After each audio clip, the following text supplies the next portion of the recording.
Zayajayakan village, the back mountain, the graveyard. 3 years since the divorce. Grandma, after you left, I haven't been doing well. There's something I never told you. Actually, Chun Qingji and I divorced 3 years ago. You always said we were busy with work, and it didn't matter if we didn't come back to visit you. You told me that once I got into university, I should stay in the big city and not think about returning to Zayajayakan. You taught me how to be a person. Grandma, do you know what? They say I'm too inflexible. Even Zhao Jin'an says I'm outdated. They say that being too upright in society, treating people sincerely. Was that wrong of us? Zhao Jin'an sat on the ground, holding a cigarette between his fingers. The ash trembled, almost falling. Beside him was a bottle of Feitian Maotai liquor bought for 2,600 yuan, half of it already gone. Grandma, I've never been one for drinking. This bottle is expensive. Everyone says it tastes great. I bought it, I wanted to try it. You have some too. You saved your whole life, you deserve to drink 2,600 yuan a bottle liquor with me. Zhao Jin'an poured some baijiu liquor and burned a few paper offerings. Grandma, I don't drink, I don't gamble, but I learned how to smoke. You always told me that if I married Chun Qingji, I should treat her well. Deep down, you knew everything, didn't you? You told me to stay in the big city after getting into university. That was so I wouldn't fight with Qingji, wasn't it? Another new year has come. I came to see you. Grandma, you always said it didn't matter and refused to go to Jusha. Truthfully, you just didn't want to. But even so, Qingji and I still ended up divorcing. We divorced the same year you passed away. I was the one who initiated it. We sold the house, split the money evenly. Zhao Jin'an took another swig of liquor, blurting out his past to Grandma, as if she could hear him. Jin'an, don't bring your auntie's family over during the new year again. That aunt of yours gives me a headache just looking at her. And your little sister every holiday, she shows up. You and Qingji have helped them enough. She doesn't even try to improve herself. After all these years, she hasn't gotten promoted at all. Can't you just kiss up to your boss a bit more? At least bring something home occasionally. She's just too inflexible. This was Mrs. Chun, Kingzi's mother, muttering endlessly. Zhao Jin'an worked as an accountant. What was he supposed to bring home? Did she expect him to steal from the company? And when his sister came to study in Jusha, showing up at his place like clockwork, did a couple $100 really count as nothing? In Jusha, making over 200,000 a year even, that wasn't considered ambitious? Did they really need to earn millions? Zhao Jin'an didn't argue. In the master bedroom, he stopped. King Ziho had just finished applying makeup and was about to leave and asked calmly, "Aren't you coming home with me this year?" "This is our home," Qingji replied. Zhao Jin'an said quietly, "You haven't come back with me in 3 years. But I'm really busy. I have so many relatives to visit. You know, my second uncle's house is a must visit, and I also have to pay respect to my boss during the new year. Your hometown is so far away." Kingzi's second uncle worked in municipal government of their city, had a bit of influence. "So you can make time to visit your boss, but not 2 days to go back with me?" Zhao Jin'an didn't raise his voice. "It's been 3 years. You only won the first year. And Grandma wanted a grandchild. When are you going to stop taking birth control pills?" "Oh, not this again. Sweetie, this is a critical time for my promotion. Let's wait another 2 years. If you want to go back, you could go alone this year." Qingji brushed it off, dabbed on a bit more lipstick, and grabbed her bag to leave. She didn't even stop her mother's endless chatter as she passed through the living room. This was the last year. They had been married 4 years. Qingji was 3 years younger than Zhao Jin'an. Technically, she was his junior in college. He was the one who filed for divorce, and she signed without hesitation. No children, no debts, no messy entanglements. The house was sold, and the money split equally. Her mother threw a fit for a while, saying the house should belong to Qingji. But Qingji stopped her this time. Even the car they bought after marriage was left to Zhao Jin'an. It was the first time he'd ever drunk alcohol. In the bitter cold, leaning against the gravestone, he drifted into a daze and fell asleep. Ring, ring, ring. A phone call woke him up. He answered groggily. "Jin'an, Mu Yao is back. I heard she divorced 2 years ago too." The call was from his best friend, Zhao Zhio. Excited yet hesitant, he continued, She has a 2-year-old daughter now." Jin'an, are you listening? She'd call me asking where you are." "Mu Yao." Hearing that distant name again, Zhao Jin'an hung up the phone without a word, still holding the liquor bottle. "Jin'an, Zhao Jin'an, honk honk." Another loud sound of a motorcycle revving its engine. Dazed, Zhao Jin'an got up from the bedroom and walked outside to the front yard, spotting Zhao Zhiyong on the bike. One foot planted firmly on the ground, the other twisting the throttle wildly. His youthful face wore a wide, carefree grin. "Hey, did you sleep your brains out or something?" Seeing his best friend look so confused, Zhao Zhiyong shouted with a smirk. "Well, maybe a bit ugly." Still dazed, Zhao Jin'an rubbed his face, staring at the fresh-faced Zhao Zhiyong. He instinctively reached into his pocket. Nothing there. Give me a cigarette. Huh? How do you know I had one? Zhao Jin'an proudly pulled out a pack of cigarettes, shaking it around. See clearly? It's Jing Basha. He didn't realize how naturally Zhao Jin'an asked for a cigarette. After high school graduation, hardly anyone had a real addiction. It was more about playing around, thinking smoking looked cool. At 8 yuan a pack, Jing Basha wasn't cheap, which made Zhao Jin'an even prouder. Zhao Jin'an asked for a lighter next, lighting a cigarette with practiced ease. Still trying to process things, he stared blankly at the familiar, yet empty, living room. Let's go, Zhao Jin'an urged. Where to? Zhao Jin'an instinctively asked. Zhao Jin'an patted the back seat of the motorcycle. Fishing. Hurry up. Before Zhao Jin'an could fully reflect on what was happening, he dazedly climbed onto the back seat. The July sun was scorching. The rear seat was hot enough to burn his butt, but he didn't even have time to complain. Zhao Jin'an twisted the throttle and did a sharp turn, nearly throwing Zhao Jin'an off. Jin'an, give me the cigarette. Just a second. What exactly are we doing? Fishing. Didn't I tell you yesterday? Zhao Jin'an finally noticed the two long poles sticking out behind the motorcycle, one wrapped with iron wire, the other with a fishing net. Are you kidding me? This is seriously for fishing? Wait, did I get arrested the moment I came back? Am I about to spend a day in the police station? Wait, isn't this the kind of thing you're supposed to do at night? Zhao Jin'an asked, stunned. What? Zhao Jin'an rode fast, tossing his long hair back with the wind. Poor Zhao Jin'an sat behind, enduring the mess. When was the last time you washed your hair? And slow down, will you? The motorcycle roared along the rural road. Zhao Jin'an handled it well, but Zhao Jin'an truly didn't dare ride with him. The bastard deliberately zigzagged like a snake. This was a high schooler with a bit of teenage flair. To be precise, a soon-to college student. Chapter 2, 2006. After a few exchanges, Zhao Jin'an finally grasped the timeline. It was indeed 2006, and renewable energy had yet to be prohibited.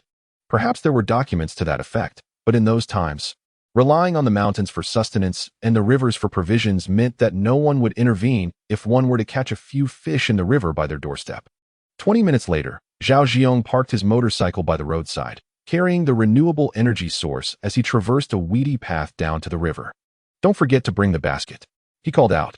Zhao Jin'an noticed that his childhood friend had dozed off, appearing somewhat dazed.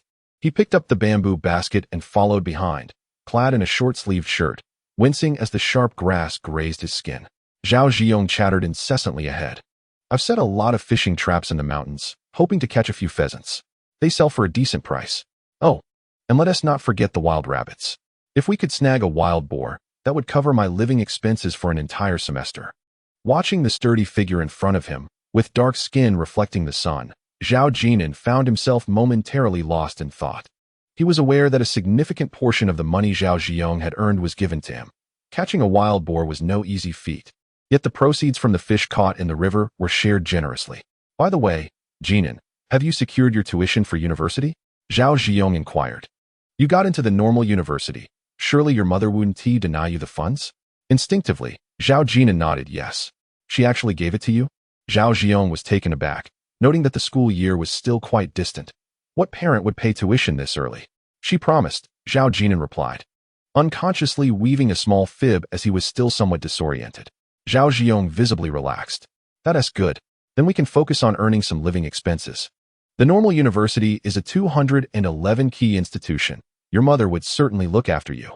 Unlike me, who only managed to get into a vocational college.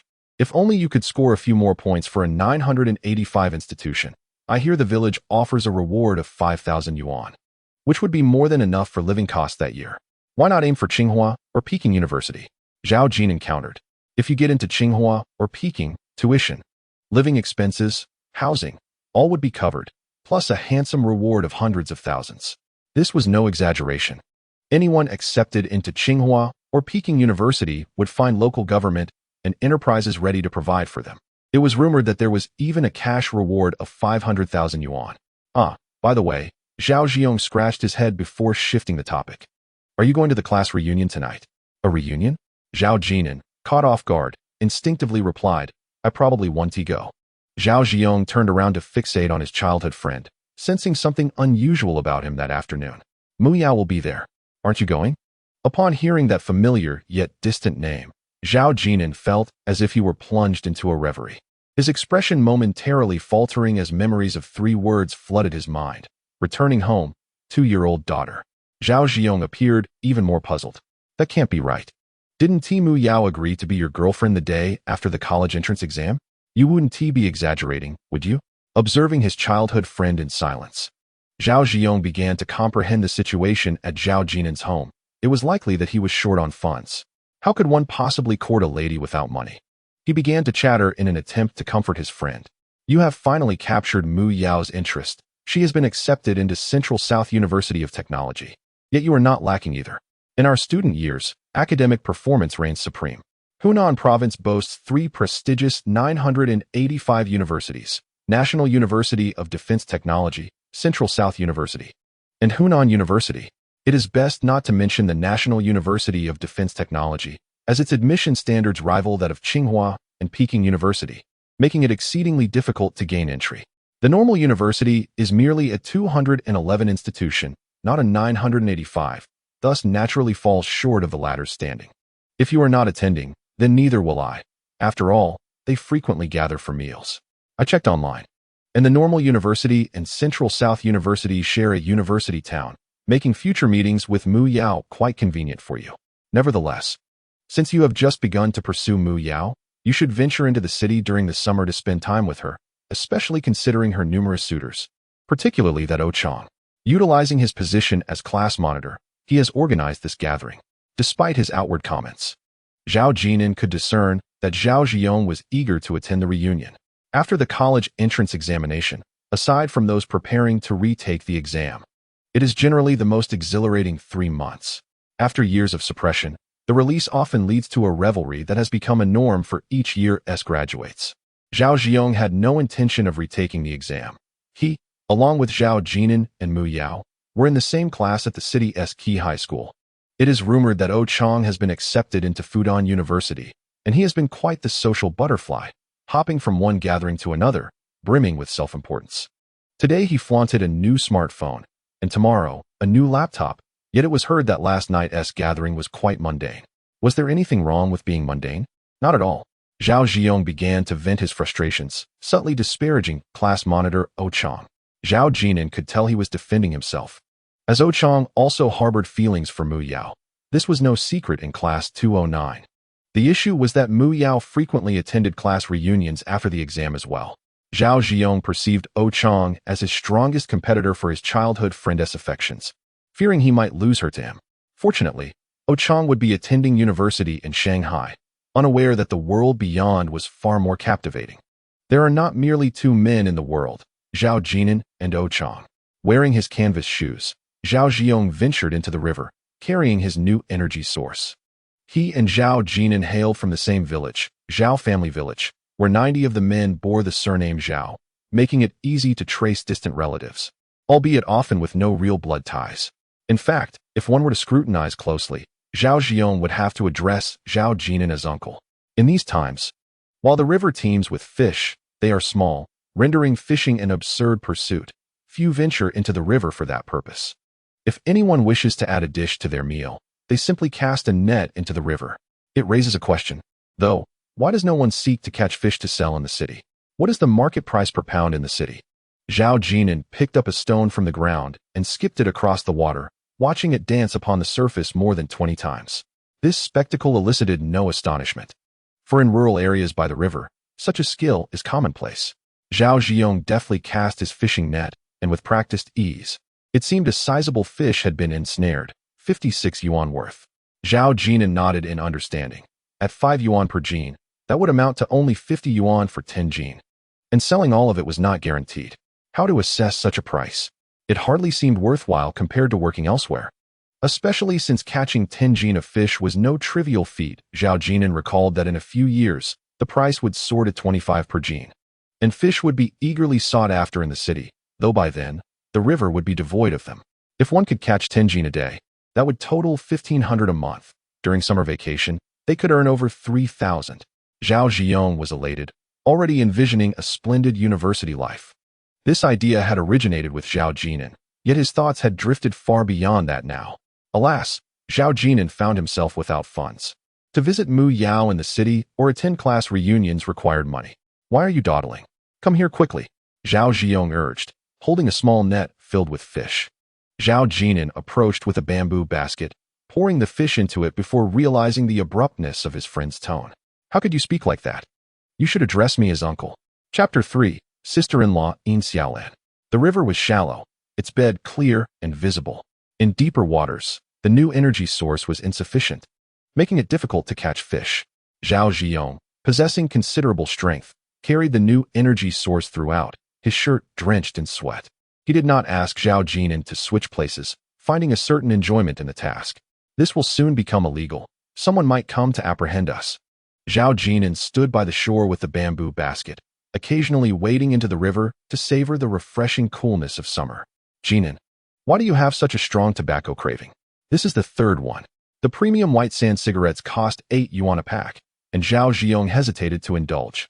It's unnecessary, especially here with no outsiders around. Why smoke so frequently? Such behavior was reserved for gatherings, where one might nonchalantly produce a cigarette in front of female classmates. Zhao Jin'an scratched his head and glanced at the time. The sun is too intense. We should head back. Why the rush? Zhao Jin'an shook the bamboo basket. It looks like only 56 jin. If we sell it all, that's merely 30 yuan. We need to catch more, or else we want to even cover the motorcycle fuel. The ride from Zhejiang to the city took half an hour, and the fuel costs were minimal. Zhao Jin'an was purely fixated on making money. We agreed to earn 3,000 over the summer. We'll split it evenly. Observing the sincere expression on his childhood friend's face, Zhao Jin'an nodded absent-mindedly. All right. He understood that Zhao Jin'an was partly looking out for him. 1,500 would suffice for a semester's living expenses, as he himself did not require funds for that purpose. Zhao Jin'an was adept at everything, from farm chores to foraging for wild delicacies in the mountains. He excelled at the various rural tasks. In a previous life, I plunged into the bustling metropolis, burdened by mortgage and car loans, leading the grueling existence of a corporate drone. Zhao Jin'an mused that Zhao Jin'an could thrive here with greater ease. Such a man, in rural circles, would be regarded as an exemplary husband, capable and industrious. Alas, it was all a consequence of pursuing higher education. Observing his childhood friend with sun-kissed skin, Zhao Jin'an couldn't help but reflect. To toil under the weight of debt in a big city is nothing compared to the ease and comfort of life back home. It's all for the sake of appearances, with proud proclamations of, "My son purchased a house in the city." Under the azure sky and among verdant hills and clear waters, Zhao Jin'an suddenly found beauty in Zhao family village. Instinctively reaching into his pocket for a pack of premium cigarettes, Zhao Jin'an's eyelids twitched. Don't smoke too much, save some. We can save it for the next class reunion, Zhao Jin'an replied. Surely selling fish could cover it? But we must be frugal. It costs 8 yuan a pack. How much can we earn from selling fish? I've only had one. The reunion should at least be on par with Huangfu standard. Zhao Jin'an sought to tease Zhao Jin'an, subtly indicating that premium cigarettes wouldn't elevate their status, and smoking wasn't merely for show. Female classmates might not be impressed. However, the 18-year-old Zhao Jin'an couldn't grasp this, his lips twitching. But Huangfu costs 23 a pack. Wouldn't it be futile to sell fish? Well then, abstaining is best. I'll keep this pack safe for you. Here, this week's earnings from fish sales are yours. Now you can invite Mu Yao to the movies and even buy a cup of milk tea. I tell you, it's not easy to win Mu Yao's affection. Don't let someone else snatch her away. Zhao Jin'an, carrying the weight of a new energy vehicle, chattered enthusiastically. Zhao Jin'an found a patch of shade to sit quietly. Jin'an, are you listening? I am, Zhao Jin'an replied languidly. Haha. Zhao Jin'an chuckled, exuding a sense of comforting maturity. At that moment, it seemed as if he were the elder. How foolish.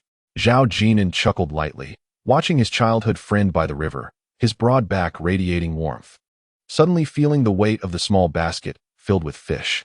Zhao Jin'an always took care of Zhao Jin'an, even on the last day before his rebirth. He worried about the divorced Zhao Jin'an, anxious for his well-being. Those raised in the countryside know that nowadays, the rivers brim with fish, and one can easily catch mudfish and eels from the rice paddies in an afternoon. In a few years, due to excessive pesticide use, the mudfish would nearly vanish from the fields. Zhao Jin'an must have gone to the mountain early in the day to set his lines. Zhao Jin'an also enjoyed climbing the mountains, yet these skills seemed elusive to him. It seems that heaven is just. Zhao Jin'an effortlessly gained admission to a teaching university, while Zhao Jin'an struggled even to enter a vocational college. The first high school of the city is not the prestigious institution of the prefecture-level city, but rather that of a county-level city. Otherwise, the top students in the elite classes would at least start with a bachelor's degree.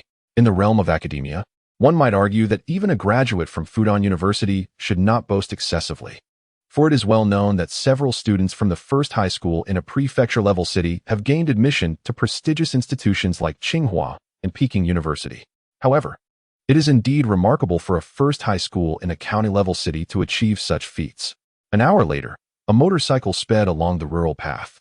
Its appearance quite antiquated, with the reflective mirrors long since vanished, as if they had never existed at all. The horizon was ablaze with resplendent fiery clouds stretching for miles, while the wind rustled through the rice fields, creating a soothing sound. Two young boys were present. One beamed with a radiant smile while the other, carrying a bamboo basket, glanced around with curiosity. "Slow down a bit," one said. "Ha, Jin'an, why have you become so timid?" Zhao Jin'an replied, casting a glance back at the bamboo basket. "It must weigh about 10 kilograms. If we sell it for 6 yuan each, that could amount to 60 yuan. Jin'an expressed his concern. "I'm just worried that by the time we reach the city, the market will have closed. Why didn't you say so earlier? Hold on tight. Your sister isn't in a hurry." Ha, Jin'an, you just cursed." Zhao Jin'an laughed heartily. It was the first time he had heard Jin'an use such language. It seemed that without his protection, Jin'an was truly apprehensive, fearing that a mere 60 yuan could lead to disaster. "Jin'an, where are you headed?" A woman standing on the porch called out as they passed by. "Sister-in-law, we're going to the city to sell fish." Zhao Jin'an replied loudly, simultaneously reducing the speed of the motorcycle. "Wait for me." With that, the woman disappeared from view. Jin'an looked up, momentarily lost in thought. Zhao Jin'an had referred to her as sister-in-law, for she was indeed Jin'an's sister-in-law, married to a cousin of his, both sharing the same great-grandfather, which made them relatives as well as neighbors. Though one might not consider them close, there was still a familial bond, being related through their great-grandfather. The woman, named Yin Xiaolan, stood at 156 centimeters, 23 years old, having been married for 2 years, and held a good reputation in the village. The Zhao family village was characterized by the typical rural red brick houses, built closely together, reinforcing their kinship and neighborly ties. Before long, Yin Xiaolan emerged from the house, jogging while holding a large plastic bag. "As you head to the city to sell fish, see if anyone is interested in buying green peppers." She did not specify the weight or the price per kilogram, but simply handed the bag to Jin'an in the back seat. Jin'an, taken aback, accepted the substantial bag of green peppers. Zhao Jin'an, eyes wide with excitement, remarked, "Ah, splendid. If we can't sell them, it doesn't matter. They're from our own garden, and it would be a shame to waste them." Yin Xiaolan, though not tall, possessed an admirable figure, clad in simple trousers and a top that accentuated her curves, exuding a vigorous aura. Her long hair framed her delicate features, and her fair, taut skin suggested a strength about her, radiating energy. Indeed, in rural life, one must engage in labor. Being overly delicate simply would not suffice. Chapter 4, Jin'an. What does it mean to be a dog licker? Here is some fish for you. Add a dish tonight. Jin'an adjusted the bamboo basket. Zhao Jin'an regained his senses and nodded vigorously. "Sister-in-law, quickly fetch a bowl." "All right, just wait for me." Yin Xiaolan was quite unreserved. In the village, such matters required no formalities, for they were not of great value. If one did not wish to eat, no one would desire the leftovers. And the fish were too small to bother with. Yin Xiaolan moved swiftly, ascending the steps to her main room, and shortly returned with a large bowl for vegetables. Hurrying back to stand beside the motorcycle, Zhao Jin'an filled the bowl generously, with fish of various sizes, including a few loaches. "That's enough. The loaches are out now," he exclaimed. Yin Xiaolan held the bowl with one hand while bending down to pick up the loaches, saying, "Jin'an, come to my house for dinner tonight, and you too." Jin'an. "Ah, sure. Zhao Jin'an responded eagerly, his gaze fixated on Yin Xiaolan. Zhao Jin'an nudged him in the waist. "You just started the motorcycle to bid farewell. Where were your eyes wandering?" "No wandering." Hee. Zhao Jin'an felt a bit embarrassed after being exposed by his childhood friend. In truth, Zhao Jin'an had seen even more. Yin Xiaolan's shirt was somewhat loose, and when she bent down, her slim waist was quite appealing. "It's not your business. Keep your eyes in check." Zhao Jin'an felt it necessary to impart some wisdom. "I am your uncle, and she is your grandmother." Zhao Jin'an exclaimed, "Jin'an, sister-in-law is truly beautiful. He continued, somewhat indignantly. How can your cousin lack appreciation for a delicate beauty and simply idle away his time? These green peppers must have been freshly picked from the garden by sister-in-law, hoping to earn a little money. If she were my wife, I would definitely earn money and not let her toil so hard, treating her to lovely dresses. Zhao Jin'an grew more animated as he spoke. Zhao Jin'an interrupted, she is not your wife, and furthermore, do not act like a sycophant. Jin'an, what is a sycophant? A wretched creature, even worse than a single dog.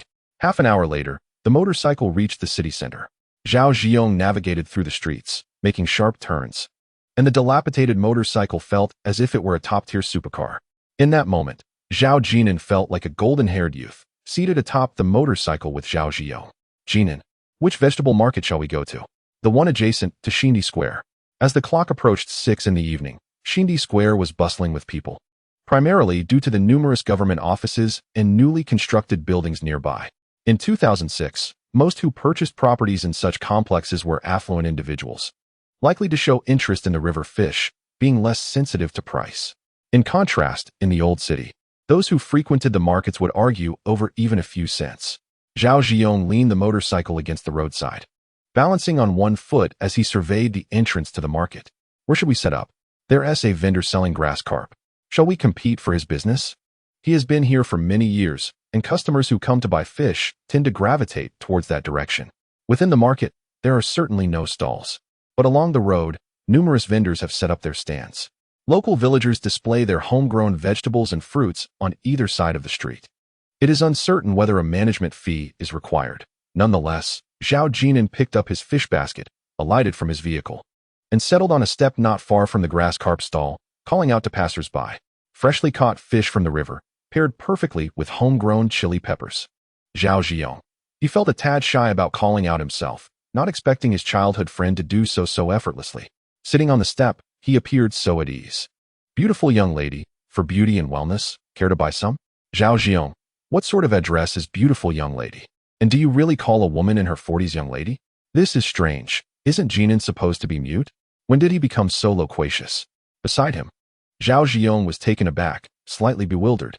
Yet, Zhao Jin'an, with a sincere expression, spoke words that seemed disconnected from his usual demeanor. However, those few calls indeed attracted a crowd, especially the elderly gentlemen and men who were not necessarily looking to buy, but were simply curious about the catch in the bamboo basket. It was akin to discussing the amount of fish one had caught. They might not be particularly fond of eating fish, but they could engage in conversation. Young man, how much per pound? 15 yuan. Over there, they sell for 6 yuan per pound. Here, I even include chili peppers, homegrown, a perfect match. Other peppers just don't compare. Could it be a scam? What scam? Your place has fish of all sizes. Look, there are even loaches. It can't be farm-raised. A group of people nearby nodded in agreement, with some reaching into the bamboo basket for a closer look. An elderly gentleman, hands behind his back, chuckled. All right, give me some. I love this kind of fish. Haven Tea had it in years. In truth, for those who seldom buy groceries, there is little difference between 6 yuan and 15 yuan per pound. If they enjoy it, they won't quibble over a few extra yuan. Stop dawdling. Take it to the scale. Zhao Jin'an borrowed a plastic bag from the neighboring fruit stall. They hadn't prepared anything, not even a scale. Jin'an had a certain audacity. He opened for business, selling at 15 yuan per pound. Zhao Jin'an, having just graduated from high school, initially felt a bit restrained, being young. He was shy and concerned about appearances, but now he threw caution to the wind and began to shout enthusiastically. Ironically, Zhao Jin'an took a break, though he did not forget to purchase a few pounds of golden nectarines from next door. Jin'an, we are here to make money, but without a scale. How can we sell? Zhao Jin'an replied. I'll bring a scale tomorrow. You keep an eye on things while I go buy cigarettes in plastic bags. With that, Zhao Jin'an rose and headed to the small shop next door. Zhao Jin'an was already daydreaming about the prosperous days ahead. 15 per pound, 10 pounds a day. That's 4,500 a month. Wouldn't tea that be exhilarating in college? Zhao Jin'an purchased a bundle of plastic bags and casually called the shopkeeper to wrap some huangfu. When it came time to pay, he glanced at the 2 10 yuan notes in his hand and gestured toward the Lao Bai Sha at the counter. Boss, I'll take this instead. Zhao Jin'an did not smoke often, so he opted for huangfu, which he had previously purchased. Fortunately, he had chosen Lao Bai Sha. Otherwise, Zhao Jin'an would have been incessantly nagging him. Having bought both Golden Nai Li and Huangfu, one might wonder if we are here to profit or merely to invigorate the market economy. Zhao Jin'an, on the other hand, had a penchant for saving money and was quite strategic in his spending. Despite earning less than Zhao Jin'an in the previous life, Zhao Jin'an had managed to take out a loan to purchase a home in Junsha with a 30 down payment and a 20-year mortgage, and also acquired a car for transportation. He married and had children, thus establishing roots in Junsha. Of course, his family provided considerable support.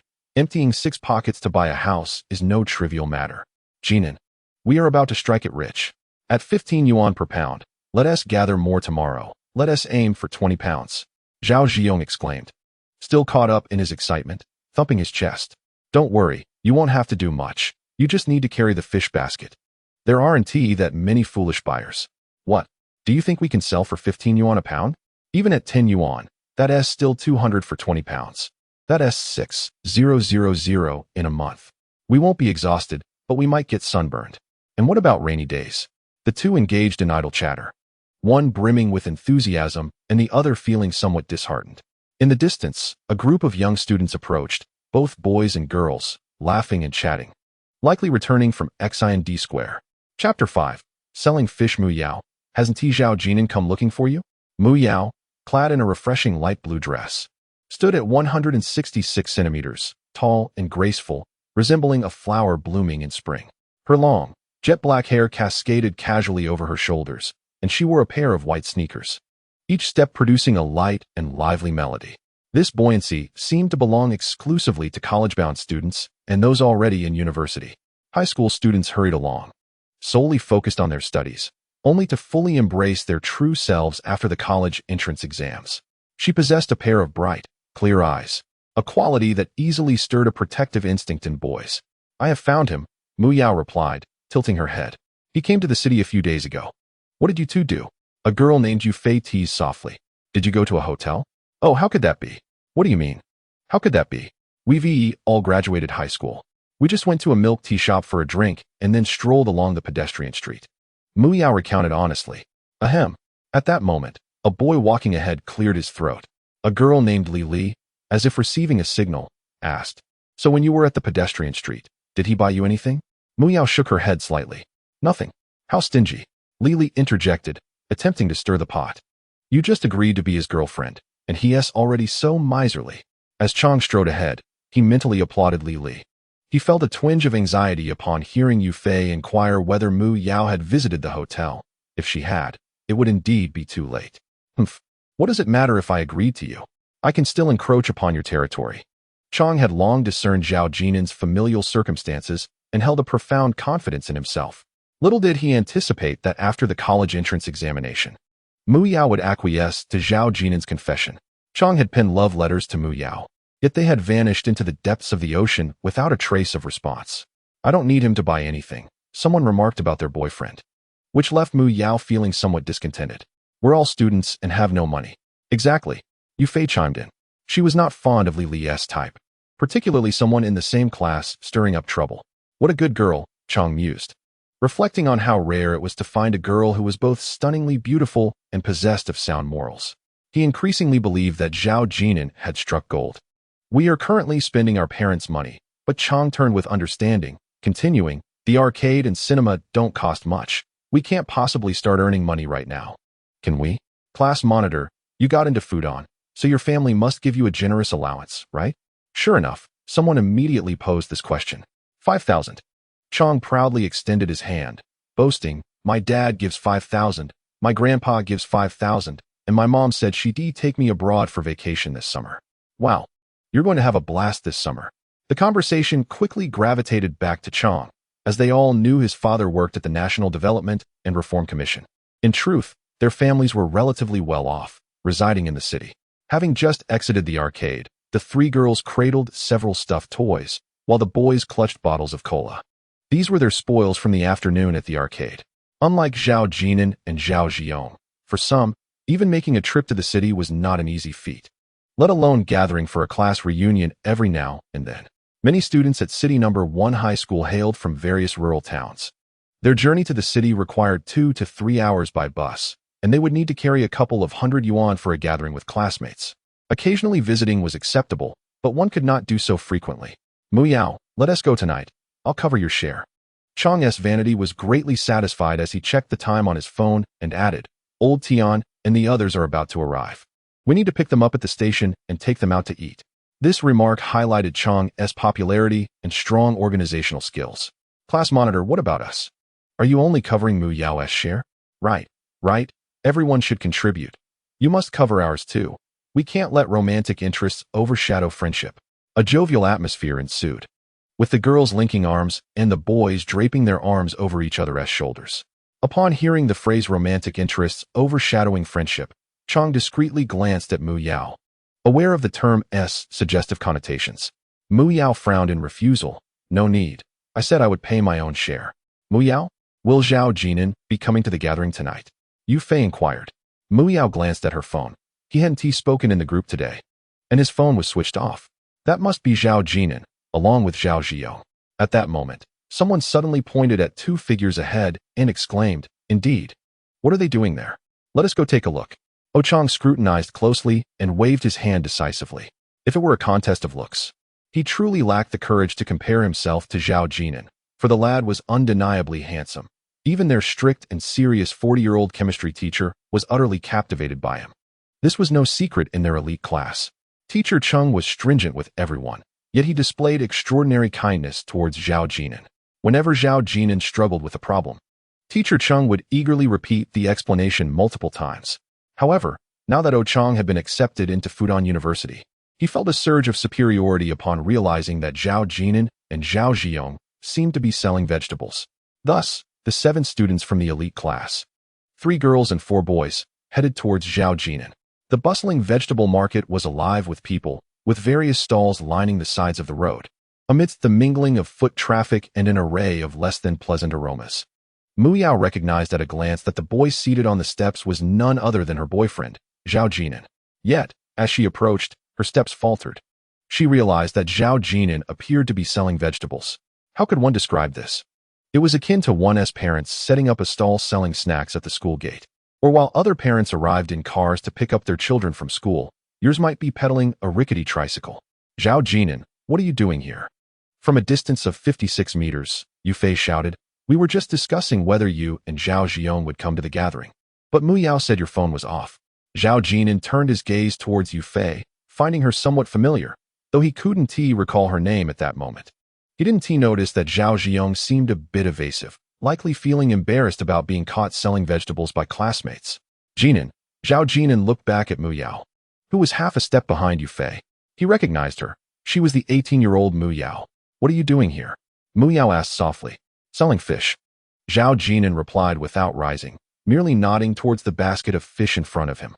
Mu Yao gazed at Zhao Jin'an longingly, wishing to hear him say he was here accompanying Zhao Ziyong. Zhao Jin'an lifted his gaze to Mu Yao, a gentle smile gracing his face. It had only been a few days since Mu Yao last saw Zhao Jin'an, yet he had not seen her for an eternity. Returning home, his 2-year-old daughter had just called, asking where he was. Zhao Jin'an recalled the phone call from Zhao Ziyong before his rebirth. Chapter 6. Reunited in this life. This was rather peculiar. Not only was Mu Yao perplexed, but everyone present shared an odd sentiment. Why was Zhao Jin'an displaying such indifference? Hadn't they just begun their romance? Hello, it's the season of romance. Jin'an, why can't I reach you on your phone? Mu Yao's voice was sweet and gentle, smoothly bypassing the topic of selling fish. In their minds, it seemed somewhat undignified to be selling fish at the market. Zhao Jin'an glanced at her phone. It was out of battery. Chang, never one to miss a golden opportunity, deliberately raised his voice and asked, Zhao Jin'an, how much do you sell your fish for per pound? He emphasized, we're all classmates here, so support each other's business. Such mockery is a sign of low intellect and emotional intelligence, yet his words were technically unassailable. How could that be? Zhao Ziyong waved his hand, ready to stand up, but someone behind him tugged at his clothing. He had intended to say that one shouldn't charge for fish among classmates. Whoever wanted some should simply take it. Jin'an, how much do you have left? Mu Yao pulled out a cartoon wallet, eager for Zhao Jin'an to sell out quickly and avoid the scrutiny of their classmates. This feeling was quite unpleasant. Mu Yao, you, Zhao Ziyong began, only to be interrupted again by the tugging from behind. He felt a bit confused. Was Mu Yao's money also to be collected? Suddenly, Ochang pulled out his wallet, exclaiming, "I'll take care of it. How could I let the female classmates pay?" The other classmates remained motionless. Li Li's expression was somewhat animated as she watched Mu Yao intently. To everyone's surprise, Mu Yao replied, "No need for that. I'll buy everything." Without glancing at Ochang or the other classmates, she hurriedly offered her payment. "Mu Yao, you?" Zhao Jin'an felt awkward, unsure whose money to accept. At that moment, Zhao Jin'an intervened, taking a 100 yuan bill from Ochang's hand and stating, "It's 35 per pound." 35 per pound. They were not particularly well-versed in market prices, yet it seemed rather steep. Pork was rumored to be only 78 yuan per pound, and high school students, even if solely focused on their studies, would not be so uninformed. Ochang glanced around and pointed to a nearby stall. "That large grass carp is only 7 yuan per pound." Zhao Jin'an, "How can you charge your classmates so much?" Class monitor. Zhao Jin'an nudged Zhao Ziyong, urging him to bag the fish quickly. "Are you intentionally speaking nonsense?" "What?" Ochang was still somewhat bewildered. "Is there any comparison between farm-raised and wild fish?" Zhao Jin'an deliberately elevated the conversation, saying, "Did you not mention that your family has wild Changbai mountain ginseng? Can the price be the same as ordinary ones?" "I don't believe I ever said that." Ochang muttered internally, reflecting on the many boasts he had made. "Is there any comparison between farm-raised turtles and wild ones, or truly free-range rural chickens?" Zhao Jin'an encountered him again. "With such good conditions at your home, how could you not be aware of this market?" "Ah, right, Ochang conceded. "Our family never consumes farm-raised products." What more could he possibly say? The mere remark about his family's affluence silenced him. Perhaps he hoped that Zhao Jin'an, being so eloquent, would elaborate further. However, upon witnessing Zhao Ziyong pour everything into the plastic bag, he reached out. There's water, Zhao Ziyong, at least drain it." "How can there be water in the bamboo basket after all this time?" Zhao Ziyong quickly grasped the situation and hurried to weigh it. A tightly packed fish basket invariably retains some water, along with a few small stones and leaves at the bottom. In any case, Zhao Jin'an, with a casual air, tipped all the fish from the bag Zhao Ziyong had handed him into the basket, not bothering to sort through them during his idle moments. "A little over 3 pounds. Zhao Ziyong exclaimed, pointing at the scale. "No worries, we're all classmates. Consider the excess a gift," Zhao Jin'an generously offered. Ochang opened his mouth. "I didn't intend to buy that much." No one paid him any mind. Zhao Jin'an gestured towards the peppers on the ground. "Here, take these peppers. They're excellent for stir-frying. Indeed, the peppers come from our sister-in-law's family, far superior to those from elsewhere." Zhao Ziyong added earnestly as he handed over the bag.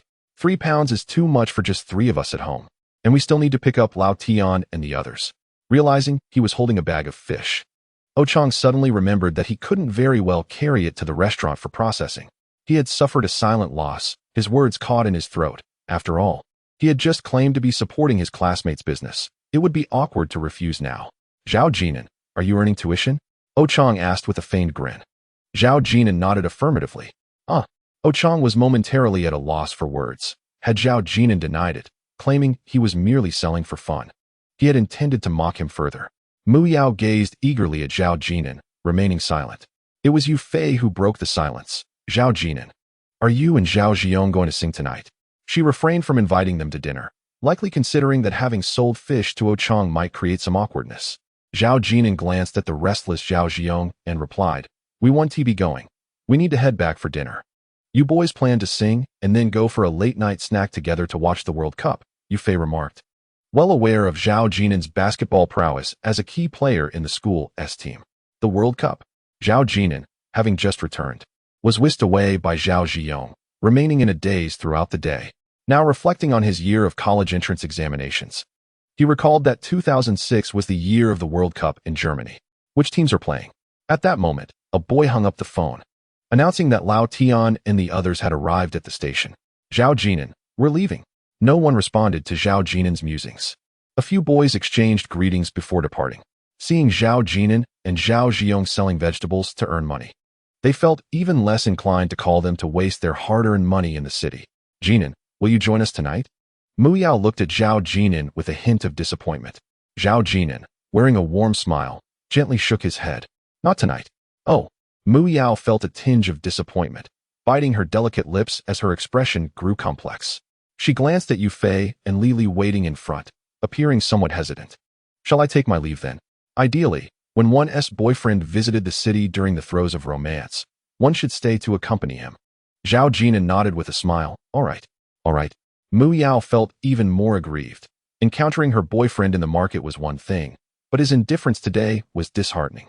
She lingered for 3 seconds, turning back 3 times before finally departing. Once Mu Yao had left, Zhao Ziyong had something to say. Jinan, why don't you ask Mu Yao out alone? Now that we have money, take her for a meal or to the movies. Let us head back. I promised my sister-in-law I would join for dinner. You've come this far. What a splendid opportunity. Look, she is still glancing back. In Zhao Ziyong's mind, the money he earned was not something he needed to share with Zhao Jin'an. If his childhood friend wanted to date, he could simply take the funds, perhaps compensating himself with a larger share the next day. Not only was Mu Yao looking back, but Yu Fei and Li Li were also observing her. Mu Yao? Didn't Zhao Jin'an ask you out? Mu Yao shook her head. Oh, it's fine. After all, we're in the same university town as Zhao Jin'an. Yu Fei stepped forward, linking her arm with Mu Yao's. Both she and Mu Yao were students at Central South University of Technology, enrolled in the same major. Mu Yao, does Zhao Jin'an still need to earn his tuition? Li Li inquired, feigning ignorance. It's excellent. Earning one's own tuition is quite meaningful. Yu Fei replied on Mu Yao's behalf. I have a cousin graduating from university this year. She advises that when choosing a boyfriend, one should be prudent and not focus solely on grades or appearance. Then what should one consider? Li Li, you're rather materialistic. Oh, it's hard to explain it to you. Mu Yao remained silent, her head bowed, and no one could discern her thoughts. When she turned around, Zhao Jin'an had already picked up the fish basket and mounted his motorcycle, not glancing back to survey his surroundings. Chapter 7. If it's unbearable, then just part ways. Jinan, we earned 200 today. As the sun set and the wind tousled his long hair, Zhao Ziyong revved the throttle.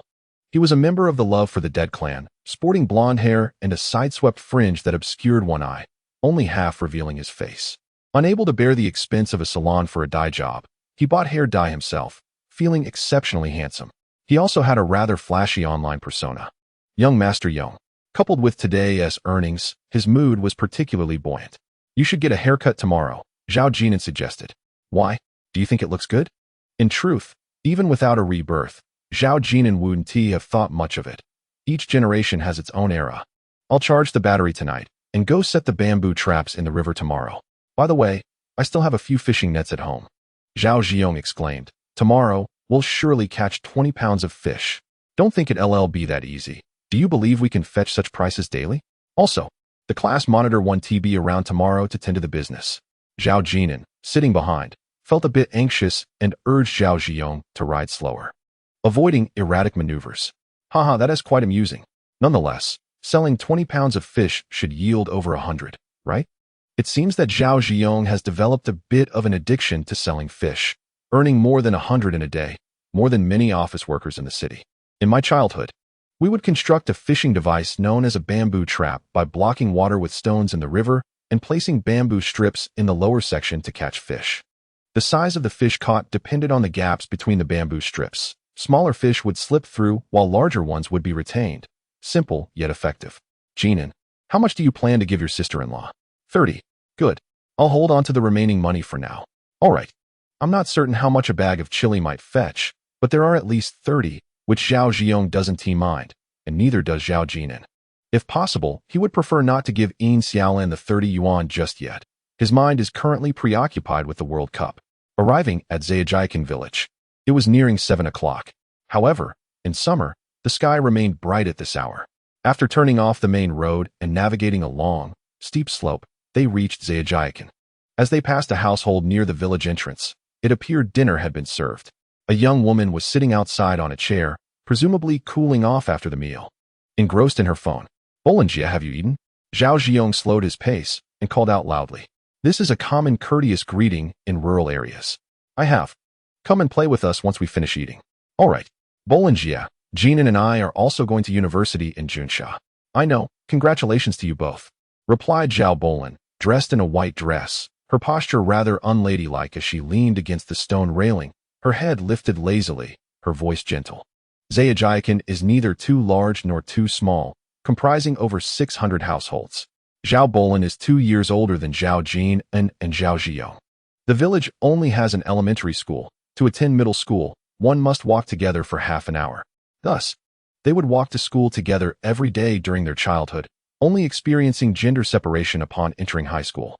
Zhao Ziyong claims that Zhao Bolin is the most beautiful girl in the village. A hint of fiery clouds lingered on the horizon, a scene that evoked nostalgic memories for Zhao Jin'an, reminiscent of a small shop nestled at the edge of the clouds. Ascending a small incline, Zhao Ziyong veered his motorcycle towards the kitchen of Yin Xiaolan's home. "Jin'an, you're back?" Immediately, they heard Yin Xiaolan's polite and modest voice. "Ziyong, why are you giving me so much money?" No, you should keep it." Perhaps Yin Xiaolan truly did not intend to accept the money. After all, letting the peppers she grew rot in the field would be a waste. Zhao Jin'an smiled and entered his living room, circling around to splash cold water on his face, gazing into the mirror at his reflection. His 18-year-old visage, with droplets cascading down, appeared clean and pure. His nose high and refined, his skin fair, exuding a sense of youthful innocence, even his eyes reflecting a certain naivete and clarity characteristic of a university student. "Hello there, Zhao Jin'an." He smiled at his reflection. "It's a pleasure to see you again. Jin'an, it's time for dinner." At that moment, indistinct sounds emanated from outside, and Zhao Ziyong had already picked up his bowl to indulge in his meal. Zhao Jin'an gathered his thoughts and stepped out, where he encountered his grandmother, whom he had not seen for quite some time. He was momentarily taken aback, slightly dazed. "Grandma," he said. She glanced at her grandson and nodded. "Are you going to your sister-in-law's for dinner?" "Yes," Zhao Jin'an replied, his voice muffled, a hint of emotion tightening his throat. His grandmother nodded again and, stooping slightly, made her way to the kitchen next door. Watching her retreating figure, Zhao Jin'an hesitated for a moment before crossing a small ditch to visit Yin Xiaolan's home next door. "Jin'an, why did you give me 30 yuan? And I heard from Ziyong that you sold 200 yuan worth?" Yin Xiaolan served Zhao Jin'an a generous bowl of rice, the kind of large bowl that was quite substantial. On the stove, there were only 2 dishes, a vegetable and a sizable portion of spicy stir-fried fish. The fish, seasoned with a touch of Sichuan pepper oil, was delectable. Yin Xiaolan was an excellent cook. In fact, women in rural areas during that era typically possessed good culinary skills, lest they face their mothers-in-law's disdain. Unlike later times, when cooking was predominantly a man's domain. "Jin'an, take more vegetables," Yin Xiaolan urged, holding a large bowl and serving him. In the countryside, the concept of public chopsticks was virtually non-existent, and considerations of hygiene were not paramount. Serving food was a heartfelt expression of care. Yin Xiaolan, having been married for 2 years, cherished this handsome, academically accomplished younger brother next door. Zhao Jin'an attended high school in a boarding school, returning home only once a month. During winter and summer breaks, he had to make up classes, yet whenever he returned, Yin Xiaolan would always invite him over for a meal. "Sister-in-law, let us buy some meat tomorrow," Zhao Ziyong called out, squatting under the eaves and devouring his rice heartily. For people from Xiangnan, stir-fried green peppers with meat was considered a delicacy. "All right," Yin Xiaolan agreed without hesitation. "Are you planning to eat here regularly?" Zhao Jin'an inquired. As he emerged with his bowl, Zhao Ziyong, with his thick skin, chuckled, "Haha, my sister-in-law's cooking is excellent, and besides, my parents don't keep an eye on me." "Well, I suppose you won't starve," he added with a laugh. Zhao Ziyong was not spoiled. When he returned home late, he would make do with leftovers, which resulted in a rather rugged upbringing. Zhao Jin'an observed for a while, but did not spot his cousin. When he asked, Yin Xiaolan replied that he had not yet returned, which had become a common occurrence. After finishing their meal, Zhao Ziyong rode off on his motorcycle, while Zhao Jin'an took a chair outside, propping his feet on the stone railing of the front yard. After a while, Yin Xiaolan emerged from washing the dishes and stood beside Zhao Jin'an. "Jin'an," she called softly. "Yes?" Zhao Jin'an looked up. Yin Xiaolan rubbed her hands together and pulled out a handful of money from her pocket, both loose and in denominations. "Here you go." "What's wrong, sister-in-law?" 300, she said. Standing at 156 centimeters, she appeared quite petite, with the largest bill in her hand being a 50. "Jin'an, once you finish your college entrance exams, go out and have some fun with your classmates." Upon observing Zhao Jin'an idly seated at the doorway, Yin Xiaolan, aware of the circumstances faced by young individuals after the Gaokao, noted the small age difference between them. Their grandmother emerged momentarily, only to stoop and tremble her way back into the kitchen. Although Yin Xiaolan was technically his sister-in-law by virtue of a distant familial connection, she felt no obligation to extend kindness towards Zhao Jin'an. Yet, he did not refuse her assistance, for he found himself in dire financial straits. Without funds, even knowing the outcomes of the World Cup held little significance. "Sister-in-law, I will repay you in a few days," he promised. "No need for that. If you intend to repay, do so only after you graduate from university and secure employment," she replied. Silence enveloped them, one seated, the other standing. The last remnant of the fiery sunset faded from the horizon. A gentle breeze swept through, the night air cool and refreshing. In this rural setting, summer required no air conditioning, and even fans remained unnecessary at night. The croaking of frogs resonated from the nearby rice fields as dim yellow lights flickered to life, illuminating Zhao village. Zhao Wei, his cousin, had yet to return. Suddenly, Zhao Jin'an lifted his head and called out, "Sister-in-law." Yin Xiaolan looked down at her younger brother, noting his clean, handsome face, which bore an expression of seeming obedience. "If life becomes too difficult, perhaps you should consider separation," he uttered unexpectedly. Yin Xiaolan paused, taken aback, and remained silent for a moment. Eventually, a voice emerged, faint and distant. "It's not that simple." "Not simple?" Zhao Jin'an thought of his own divorce from Chen Qingji, recalling that the absence of children made it seem rather uncomplicated. Even Zhao Jiong was aware of the troubled relationship between Yin Xiaolan and Zhao Wei. How could Zhao Jin'an, who lived next door, not know? He was also privy to the fact that they ultimately divorced, despite having a daughter. The daughter was awarded to Zhao Wei but lived with Yin Xiaolan. Yin Xiaolan returned to her familial home with her daughter, later hearing that she had moved south to Yangcheng for work, resulting in gradually diminishing contact between the two. Such was life in Xiangnan province, where a train ticket south to Yangcheng often signified a final departure. For those not attending university, many classmates from the city high school found themselves on one-way tickets southward. Female classmates' futures were uncertain, while male classmates might return in a few years with brides from distant locales.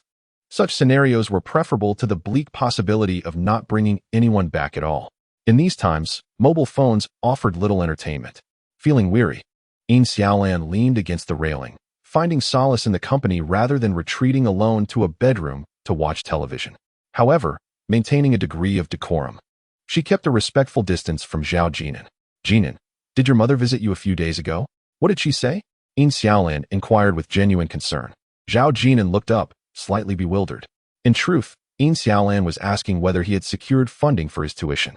Zhao Jin'an's father had tragically perished in an accident while riding a motorcycle, crashing down a hillside when Zhao Jin'an was still in elementary school.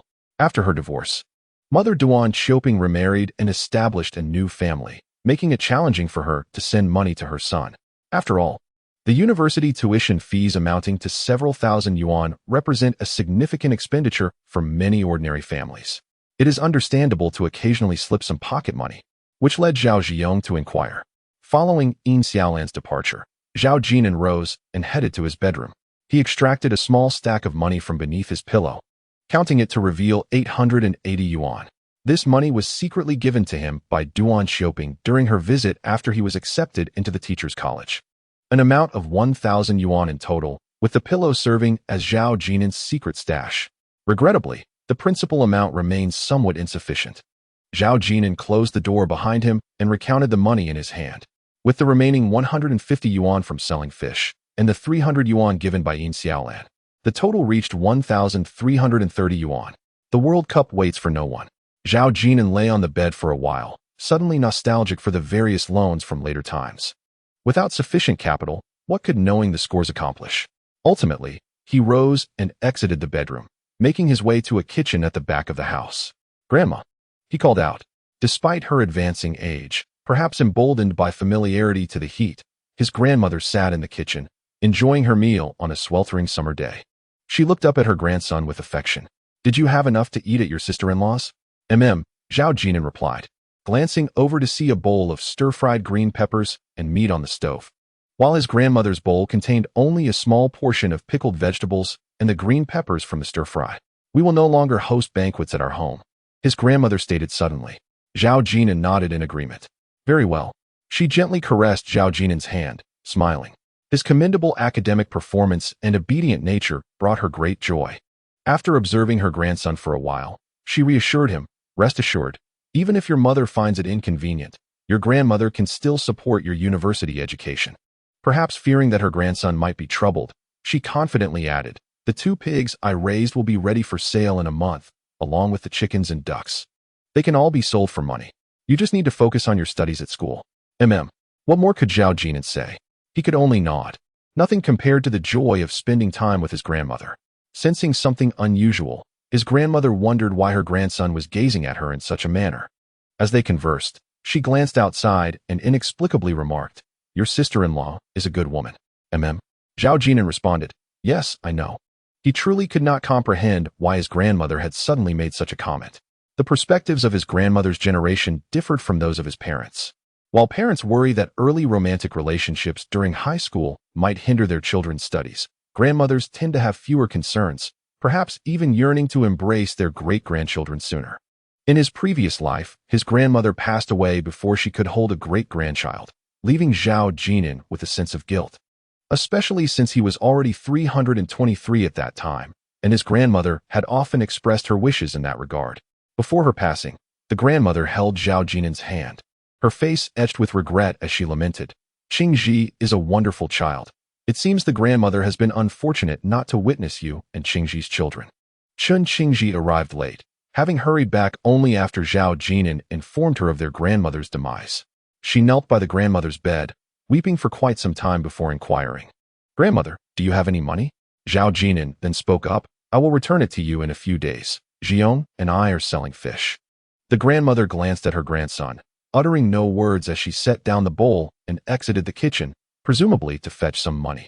Hosting a graduation banquet could yield some red envelopes, yet following the death of Zhao Jin'an's father, no one in the village reciprocated the familial obligations when his family held any such gatherings. It is all about the reciprocation of social niceties. If one does not extend kindness, how can one expect generosity in return? Frankly speaking, the family is not in business, and there are few affluent relatives. Even if a banquet were held, the monetary gifts received would be meager. After accounting for the expenses of the banquet, perhaps only a few thousand yuan would remain. Given this, it might be wiser not to host one, sparing others from discomfort and avoiding the opportunity for gossip. After a while, the grandmother returned, pulling a red plastic bag from her pocket, carefully untying it to reveal a substantial bundle of cash, both in notes and coins, including some crumpled bills. "This is 356 yuan. It is all I have. Take it. Go out and enjoy with your classmates, or buy something you desire." This money, which the grandmother had likely counted numerous times, was initially set aside for Zhao Jin'an's tuition, yet today, she unhesitatingly presented it all to him. At that moment, a 5-year-old girl, Zhao Yueqian, the daughter of Zhao Jin'an's uncle, bounded through the threshold. The grandmother swiftly concealed the plastic bag, whispering, "Quickly put the money away. Do not let anyone see."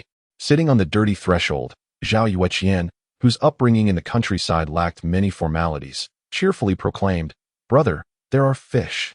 Zhao Jin'an smiled, "Tomorrow, I will bring you some fish, a big one, so large." Zhao Yueqian gestured with her hands, her dirty little dress complementing her beaming face. Zhao Jin'an knelt to pinch her cheek, saying, "All right, I will catch a big fish from the river for you tomorrow, and I will also take you to Junsha in the future." The grandmother smiled warmly at the exchange. Just then, an ill-timed voice echoed from outside. "Don't forget us once you've gone to university and found a girlfriend. When you marry, you'll listen only to your wife and enjoy her fortune." The words were sharp, albeit somewhat truthful, as such individuals are all too common. There is a saying, "Marry a wife, forget your mother." Zhao Jin'an's uncle, Zhao Guohua, had departed south to work in a factory, and the speaker was his wife, Wang Jinru. Wang Jinru was not a bad person. However, her manner of speaking was rather unrefined. After returning home from school, Zhao Jin'an would often receive some pocket money from Wang Jinru, sometimes 50, sometimes 100, though her words could be rather sharp. In his previous life, Chun Qingji's mother referred to Wang Jinru as that aunt. Wang Jinru was truly adept at clashing with Zhao Jin'an's mother-in-law, never losing an argument. "Qianqian, your brother has promised to take you to the big city in the future."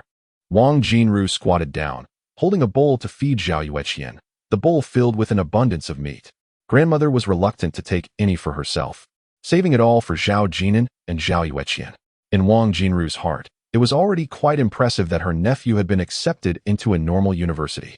During this period, she wandered around the village, still unable to grasp the concept of 985 and 211 universities. All she knew was that they were prestigious institutions, which she deemed quite remarkable. "Mom, isn't Jin'an hosting a graduation banquet?" "No, he isn't." "What a pity, such a wonderful opportunity." Zhao Guohua returned home only 2 or 3 times a year, a common situation for many who went south to work in factories. First, there were not many holidays at the factory. Second, the round trip incurred considerable travel expenses. Wang Jinru and grandmother occasionally exchanged words, but overall their relationship was quite harmonious. Grandmother had just been cautious about Wang Jinru, knowing that if she gave money to Zhao Jin'an, Wang Jinru would surely have something unpleasant to say about it. Regarding her grandchildren. Chapter 9. The wind-chasing youth at night. Zhao Jin'an lay in bed, gazing at the cobwebs in the corner and the mottled, dimly lit ceiling. Lost in thought. It had been a long time since he had slept in this bed. He felt somewhat out of place. Perhaps he was still processing the reality of his rebirth. After a while, he unplugged a universal charger from the headboard and connected it to his phone. Upon powering it on, he discovered several unread messages from Mu Yao and one missed call notification from Yufei. Clicking on the familiar yet clumsy icon, he opened the high school group chat. Seeing his name, Zhao Jin'an opened his mouth, realizing he no longer had the right to mock Zhao Ziyou. Wind-chasing youth. What a juvenile username.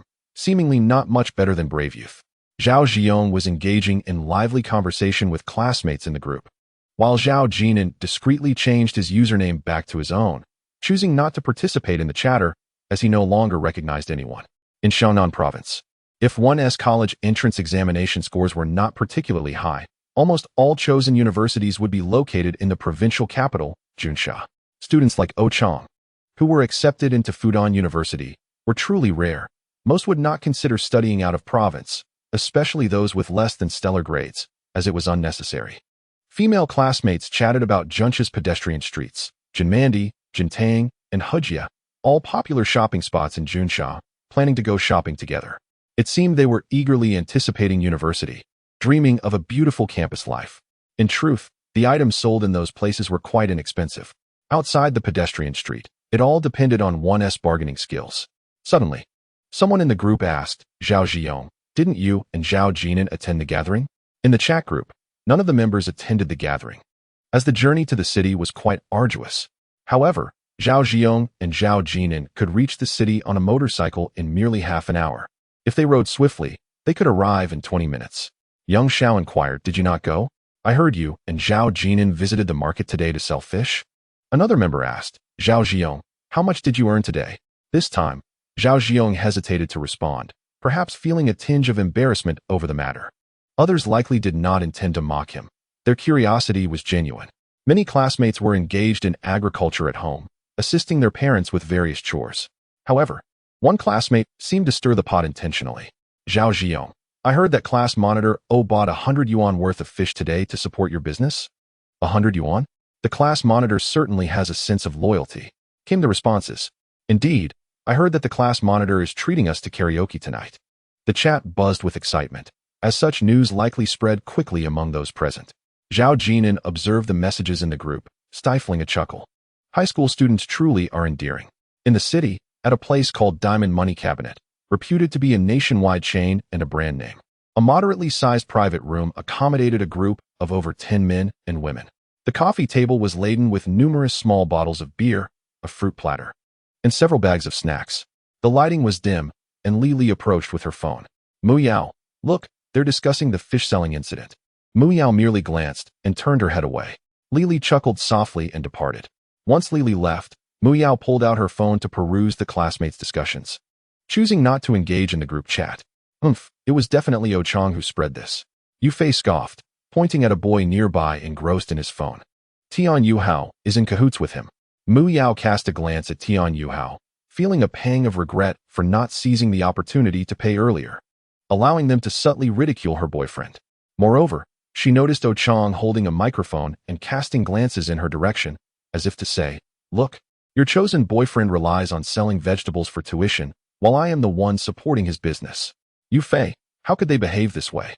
Mu Yao expressed her frustration. "What do you mean by this way?" Yu Fei seemed confused. It's nothing, Mu Yao replied, shaking her head. Do you think Jin'an saw this? Would he be upset? I don't know. He hasn't said anything in the group all day. A few girls in the room kept glancing at Mu Yao.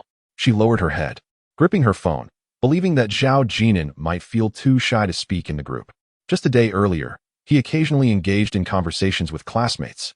As Yu Fei was about to speak, her phone chimed twice. Zhao Jin'an messaged, "Could you lend me some money?" Followed by, "If not, that's fine. Just keep it confidential." Yu Fei was certain that Zhao Jin'an had seen the chat among their classmates in the group. She glanced at Mu Yao beside her, whose phone seemed to remain silent. A look of confusion crossed Yu Fei's face. Why didn't Jin'an ask Mu Yao for a loan? Yu Fei inquired, "How much do you need?" Zhao Jin'an replied, "The more, the better. I will repay you in a few days." Yu Fei asked, "When do you need it?" "Tomorrow," Zhao Jin'an answered. "All right, I will do my best." Yu Fei responded. The next morning, Zhao Jin'an stepped out wearing a rather inexpensive backpack, a white shirt, dark shorts, and a pair of flip-flops. Although he had participated in the class basketball matches, he had never invested in any sports gear, such as Adidas or Nike. It wasn't a school competition, merely a contest among classes, which rendered such purchases unnecessary. The school wouldn't provide equipment either.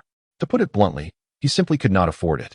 A pair of shoes, along with clothing, could easily exceed 1,000 yuan, which was quite a sum before 2006. Many families were reluctant to spend such amounts on their children. Brands like Antat, Li Ning, and Banny Road were considered more accessible, yet even these were only affordable for families with decent economic conditions. As the sun rose, casting golden rays across the land, Zhao Jin'an walked out of the village and approached a steep slope, signaling for a passing bus. "Hey, 3 yuan, the conductor called out. Leaning against the bus door, Zhao Jin'an handed over a 5 yuan bill and received change. With the 2,356 yuan his grandmother had given him the previous night, he now possessed a substantial sum of 3,686 yuan. Aside from that, the most valuable item he owned was a phone worth 500 yuan. Were it possible to pawn the phone, he would do so without hesitation, as there was no call worth waiting for. Why did he seek a loan from Yu Fei? Just the night before, he had recalled that he and Yu Fei had shared a desk in school. High school often involved changing desk partners, sometimes in pairs or groups of 3. He remembered Yu Fei came from a relatively well-off family, unlike Zhao Jiao, who would have to steal from his parents to acquire money. Even if one were to steal, there wouldn't be much to take. After all, who keeps excessive cash at home? His grandmother certainly wouldn't deposit money in a bank. "Driver, please stop." Following Yu Fei's text, Zhao Jin'an disembarked from the bus at a modest residential area and called her. Moments later, Yu Fei emerged, donning a white dress and white canvas shoes, her energy palpable as she jogged toward him. "Zhao Jin'an," she called out, waving with a bright smile as she glanced at the passing vehicles before dashing across the road. Yu Fei was petite, standing at just 160 centimeters, with shoulder-length hair. It was said she had cut her long hair to save time on washing it, a common choice among high school girls. Observing her youthful and vibrant demeanor, Zhao Jin'an smiled and waved back. Yu Fei paused for a moment, her smile brightening even more. She was undeniably charming, embodying the essence of youthful beauty, a term still seldom used nowadays. Perhaps it would be more apt to say she belonged to the Beauty Association. Chapter 10, The IOU. Zhao Jin'an. As Yu Fei crossed the street, she leaped in front of Zhao Jin'an and inquired, "Have you had breakfast? Allow me to treat you to some rice noodles." There was a noodle shop nearby, and Zhao Jin'an did not refuse. Yu Fei went ahead to pay. Perhaps due to her frequent visits, the owner recognized her. "Is this your boyfriend?" the owner asked. No. We are merely classmates," Yu Fei quickly denied, her cheeks flushing with embarrassment. After they settled at a table, she was the first to speak again. "Jin'an, have you encountered any issues?" She found Zhao Jin'an's remark about needing more money perplexing. School had yet to commence, so what would one require such a sum for? "No," Zhao Jin'an replied as he retrieved a pen and paper from his bag. "I shall write you an IOU." "What?" Yu Fei was momentarily taken aback. An IOU? At 18, having just graduated high school, she wondered if it was necessary to formalize a simple loan among classmates. "There's no need for that," she exclaimed, rummaging through her satchel to produce a stack of red bills. "Jin'an, I only have 600. Is that sufficient?" "It is." Upon hearing Zhao Jin'an's response, Yu Fei sighed in relief, as she had just managed to convince her mother the previous night to part with 2,000 for a new phone. The rest was her savings. Zhao Jin'an took the money without counting, but still meticulously composed an IOU for her. I will repay you in a few days. Oh. Yu Fei glanced at the IOU before casually placing it in her bag, adding, Mu Yao and I left midway through our karaoke session last night. What are you talking about? Zhao Jin'an raised his head, looking puzzled. Yu Fei appeared equally bewildered. Last night, in the group chat, they mentioned you and Zhao Jiong, which prompted Mu Yao to leave, and I followed suit. Oh. Zhao Jin'an finally grasped the situation, nodding before returning to his noodles. Yu Fei was perplexed, sensing that Zhao Jin'an seemed utterly indifferent. No, he must be feigning it. After all, boys tend to be prideful, don't they? Jin'an, are you truly not upset? Ochang did that on purpose. I saw him and Tian Yuhao arm in arm. He was instructing Tian Yuhao on what to say. Moreover, Mu Yao was in a bad mood last night. Yu Fei offered a reminder, quickly adding, however, I think you and Zhao Jiong are quite impressive, earning your own money. There's no shame in that. And Mu Yao? Zhao Jin'an suddenly inquired. She was unhappy and left with her bag, saying she wouldn't attend gatherings with them anymore. Thank you. Zhao Jin'an stood up, wiping his mouth. I didn't log in last night, so I didn't see. You're lying. As Zhao Jin'an prepared to leave, Yu Fei called out, Jin'an, where are you going? To Qinzhou. Are you not inviting Mu Yao to Qinzhou? Yu Fei mumbled softly, thinking Zhao Jin'an was going there to shop, wondering why one would not invite their girlfriend along for a romantic outing. How strange. In 2006, it was not possible to purchase World Cup lottery tickets from the Sports Lottery Center online. One had to go to a physical betting station to place a wager. The number of lottery stations in county-level cities was limited, and fearing excessive attention, Zhao Jin'an opted to travel to Qinzhou. He intended to bet on match scores, commonly referred to as correct scores, and wished to link several matches together. With a limited principal amount, wagering solely on individual match scores would yield minimal returns, even with significant multipliers. However, combining bets offered a different scenario, where the multiples multiplied. For instance, during the 2022 World Cup, a lottery player placed a 50-fold bet on a 4-match score combination, spending 100 yuan and winning 1.37 million. Similarly, in the 2010 South Africa World Cup, another player won 2.09 million with a 12-fold bet.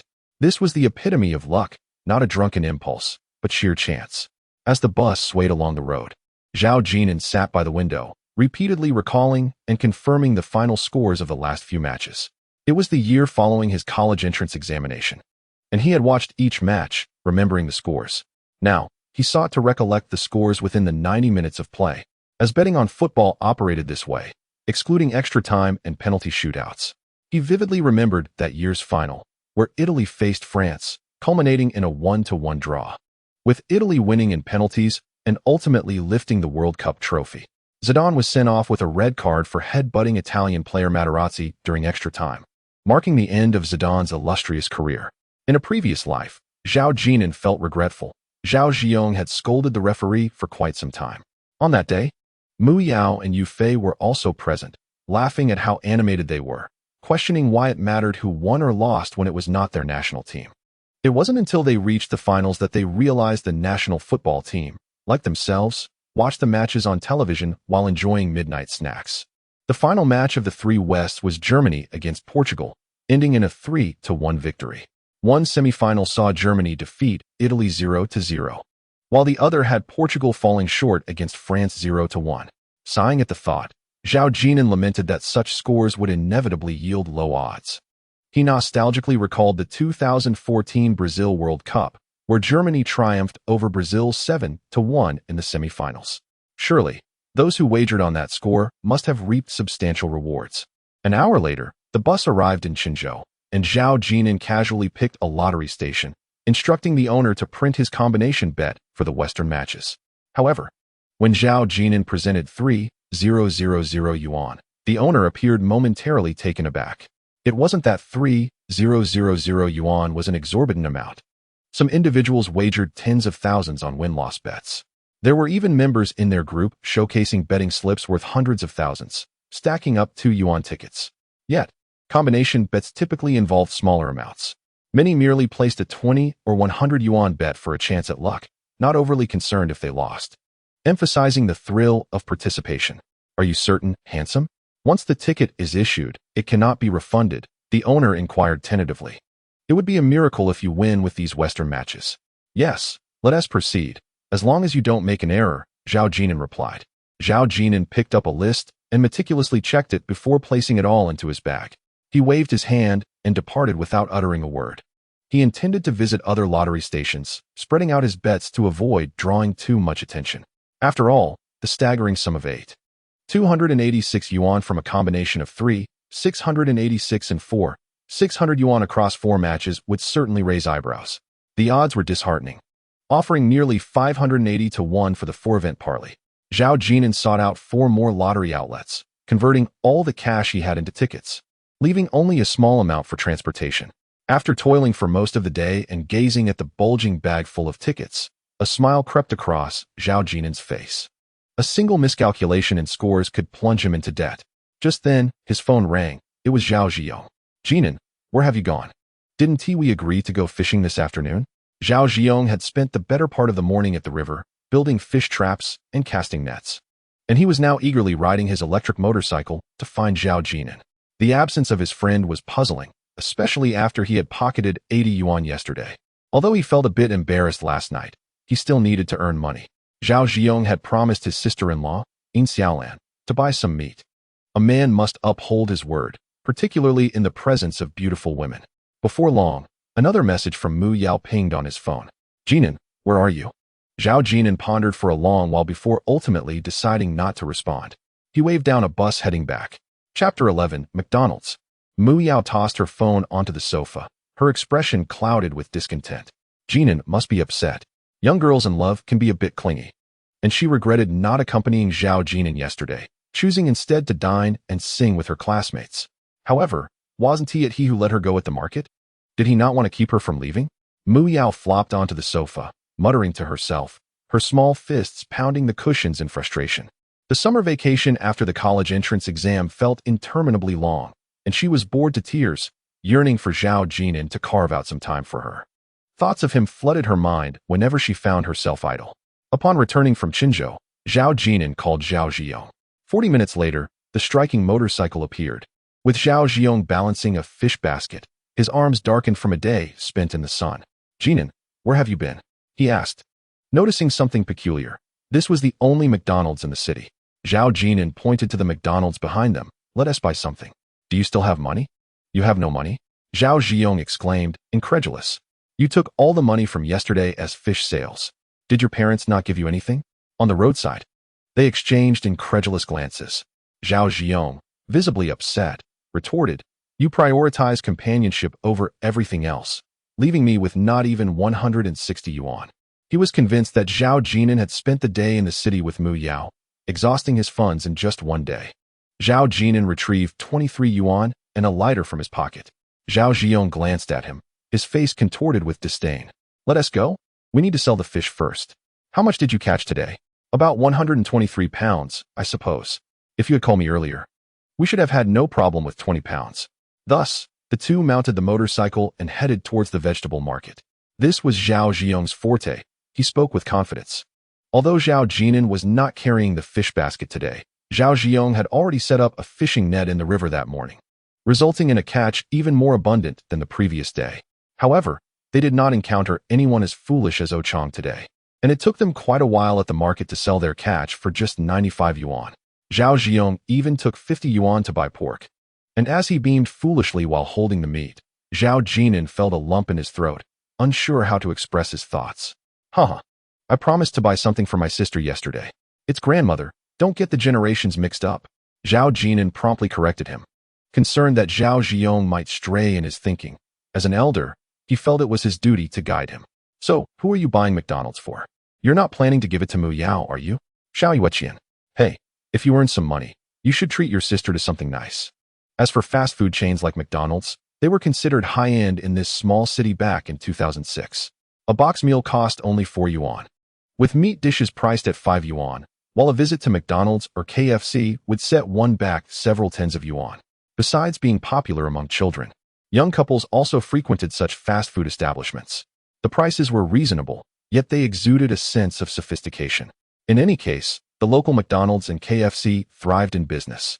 Zhao Jin'an, with a fish basket on his back that contained around 7 pounds of pork, could still smell the fishy scent wafting from it.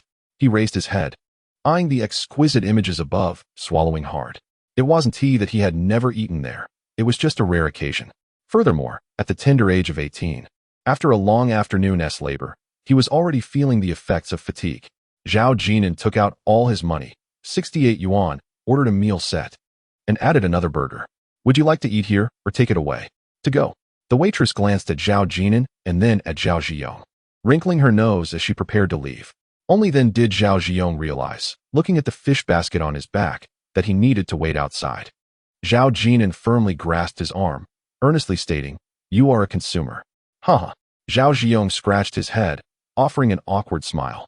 Zhao Jin'an chuckled as well, feeling a pang of sympathy for Zhao Ziyong's inner insecurity stemming from his family background. During high school, some classmates would bring in Coca-Cola cups to class. Even though a bottle from the nearby shop only cost 2.5 yuan, they preferred to carry cups from McDonald's or KFC. After finishing their drinks, they would keep the cups, sucking on ice cubes through straws, creating a slurping sound. They would then place the cups on their desks. Students like Zhao Jin'an and Zhao Ziyong could never afford such luxuries. For them, several tens of yuan represented a month's pocket money. For those who are frugal, a bottle of Laogan Ma paired with a bowl of plain rice can sustain one for a week at a mere cost of a few dozen yuan. Zhao Jin'an and Zhao Ziyong, however, do not need to be so economical, yet there are always classmates who face greater hardships. Accepting the takeout bag from the waiter, Zhao Jin'an requested a few extra packets of ketchup and handed a burger to Zhao Ziyong. Once outside, Zhao Ziyong inquired, "Jin'an, aren't you going to eat?" He assumed Zhao Jin'an was saving for his younger sister, Zhao Yueqian. Zhao Jin'an waved his hand dismissively, replying, "You go ahead. I just finished my meal." Zhao Ziyong chuckled. "Then I won't hold back." He devoured the burger hungrily. Zhao Jin'an pulled out a cigarette from his pocket and lit it. Under the scorching sun, the two made their way to the motorcycle parked by the roadside, one carrying 50 yuan worth of pork, the other clutching a lottery ticket valued at nearly 5 million. "Jin'an, after 2 days of hard work, we haven't saved a single penny. Yes, we must not squander the money we earn tomorrow. All right, by the way, what did you and Mu Yao do today? You spent quite a bit. Focus on writing. Don't look back. Once we earn some money, I want to buy a Nokia 70. The Nokia 70 was the best-selling phone in 2006, initially priced at 3,950 yuan before dropping to 2,790 yuan. As many prepared for college, the first thought was often to upgrade their phones. Yet, Zhao Jin'an suddenly realized he had little desire to buy anything. To him, all current phones seemed the same, as long as they could make calls and send texts. Upon returning to Zhejiang, smoke was already curling from the chimneys of every household. Zhao Yueqian was playing with a small dirt dog in the front yard, her little dress now soiled. Spotting the motorcycle returning, the little girl rushed over joyfully. "Brother."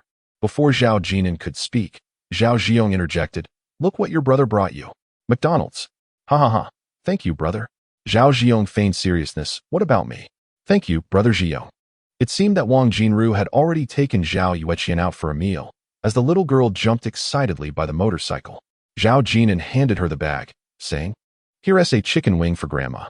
"Grandma," Zhao Yueqian shouted, "brother bought McDonald's." "Such a good girl." Zhao Ziyong patted the top of Zhao Yueqian's head, eagerly lifting the pork to curry favor with Yin Xiaolan. "Oh, bringing pork to someone else's house now?" Wang Jinru emerged from the kitchen with a sarcastic remark. Indeed, it was rather inappropriate not to keep some for their own home. She had only just learned that Zhao Jin'an and Zhao Ziyong had gone fishing. However, upon noticing the bag in Zhao Yueqian's hands, she added, "At least you have a little conscience."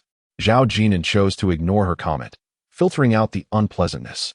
In his previous life, he had endured years of such nagging from Wang Jinru. Yet now, he perceived it differently. "Aunt, please refrain from speaking like that in front of little Yueqian. It sets a poor example for her education." Wang Jinru rolled her eyes, saying, "All right. You are a university student. Your discourse is quite sophisticated." Zhao Jin'an conceded, realizing how challenging it is to change a person. Wang Jinru was momentarily taken aback, but soon smiled. She approached Zhao Jin'an, patting him on the shoulder. "Where are you going for dinner?" "To sister-in-law's place." Zhao Jin'an glanced over. Zhao Ziyong had yet to emerge, likely assisting in the kitchen. "Next time you decide not to come home for a meal, let me know earlier to avoid wasting your food." Although Wang Jinru's words were somewhat sharp, she did not treat Zhao Jin'an and Zhao Yueqian differently when it came to food. When Zhao Jin'an returned from school, she would occasionally help him with his laundry. After all, he only returned home once a month, and perhaps Wang Jinru harbored some hope. It was certainly better than having just 3 women in the house. Wang Jinru often boasted in the village about her handsome and academically gifted nephew. In Chapter 12, Left Behind, shortly thereafter, Zhao Jiong returned carrying a piece of meat. As he passed Wang Jinru, he cheerfully called out, "Aunt." Wang Jinru rolled her eyes, knowing he was merely flattering his younger sister-in-law. "Jinan, beautiful women cannot be trusted." Zhao Jin'an blinked and replied, "Aunt, do you watch the Heaven Sword and Dragon Saber?" "What? Nothing. Aunt, you are very beautiful too." "Huh, am I?" Wang Jinru, flustered, tidied her hair and looked around, feeling somewhat flustered by her handsome nephew's compliment. Could it be that she was truly beautiful in his eyes? In reality, Wang Jinru was just in her early 30s, and women generally enjoy hearing flattering remarks.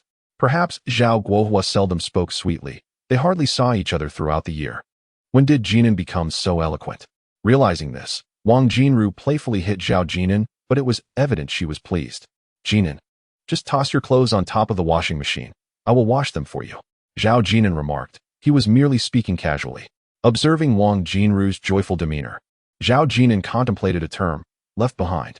Left behind children, left behind elderly, left behind women. In his previous life, after graduating, Zhao Jinan stayed in Junsha, while Zhao Yueqian also attended university there, and Zhao Guohua worked in Yangqing. Where else could Wang Jinru go if not to Zhao Jinan's home? Naturally, she would visit more frequently, leading to arguments with Zhao Jinan's mother-in-law.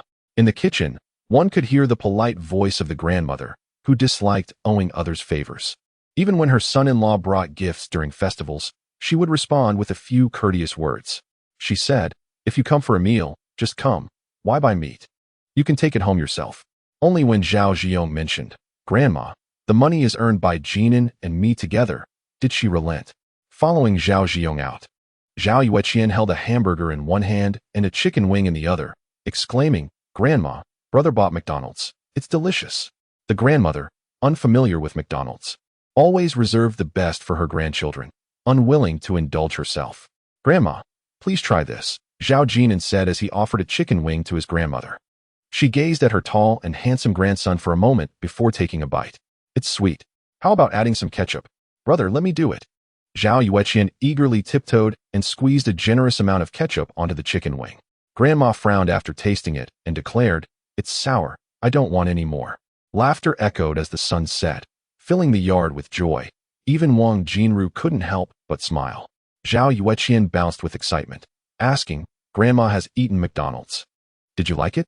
With a face full of wrinkles, Grandma chuckled, "It was delicious, but my teeth aren't good anymore, so you can have it, Qian." This was a moment of warmth shared among them, left behind by their loved ones. Wang Jinru felt a twinge of reluctance as she looked at her tall and handsome nephew. He would soon leave for university and only return home once a semester.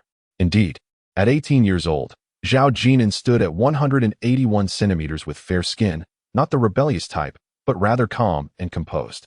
He seemed to have skipped the teenage rebellion phase, obedient at home and in school. That night, Zhao Jin'an lay in bed deep in thought. The year 2006 was indeed an awkward time, heavily influenced by the motivational sayings of later generations. Everyone knew the phrase, "Stand at the wind's edge." And even a pig can fly. What wind? The internet.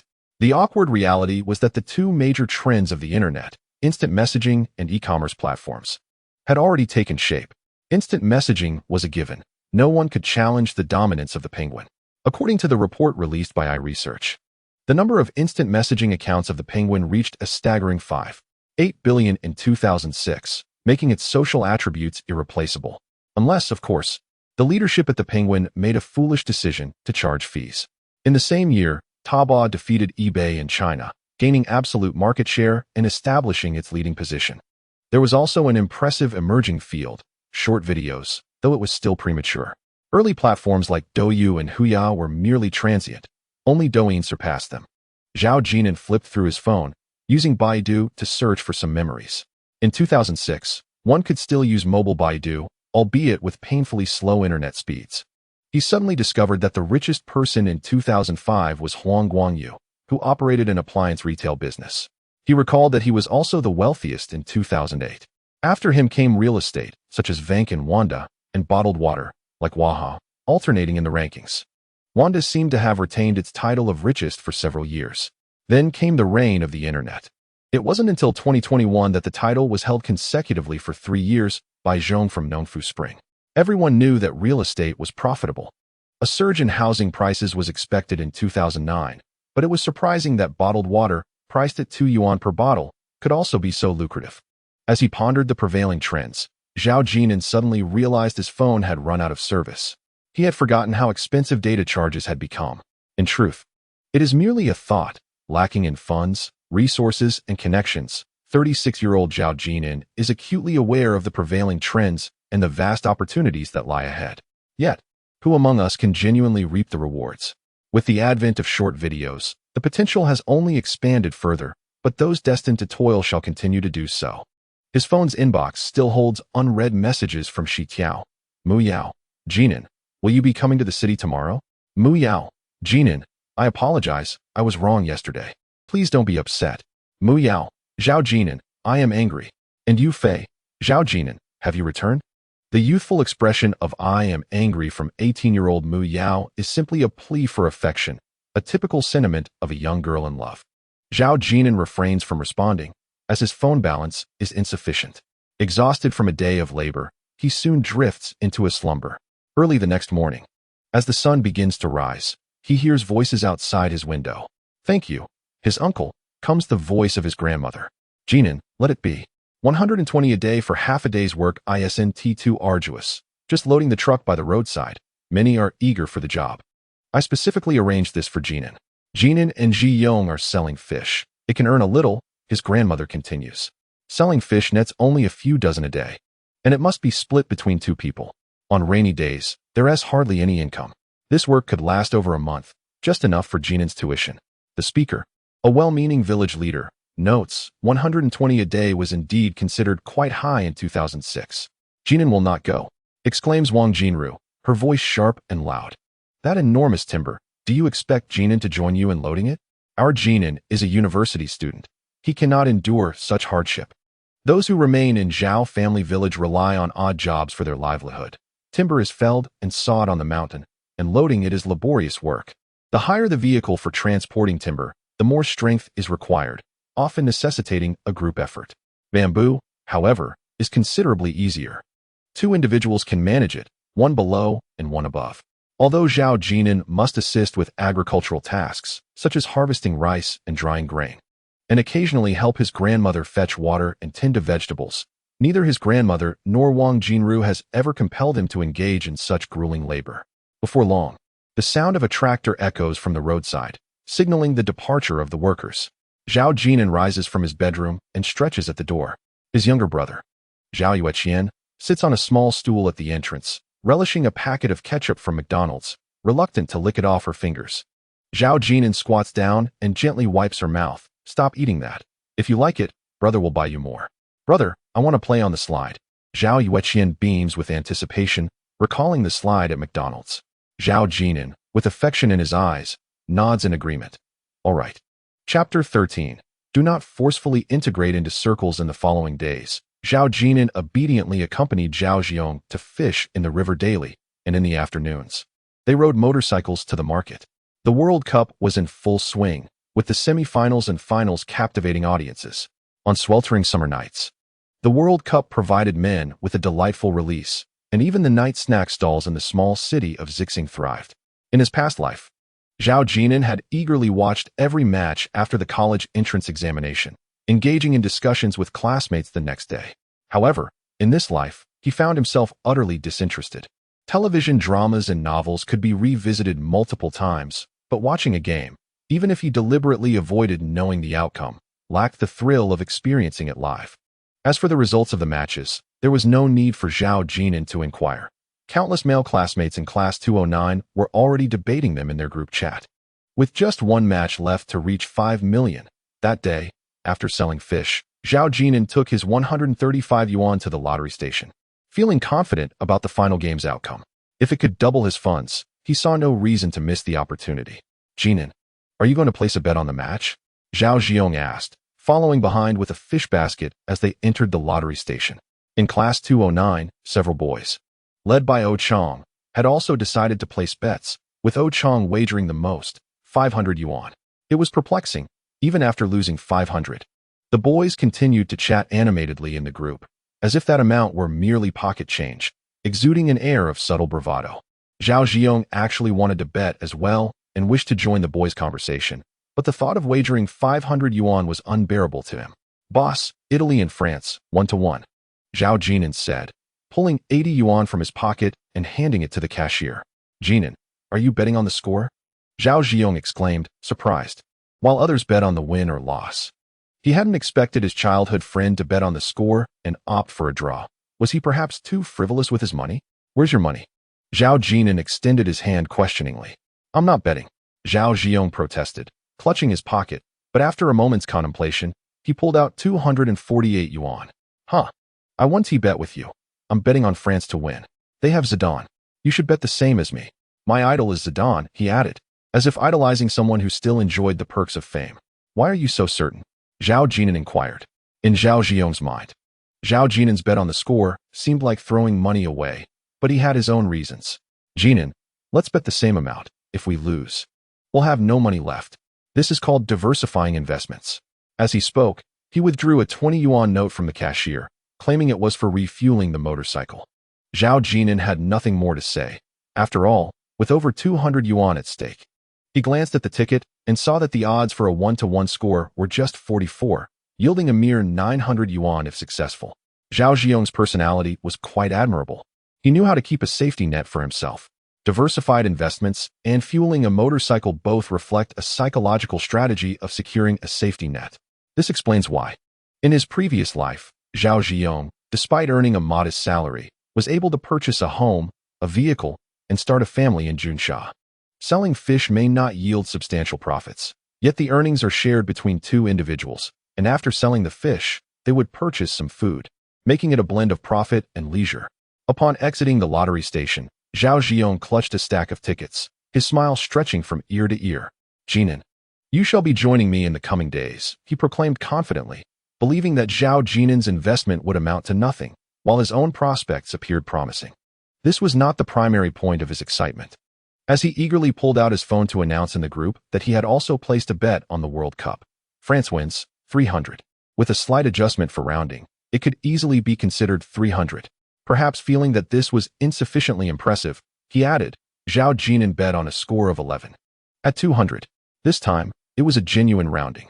However, instead of receiving praise from his classmates, a female peer remarked, Zhao Jin'an, are you also following in Oh Chong's footsteps and betting on football? At first glance, this statement seemed innocuous, but its sting was undeniable. Somehow, it had become known among the classmates of the senior year, 209, that Zhao Jin'an and Zhao Jin'an were currently selling fish at the market to fund their studies. Given your circumstances, are you really learning to gamble like others? The female classmate bore no ill intent, yet Zhao Jin'an felt his face flush with embarrassment. Why was there such a stark contrast in how they were treated for the same activity? Zhao Jin'an cast a glance at him, recalling the adage, do not force your way into circles that do not welcome you. Zhao Jin'an hesitated, words caught in his throat. Jin'an, why do they all support Oh Chong? They are not supporting him. Jin'an, I feel a bit downhearted, simply because his father is with the National Development and Reform Commission. We should not underestimate ourselves. You are taller than him, and if you were to trim your side bangs, you would be more handsome. Jin'an, do you not feel disheartened? I am more handsome than all of you. And what does that matter? Handsomeness does not feed one. I could secure a girlfriend from the National Development and Reform Commission. Zhao Jin'an, despite feeling somewhat lighthearted from the banter, realized a significant shift in Zhao Jin'an's demeanor. He no longer shied away from expressing such sentiments.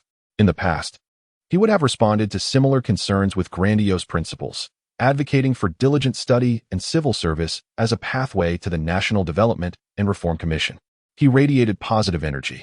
Suddenly, the group chat buzzed with excitement. In 2006, 500 yuan was indeed a considerable sum for them.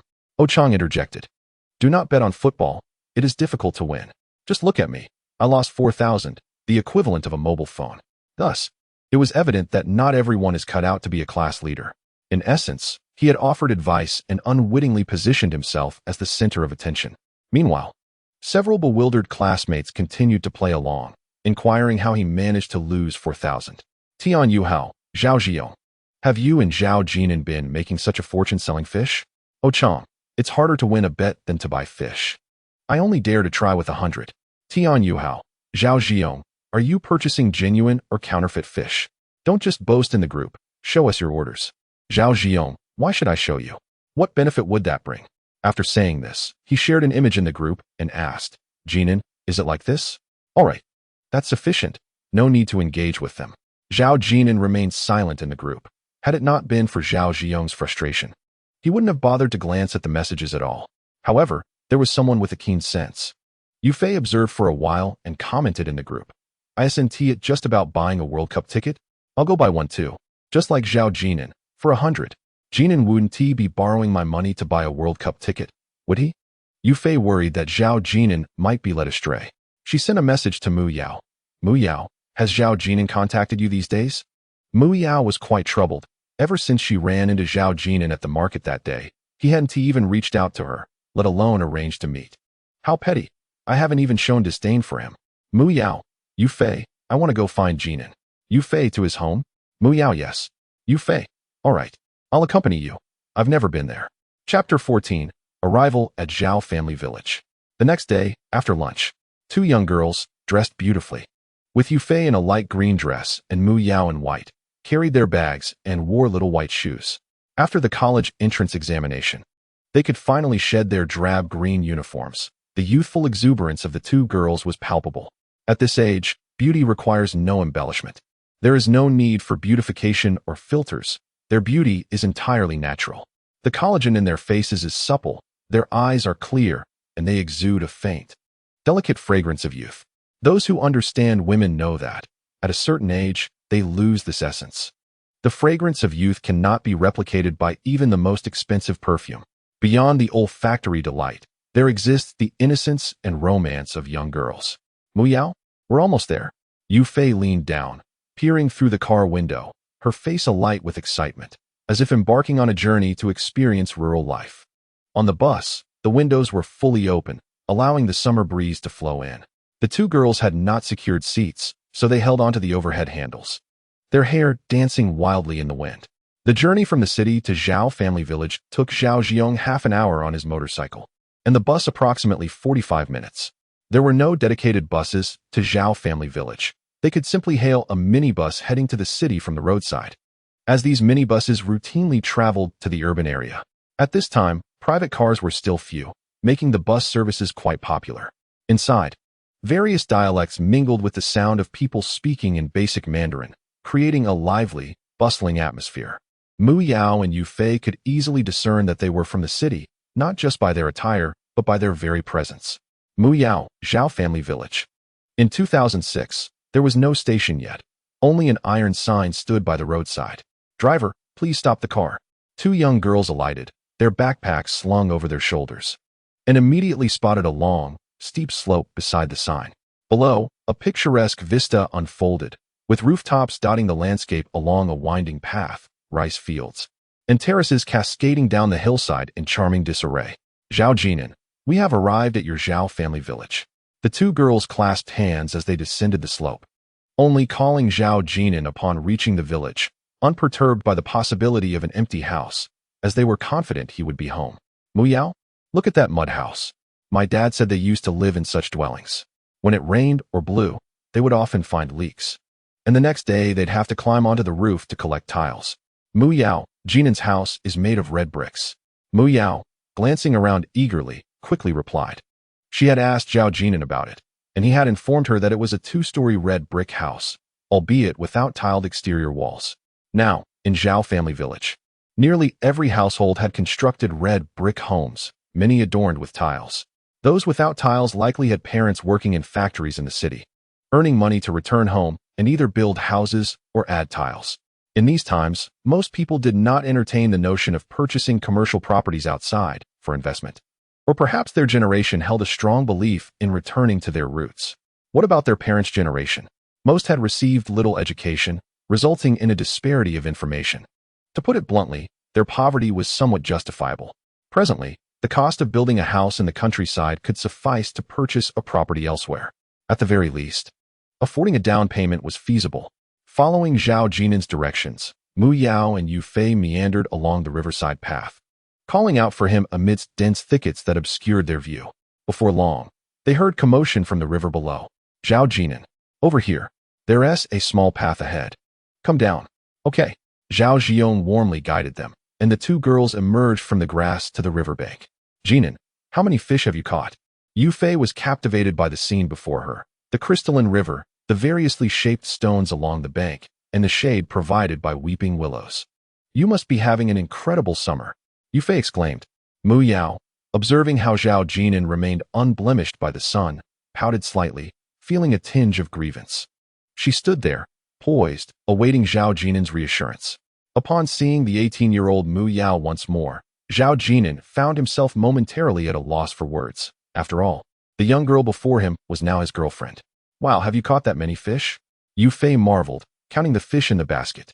In truth, one could say the emotional value was at its peak, and Zhao Jin'an felt a swell of pride, a recognition of their achievement. Zhao Jin'an wore a warm smile. His hair slightly damp, undeniably handsome. He gestured to Mu Yao. Come, let me show you. Only then did Mu Yao shift her feet, pouting her rosy lips, and willingly took Zhao Jin'an's hand. Jin'an, be careful, the stones are quite slippery. Mu Yao, nearly losing her balance, clung tightly to Zhao Jin'an's arm. The two girls contemplated removing their shoes, but Zhao Jin'an cautioned them that walking barefoot would be even more treacherous. Let me take you to see the fish. Zhao Jin'an gently took Mu Yao's delicate hand, leading her to the fish trap constructed by Zhao Jin'an. The trap needed to be covered with branches. Firstly, to prevent the fish from leaping out. Secondly, to protect them from the scorching sun. Wow, there are indeed fish. In truth, the fish had long been collected. Those currently inside were ones Zhao Jin'an had instructed Zhao Jin'an to toss in. Seeing the excitement on Mu Yao and Yu Fei's faces, Zhao Jin'an felt a twinge of envy. Why hadn't he thought of this earlier? Zhao Jin'an, hurry and bring the fish basket. Oh right. The two girls lifted their skirts with one hand while trying to catch fish with the other. The delicate girls struggling to maintain their balance as they sought Zhao Jin'an's support, though their skirts inevitably got a bit wet. Jin'an, how many fish are there? Perhaps over a pound. This is so much fun. With the current flowing through, the fish in the trap were not particularly easy to catch. Yet it was just right for Mu Yao and Yu Fei. Jin'an, help me hold my skirt. Mu Yao needed both hands to catch fish. Though she and Zhao Jin'an had not been to a hotel together, they had already shared hand-holding and kisses, so adjusting her skirt felt trivial.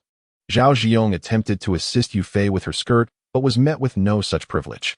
The sound of their tinkling laughter echoed across the river as Zhao Jin'an led them to gather the fishing nets. Mu Yao and Yu Fei were having an absolute blast. Was this not more enjoyable than an arcade? Jin'an, carry me. With that, Mu Yao grasped Zhao Jin'an's arm and stood on tiptoe to plant a kiss on his cheek. Yu Fei rolled her eyes. You too. Mind your manners and spare us the lovey-dovey display. Hee, we won't. All right, next time I won't play the third wheel. As Yu Fei waded through the river, her skirt lifted, she stumbled, quickly reaching for Zhao Jin'an's arm. Ah, Jin'an, save me. Zhao Jin'an quipped. Am I just for show? I'm the most capable one here, you know? With Mu Yao perched on Zhao Jin'an's back, her slender, fair legs swung joyfully back and forth as she took in the scenery of the banks. Suddenly, she leaned in and whispered, Jin'an, I was wrong last time. Please don't be upset. Hee, I really like you. Zhao Jin'an tossed Mu Yao gently into the air without saying a word. Chapter 15, Just Classmates. Wow, Jin'an. I made the stone skip 9 times. A stone glided over the river's surface, drifting away, while Mu Yao leapt with joy, her youthful exuberance on full display. Zhao Jin'an smiled, watching her. Am I impressive? Indeed. I'll find a thinner stone. This time, it'll skip 10 times. Jin'an, help me find one. Mu Yao, with her wet skirt in hand, searched for stones along the shore. Her long hair also dampened, but her laughter never ceased. Leaving the urban area, Mu Yao felt a surge of joy as she realized her affection for Zhao Jin'an, embodying the essence of a young girl in love. Suddenly, with a splash, Zhao Jin'an dove headfirst into the deep water around a bend. Mu Yao and Yu Fei gasped in astonishment, followed by a burst of laughter. This rascal even showcased his breath-holding skills, managing an impressive minute and a half, eliciting admiration from the two young girls. Indeed, Holding one's breath for such a duration is quite remarkable, and it was Zhao Jin'an's forte. High school students often seek to impress in front of beautiful girls, and the trio, Mu Yao, Yu Fei, and Zhao Jin'an, were thoroughly enjoying themselves, embodying the spirit of 18. Zhao Jin'an, pulling a cigarette from his pocket, a labor of Baisha, was about to light it when Mu Yao turned, her damp hair cascading as she smiled with a hint of seriousness. Jin'an, you must not emulate other boys by smoking. Zhao Jin'an obediently tucked the cigarette away. Mu Yao beamed with pride, a touch of playful arrogance evident in her demeanor. This was her boyfriend, handsome and compliant. Indeed, Zhao Jin'an was well-behaved, particularly in his youthful days. Although the concept of raising a boyfriend had yet to form, it lingered in Mu Yao's heart, suggesting the delight of nurturing such a charming companion. As the sun dipped below the horizon, the time neared 6 o'clock. After a day of fun, the group prepared to head back to the village. Zhao Jin'an rode his motorcycle slowly ahead, occasionally turning back to share a few words, his smile radiant and carefree. Mu Yao, why don't you and Fei eat before heading back? Jin'an's grandmother cooks wonderfully. Ah, Mu Yao exclaimed, surprised at the thought of visiting so soon after starting a relationship. That sounds lovely. Yu Fei thought little of it. Visiting friends after the college entrance exams was quite common, and everyone arrived empty-handed, calling out uncle and aunt upon entering. Afterward, I'll give you a ride back on my motorcycle. With that, Zhao Jin'an revved the engine, leaving behind a cloud of exhaust, perhaps signaling ahead. As Zhao Jin'an and the others walked back, Mu Yao hesitated slightly while ascending the slope. Was this truly Jin'an's home? A two-story red brick house, unadorned with tiles, featuring wooden windows with a six-pane design. The building appeared to have stood for some years, as contemporary rural homes typically sport sliding windows akin to those in urban areas. Upon hearing the news, Zhao Yueqian awaited at the slope's edge, her demeanor shy, biting her finger and smiling bashfully, likely a reflection of her upbringing. This is my younger sister, Uncle S' daughter, Zhao Jin'an introduced. Your sister is quite beautiful. While indeed lovely, her dress bore the marks of play, a bit soiled from romping with village friends. Yu Fei tugged at Mu Yao, hastening toward Zhao Yueqian, teasing her playfully. Next time I come, I'll bring you delicious treats. How about lollipops? Is there a small store here? I'll take you to buy ice pops. Mu Yao also crouched down to gently touch Zhao Yueqian's face. Grandmother was busy in the kitchen. She stepped out for a moment to glance around before retreating once more. This marked the first occasion Zhao Jin'an had brought a female classmate home. Zhao Jin'an followed her inside, casting a glance at Zhao Jin'an, who was assisting by washing vegetables. Zhao Jin'an shook his head, indicating that he had not revealed Zhao Jin'an's relationship with Mu Yao. Zhao Jin'an was concerned that his grandmother might feel pressured, as it was customary in their village for a grandson to present a substantial red envelope to a girl when introducing her to the family. Grandmother would never let her grandson's honor be compromised due to a breach of etiquette. In such families, the grandmother would strive to uphold traditions. This was the extent of what she could do for her grandson. Indeed, it was all she could offer. Grandmother, where is Andy? She went to the village committee. Grandmother observed her grandson for a while, seemingly wanting to ask something, but she returned to her cooking. Zhao Jin'an harbored a question. Do people of his grandmother's age truly see through all matters and relationships, or do they simply choose not to speak? After all, why else would the phrase old as a spirit exist? The kitchen, steaming like a sauna, was filled with the enticing aroma of dishes. Before long, several plates were laid out on the stove. Fish stir-fried with chili, meat stir-fried with chili, steamed eggs, and a bowl of spicy century eggs, all heavily seasoned with chili. There was even a bowl of fish steamed with chili powder. This dish was rarely known beyond their locality, yet the people of Zhao family village consumed it often. It consisted of homegrown red chilies ground into powder, mixed with water and oil, then steamed. Not just fish, but meat could be prepared this way as well. Are you hungry? I'll just fry some loofah and green beans, and then we can eat. Grandmother was swift and efficient, doing her utmost to ensure her grandson's classmate felt welcomed, not wanting him to lose face in front of a girl. Zhao Jin'an found it perplexing why Qin Qingji was reluctant to return home. If it was merely due to a busy work schedule, that would be understandable. Yet she had not visited even once during the past few years of New Year celebrations. Grandmother was far from being a harsh person. She treated Qin Qingji exceptionally well, preparing meals a day in advance whenever she received a phone call from her. Reflecting on this, Zhao Jin'an took a deep breath. Grandmother need not prepare so many dishes for a mere classmate. A classmate, you say? Grandmother glanced at the cured meats hanging above the stove. Zhao Jin'an quickly waved his hands, insisting, "Really, it's unnecessary. We won't finish all this food. They are all good girls." "Grandmother, in your heart, is there such a thing as a bad girl?" Zhao Jin'an recalled his grandmother's previous words about his sister-in-law being a good woman, leaving him somewhat bewildered. After a while, Mu Yao and Yu Fei returned with Zhao Yueqian, each holding a Zhongshan ice cream cone. After spending some time together, Zhao Yueqian was soon calling them sisters. "Grandmother, look. They bought me ice cream." "Hello, grandmother. We are classmates with Jin'an." Mu Yao and Yu Fei greeted politely. Grandmother smiled and nodded in response. "Good. You are all wonderful children." She cast a lingering glance at Mu Yao in her white dress, contemplating the likelihood of her grandson's personality aligning with this girl. "Dinner is ready. Come and eat." In Zhao Jinan's home, Zhao Jiong was neither a guest nor treated as one. As dishes were served, they were placed on a high Western-style table, accompanied by tall stools for two. The table and stools were painted in red, though much of the paint had chipped away. The living room was spacious, its walls coated in a layer of white lime, devoid of any visible electrical appliances, yet impeccably clean. Mu Yao and Yu Fei, while serving themselves, cast curious glances at Zhao Jiong as he lifted his bowl and stepped outside. They too took some food and followed him to the front yard to eat. Grandmother had yet to appear. She always waited until the last moment to eat whenever guests were present. No amount of persuasion could sway her. It seemed many women of her generation shared the same trait. Women do not sit at the table. "Ah, Jinan, your grandmother's cooking is truly delightful," Yu Fei exclaimed, nodding vigorously, her ladylike demeanor completely forgotten. "Indeed," Mu Yao agreed, as she too filled her bowl generously, perhaps due to her hearty appetite after an exhausting afternoon of play. Mid-meal, she inquired, "Jinan, where's grandmother?" In truth, had Mu Yao and Yu Fei not come, grandmother would not have prepared such an abundance of dishes. Their household was not impoverished to that extent, merely unnecessary. Moreover, these dishes, aside from the meat, bore the essence of homegrown produce. The chili peppers were cultivated in their own garden, the fish freshly caught from the river, and the eggs laid by their own hens.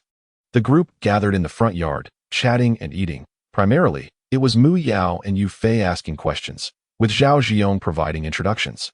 Next door, Yin Xiaolin peeked out briefly before retreating. Before entering her home, she stole another glance at Mu Yao. Surely, this girl must be Jinan's girlfriend? Her thoughts mirrored grandmother's. Next door was her sister-in-law's house, while this two-story building belonged to Jinan's uncle. Zhao Jiong gestured with his chopsticks, indicating the neighboring structures, both adorned with small white tiles, resembling the uniform style of self-built houses in rural Xiangnan. As they engaged in conversation, the loud voice of Wang Jinru echoed from the street below. "Isn't it just bullying? Just because we have no men at home, what else with this 985,211 nonsense? When it comes to Jinan, he only gets 2,000.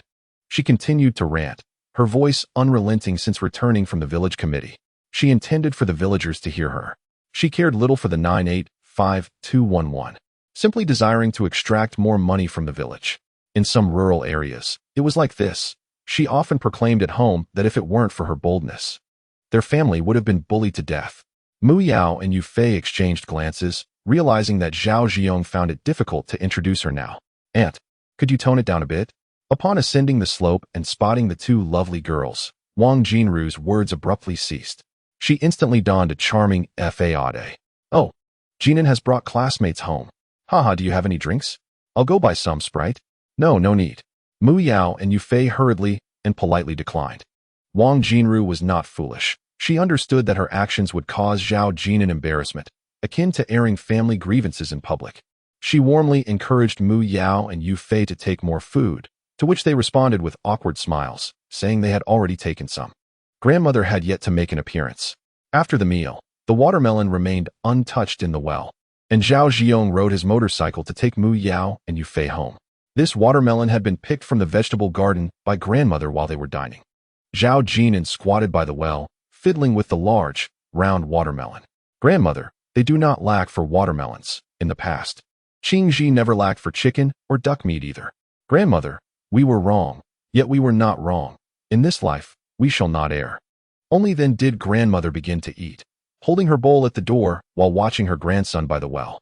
Upon returning home, Mu Rinxiang and Zhang Hui were somewhat suspicious when they saw their daughter's damp, white shoes. "Dear, where did you play today?" "Huh." Mu Yao, bending down to change her shoes, felt inexplicably hesitant to mention Zhao Jin'an or that she had gone to Zhao's village. "I just hung out with my classmates," she replied vaguely. However, how could she deceive her parents? Zhang Hui chuckled. "Are you in a relationship?" "It's just that high school forbids dating to prevent distractions from studies." "Tell me, who is that boy? Can I meet him?" "Oh, I'll introduce you to him after we start dating." As Mu Yao changed her shoes, she eagerly retreated to her bedroom. "Dating?"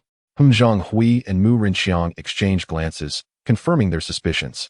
"Should we ask?" Ask whom?" "The homeroom teacher and our daughter's classmates. You keep a close watch tonight. She must not stay out overnight." In Mu Rinxiang's heart, he believed that girls were often more vulnerable, and as a father, he disliked seeing his delicate daughter being taken advantage of. Yet, if she became like an old cabbage with no suitors, parents would become anxious. At 18, Mu Yao naturally did not face such issues. Being an exceptional daughter, her parents hoped her partner would also be outstanding. But how does one define excellence? A similar incident had occurred in a previous life, just 3 days after the World Cup final. Yet in this life, it transpired on the very day of the World Cup final. Zhao Jin'an received a call from an unfamiliar number, and a cool, distant voice emerged. "Hello, may I speak to Zhao Jin'an?" "Yes." "Hello, I am Mu Yao's mother." "Hello, Auntie." There was a noticeable pause on the other end. Zhao Jin'an's calm demeanor showed no hint of panic, unlike a typical high school graduate. A timid person might have hung up under pressure.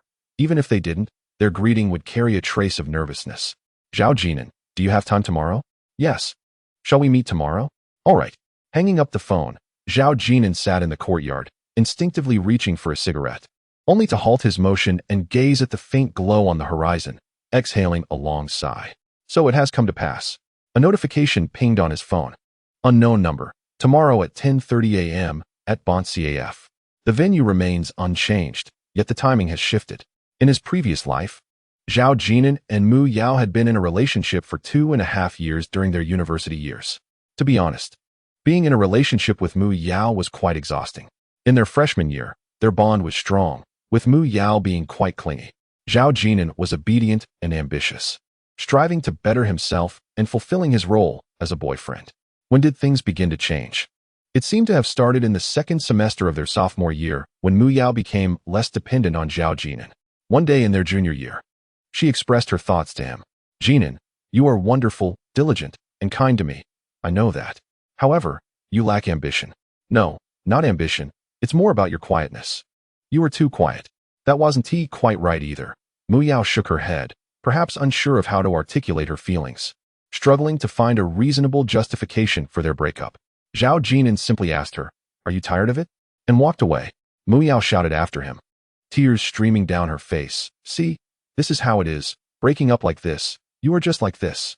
Zhao Jin'an turned calmly and said, "You tell your classmates that my family is in business, but my father passed away when I was in elementary school.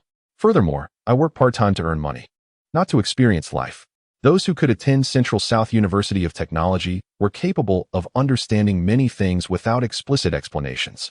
Zhao Jin'an could comprehend Mu Yao's feelings as well. What ambition, what quietness. If one came from a well-off family, possessing wealth and connections, would quietness still pose an issue? In truth, the term cunning would be more fitting. Zhao Jin'an departed without a trace of hesitation, devoid of entanglement, without demanding Mu Yao provide a reasonable explanation. For instance, had she lost interest? Was there a more exceptional man pursuing her? Or, like a pure-hearted lover, pleading with Mu Yao for time, promising to become the person she envisioned? Mu Yao squatted on the ground, covering her face and weeping, uncertain if she was mourning herself or the relationship. The next day, Zhao Jin'an donned a white shirt and black trousers, slipping into a pair of worn-out flats he had had for 2 years. On this scorching summer day, opting out of shorts and flip-flops was a mark of respect for both others and himself. As he hailed a bus to the city, he received another call from Zhang Hui, informing him that the location had changed to the finest hotel in the city, Xiongxing Hotel. Shortly thereafter, Mu Yao called again, urging Zhao Jin'an to dress nicely, her tone laced with apprehension. Just as the bus arrived in the city, his phone pinged once more with a message. "You Fei Wow? Jin'an, are you and Mu Yao meeting each other's families?" Indeed, Just yesterday, Mu Yao visited her grandmother and aunt in Zhao family village, and today, Zhao Jin'an is set to meet Mu Yao's parents. Such a romance inspires longing in the hearts of 18-year-old girls. Chapter 17. From the perspective mother-in-law at Xiongxing Hotel. Below lies a broad river, and within a private room on the second floor, Mu Rinxiang, Zhang Hui, a man, and a slightly younger woman, resembling Zhang Hui, are gathered. This is Zhang Yinxian, Mu Yao's aunt. The middle-aged man is Mu Rinjun, Mu Yao's uncle. In a previous life, Zhang Yinxian returned to Junsha on this very day. Upon hearing her niece had a boyfriend, she wished to meet him. Mu Yao, having finished a phone call, entered shyly. Her head lowered like a child who has committed a misdeed. Mu Yao, is your boyfriend arriving soon? Zhang Yinxian inquired. Yes, Mu Yao replied softly. Finding a place to sit, Zhang Yinxian and Zhang Hui exchanged glances, relieved that Mu Yao had yet to accompany Zhao Jin'an to a hotel. After learning of Zhao Jin'an's family background, Zhang Hui deemed him lacking in discernment. What a mismatch. Zhang Yinxian similarly labeled Zhao Jin'an a phoenix man. Mu Yao, how much red envelope money did his grandmother give you yesterday? Zhang Yinxian asked playfully. None, we just went as classmates, Mu Yao explained. Just then, a waiter knocked and entered, asking if they would like to order. Mu Rinxiang raised his hand, but Zhang Yinxian interjected, asking the waiter to wait until everyone had arrived. After a while, footsteps echoed from the corridor, and Mu Yao stood up, knowing it was Zhao Jin'an. Jin'an, over here. Seeing Zhao Jin'an nod in shorts and flip-flops, Mu Yao felt a small wave of relief. He stood naturally at the door, recognizing Zhang Yinxian from Junsha. Only Mu Rinjun was meeting him for the first time. As for Zhang Yinxian, she was a woman of decent appearance, well-dressed, engaged in the cosmetics business in Junsha, and possessed a certain degree of affluence. At the entrance, Zhao Jin'an noticed the bags on the table, so many that it was impossible not to see them. There was also a car key, BMW. In fact, there were 2 keys, as Mu Rinxiang also had a key to a Volkswagen. In 2006, private cars were not yet commonplace, making them a source of pride. They surely had more than mere vanity in mind. Zhao Jin'an chuckled inwardly, politely following Mu Yao's lead to greet her family. Uncle and aunt, this is my dad and mom. Hello, uncle. Hello, aunt. Hello, little aunt. Mu Yao lightened the atmosphere, pulling out a chair for Zhao Jin'an to sit. Zhao Jin'an's gaze fell upon the Gucci bag on the chair beside Zhang Hui, and he suddenly felt an urge to laugh. In his previous life, the 18-year-old Zhao Jin'an had no knowledge of Gucci, and at Bank CAF, Zhang Hui had placed her bag on the table without recognizing its worth. It is indeed not Zhao Jin'an's fault. A person who has never ventured beyond Qinzhou and has no acquaintance with luxury goods cannot be expected to possess much insight. The brand in question is simply too mainstream. Observing Zhao Jin'an seated with an air of calmness and ease, the elder momentarily forgot to speak. How peculiar. He exuded a certain relaxed demeanor. Yes, a relaxed demeanor. From whence did this tranquility arise? The elder exchanged glances with others. Zhang Hui felt the most profound impact. She had sensed this same feeling during her phone conversations with Zhao Jin'an, a feeling that was indescribable. Indeed, in her previous life, Mu Yao had remarked that Zhao Jin'an was too quiet, and she was not mistaken. This individual seemed devoid of any fiery temperament. Mu Rinxiang and Zhang Hui shared a knowing glance, as if they comprehended why their daughter had developed an affection for this young man. He was undeniably handsome. Waitstaff, please take our orders. Zhang Yinxian summoned the waiter, placing the menu on the table before Zhao Jin'an. Jin'an, please go ahead and order, she said with a smile. You order, he replied, handing the menu to Mu Yao without even glancing at it. Without hesitation, Mu Yao opened the menu and began to select dishes. Zhao Jin'an remained focused, not casting a single look at the menu. Zhang Yinxian, still smiling, encouraged, Jin'an, do take a look and order whatever you fancy. At first glance, her words seemed warm and inviting, yet such a sentiment was lost on the inexperienced Mu Yao, who merely lowered her head and inquired, Jin'an, what would you like to eat? I'm flexible, I'll eat anything, he replied. As anticipated, after Mu Yao ordered 2 dishes, Zhang Yinxian took the opportunity to inquire about the restaurant's signature dishes and the salmon, even specifically asking about their prices. In truth, salmon was not particularly expensive. Zhang Yinxian ordered 7 dishes and a soup, totaling nearly 3,000 yuan for the table. Once the waiter departed, Zhang Hui spoke up. Jin'an, I heard your father. What about my tuition fees? Zhao Jin'an was about to respond when Mu Yao tugged at his sleeve beneath the table, hastily interjecting, "Mom. Jin'an received a scholarship for getting into university. His village offers rewards." Had it not been for Wang Jinru, Mu Yao might not have thought to mention this. She feared that Zhao Jin'an might reveal his work at the fish market, and he understood her apprehension. And what after that? Surely the village won't offer rewards every year? Zhang Hui pressed on. Sensing the tug at his sleeve, Zhao Jin'an smiled and said, "My grandmother and aunt will help me, and besides, I plan to work part-time while at university." Upon hearing this, he noticed Mu Yao letting out a sigh of relief beside him. "Part-time? As a tutor or distributing flyers?" she asked. "As a tutor," Mu Yao quickly replied, for in her mind, selling fish and handing out flyers were far too undignified. Earning money through tutoring sounded much more respectable. "Jin'an, is it true that you got into normal university?" Mu Renxiang finally spoke up. If it weren't for such family circumstances, he and Zhang Hui would indeed hold Zhao Jin'an in high regard. The young man is both talented and ambitious. "Yes, uncle," Zhao Jin'an replied politely. "Is Shida a 211 university?" Mu Renxiang glanced at his brother beside him. Mu Renjun nodded in affirmation. "Is Central South University of Forestry and Technology a 985? "Indeed." Mu Renjun replied with a composed nod. The two men kept their conversation succinct. "What are your plans for the future?" Mu Renxiang inquired. "Plans?" Zhao Jin'an responded, somewhat bewildered. Mu Renxiang scrutinized him and remarked, "Your aunt and I have only one daughter, who has been pampered since childhood." "And then?" Zhao Jin'an asked. "And then?" Mu Renxiang found himself at a loss for words. He began to introduce himself. "Your aunt and I work at the tax bureau. Her uncle is at the land bureau. And her younger aunt runs a business in Junsha. Her cousin secured a government position last year, also at the land bureau." Zhao Jin'an nodded in silence, his expression calm, devoid of any sign of anger, embarrassment, or shame. It was perplexing. This was not the demeanor expected from a young man. "We are somewhat familiar with your Zhao family village." Mu Renxiang hesitated, thinking Zhao Jin'an might not comprehend. "Uncle, please feel free to speak candidly," Zhao Jin'an thought to himself. Anticipating their direct approach, Mu Renxiang wondered if his words were not clear enough. "Father, Jin'an plans to take the civil service exam after graduation." Mu Yao interjected. Having grasped part of the conversation, she tugged at Zhao Jin'an's sleeve, urging him to agree, hoping to navigate through this situation smoothly.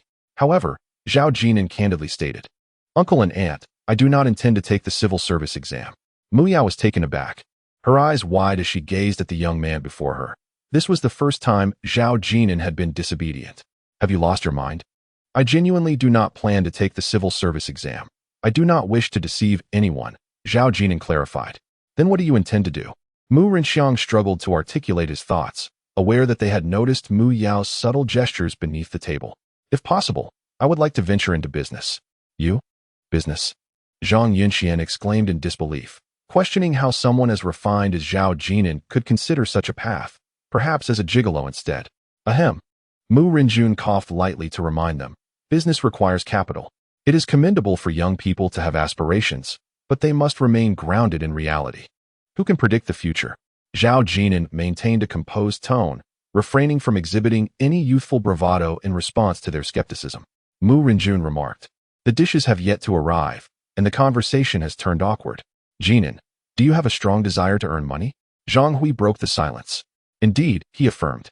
Zhao Jin'an nodded in acknowledgement, expressing his desire to earn money to provide a better life for his grandmother and younger cousin, Zhao Yueqian, the daughter of his aunt. This was something he felt indebted to them for. "Jin'an, I shall speak candidly as well," someone replied. "You are commendable, Jin'an, ambitious and filial. However, consider your family. Once you start earning, there will be your grandmother and sister to think of. Do you grasp what I mean?" "I understand," he replied. "Mom." Observing the back-and-forth exchange between the two, Mu Yao interjected, "You and Dad promised me this morning. Sit down and let me finish." Zhang Hui admonished softly, "Jin'an, I do not wish for my daughter to suffer alongside you in the future. Can you comprehend that?" "I understand," he affirmed. Zhang Hui felt a surge of frustration at Zhao Jin'an's calm obedience, as if something were lodged in her chest. Upon closer inspection, she noted a hint of youthful charm in him. After a moment of contemplation, she continued, "Zhao Jin'an, you are more mature than I anticipated. Thus, allow me to be frank. You mentioned wanting to do business and earn money. You must have heard that I and your uncle work in the tax bureau. while her uncle is in the land bureau. I will not judge your future. However, starting a small shop is business, and making it to Forbes is also business. Your choices may create barriers between you and Mu Yao. Speaking of which, the meal we just ordered costs 3,000. Can you provide a life like this for Mu Yao? 3,000 must be your annual living expenses, I presume? Zhang Hui remarked. She hadn't expected her sister to be so blunt, devoid of any artistic expression in her words. What do you mean by that? Is it inappropriate? Zhang Jin'an glanced around. You kindly suggest he pursue a government position, yet he insists on engaging in business. Is business so easy? Once he earns money, he will have his grandmother and sister to consider, along with his uncle's family. And what about your mother's side? Shouldn't that also be taken into account? You are dutiful, but what of Mu Yao? She has no such obligation. This is a very practical issue. The so-called brother supporter merely replaces the brother with other family members. Aunt Mu Yao, still standing, declared resolutely, I am willing to endure hardships alongside Jin'an. Furthermore, Zhao Yueqian is adorable and well-behaved. Mu Yao, you are still young. Indeed, you are still young. The abrupt statement left everyone momentarily stunned, as if they had misheard. Zhao Jin'an slowly stood, gazing down at the 18-year-old Mu Yao, whose youthful face glistened with unshed tears. He gently tucked a strand of her hair behind her ear and smiled softly, saying, Your aunt speaks wisely. Jin'an, what are you saying? Mu Yao was taken aback by Zhao Jin'an's seemingly easy capitulation, as she had been striving earnestly for their cause. She turned to Zhang Hui, exclaiming, Mom. The voice of a mother conveyed anger, grievance, and a plea. It seemed Zhang Hui had not anticipated Zhao Jin'an's perceptiveness. Others were equally taken aback, sensing that the situation was amiss. Aren't young people typically inclined to rebel against their parents? The more teachers and parents intervened, the more they seemed determined to assert themselves, as if striving to prove something to the world. Jin'an, your uncle and I are quite open-minded. We do not oppose your relationship with Mu Yao. As long as you treat her well, we are willing to grant you time to demonstrate your worth. This familiar phrase had once led Zhao Jin'an to indulge Mu Yao at every turn. Given her privileged background, wasn't it only right that he treated her well? You both study in a university town. Ideally, I would prefer you to be friends first. Zhang Hui leaned back slightly, her demeanor earnest and sincere, her tone cool, carrying an undeniable authority from years in the system. Jin'an, you are a few months older than Mu Yao and more mature.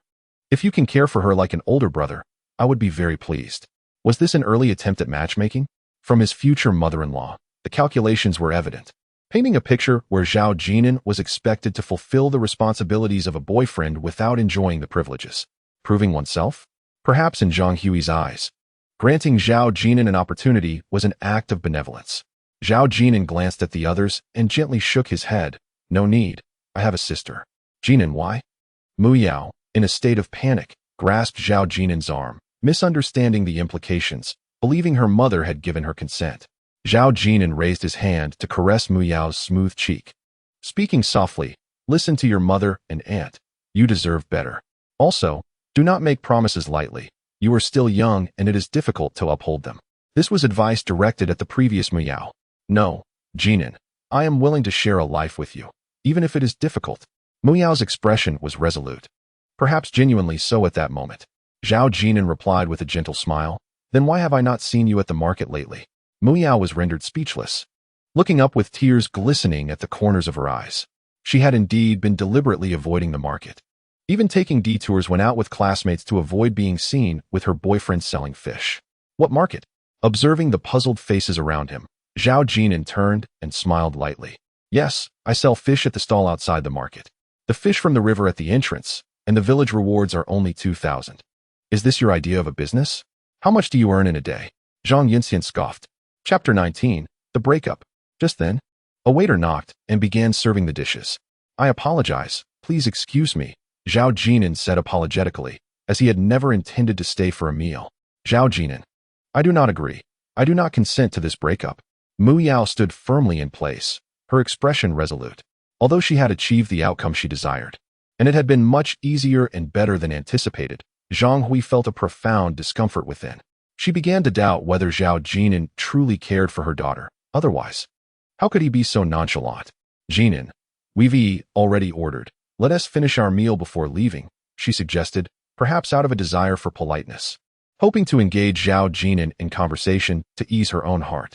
She yearned to see him flustered, reluctant, resistant, even passionately defending himself, shouting something akin to "do not belittle the youth for their poverty."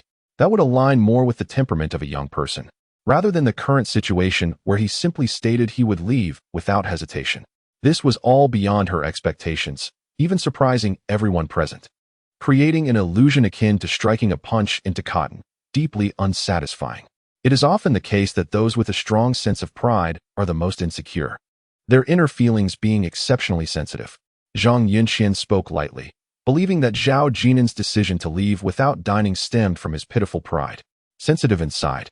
Upon hearing this, Zhao Jin'an halted, turning to Zhang Yunxian and then glancing at the others. "Isn't this precisely what you all wish to see?" He pointed to the bags and car keys on the table. "From the moment I entered the hotel to the present, car keys, bags, menu selections, your reminders of my status have been incessant. It is I who have overstepped, I who am unworthy, a constant reminder to know my limitations." The room fell silent. Mu Renqiang discreetly took down the car keys. They had not anticipated that Zhao Jin'an understood everything, let alone that he would articulate it so plainly. This was the first time he displayed any aggression since entering, despite Zhang Yunxian's previous harsh words not provoking a similar response. Mu Yao, realizing the complexity of adult affairs at merely 18, shot a glare at her mother and aunt. "The civil service exam is for your own good." Zhang Yunxian adeptly shifted the topic. "Do not be so ungrateful. If you pursue the civil service, my sister and brother-in-law can assist you. Do you think the tax bureau and land bureau are run by your family?" Zhao Jin'an met Zhang Yunxian's gaze, showing no mercy, speaking candidly. "The national examination is indeed to be taken, but neither Mu Renqiang nor Mu Renjun possessed the requisite capability. Even one position would not suffice." "How can you speak so?" The two brothers exchanged a glance, their expressions awkward and unable to retort. Zhang Yunxian was left speechless. Zhao Jin'an, knowing well that he owed nothing to anyone present, scanned the room before finally resting his gaze on Mu Yao, who looked at him with teary eyes. "Listening to your mother and aunt, you have no brother. We are merely classmates." The latter part was directed towards everyone in attendance. He had no intention of carrying any burdens when he arrived at Junsha, nor did he want Zhang Hui to find any ammunition against him. Without waiting for Mu Yao's response, Zhao Jin'an turned and departed. "Dad, Mom, you promised me this morning. Why are you doing this?" Mu Yao's tears could no longer be contained, perhaps triggered by Zhao Jin'an's remark about not having seen her at the market, leaving her embarrassed to pursue him. "See, I told you, people like them are the most sensitive at heart. I have encountered many of their kind." Observing her niece's furious expression, Zhang Yunxian smiled and said, "Mu Yao, rest assured, he may appear carefree now, but he will undoubtedly seek you out in the future. Just look at how exceptional and beautiful our Mu Yao is." "Aunt, please stop." They seemed to believe that this matter would not conclude so easily. There is a saying, "A man pursues a woman across mountains, while a woman pursues a man through a veil." Currently, it is Mu Yao who has not agreed. Only Zhang Hui harbored a vague suspicion that this young man was somewhat different. Could I truly be mistaken? Zixing City ranks among the top 3 in economic scale within Qinzhou, having once held the first position. It boasts abundant coal resources and the Dongjiang Lake. On a scorching summer day, Zhao Jin'an stood by the roadside, a bottle of mineral water in hand, his scalp burning under the sun, instinctively waving to hail a passing taxi, only to lower his hand again. For him at this moment, taking a taxi was a luxury he could hardly afford. At that moment, his phone chimed. "Yu Fei. Jin'an, how did it go?" Zhao Jin'an was puzzled as to why Yu Fei did not inquire about Mu Yao. But considering she was the one providing financial backing of 4,500, he picked up his phone and, without a second thought, spoke the truth. "We broke up." 3 succinct words. Direct and to the point. "Broke up?" Staring at the message, Yu Fei remained momentarily stunned, feeling a mix of regret and a hint of joy. How could Jin'an, such a prominent figure, utter those words?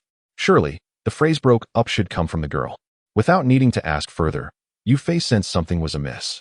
In the living room, the air conditioner hummed softly as she shifted her graceful form, reclining on the sofa and inquiring through her phone, "Why?" Yet, she received no response from Zhao Jin'an. Standing by the roadside, he gazed at the mineral water in his hand. Due to the temperature difference, droplets formed on the outside of the bottle, trickling down. Dongjiang impression? Yes, the mineral water bore that name. The title was somewhat limiting in its regional connotation.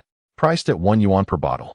The plastic was so flimsy that it could easily deform with a gentle squeeze, starkly contrasting with brands like Yibao and Nongfu Spring, which were evidently superior. It seemed destined to sell for merely 1 yuan. Zixing is a city abundant in water resources, and recalling the various mineral water brands from later years, Shiziyuan, Mengxinlin, Dongjiangling, Dongjiangluquan, Dongjiangbing, Mengxingziyushui, none seemed to have truly made a mark beyond its borders. Reflecting on this, Zhao Jin'an entered a nearby convenience store, where the freezers predominantly displayed products from Nongfu Spring, Yibao, and Waha. Once again, I found myself at the nearby convenience store, where the circumstances appeared to be quite similar. This was still in Zixing, our stronghold. It's no surprise that sales are dismal under such conditions. For today's consumers, spending 1 or 2 yuan on bottled water is merely a trivial matter. The vendor whose products are prominently displayed in prime locations will undoubtedly see better sales. This explains why those betel nut salespeople frequently visit convenience stores to rearrange their shelves. Securing the most advantageous spots is crucial for driving sales. In one such store, Zhao Jin'an stumbled upon a long-forgotten carbonated beverage, a nostalgic cola. He purchased a bottle of Dongjiang Impression and proceeded to an internet CAF to research information, followed by a visit to a nearby printing shop to print out a resume before hailing a taxi to Dongjiang Spring Water Company, Limited, a company with a registered capital of 2 million yuan. The office was situated in a residential building on the way to the intersection leading to Dongjiang Lake. A few tricycles adorned with Dongjiang Impression stickers were parked below. After paying the fare, Zhao Jin'an exited the taxi with his resume in hand. Unimpeded, he ascended the stairs to the second floor and knocked on the door of an office where he noticed someone inside. "Hello, I'm here for an interview," he announced. Chapter 20. One more chance. The man in the office looked up, casually inquiring, "Where's your resume? What position are you applying for?" "For the marketing director." Zhao Jin'an replied calmly. The man responded, "You're applying for the marketing director? What am I supposed to do then?" In a small company without a dedicated human resources department, many employees wore multiple hats. The man, Hu Chun, in his 40s, scrutinized Zhao Jin'an and asked, "Where did you see the job listing? Our company is only hiring promoters, not a marketing director." Zhao Jin'an stood at the threshold, staring at Hu Chun, suspecting that applying for a promoter position likely didn't require a resume, just the ability to ride a tricycle. They remained in a stalemate for a moment. Observing the youthful face at the door, Hu Chun chuckled. "How old are you? Which university did you graduate from?" "Shida," Zhao Jin'an replied promptly, noting that his major on the resume was marketing. "Oh, a student from a prestigious university?" Hu Chun mused, for Shida was quite renowned in Xiangnan province. After a brief hesitation, he stood up and said, "Come with me. The position of marketing director is beyond my authority to hire." He did not doubt the authenticity of Zhao Jin'an's educational background. Such companies rarely entertained suspicions of academic fraud. They lacked that concept altogether. As long as one did not exhibit any signs of insecurity. "Have you graduated?" he inquired. "Not yet, but soon," Zhao Jin'an replied. "Internship? Or just a summer job?" Hu Chun seemed unconvinced of Zhao Jin'an's capabilities, dismissing it as a trivial amusement. Zhao Jin'an followed him up to the 3rd floor. Upon reaching the 3rd floor, they opened a metal door that finally resembled an office environment. Knock, knock. Traversing a corridor, Hu Chun rapped on the door of the general manager's office. "Come in." A magnetic female voice called from within. Hu Chun opened the door and announced, "Manager Luo, someone is here to interview for the marketing director position. Would you like to have a look?" "Marketing director?" Behind her desk, Luo Jinji lifted her head. The company had been established for 3 years without any significant progress, and she would welcome assistance to break the stalemate. However, upon seeing the visitor, disappointment washed over her. Zhao Jin'an was far too young and evidently lacked any work experience. His only discernible merit was his striking handsomeness. "Please, take a seat." Out of professional courtesy, Luo Jinji gestured for him to sit and inquired, as was customary, "Where did you work previously? Do you possess any experience in fast-moving consumer goods?" Zhao Jin'an neither sat down nor responded. His gaze fixated on several varieties of juice on the desk. The fact that these juices were not found on the market indicated poor promotion. He casually picked up a bottle of peach-flavored juice and asked, "Manager Luo, is this drink palatable?" "Yes, it is." Luo Jinji became slightly more serious, standing to assess Zhao Jin'an, who appeared to be around 166 centimeters tall. She scrutinized the clean and handsome young man before her, then glanced down at his resume. What insights do you have? Zhao Jin'an, who never consumed flavored juices, thought they were merely sweet or sweet and sour, lacking in authentic fruit flavor. Is this all you have? Remember, you are here to apply for the position of marketing director. At 30 years old, Luo Jinji was dressed in a white blouse paired with a black pencil skirt, her high heels accentuating her stature.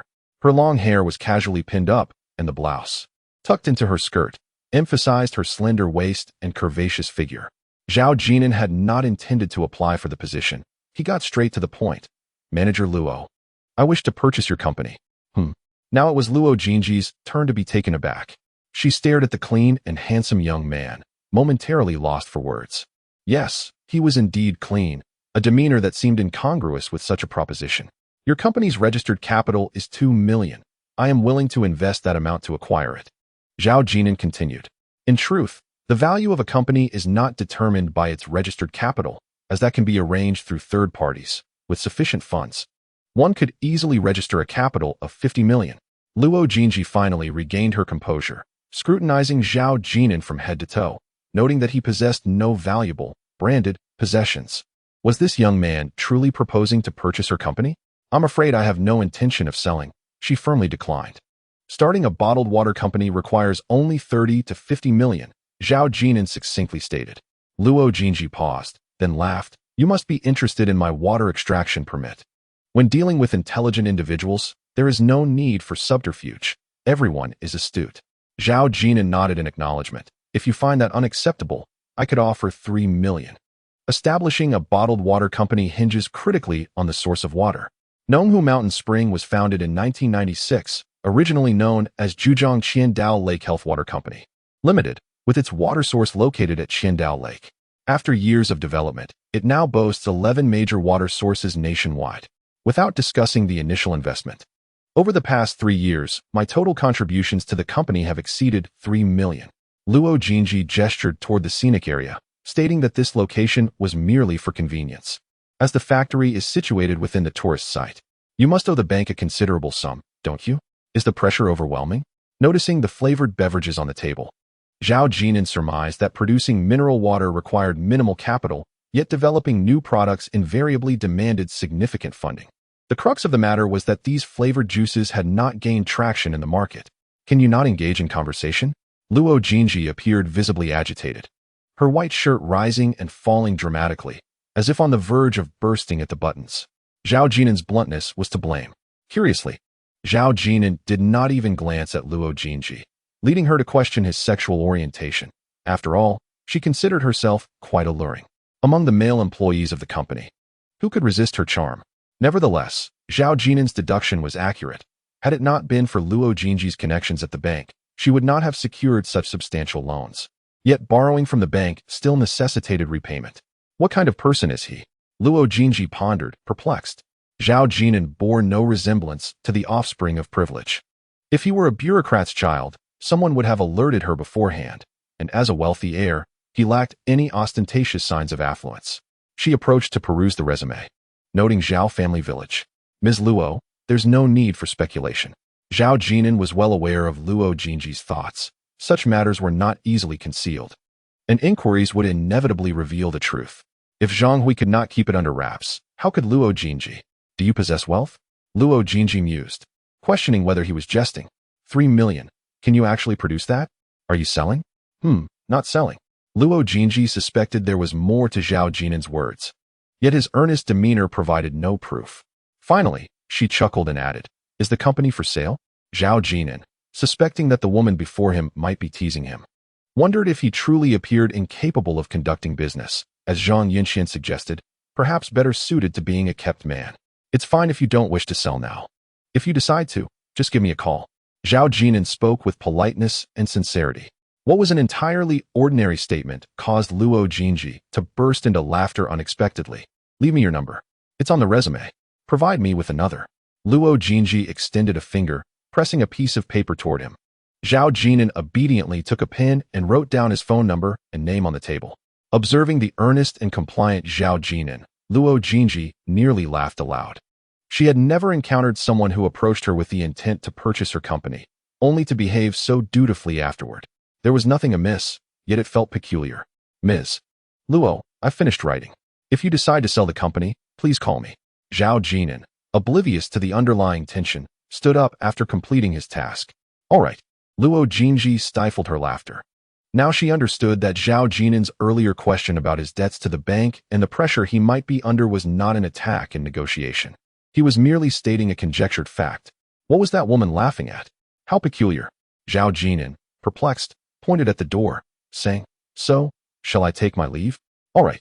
Luo Jinji bit her lip and nodded, her body trembling violently. Was this politeness? Did she still adhere to such formalities? Zhao Jin'an cast a glance at her, somewhat dazed as he prepared to exit.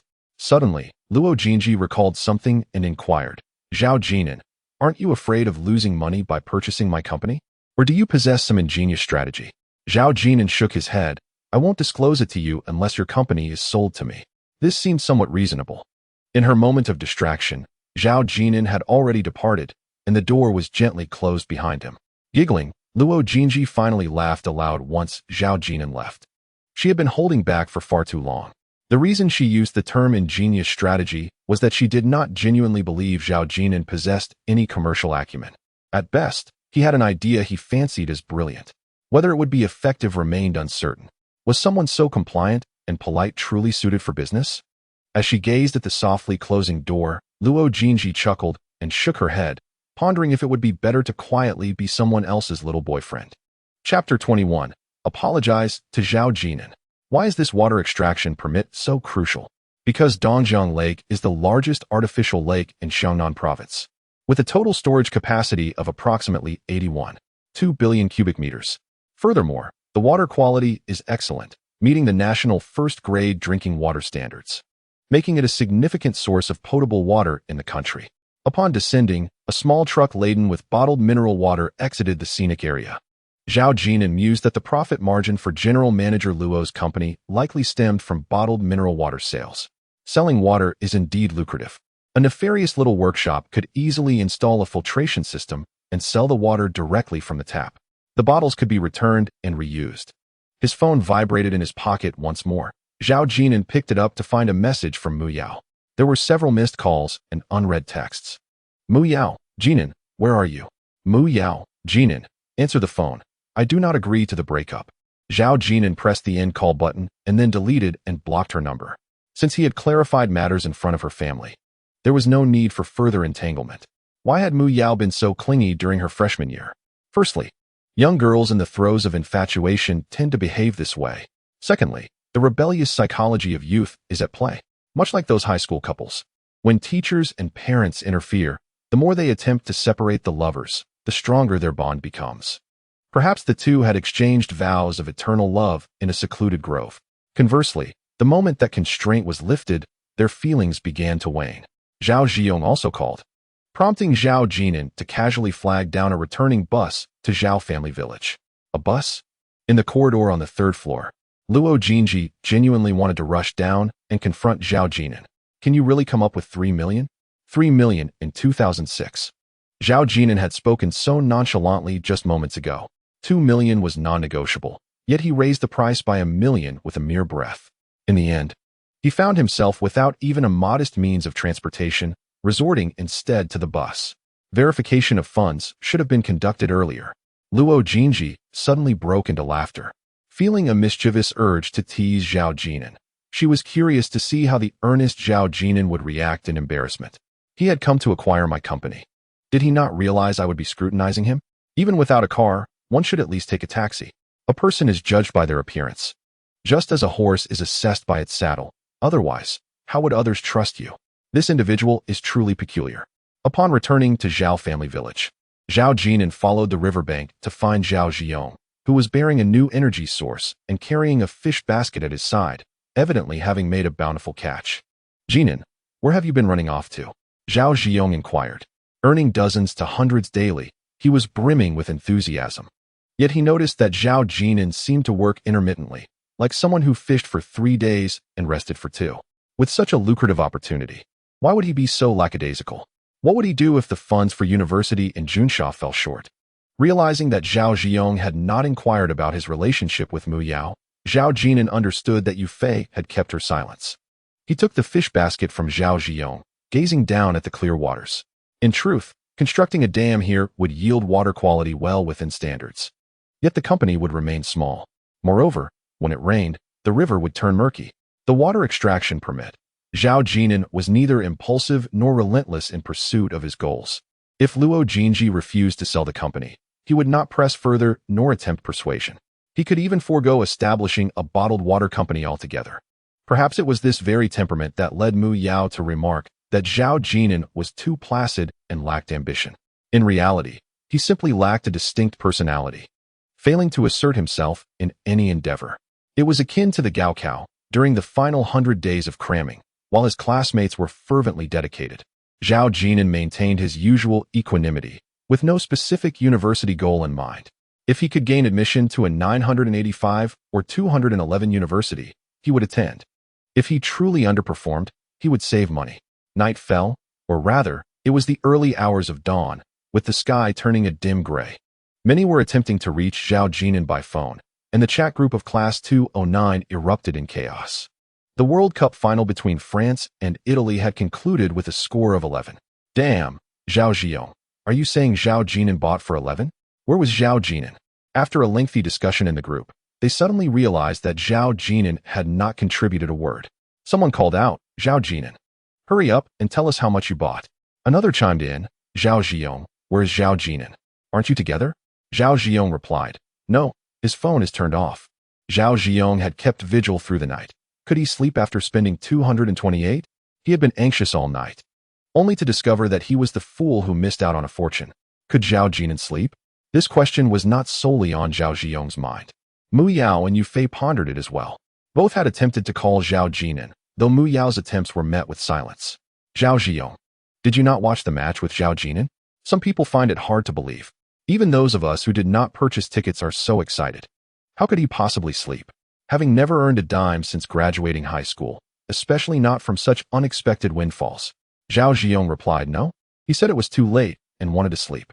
The crowd fell silent for a moment, impressed by his bravado. At this juncture, the class monitor, Oh Chong, interjected. I only bet 200, with odds of 11. That amounts to merely 880 yuan if I win. Monitor, what did you bet on? Oh Chong answered. I bet on France winning. How much did you wager? 5,000. Impressive. That's equivalent to our annual tuition fee. Are you all right? Your parents won't scold you for losing so much money? Not at all. Once the money is given to me, it is mine. In truth, he only wagered 2,000, inflating his loss while no one questioned him, unlike Zhao Jin'an, who only bet 300 and faced skepticism, even being asked to provide proof. Seeing the messages in the chat, Zhao Jin'an felt discontent. The conversation was flowing well until Oh Chong began his charade. Oh Chong remarked, some people are merely lucky. Had no one intentionally provoked Zidane, France would surely have defeated Italy within 90 minutes. This incensed Zhao Jin'an. What do you mean by being lucky? You ought to watch your words. Yu Fei also chimed in. Oh Chong, who are you insulting? I also placed 100 on Zhao Jin'an. Ignoring Zhao Jin'an, Oh Chong addressed Yu Fei. Yu Fei, I wasn't referring to you. It doesn't matter who you are referring to. How could you, a former class monitor, behave this way? Mu Yao suddenly defended Oh Chong. This was her first time standing up for Zhao Jin'an in the group. A cohort of classmates watched the unfolding drama with intrigue. Once Mu Yao and Yu Fei spoke up, no one sided with Oh Chong anymore. In Class 209 during senior year, it was no secret that Oh Chong harbored feelings for Mu Yao. After the college entrance examinations, they often gathered together. However, Mu Yao had also agreed to be Zhao Jin'an's girlfriend. Initially, it seemed the matter would conclude there, but unexpectedly, Mu Yao continued, you must apologize to Zhao Jin'an. What a curious turn of events for Mu Yao. Oh Chong was equally perplexed. What had stirred her to defend Zhao Jin'an so vehemently? It was not surprising they thought so. It is customary for girlfriends to stand by their boyfriends. Yet Mu Yao had not previously defended Zhao Jin'an in the group. Today was indeed unusual, especially for Oh Chong. During recent gatherings, he had slyly belittled Zhao Jin'an, while Mu Yao mostly pretended not to hear, though her displeasure was evident. Oh Chong believed his scheme was succeeding. Chapter 22. Contentment with Circumstances. In 2006, very few mobile phones possessed invisibility features, which only became commonplace around 2008 with the advent of 3G networks and the gradual rise of smartphones. This indicates that Zhao Jin'an was indeed offline. You defend him so ardently, yet he remains oblivious. Only Yu Fei could fathom why Mu Yao was so protective of Zhao Jin'an today. In retrospect, with the advantage of comparison, Yu Fei felt that Mu Yao had erred in certain respects. How could her boyfriend allow others to speak ill of him? She even believed that Mu Yao should have avoided attending the gathering with Chang and his classmates, unless Zhao Jin'an was present as well. Recalling that day at the market when she encountered Zhao Jin'an and Zhao Ziyong, it struck her that Zhao Jin'an had not attempted to keep Mu Yao from attending the gathering, nor did he invite her. He merely observed as she mingled with her classmates, particularly since Chang was among them. Mu Yao also made no effort to stay behind and accompany Zhao Jin'an. In retrospect, a seemingly trivial incident, Yu Fei now felt she had gained some insight into Zhao Jin'an. He must have thought, knowing that Chang harbored feelings for her, that even if they were not alone, why would he try to hold on to her? It was as though their encounter at the market had never happened. After all, it was merely a chance meeting. If she hadn't been in town, it would have been as if she had never come. Alas, it seemed Mu Yao had yet to truly recognize the root of her mistakes. Zhao Jin'an was not very familiar with Yu Fei, yet they had recently become desk mates. He was a quiet boy, not engaging in the usual horseplay with the other boys during breaks. When he grew tired, he would rest his head on the desk, avoiding interaction with his desk mates and classmates around him. His face, when viewed in profile, possessed an innocence that made one want to steal a kiss. Could it be that he had spent my 500 yuan on betting? Yu Fei was uncertain. After all, spending 500 yuan on a bet seemed daunting. She calculated that if he indeed placed a bet at odds of 44, it would amount to nearly 20,000 yuan. With that thought, Yu Fei secretly hoped that Zhao Jin'an had indeed placed a bet. That way, his tuition fees for university would be covered. As dawn broke, Zhao Ziyong arrived on his motorcycle, the loud rumble resonating unnervingly. Goodness, Ziyong, have you had breakfast? The elderly matriarch rose early each day, typically at 5 o'clock, to prepare breakfast. In truth, it was merely a porridge, which was more fitting to call breakfast. There were no buns or fried dough sticks. Only thin rice porridge served with white sugar and fermented tofu. Some referred to the fermented tofu as doufu ru, while others called it fu ru, and in Junsha, it was known as maoyu. Zhao Yueqian preferred her porridge sweetened with sugar, while Zhao Jin'an relished his grandmother's fermented tofu. In her eyes, Zhao Jin'an was not as adept as Zhao Ziyong, yet both were now partners in selling fish, with Zhao Jin'an seemingly benefiting at Zhao Ziyong's expense. Their grandmother disapproved of Zhao Jin'an undertaking the arduous labor of hauling timber, but was more than pleased to see him catch fish for sale. Such was the economic reality of their household. It would not do to burden Uncle Zhao Guohua excessively. Their grandmother feared that Wang Jinru might harbor discontent. After all, an uncle is merely an uncle. Support is either a matter of affection or obligation, but ultimately, it matters little. Tianxi Xiaoshui Network. The pursuit of sin is arduous. Grandma certainly does not wish to see Wang Jinru and her youngest grandson embroiled in conflict over this matter. Zhao Ziyong, well acquainted with the surroundings, pushed open the door and leaped onto Zhao Jin'an's bed, pulling him along to the city to claim the prize. Zhao Jin'an, groggy and dazed, glanced at the clock. It was only 6 o'clock. Have you been awake all night? Of course, who could possibly doze off like you? Zhao Ziyong, sporting dark circles under his eyes, suddenly recalled something. He animatedly recounted the events involving Mu Yao and Chang from the previous night. Jin'an, Mu Yao asked Chang to apologize to you in the group chat. Although Chang never did, he was left utterly embarrassed and didn't he utter another word afterward. Ha ha ha. Oh, Zhao Jin'an took it lightly, rising unhurriedly to wash up. By the way, didn't you spend over 200? Do you have 1,000? Keep your voice down. Zhao Jin'an glanced towards the kitchen, regardless of whether he had won or not. Grandma would absolutely disapprove of her grandson engaging in any gambling activities, not even for 5 million. Zhao Jin'an, Zhao Jin'an. All Grandma desires is for Zhao Jin'an to remain safe and sound. After a day of labor in the river, Grandma prepared 2 bowls of thick porridge and a small bowl of fermented tofu. The 2 young men quickly finished their meal squatting at the door, and Zhao Ziyong eagerly wanted to take Zhao Jin'an to the city. However, the lottery shop was not yet open. Jin'an, what's in your bag? You don't need to carry a backpack to collect 1,000 yuan in winnings, do you? It's not like you've won 5 million. You wait here. I'm going to Qinzhou. What for in Qinzhou? Zhao Ziyong and Zhao Jin'an were inseparable. Zhao Jin'an pulled out the lottery ticket from his pocket and handed it to Zhao Jiong. We'll split the winnings 50-50.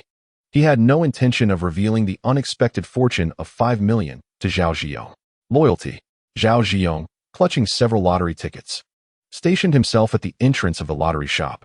Until now, the two had always shared their finances equally, though generally, Zhao Jiong had a bit more pocket money. Zhao Jin'an boarded the bus to Qinzhou, arriving just past 8 o'clock. Although it seemed he had won over 5 million, the actual amount received was merely 16 million due to taxation. The tax regulation states, for a single prize exceeding 10,000 yuan, a personal income tax at a rate of 20 must be paid, which is withheld and remitted by the lottery agency. It seemed rather unreasonable. If you didn't win, there was no refund of taxes. Carrying his bag. He visited 5 lottery shops, but the bag was not intended for carrying cash, for million won fit. Instead, Zhao Jin'an's bank card now contained 16 million. The lottery shop owner wore a look of shock. However, the process was relatively smooth, devoid of any dramatic incidents of refusal to disperse funds, as credibility is paramount in running a lottery shop. Moreover, all the tickets were in Zhao Jin'an's possession, unlike in later years when WeChat transfers could complicate matters. Sometimes, one might mention a transfer on WeChat only to forget to send the money, and then when a win occurred, it became a convoluted situation to clarify. Luo Jinji was unwilling to sell the company, leaving Zhao Jin'an with a bank card in hand, the sum of 4 million suddenly devoid of purpose. What to invest in? Do not even mention teacher Ma's Alibaba in Hangzhou.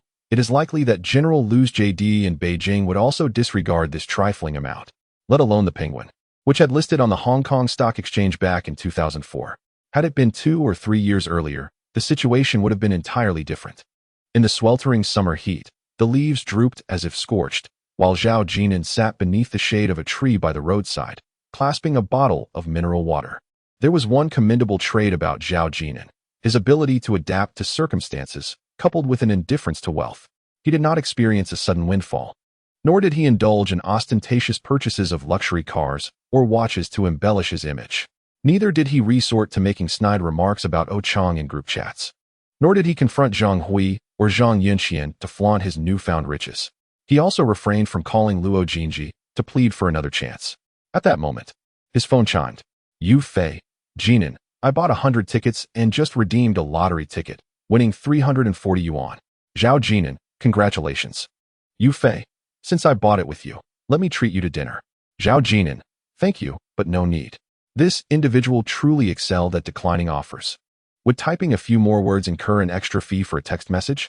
Text messages were charged by character, and since 70 characters constituted one message, Yu Fei lay sprawled on the sofa, feeling a deep sense of resentment towards her deskmate for being so unyielding. Once more his phone chimed.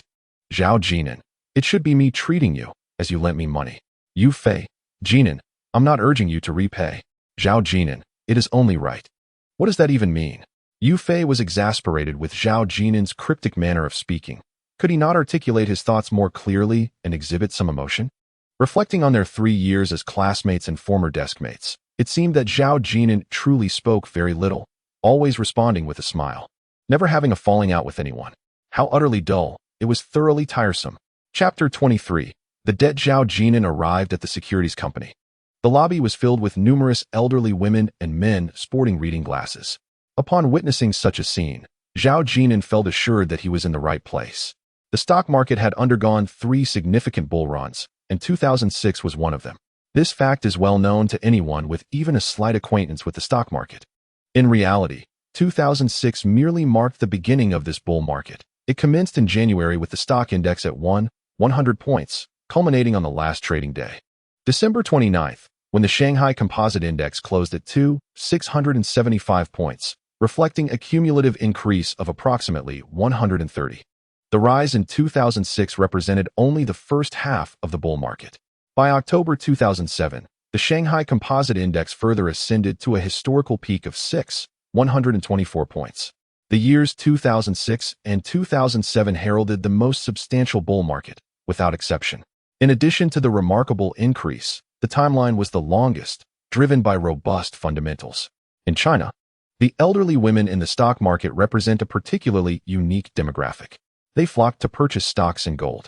As we approach 2024, The demographic of stock traders appears to be becoming increasingly youthful, with the stock market surging by 10 points around the National Day holiday. How many individuals have sold their possessions or taken out loans to plunge into the stock market? A securities staff member, noticing Zhao Jin'an's youth, inquired about the amount he intended to invest in stocks. Trading in stocks incurs fees, which vary based on the amount. Smaller investments attract higher rates, such as a fee of 0.3. Is that not exorbitant, even daunting? Such is the reality at this moment. This is the highest limit established by the state, primarily aimed at ordinary retail investors placing orders at brokerage counters. Those unfamiliar with the system are likely unaware and may unwittingly open an account, only to find themselves paying fees with each trade thereafter. Zhao Jin'an mentioned the rate of 0.3.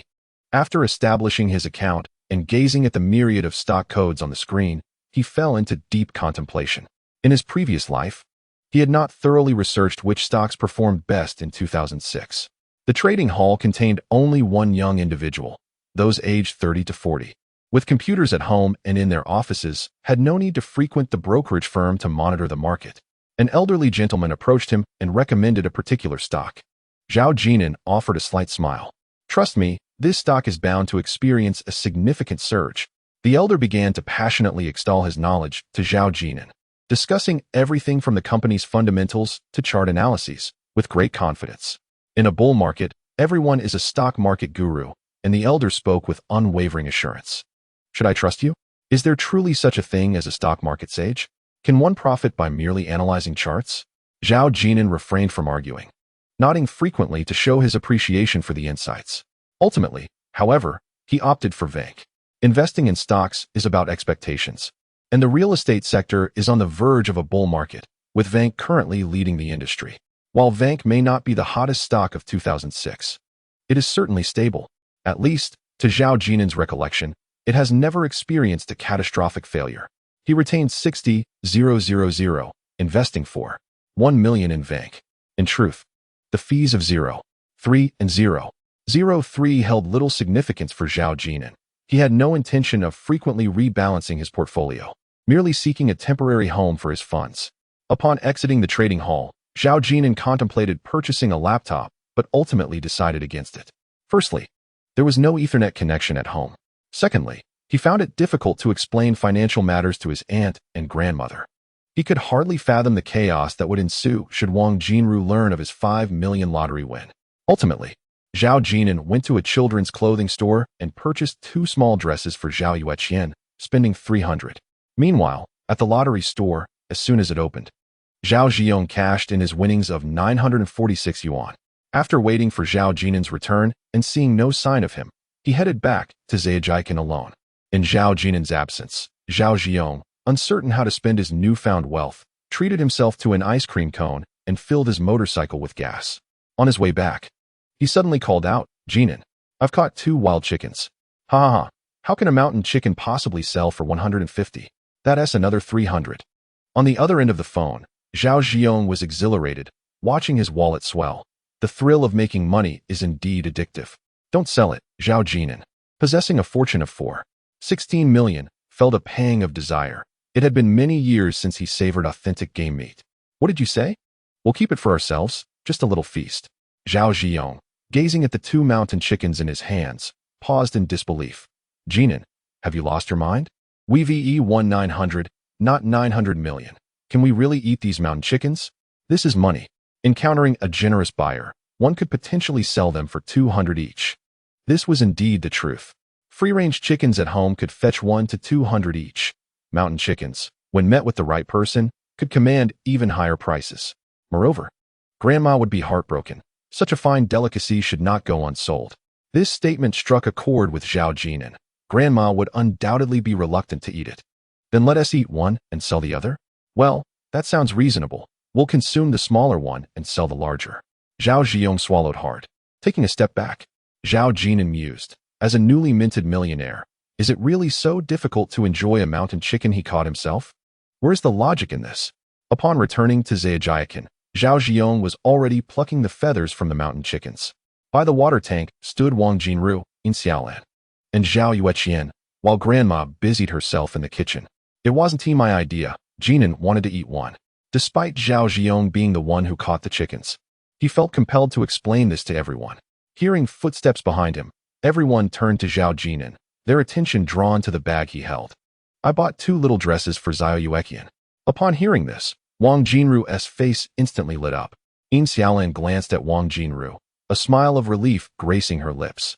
It wasn't he that Wang Jinru was particularly harsh toward Zhao Jin'an, but one could only imagine that if the bag contained only clothes for Zhao Jin'an himself, her expression would not have been as pleasant. Yin Xiaolan was also aware that even if Duan Xiaoping came to visit her son, she would buy a gift for Zhao Yueqian. This was something they owed to Uncle Zhao Guohua's family. Jin'an, you shouldn't be so polite. Save the money for yourself. Wang Jinru took the bag from Zhao Jin'an's hands and peered inside. By the way, how much did it cost? Seeing Zhao Jin'an treat his sister so kindly warmed Wang Jinru's heart. She knew that Zhao Jin'an and Zhao Ziyong had recently made some money selling fish. Not much. It wasn't very expensive. Zhao Jin'an had already discarded the receipt, deeming it unnecessary for her to know the price. Wang Jinru shot Zhao Jin'an a glance and playfully punched him. Next time, don't waste money. Save a little for your college. This was Wang Jinru. She often spoke of being ungrateful, yet her heart was inherently good. After all, she had more or less raised this nephew for 56 years. She harbored a hope for his well-being deep down, who arranged for Wang Jinru to marry into the family. At that time, Zhao Jin'an was merely starting middle school. How could such a young child be expected to nurture a relationship? Moreover, Wang Jinru is only 23 years older than Zhao Jin'an and is 8 years younger than Zhao Guohua, raising suspicions of an inappropriate age difference. Brother Ziyong, might I have one of those feathers? Zhao Yueqian squatted by the water basin, grasping several long, beautiful feathers. The village children lacked toys, yet they played skillfully with shuttlecocks, rubber bands, and marbles. Qianqian, your brother has bought you a lovely dress. Come and try it on. After Wang Jinru left with Zhao Yueqian, Zhao Jin'an exchanged a smile with Yin Xiaolan. Sister-in-law, are you dining here as well? Zhao Ziyong looked up. Is that even a question? I've been calling you sister-in-law for a long time. Zhao Jin'an inquired. Whose family is it really? Yin Xiaolan responded with a gentle smile, feeling a tinge of sympathy for Zhao Jin'an, who, despite earning money, still thought of his aunt's family first. She quietly asked, didn't you buy anything for yourself? Now that you're in college, in the big city, you should dress well. Zhao Ziyong, with keen ears, asked, what are you chatting about? Nothing much, Zhao Jin'an replied, glancing at the mountain chicken, which was now merely the size of a palm, and added, since sister-in-law is eating, shouldn't you put that mountain chicken in the pot as well? Zhao Ziyong gestured with his chin towards the kitchen. Grandma has locked it up. Yin Xiaolan stifled a laugh. She is quite attached to that one. Suddenly, she remembered something and fixed her gaze on Zhao Jin'an, asking, what about that girl in the white dress the other day? What? Did you go to Qinzhou with her today? Zhao Jin'an glanced at Zhao Ziyong, who had mentioned that he had gone to Qinzhou today, leading Yin Xiaolan to assume the 2 young people were shopping together. Perhaps Wang Jinru thought the same. Others marry and forget their mothers. You haven't even married yet. Just because you earned a bit of money, you're wooing a young girl? No, we are merely classmates. Just classmates, is it? Yes. Yin Xiaolan scrutinized Zhao Jin'an for a moment, and then, inexplicably, remarked, it's she who doesn't know how to cherish. Zhao Jin'an turned to look at Yin Xiaolan, his expression one of confusion, having not heard clearly. Yin Xiaolan smiled. Jin'an, you are quite wonderful. Zhao Jin'an glanced towards the kitchen. Grandma has also said I am a good woman. By the way, why hasn't Grandma inquired about Muyao? Normally, she should. Grandma, that is not appropriate. Perhaps you don't think so liberally? This unconventional notion seemed to gain some validation. During dinner, Grandma first served Yin Xiaolan, placing a chicken leg in her bowl. Zhao Jin'an felt a bit uneasy. Was Grandma attempting to ensure that the benefits remained within the family, or was she merely trying to save on the dowry? Surely, she would not fear future discord with the neighbors? Perhaps in the heart of Grandma, the fact that her great-grandfather's cousin, Yin Xiaolan, divorced and married Zhao Jin'an is truly inconsequential. Her generation has witnessed even more outrageous occurrences. This is merely a trifle. The following day, at dawn, the golden rays of sunlight bathed the earth, and Zhao family village had already awakened. In the courtyard lay several large watermelons, along with a few chili peppers and half a basket of pears. These were what Grandma had prepared to sell by the roadside. In Zhao family village, some elderly individuals and women would bring their homegrown produce to exchange for money, displaying them along the steep roadside where passing motorists would stop to make purchases. This constituted their sole source of income. However, the village had not developed a significant market, as there were no distinctive local products. For instance, under the guidance of relevant authorities, large plots of pears, yellow peaches, and oranges could be cultivated. In this regard, they fell short compared to the neighboring Yongxing, which was renowned for its sweet, candy-like oranges, famous throughout Qinzhou. In truth, the chili peppers were unlikely to sell, as no one would buy them by the roadside. Perhaps, due to a surplus at home, Grandma thought it prudent to exchange them for whatever little money she could muster. Upon rising, Zhao Jin'an noticed a bag of dried fish atop the pears, remnants from yesterday's catch at the river that Grandma had also intended to sell after frying them in oil the night before. "Grandma, I'll go sell them," he offered. "You'll get sunburned." Observing her grandson's fair skin, Grandma chuckled. "It's impossible to get sunburned, just find some shade." She believed that at Zhao Jin'an's young age, he wouldn't be able to stay by the roadside alone for long. "Zhao Yueqian, I'll take you out to play." No one considered the roadside dangerous, as today's children were not so fragile. Zhao Jin'an then pulled out his phone to call Zhao Ziyong. Having a motorcycle would certainly facilitate matters. Yet Zhao Ziyong had a question. "Are you selling fish by the roadside? Is there a market for that?" From an economic standpoint, the watermelons and pears would fetch little money. It seemed illogical to forsake the high-end urban market. At that moment, Yin Xiaolin interjected, "No worries. I'll keep an eye on things in the afternoon while you go sell the fish in the city." Upon hearing this, Grandma was about to speak, but fell silent once more. Thus, Zhao Ziyong made 2 trips on his motorcycle, transporting the goods to the roadside, where he set up a stall beneath a large tree. In 2006, there were not many private cars on the road. Those who could afford to drive were considered affluent.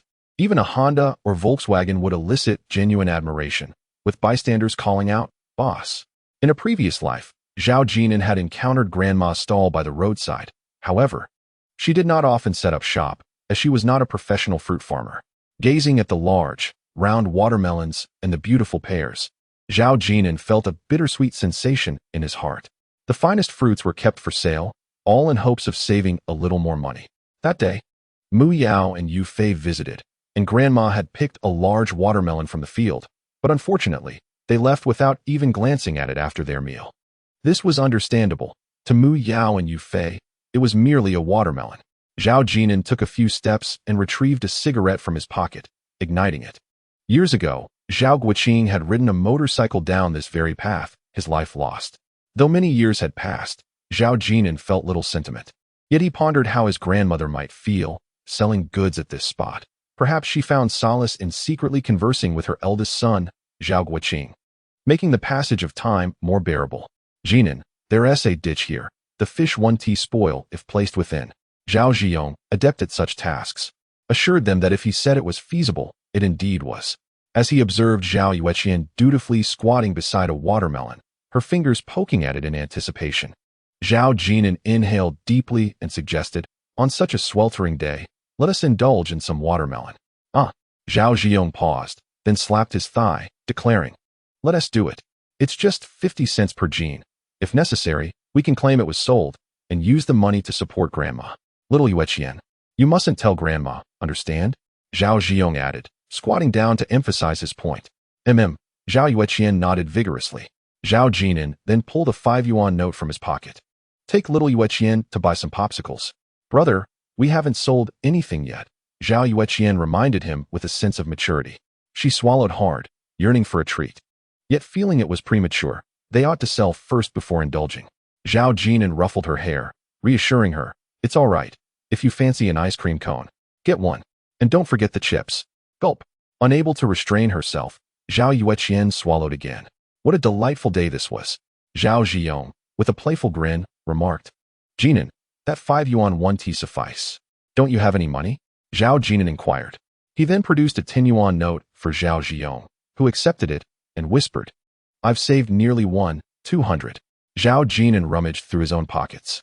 He only had the 465 yuan Zhao Ziyong had given him the previous day for winning a prize, and the earnings from selling fish, totaling less than 600. "How did you save so much? Hand me a cigarette." Zhao Ziyong glanced at the Lao Bai Sha that Zhao Jin'an had retrieved and countered. "What do you think? Besides, you have a girlfriend, and I do not." This reasoning was quite compelling. In truth, Zhao Jin'an had not spent much on Mu Yao, and the dress he bought for Zhao Yueqian yesterday wasn't funded by fish sales. However, expenses for transportation, cigarettes, and various small purchases had depleted his cash. In this brief moment, Zhao Jin'an had already spent 15 yuan more than Zhao Ziyong. The sentiment Zhao Ziyong wished to convey was clear.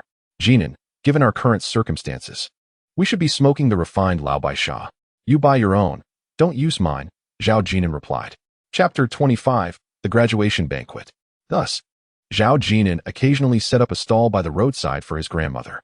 On those days, Zhao Ziyong would venture into the river alone, while Zhao Yueqian wished to accompany her brother to the stall every day. The sun could shine relentlessly, as long as there were popsicles to enjoy. In his spare moments, Zhao Jin'an stealthily attended driving school, preparing to obtain his license over the summer. Obtaining a driver's license has become remarkably straightforward.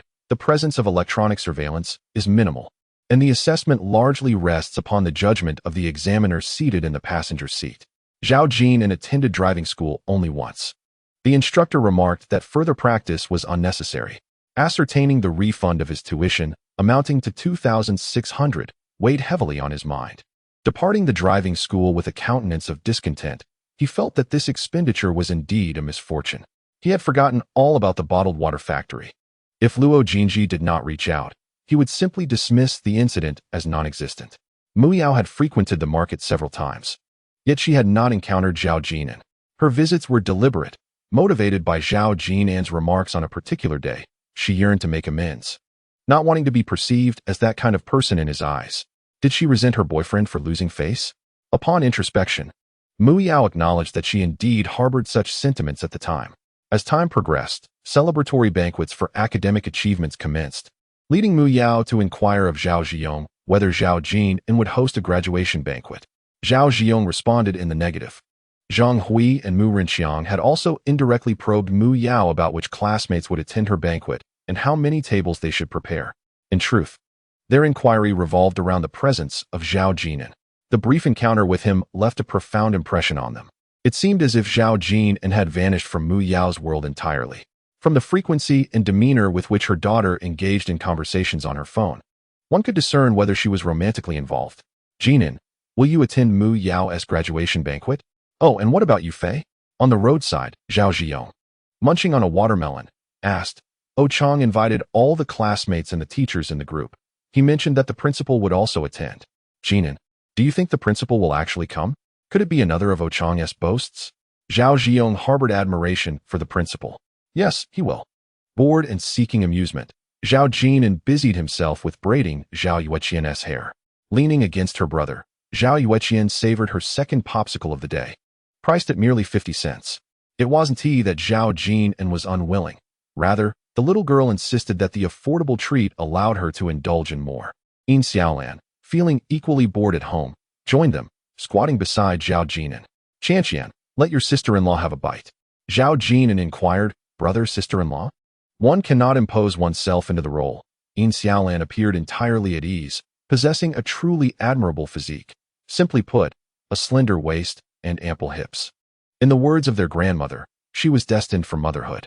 With a delicate, oval face, as she squatted down, the pressure on her knees assured that future offspring would not suffer from a lack of nourishment. This could very well be another reason why their grandmother held a fondness for Yin Xiaolan. Jin'an, what are you looking at? Nothing. Noticing Zhao Jin'an's gaze, Yin Xiaolan glanced down, her face flushing, although the summer heat masked the evidence. She tugged at her shirt, her heart fluttering with sweetness, wanting to smile. Jin'an has truly grown up. Zhao Ziyong remained lost in his own thoughts. Jin'an, if you were to host a graduation banquet, would the principal attend? Is it a 50-50 chance? It is highly unlikely that he will attend. Zhao Jin'an is also uncertain. As for the teachers, particularly those instructing the senior class, they are exceptionally busy during the summer, especially with the key classes. Otherwise, why would it be called a graduation banquet? The principal's attendance is less certain. This role is primarily administrative in nature. His decision to attend depends on the school to which the students are admitted, as well as their family background. Oh Chang has been accepted into Fudan University, and his father works for the National Development and Reform Commission, meeting both criteria. Zhao Ziyong's parents are inclined to host a celebration, but Zhao Ziyong has only been admitted to a college, making a grand event inappropriate. Jin'an, Will you attend Mu Yao's graduation celebration? She has invited me as well. I will not be going. Mu Yao likely invited Zhao Jin'an individually, and probably Zhao Jin'an too. Zhao Jin'an is oblivious to this, and he is unaware that Zhao Jin'an has blocked Mu Yao. Yin Xiaolan cast a meaningful glance at Zhao Jin'an, recognizing that the girl from that day was named Mu Yao. Is it customary among classmates to exchange gifts? Yin Xiaolan inquired. No, Zhao Jin'an replied, raising his phone. Everyone in the group agreed not to exchange gifts. Yin Xiaolan blinked and jested. Jiang, then you have benefited, enjoying a feast for free. Zhao Jiang retorted, sister-in-law. Your insults are quite crude. Zhao Jin'an chuckled softly. Ultimately, Yin Xiaolan is only 23 years old. Her designation as sister-in-law, cousin-in-law, places her in a similar age group as the 18-year-old Zhao Jin'an and Zhao Jiao. To everyone's surprise, Zhao Jin'an received a call from her chemistry teacher, Ms. Cheng. Cheng Zilian specifically called to ask if Zhao Jin'an would be hosting a graduation banquet. Zhao Jin'an, are you not inviting me to your graduation celebration? Ms. Cheng, who teaches chemistry to 3 classes in the senior year, is usually quite stern with her students. Yet she exhibits remarkable warmth and patience towards Zhao Jin'an from class 209. With the current division of subjects in the college entrance examination, chemistry is a compulsory subject for the sciences. Since the reform of the college entrance examination in 2014, it has been categorized into 2 new testing modes, with physics and history becoming the primary required subjects. Teachers are not expected to bring gifts to their students' graduation banquets. However, if Zhao Jin'an were to host a banquet, Ms. Cheng intends to contribute a sum of 1,000 yuan. Mu Yao's graduation banquet is being held at the best hotel in Zixing City, the Xiongxing Hotel. 6 subject teachers, the director of education, and Principal Wang will also be in attendance. The largest hall is set with 36 tables, and colleagues from the tax bureau, where Zhang Hui and Mu Rinxiang work, have come as well. Even some colleagues from Mu Rinjuan's workplace, the land bureau, are present. The hotel's grand hall is resplendent, with the director of education and Principal Wang exchanging toasts and chatting joyfully with individuals from the tax and land bureaus.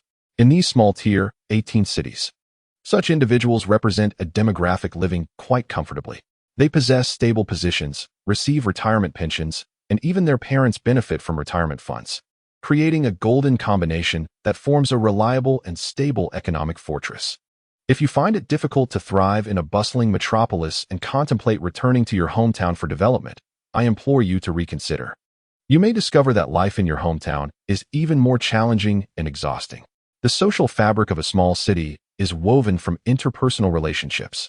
Cheng Zilian glanced around. Class 209 had set up 2 tables, with O Chong and Yu Fei present, yet Zhao Jin'an was notably absent. Hadn't they been romantically involved? Cheng Zilian was also taken aback to learn that someone like Zhao Jin'an would confess his feelings to Mu Yao after the college entrance examination. Teacher Cheng's interest in Zhao Jin'an surpassed even that of class 209's homeroom teacher. O Chong was not alone. His parents accompanied him, and he followed behind, raising a glass to toast the principal and the head of the teaching department, exuding an air of maturity. Witnessing this scene, Cheng Zilian chuckled and shook her head. It was no wonder that he had been class leader for 3 consecutive years, learning such etiquette at such a young age. She stole a glance at the homeroom teacher of class 209, her amusement deepening. O Chong had only toasted the principal and the head of the teaching department individually, while the other teachers, including herself, were acknowledged collectively. Chapter 26. Has Teacher Cheng taken a shower? After a while, Cheng Zilian noticed Mu Yao engaged in conversation with O Chong's parents, both sets of parents radiating warmth and friendliness, while O Chong and Mu Yao stood by. O Chong's mother gazed at Mu Yao with affection. Today as star, Mu Yao donned a white dress, her back turned and head bowed, concealing her expression. Mu Rinxiang and Zhang Hui no longer felt superior after encountering Zhao Jin'an.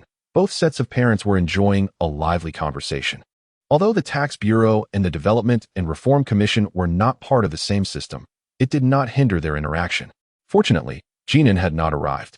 Cheng Zilian suddenly realized that attending a rural graduation banquet was far more enjoyable. It allowed one to wander and experience the local customs and culture.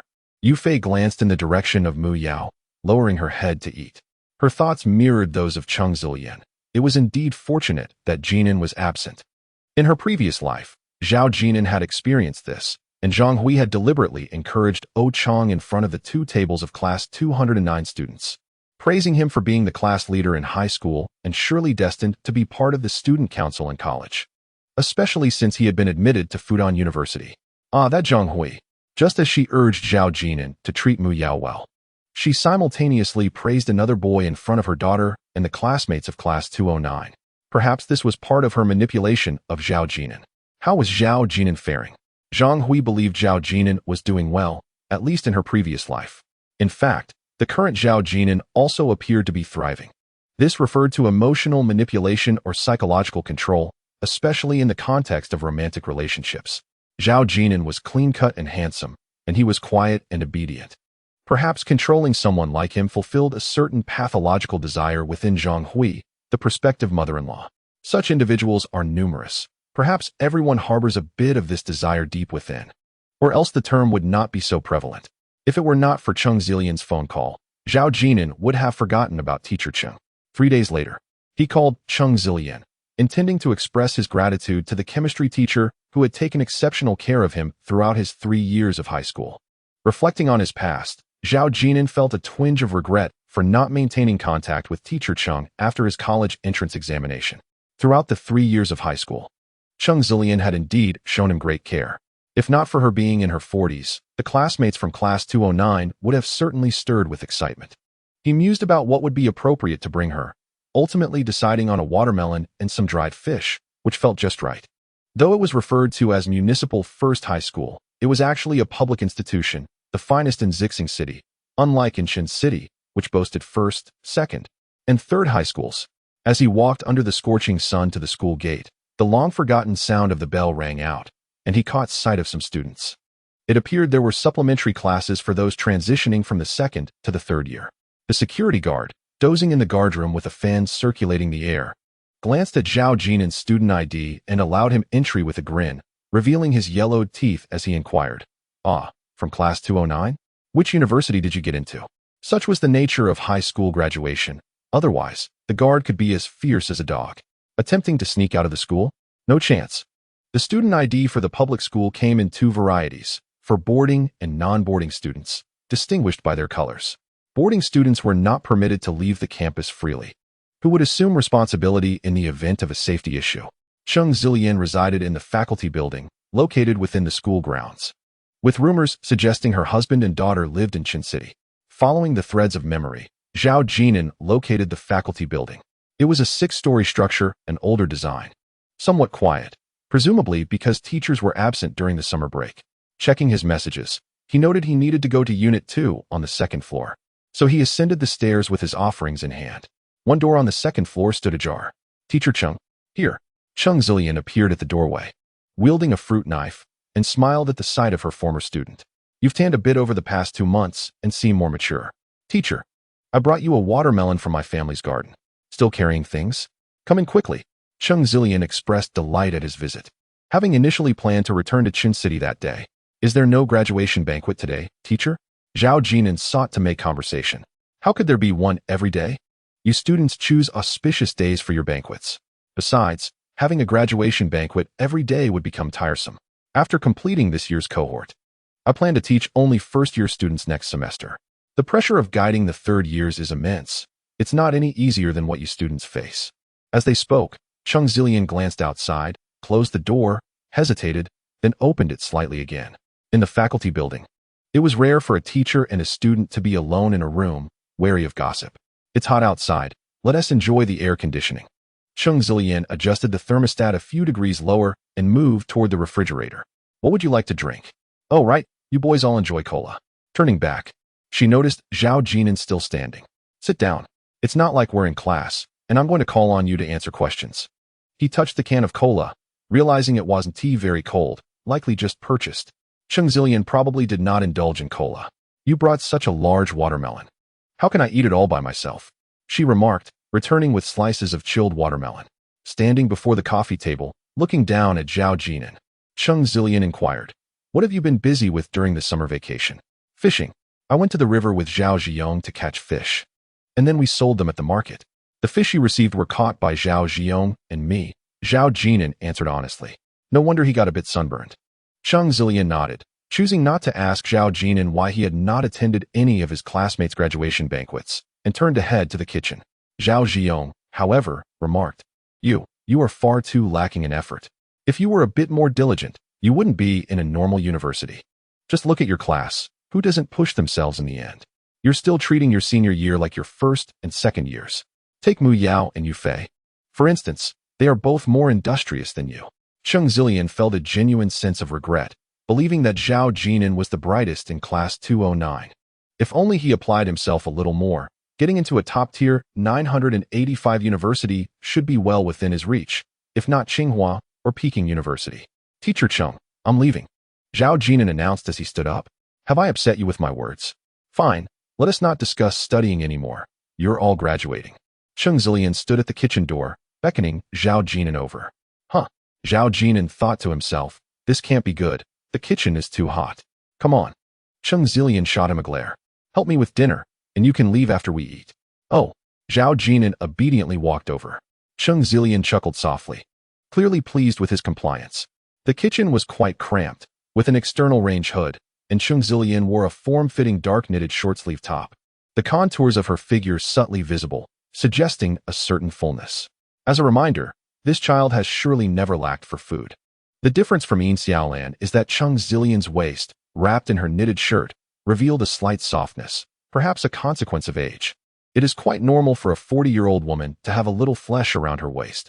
Standing at 168 centimeters with long, cascading hair, Zhao Jin'an was seeing this side of his teacher for the first time. In his memory, Cheng Zilian always wore her hair in a high ponytail, donned gold-rimmed glasses, and commanded the classroom in such a way that no one dared to whisper or doze off. Taking a whiff, Zhao Jin'an caught a strong scent of shampoo. Had teacher Cheng just bathed? Why was she washing her hair in the middle of the day? Jin'an, you brought the fish, and I don't know how to prepare it. You'll have to cook it for me, Cheng Zilian said nonchalantly, washing vegetables and standing closely beside Zhao Jin'an, their arms almost touching. In that moment, in the kitchen, the two of them were very close, their arms brushing against each other. The most significant change was that Zhao Jin'an had transformed into Jin'an. Teacher Cheng, do you eat spicy food? Zhao Jin'an took a small step back, questioning whether his actions today felt like delivering a service. If Teacher Cheng were to ask at this moment, in an acid-base neutralization reaction, what do acid and base yield? How would he respond? Answer, they yield to water. Chapter 27, The Sinister Punishment. Cheng Zilian, for reasons she could not quite fathom, simply adored Zhao Jin'an's cleanliness and tranquility. Moreover, his obedience was endearing. The synonym for obedience is compliance. This term effortlessly evokes vivid imagery. Teacher Cheng, who has access to a computer and has browsed various websites, exhibits a somewhat strong-willed feminist disposition. It appears that those who take on the role of educators often possess assertive personalities, particularly among teachers in the upper grades of middle and high school. In August, within the confines of a narrow kitchen, the preparation of a meal for two leaves them both drenched in sweat. Cheng Zilian's intentional or unintentional physical contact causes Zhao Jin'an to perspire even more profusely. Jin'an, don't sit in front of the air conditioner. You might catch a cold, Cheng Zilian reminds him, before stepping into the bathroom and returning shortly with a damp towel. Here, wipe your face. Whose face cloth is this? She asks, vigilantly watching Zhao Jin'an until he finishes, only then taking the cloth from him and retreating back to the bathroom. Zhao Jin'an feels compelled. He recognizes that the face cloth belongs to Cheng Zilian, imbued with her scent. Jin'an, come to dinner, she calls, in their modest two-bedroom apartment. The layout and decor reflect Cheng Zilian's penchant for a refined lifestyle. One should not underestimate these teachers of senior classes. Although their salaries may not be substantial, the various allowances and tutoring fees surely sum to around 200,000 yuan annually. In her previous life, Cheng Zilian had indeed invited Zhao Jin'an to dine, and not merely once. However, he, shy and somewhat intimidated by her, never accepted the invitation. Who would venture to a teacher's home uninvited? Now, as they sit across from one another, Cheng Zilian continuously serves Zhao Jin'an dishes. He accepts graciously, remaining silent save for a simple thank you. Observing him, seated upright and quietly savoring his meal, Cheng Zilian feels a swell of compassion, a sentiment stemming from a 40-year-old woman towards an 18-year-old boy.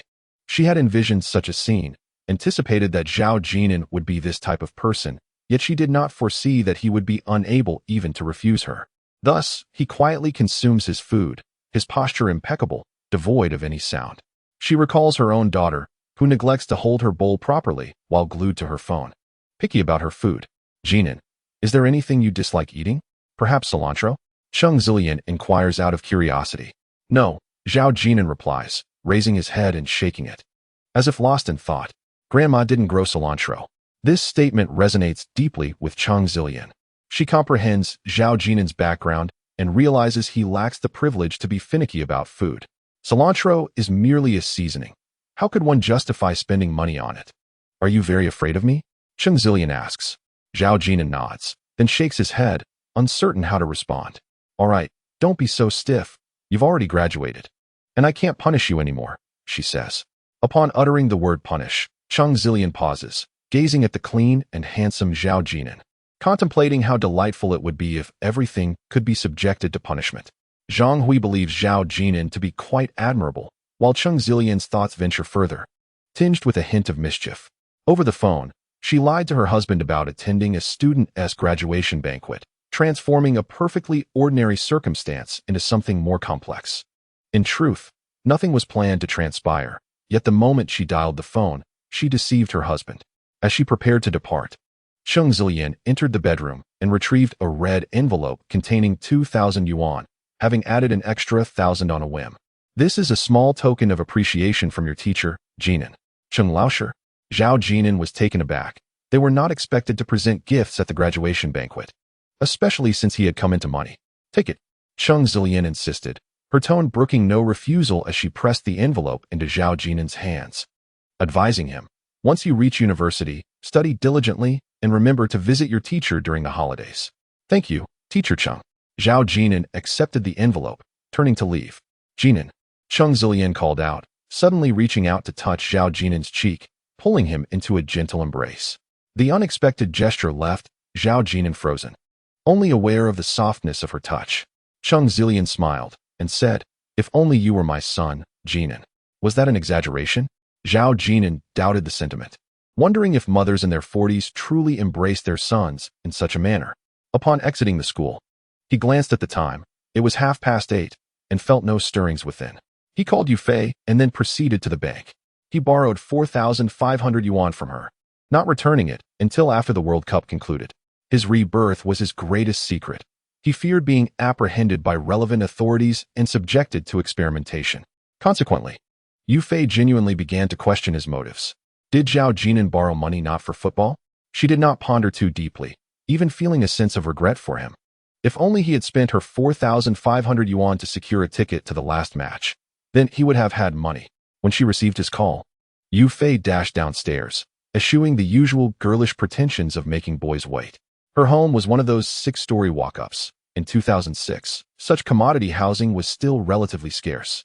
The real estate boom commenced in earnest in 2008 and 2009, with a dramatic surge in national housing prices that year. It was also during this time that housing became a critical inquiry for women in the marriage market. Dressed in a t-shirt and jeans, Yufei emerged, spotting Zhao Jin'an sitting on the curb at the entrance of the community, 2 cigarette butts lying on the ground, her face a mask of astonishment. Jin'an, you actually smoke? Indeed, how could Zhao Jin'an possibly smoke? Did cigarettes not cost money? He refrained from smoking at home and did not indulge in front of Cheng Zilian. He rose and pulled a wad of cash from his pocket, offering it to her. Thank you for your patience over these past few days. Oh. Yufei accepted the money without counting it, slipping it into her pocket. Noticing Zhao Jin'an's unwavering gaze, she touched her cheek, wondering if something was amiss. Then glanced down at her jeans, confirming the zipper was indeed fastened. What's wrong? Zhao Jin'an extended his hand. The IOU.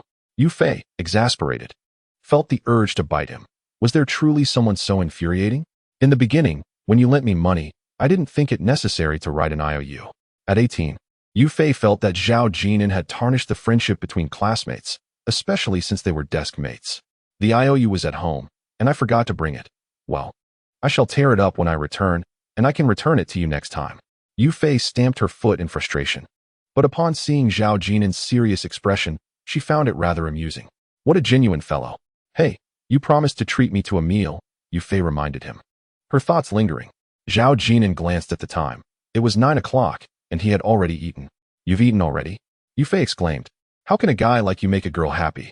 I'll treat you then, she insisted, pointing to a nearby barbecue stall. It's late. Let's have a late-night snack. I won 340 from the World Cup. Hee hee. By the way, Jin'an, what did you borrow the money for?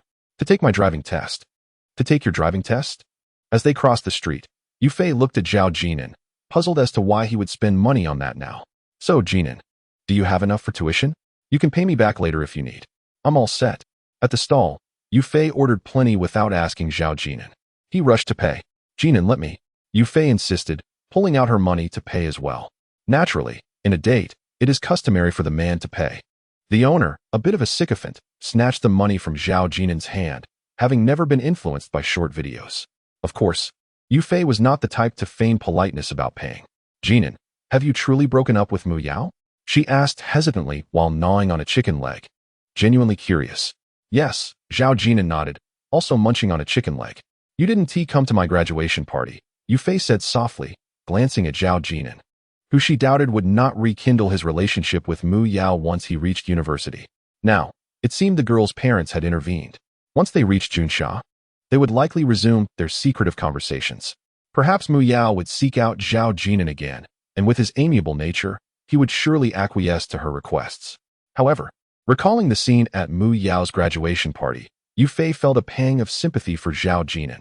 If they were together, Mu Yao's parents would undoubtedly create obstacles for him in the future.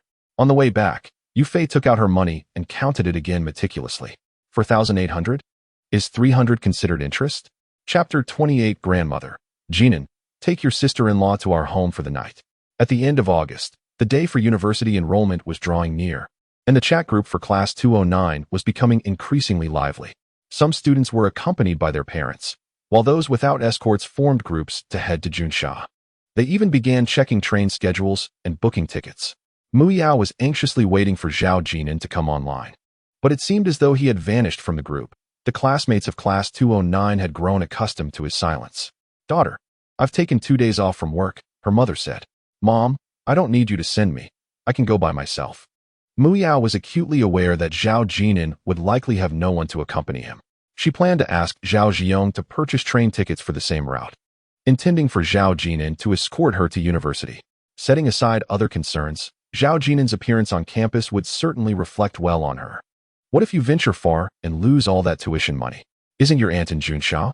Mother should visit your dormitory to meet your roommates for peace of mind. Also, can you handle making the bed with a mosquito net?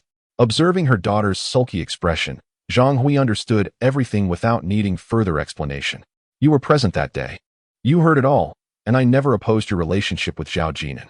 On another front, Wang Jinru also intended to accompany Zhao Jin'an to university. The 2,000 awarded by the village was quickly claimed by her, as she was the first to visit the village committee daily. Perhaps even the village head was intimidated by her, as he had personally given her the money. Jin'an, if you want tea, let me accompany you.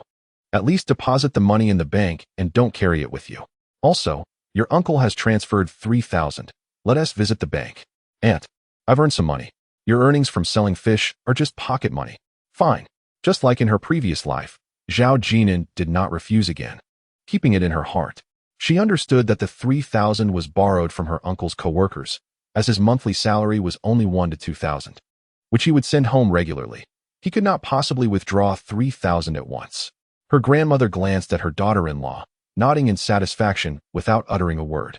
However, be frugal. Your uncle doesn't earn money easily, and remember to take care of me once you start earning after university. Wang Jinru seemed unable to refrain from uttering harsh words, as if life could not proceed without them. Yet, both the grandmother and Zhao Jin'an were indifferent. In terms of character and intentions, Wang Jinru, despite her chatter, fulfilled her role as an aunt adequately. Also, you mentioned taking Chanqian to school in Junsha. Don't forget about home once you start dating. Wang Jinru said this half seriously, half jokingly, fearing that Zhao Jin'an would forget his roots after gaining admission to a prestigious university. With a deceased father and a mother who had remarried, there was a possibility he might not return home. Zhao Jin'an took a deep breath, reminiscing about Chun Qingji from his past life, realizing that Wang Jinru's words held a prophetic quality, at least in part. All right, my dear aunt. With a roll of her eyes, Wang Jinru playfully nudged Zhao Jin'an. I've washed your nicer clothes. Let us not be too shabby. Once in Junsha, buy a couple of new ones. Okay. Looking at the attractive Wang Jinru, it would be disingenuous to say he felt no stirring in his heart. Zhao Jin'an suddenly placed a hand on her shoulder, speaking earnestly. Aunt, once I start earning, I will treat you well. That is more like it. With her nephew, whom she had raised for 56 years, resting his shoulder against her, Wang Jinru felt a warmth in her heart, realizing her efforts had not been in vain. Suddenly recalling something, she looked up at her handsome nephew and declared, "You can only marry a wife in the future. No marrying into someone else's family." At this moment, Grandma spoke up, casting a stern glance at Wang Jinru. "What nonsense are you spouting? It's exactly as it is." Wang Jinru, still unconvinced, retorted, "What if Jin'an ends up being admired by the daughter of a wealthy family? After all, she is their only daughter. Mom, your good grandson might just become a son-in-law." Grandma replied, "Zhao Jin'an, your imagination is truly vivid. But what if they offer you a $5 million bank card? Jin'an, pay heed to your aunt." To everyone's surprise, Grandma was serious. "All right, Grandma." Wang Jinru blinked. "What about my $5 million? Is it gone?" Zhao Jin'an nodded. "What $5 million? Only Grandma remained earnest. Suddenly, the two exchanged glances and burst into laughter. Particularly Wang Jinru, who did not expect Zhao Jin'an to be more lively after the college entrance examination. Even knowing how to cheer her up, she grew increasingly reluctant to see Zhao Jin'an go far away. How wonderful it would be if he attended college at Xiangnan University in Qinzhou, especially if it were a 211 university. That night, Zhao Jin'an faintly heard voices of an argument and checked the time. It was midnight. He got out of bed and opened the door, noticing that Grandma and Wang Jinru had also come out. Grandma glanced at her grandson. "Let us go. It's Zhao Wei again." Wang Jinru stepped ahead, indicating that during Zhao Jin'an's time in high school, Yin Xiaolan and Zhao Wei had argued frequently. The door next door was ajar, and the living room was illuminated. "Oh, Zhao Wei, you're quite something, resorting to hitting your wife," Wang Jinru remarked sarcastically. "Mind your own business." Zhao Wei shot back, turning to question Yin Xiaolan, who stood a few steps back with her arms crossed. "Where's the money? Didn't I just give you 1,000 yuan? No, it's gone." 1,000 yuan doesn't last long, she stammered, unable to articulate a clear answer. At that moment, Grandma and Zhao Jin'an arrived just in time to hear her words. Zhao Jin'an instinctively recalled the 300 yuan Yin Xiaolan had given him, remaining composed. He met Yin Xiaolan's gaze, which caused her to lower her head and clutch her arms tighter. 1,000. Wang Jinru interjected again. "You wouldn't understand the value of household expenses if you're not the one managing them. Do you think 1,000 is the same as 10,000? Losing money gambling and then taking it out on your wife at midnight." "Shut up." Zhao Wei, at 29, spent his days idly, and it would not be an exaggeration to say he relied on gambling for a living. That 1,000 yuan was probably from a recent win he had given to Yin Xiaolan. "Did you give it to some other man?" "Shut up." Grandma could no longer tolerate the situation and scolded sharply. "There are no such women in our Zhao family. If life can be lived well, then let us do so. If not, then part ways. I see how Xiaolan is every day at home. Do not tarnish another's reputation." "What do you mean by the first part, Grandma?" Zhao Jin'an sensed that when his grandmother uttered those words, she cast a glance in his direction, as if to say, "This is not a matter of a bride being brought into the family." Yet, it seemed she intended to bring someone over from next door. "Grandma, am I a young man of virtuous repute, truly of little worth?" Zhao Wei's demeanor had faltered. His parents had passed away early, and his grandmother had often provided for him, including inviting him for meals at home. However, that was during the 1990s, a time when affluence was scarce. Beggars would still carry bowls to solicit alms rather than money, and the notion of displaying a QR code on one's chest was unfathomable. Nonetheless, his grandmother spoke a truth, regardless of whether it was Yin Xiaolan or Wang Jinru. No gossip had ever tainted their reputations in the village after they married in. Even though Zhao Guohua worked far from home for extended periods, Wang Jinru remained steadfast in her domestic duties. Men are the backbone of a household. It is your responsibility to uphold the family. His grandmother gazed at Zhao Wei, then at Zhao Jin'an, perhaps intending to impart a lesson to the latter. Throughout this exchange, Zhao Jin'an remained silent, retreating quietly to their bedroom. In the bedroom, the wardrobe had been rummaged through, with several articles of clothing strewn across the floor and bed. "May the gambling dog meet a fitting end," he muttered to himself. He picked up a shirt from the bed and stepped out to cover Yin Xiaolan's chest, whose shirt had been torn at the collar. On her fair and smooth shoulder, 2 red marks were visible. Upon closer inspection, there was also a mark on her chin, holding the shirt that was handed to her. Yin Xiaolan lowered her head even further. Zhao Jin'an, witnessing this scene, felt a knot form in his throat, as if Zhao Wei was struggling with discomfort. Zhao Jin'an turned and stood before Yin Xiaolan, fixing his gaze upon Zhao Wei. You cannot defeat me in a fight. Zhao Wei, tall and slender at 173 centimeters, felt a lump in his throat. What do you mean, a fight? Who wants to brawl with you? His words lacked the sharpness he intended, revealing his awkwardness. He couldn't help but look down on Zhao Jin'an, who smiled at everyone in the village yet remained as silent as a mute, rarely speaking a few words at a time. What success could someone like that achieve, even if they were to attend university? He had heard tales of Zhao Jin'an fishing with Zhao Ziyong during the summer, hardly a lucrative endeavor. Jin'an, take your sister-in-law to our home to sleep, his grandmother commanded, casting a glance at Zhao Wei before departing. Chapter 29. Is Grandma housing a concubine for her grandson? Zhao Jin'an initially thought that taking his sister-in-law home meant letting Yin Xiaolan sleep in Wang Jinru's house. To his surprise, upon their return, his grandmother had already prepared a bed in Zhao Jin'an's house. It was also on the first floor, right next to Zhao Jin'an's bedroom. This felt rather inappropriate. Didn't he it? Wang Jinru took a glance, and then left, while Zhao Yueqian remained asleep at home. In truth, the second floor had long been uninhabited, rarely cleaned, and cluttered with various rural items, as his grandmother usually resided with her younger son, Zhao Guohua. Zhao Jin'an's 2-story building had only the first floor that appeared somewhat lively. His grandmother, having changed into fresh clothing, stood at the bedroom door with her head bowed, stealing a glance at Zhao Jin'an in the main room. She lowered her head even further. Why did Grandma insist that I sleep at Jin'an's house? Isn't there a room at my aunt's as well? In rural areas, self-built homes often have numerous rooms. You have only been married for 2 years, and he has already resorted to violence. I fear that after we leave, he may still turn his hand against you. Grandma, being of advanced age, cannot watch over you constantly. As she spoke, she rose to glance at the doorway where Yin Xiaolan stood. Jin'an is going to university in Junsha. If he lays a hand on you, you must know to run back here. Oh, Yin Xiaolan murmured, looking down. Zhao Jin'an quipped, is Grandma creating a unique version of a gilded cage for her grandson? I've heard of child brides, but this variant is truly unprecedented. Zhao Jin'an found himself baffled by Grandma's reasoning, suspecting she was drawn to Yin Xiaolan's nurturing physique. Not to mention it saved on wedding expenses. Suddenly, the roar of a motorcycle echoed outside, gradually fading away. Zhao Wei had ridden off again. In the year 2006, in Zhejiang, only the village chief owned a second-hand Toyota. Summer bedding was simple, just a mat and a blanket. After making the bed, Grandma left, closing the door behind her. The 2-story house was now left with only Zhao Jin'an and Yin Xiaolan. Jin'an, thank you, Yin Xiaolan said, feeling embarrassed that her vulnerable side was exposed. Under the harsh fluorescent light, the red mark on her chin was particularly conspicuous.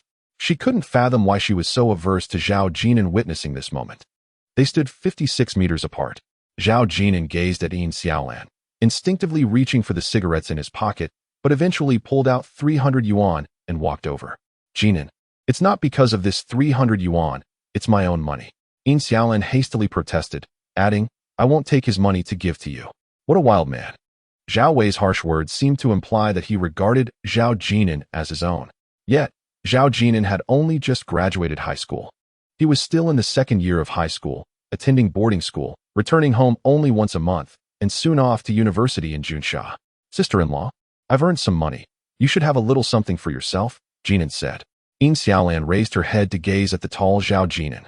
His chest, though not robust, exuded an inexplicable sense of tranquility. Zhao Jin'an looked down and smiled. No tears shed? Uffed. Yin Xiaolan chuckled softly, shaking her head. Crying is pointless. She suddenly recalled how Zhao Jin'an always smiled at everyone in the village, seemingly never wearing a frown, even when Wang Jinru spoke harshly. He would simply listen with a smile. Did he not feel pain? On the day of his father's passing? On the day his mother remarried? Zhao Jin'an nodded, glancing inside the room, asking, do you want a fan? Yin Xiaolan shook her head. No, it's not hot. Then let's go to bed early. All right. Good night. Good night. The door creaked softly as it closed, and Yin Xiaolan paused for a moment before gently shutting her own door. That night, she found herself unable to sleep, tossing and turning while clutching a blanket. She caught a whiff of the delightful scent that permeated the two-story building, which lacked tiled walls. The following day, Zhao Jin'an arrived on his motorcycle, pushed open Zhao Jin'an's door, and instinctively glanced at the adjacent room. The blanket on the bed was neatly folded, and there lingered a faint scent of a woman. "Jin'an, who is it?" "What?" Zhao Jin'an inquired, his expression betraying his curiosity, yet he could not fathom the answer. "Come on, this is Zhaojia village. Which woman would be so bold?" Zhao Jin'an sat up on the edge of the bed, observing Zhao Jin'an, who was sniffing like a dog, and chuckled. "Can't you tell? It's our village's head of women, Director Deng." "Get lost," Zhao Jin'an retorted. Director Deng Shulan, the only woman in the village who wore red lipstick and sported permed hair, was voluptuous and still held a certain charm. The men in the village loved to gossip about her, particularly a few old bachelors. However, Deng Shulan was already in her 40s. Zhao Jin'an casually mentioned to Zhao Jin'an, "She's my sister-in-law, your grandmother, Yin Xiaolan." Zhao Jin'an stood frozen for a few seconds, visibly flustered. "No, Jin'an, you and your sister-in-law, you too." "Last night." He gestured towards the room and rushed out. Zhao Jin'an squeezed toothpaste and squatted by the sink outside to brush his teeth, briefly recounting the events of the previous night. "Damn it, Zhao Wei is such a coward," Zhao Jin'an exclaimed in frustration. "I'm going to confront him." "They are a married couple," was all it took for Zhao Jin'an to halt in his tracks. Zhao Jin'an glanced towards the vegetable garden, where Yin Xiaolan and their grandmother were working, along with the figures of Wang Jinru and Zhao Yueqian. In Zhaojia village, if men didn't work outside, they relied on odd jobs, while women tended to the vegetable plots, adhering to a traditional labor model. Zhao Wei was an anomaly. It seemed that every place had such individuals. "Let us go? Didn't you say you wanted to check out the mountains?" After catching 2 mountain chickens, they sought more, but saw no sign of wild boars or rabbits. After half an hour of climbing, Zhao Jin'an meticulously checked the traps he had set. Once again, he returned empty-handed. Sigh. The wild game on the mountain is dwindling. He kicked one of the traps, feeling it was unnecessary since he would soon head off to university. He continued down the steep slope for a while, but found no bamboo rat burrows. Bamboo rats could fetch a good price, as many people enjoyed eating them. He lamented, "What a pity I didn't catch a wild boar. One could sell for several thousand. By the way, Jin'an, how much do you have left?" "I saved up 3,500. In truth, Zhao Jin'an had merely carried a fish basket, but the earnings would be split evenly. He had only 2,000 left, which he had deposited in the bank. "Let us head back. We'll come again to dig for bamboo shoots during the winter break." Zhao Jin'an excels in this task, while Zhao Jin'an appears somewhat inept, embodying the essence of a mere scholar with little practical utility. Upon returning home, Zhao Jin'an repaid the 2,000 yuan borrowed from his grandmother, who resolutely refused to accept it. Ultimately, it was only after Zhao Jin'an assured her that he would call home should his living expenses prove insufficient that she relented. As for the surplus of 356 yuan, Zhao Jin'an deliberately chose not to return it, understanding that if he were to account for every penny, his grandmother would undoubtedly harbor her own thoughts about it.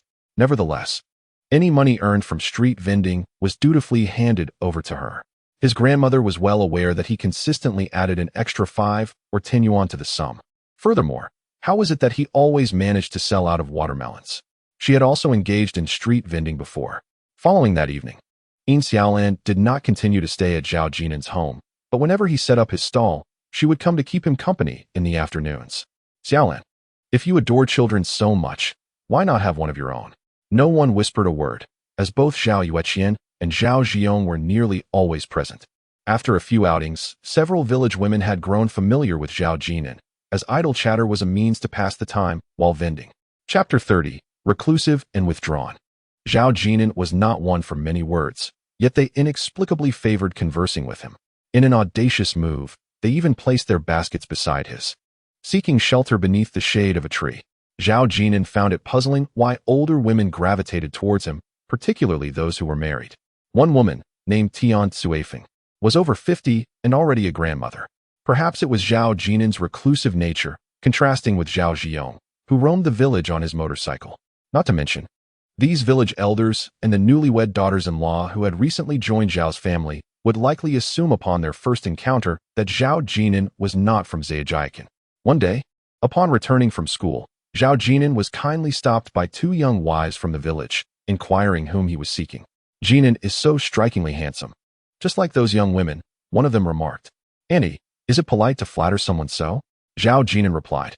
The women burst into laughter, clearly enjoying the playful banter with the village youth, as matchmaking for marriage often relied on such social connections. The village could not do without these individuals. Jin'an, I have a niece who is quite lovely, Tian Suifeng stated, pulling Zhao Jin'an's hand. When she comes to pay her respects during the new year, I will introduce you. She is also diligent in her work. Zhao Jin'an, caught in her grasp, could only nod and say, all right, but Aunt Tian, I am still in university. Meanwhile, Yin Xiaolan, cradling Zhao Yueqian, cast a sidelong glance at Zhao Jin'an, stifling a giggle. Aunt Tian, how old is your niece? Zhao Ziyong chimed in with a grin. She should be in the 3rd year of junior high, and her grades are exceptional, Tian Suifeng replied with a hearty laugh. Perhaps they could attend the same university in the future. Zhao Ziyong scratched his head and remarked, Aunt Tian, aren't you a bit too hasty? How old is she in the 3rd year of junior high? Laughter erupted among everyone, with someone teasing Tian Suifeng. I've seen your niece. Your heart is rather dark. Isn't it? She is not even your daughter, yet you're trying to deceive us about Jin'an. This provoked a quarrel between Tian Suifeng and that individual, who retorted, my daughter married young. Otherwise, I would have taken Jin'an home myself. The other person scoffed, claiming that Jin'an is a university student, and questioned whether her daughter could ever be worthy of him. The road was filled with joyous laughter, and Zhao Jin'an joined in, chuckling. Tian Suifeng laughed heartily, saying, look at Jin'an, doesn't he resemble a little bride when he smiles? Observing the familiar faces from the village, Zhao Jin'an kicked a small stone, contemplating how he might assist in their prosperity. Suddenly, a passing Range Rover pulled over and honked, signaling a potential customer. Since they were from the same village, they sold watermelons in pairs, with large buyers purchasing them in baskets for their trunks. The vendors often set up stalls by the roadside, and if a driver showed interest in someone's goods, the others would chime in to support, avoiding any malicious competition. This practice was a business acumen they had honed over the years. Zhao Jin'an remained indifferent, embodying a serene attitude. However, when the female drivers disembarked and glanced around, they invariably gravitated toward Zhao Jin'an. It felt as though they were willing to spend a few tens or hundreds on tips in exchange for some watermelons in pairs. Zhao Jin'an's roadside stall resembled a modern-day premier, with few patrons awaiting a fateful encounter, a wealthy lady. Upon seeing a female driver, the interest of several women dissipated immediately. It was clear who was the sought-after vendor. Zhao Jin'an. The newcomer donned an oversized sunglasses, tailored slacks, and a white shirt, removed her sunglasses and inquired with a smile, what are you doing here? I'm selling watermelons. Watermelons. Ha ha. Luo Jinji paused, taken aback as she observed Zhao Jin'an surrounded by several women, and then burst into laughter. She was neither mocking Zhao Jin'an for selling watermelons by the roadside, nor was it merely amusement. Who was this woman? How did she know Jin'an? No. How did they all know her? Yin Xiaolan and Zhao Ziyong exchanged glances, first at Luo Jinji and then at the Range Rover, a rare model from 2006, which was quite expensive. One had to possess a discerning eye to recognize such a luxury vehicle. Honestly, they were not from the same world. In 2006, the village head owned a second-hand Toyota, which was already impressive. Who is Jin'an? Zhao Ziyong whispered. A business owner. Zhao Jin'an never expected to encounter Luo Jinji, who had come to Zhao village in search of him. She was equally surprised to find him selling watermelons by the roadside. The contrast between 3 million and selling watermelons was stark, especially as he was still a prospective university student, who suddenly approached to express an interest in acquiring your company. Naturally, one would assess the other party's intentions. Luo Jinji grew increasingly intrigued by Zhao Jin'an. Investigating an individual with a resume was a rather straightforward task. Curiously, this person approached with a proposal to purchase the company, yet there were no further developments or discussions. Is it common to conduct business in such a manner? Mr. Luo, would you care for some watermelon? Here, have a slice. Presently, the atmosphere mirrored that of earlier, where others appeared somewhat dazed, yet Zhao Jin'an remained unperturbed. Was he not at all curious about my unexpected arrival? Or perhaps his reflexes are rather sluggish. Luo Jinji accepted a piece of watermelon and, glancing at the bamboo basket on the ground, inquired, what is the price of the watermelon? 50 cents per pound, came the reply. And the wangwali? This must be wangwali. Correct?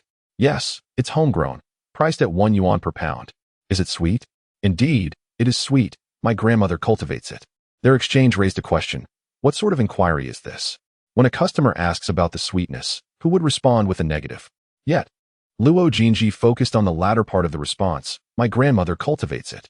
Upon investigation, it was revealed that Zhao Jin'an's father had tragically passed away during his elementary school years, indicating that his grandmother held significant importance in his life. If it was grown by his grandmother, it must indeed be sweet. This also suggested that Zhao Jin'an possessed a commendable character, being a person who understood gratitude. Luo Jinji regarded Zhao Jin'an with an elder sister's warm smile and inquired, Will 100 yuan suffice for your watermelons and pears? That should be adequate. Then I shall purchase them. You can weigh these as well. No need for weighing. A few women were quite excited, hastily grabbing snakeskin bags. They weren't large-scale cultivators. These were merely surplus fruits from home, exchanged for a little money. Just a few extra pounds meant only a handful of coins, but the primary goal was to obtain cash. Jinan, what a significant boss you are. Tian Cuifeng remarked softly, while packing. Yin Xiaolan observed Luo Jinji approaching the Land Rover. But her ears were attuned to Zhao Jinan's responses, hinting at a touch of jealousy. Zhao Jiong was equally anxious. He was well acquainted with everyone Zhao Jin'an knew. Jinan. A Land Rover. I found a summer job during my vacation, he was saying, when Luo Jinji waved at Zhao Jin'an. Zhao Jin'an, come pour me some water. How refined. To eat a slice of watermelon and wash one's hands with mineral water. They were unaware that Luo Jinji was actually the vendor of the mineral water. And what kind of refinement is this? It was merely that Luo Jinji seemed particularly fond of Zhao Jin'an, which prompted Tian Cuifeng to grumble again. Being beautiful has its advantages. Aunt, Jinan is handsome. Beautiful is a term reserved for girls, Yin Xiaolan corrected. Jinan is indeed beautiful. If you don't believe me, just ask them, Tian Cuifeng chuckled. Yin Xiaolan also laughed, her gaze fixed on Zhao Jin'an and Luo Jinji. Can't you switch hands? Why must you have Jinan pour water for you? Ha ha ha, Jinan is still a university student. You see, even when looking for a summer job, the boss personally shows up. Thus, it is essential to pursue education diligently. How many university students do we have in our village this year? 3. Zhao Jiong beckoned with his finger. But something was amiss. There were indeed 67 of them. What about me? A few women cast a glance in his direction, silently questioning whether a mere college student could be counted. Beautiful boss, the trunk is full and cannot accommodate more. Then let us place it in the back seat. Luo Jinji opened the car door and turned to Zhao Jin'an, saying, consider it a welfare purchase for the factory. Zhao Jin'an, would you accompany me for a moment? We need to have a discussion, she addressed those present. Luo Jinji's visit to Zhejiakan was purely out of curiosity, and encountering Zhao Jin'an at a roadside stall had sufficiently satiated her inquisitiveness. The decision to visit Zhejiakan was already settled in her mind. Zhao Jin'an chose a large, round yellow rosewood piece for Zhao Yueqian and said to Yin Xiaolan, sister-in-law, please inform grandma. All right. After paying 500, Luo Jinji moved to the driver's seat, opened the door, and called out, Zhao Jin'an, get in. Sit in the front passenger seat. She further instructed Zhao Jin'an, who was preparing to sit in the back. Zhao Jin'an adeptly opened the front passenger door and entered the vehicle. Thus they departed. A few individuals remained rooted to the spot, watching the direction in which the Land Rover had vanished. Zhao Jiong murmured, how was I unaware that Jinan was seeking summer employment? Brother said he would take me to Junsha for school in the future, Zhao Yueqian innocently remarked.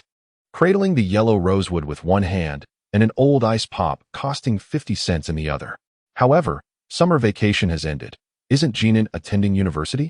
Chapter 31. The Straight Man. In 2006, private cars were still a rarity on the roads. With one hand on the steering wheel and the other on the gear shift, Luo Jinji observed Zhao Jin'an fastening his seatbelt after getting into the car. How peculiar. Is this your first time in a private vehicle?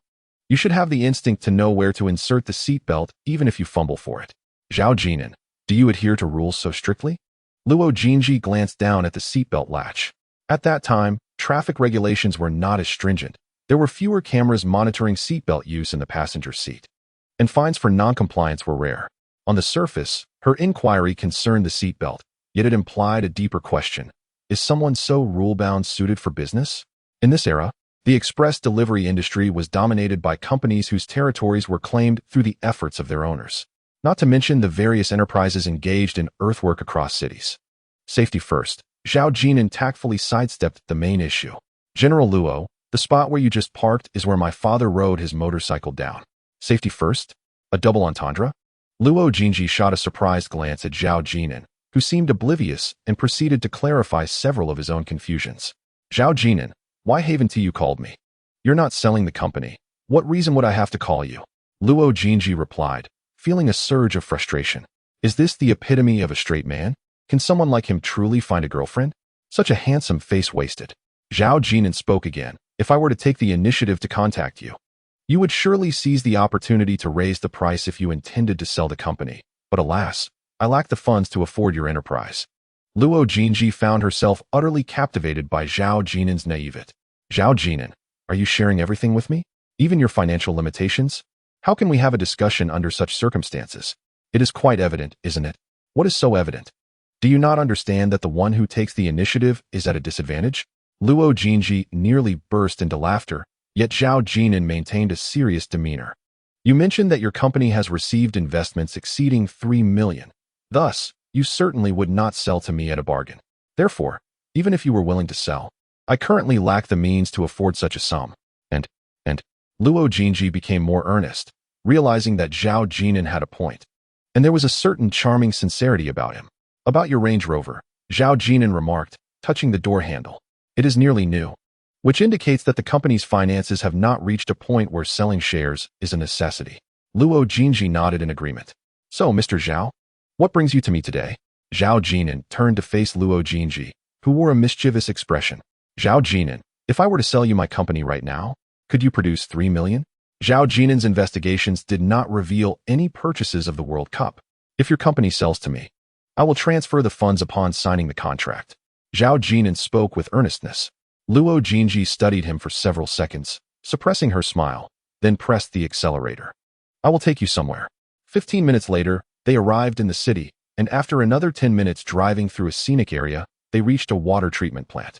A small truck was parked at the entrance, and several workers were loading it. Master Lu, come here. I brought you some watermelon and pears. Luo Jinji called out to the workers as she stepped out of the car. Master Lu and the workers approached, carrying items while casting curious glances at Zhao Jin'an. President Luo, who is this? Your cousin? Yes, my cousin, a university student, Luo Jinji replied, tucking a strand of hair behind her ear, her hair shimmering under the sunlight. Especially her lips, which were enticingly painted with lipstick. Zhao Jin'an glanced at the plant, and then at the road leading up from the fork, which would lead to the Dongjiang Lake scenic area. A university student, isn't it almost time for you to start your classes? Luo Jinji suddenly inquired. Yes. This was another aspect Zhao Jin'an found puzzling. Why had Luo Jinji come to see him at this moment? Zhao Jin'an, I thought you were quite honest. But it seems you are also capable of deceit, Luo Jinji remarked with a hint of melancholy. Your resume stated you graduated from a teacher's university, yet you are merely an incoming freshman. What is this? Is my company's marketing director merely a summer intern? President Luo, I apologize. The resume was solely to facilitate our meeting, Zhao Jin'an sincerely expressed. An oral apology? Luo Jinji seized the opportunity to press further. Show some sincerity. If I were to appoint you as the marketing director, what would you do? You said nothing that day. Zhao Jin'an shook his head, stating, I am not the marketing director of your company. Luo Jinji let out a faint laugh, realizing that Zhao Jin'an was exceedingly sincere, impervious to both soft and hard persuasion. Were it another young man, he would undoubtedly boastfully express his opinions, eager for attention. Moreover, facing a beautiful female boss, how could an 18-year-old withstand such pressure? Zhao Jin'an. Do tell, Luo Jinji inquired earnestly. Of course, if it's merely about stocking products, the display speaks for itself, provided there are sufficient funds. It is well known in the fast-moving consumer goods industry. There exists a dedicated sales team, third-party collaborations, outsourcing, and distributors. These constitute the most traditional mixed sales model in our field. Your sales team must find it quite challenging, I presume? Zhao Jin'an asked. Indeed, Luo Jinji nodded in acknowledgement. This was evident. One only needed to visit a few small shops on the streets to discern the truth. Your company's profit point primarily lies in the sale of bottled mineral water, Zhao Jin'an remarked, gesturing towards the delivery truck. In governmental institutions, competition for bottled water is comparatively less fierce, and furthermore, you benefit from lower transportation costs. This is indeed the truth. Whether it be rural spring water, Waha, or Ibao, none have truly focused on the bottled water sector. Historically, bottled water has been a reserved market for mineral water companies in various cities. Yet, how can one possibly profit from selling a small bottle of mineral water for 2 yuan? The primary issue is geographical limitations. One cannot transport bottled water from Qinzhou to Junsha without discussing market penetration. Where lies your competitive advantage when transportation costs are calculated? This time, Luo Jinji refrained from a direct response, recognizing this as company confidential information. Manager Luo, you have ambition, you wish to expand. To sell your mineral water beyond Zixing and Qinzhou, Zhao Jin'an analyzed with a calm demeanor. Hence, you seek to explore alternative avenues, starting from the juice market. While mineral water tastes relatively similar, juices offer a distinct flavor. And what has resulted? You have yet to penetrate even the Zixing market. Luo Jinji retorted. You need not utter that last remark, Zhao. Student Zhao, do you have any brilliant ideas? It suffices for a prospective university student to know this. Indicating considerable effort in research, she added, her red lips slightly parted. Tell my cousin that they just referred to you as my younger cousin. Was she intentionally hinting at a flirtation, employing the art of seduction? Manager Luo, you are neither my cousin, nor am I your company's marketing director, Zhao Jin'an responded. Grasping a bottle of mineral water, feeling its fragility as it easily deformed under his grip. No need to squeeze it, Luo Jinji replied, displaying her cleverness. 1 yuan per bottle. The bottle incurs costs as well. Anyone with a profit motive knows to use quality bottles. This creates a vicious cycle. Just look at Hengda Ice Spring, selling for 3 yuan 50 per bottle, and their glass bottles reach over 10 yuan each. Yet, there are still buyers. Chapter 32, Loyalty. Zhao Jin'an, you should forego university and join my company. I shall offer you a salary, with a guaranteed monthly wage of 10,000. Luo Jinji unexpectedly extended an invitation. Feeling an inexplicable intuition that Zhao Jin'an might be able to conjure something extraordinary. Within the company, you need only be accountable to me, she added. As for the guaranteed monthly salary of 10,000, let me put it this way. The advertisements plastered on bus stops and utility poles, boasting of lucrative opportunities for childbearing and high-paying public relations jobs, all use a monthly salary exceeding 10,000 to entice people. Should one venture beyond the confines of Qinzhou, the terms could be negotiated anew. Luo Jinji wore a serious expression, demonstrating her utmost sincerity. President Luo, I cannot work for you, Zhao Jin'an asserted firmly. Moreover, my grandmother wishes to see me attend university. Zhao Jin'an, assist me. Luo Jinji stepped closer, positioning herself directly in front of Zhao Jin'an. Their faces mere inches apart as she tilted her chin upwards. How about you consider me your sister? That way, it wouldn't be regarded as employment. You pursue your studies, and I shall provide for you. I will support you. Once you graduate, the company will always welcome you. Luo Jinji was earnest in her proposition. As for the financial support necessary for Zhao Jin'an's education, perhaps 20,000 for tuition, and a monthly allowance of 1 to 2,000, supporting a university student could be a burden for her grandmother and Wang Jinru. Yet, for Luo Jinji, it might equate to merely the annual maintenance of a Land Rover. However, she still harbored doubts about Zhao Jin'an's ability to present 3 million. Or perhaps it was a subconscious oversight. Zhao Jin'an took a step back, creating some distance between them, shaking her head. Luo Jinji appeared taken aback. Are these conditions not generous enough? You wouldn't need to sacrifice anything. And what does it mean that you step back? Am I not attractive? She feigned disappointment. Zhao Jin'an, do you prefer men? Luo Jinji inquired hesitantly, seemingly grasping at the only possible explanation, lamenting the potential loss. Then how could we even consider siblinghood? Or being friends?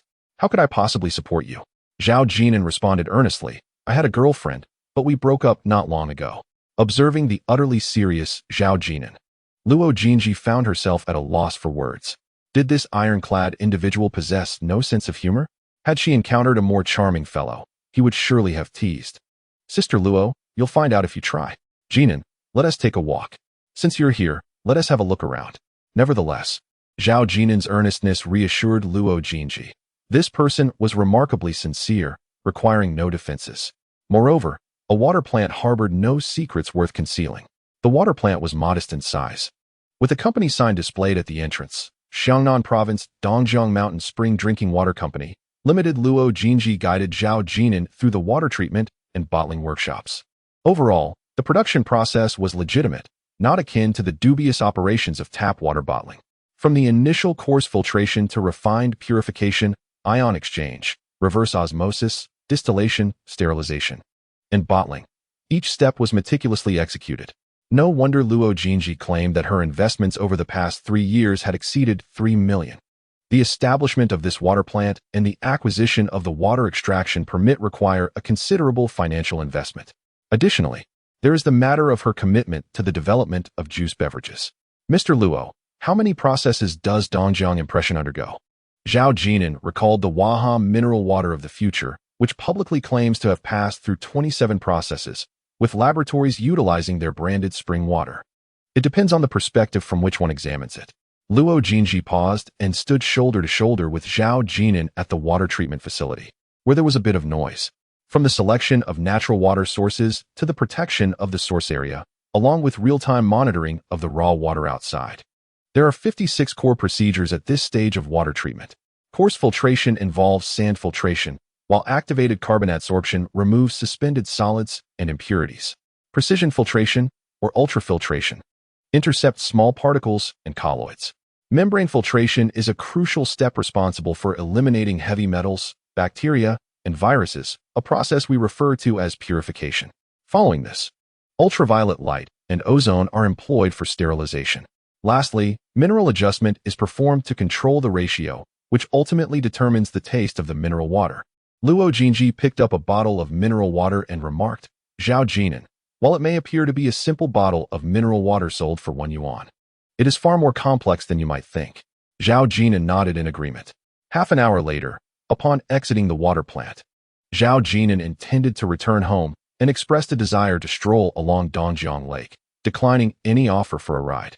Zhao Jin'an, do you have nothing to say to me? Luo Jinji called out from behind.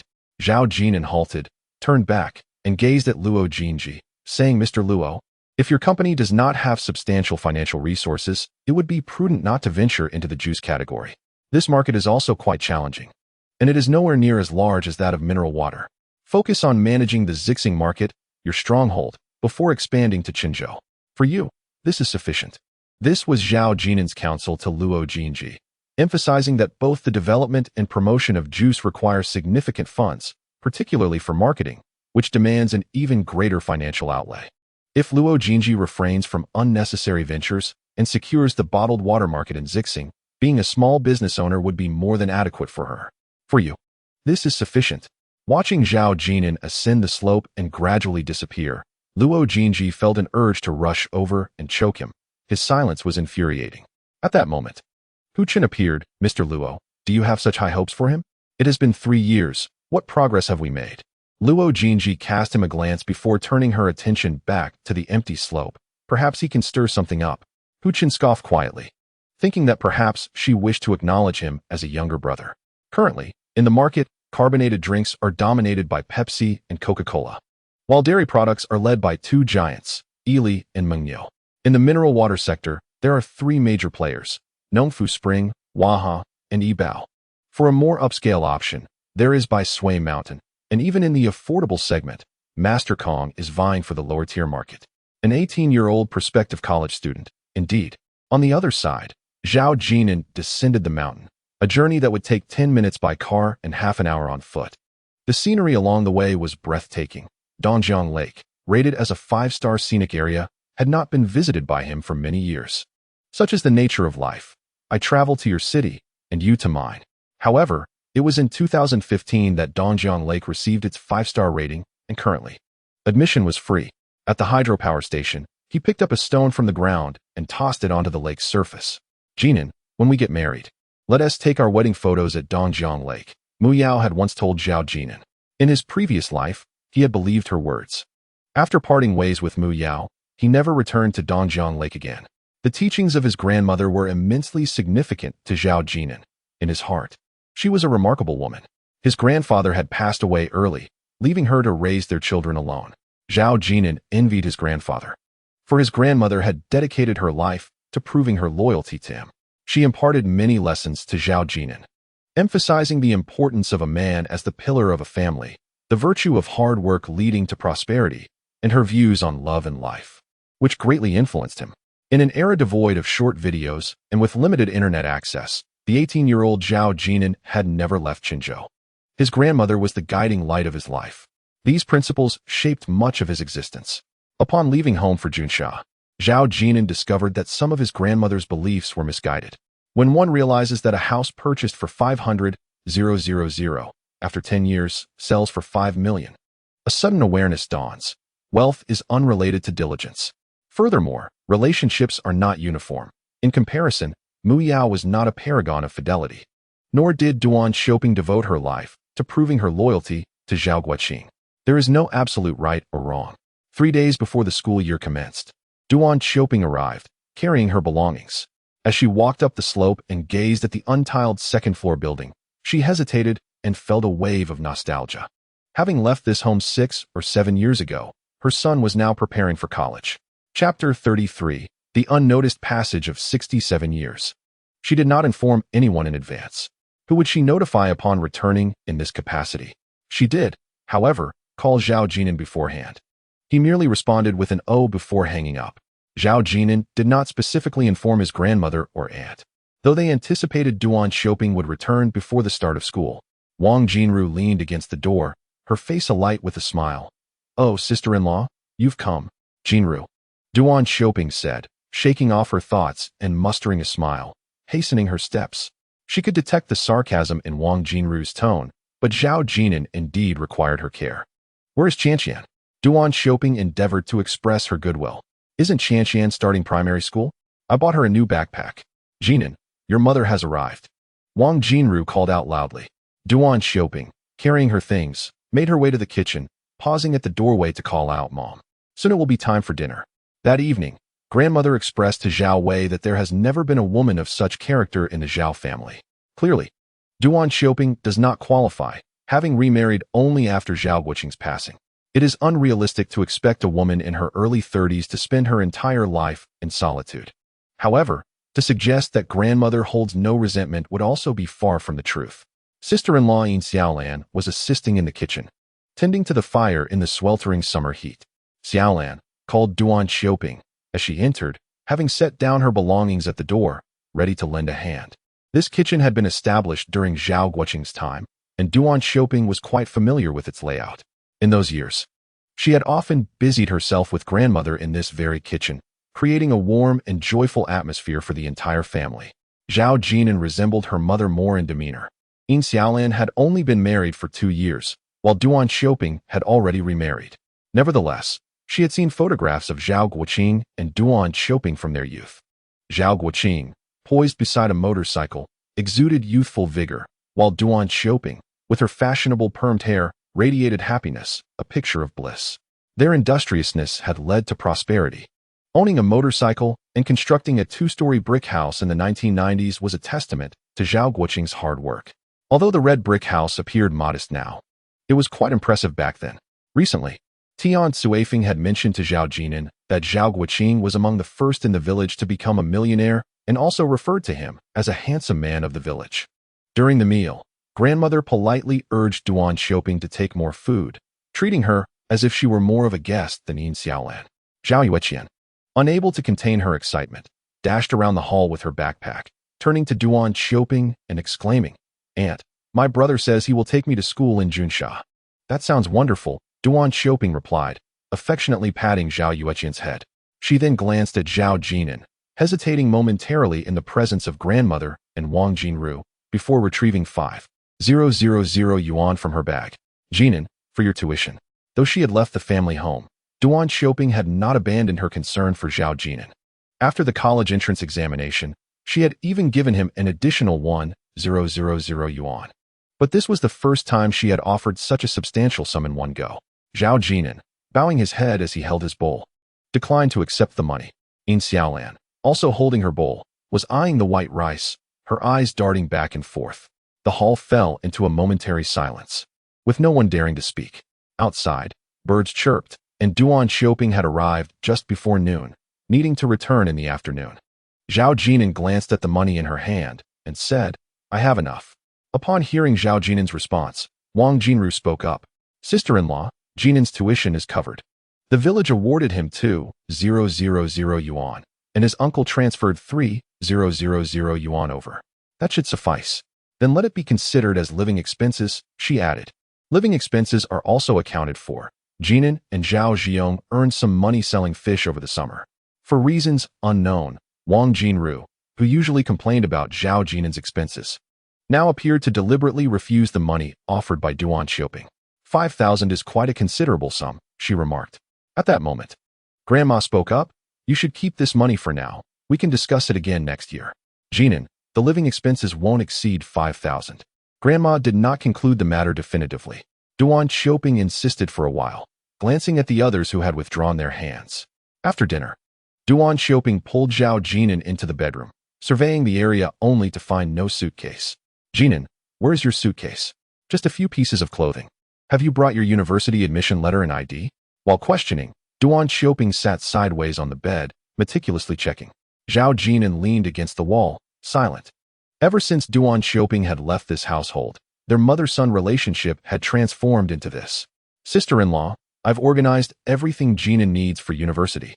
Wang Jinru reappeared. Grandma shot her a glare, and only then did she pout and pull Zhao Yueqian back. Yin Xiaolan was tidying up the dining table, suppressing laughter.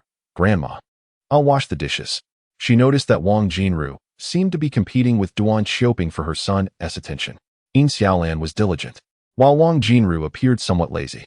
In truth, Wang Jinru and Duan Xiaoping maintained a decent relationship, evident from how Zhao Yueqian addressed Duan Xiaoping as aunt. Duan Xiaoping returned home several times a year. Otherwise, why would she be addressed in such a manner? As for the man Duan Xiaoping had married, his name was Song Chaoan. Zhao Jin'an had only met Song Chaoan once and had never visited their home in his previous life. Song Chaoan had a daughter, Song Wanha, who was 3 years older than Zhao Jin'an and had graduated from a technical school. According to the historical trajectory, she should currently be working in Qinzhou. In his past life, Zhao Jin'an had encountered Song Wanha twice, both times initiated by her. Once was just before Duan Xiaoping remarried, when Song Wanha secretly visited Zhao Jin'an at school. The other instance occurred during university when Song Wanha came to visit Zhao Jin'an in Junsha. Later, after Song Wanha got married, she had called to invite Zhao Jin'an, who did not attend. Occasionally, Song Wanha would send Zhao Jin'an messages, but he seldom replied. He had heard that Duan Xiaoping and Song Wanha got along well, though Zhao Jin'an did not pay much attention to it. If Duan Xiaoping were living poorly over there, she could return to this home, and Grandma would likely not refuse. Of course, this was before the birth of Song Jiayue, the daughter of Duan Xiaoping and Song Chaoan. On September 5th, typically, the start of the academic year for new university students is delayed by a few days. In the final days, Zhao Jin'an went up the mountain to gather firewood. This task required no particular skill. He would prepare firewood for the household every day after school, neatly stacking it against the outer wall of the kitchen.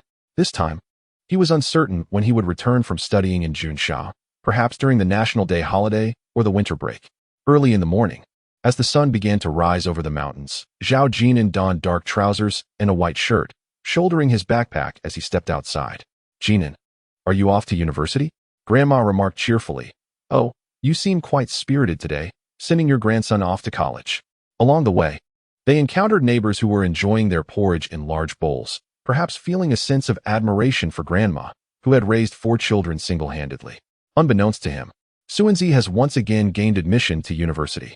Why do I say unbeknownst? Because Zhao Jin'an has been quite a recluse in the village, seldom helping with household chores or venturing outdoors, only appearing a few times during this summer, primarily to earn money rather than idly wandering about. It is no wonder that Tian Cuifing remarked that Zhao Jin'an resembled a young bride.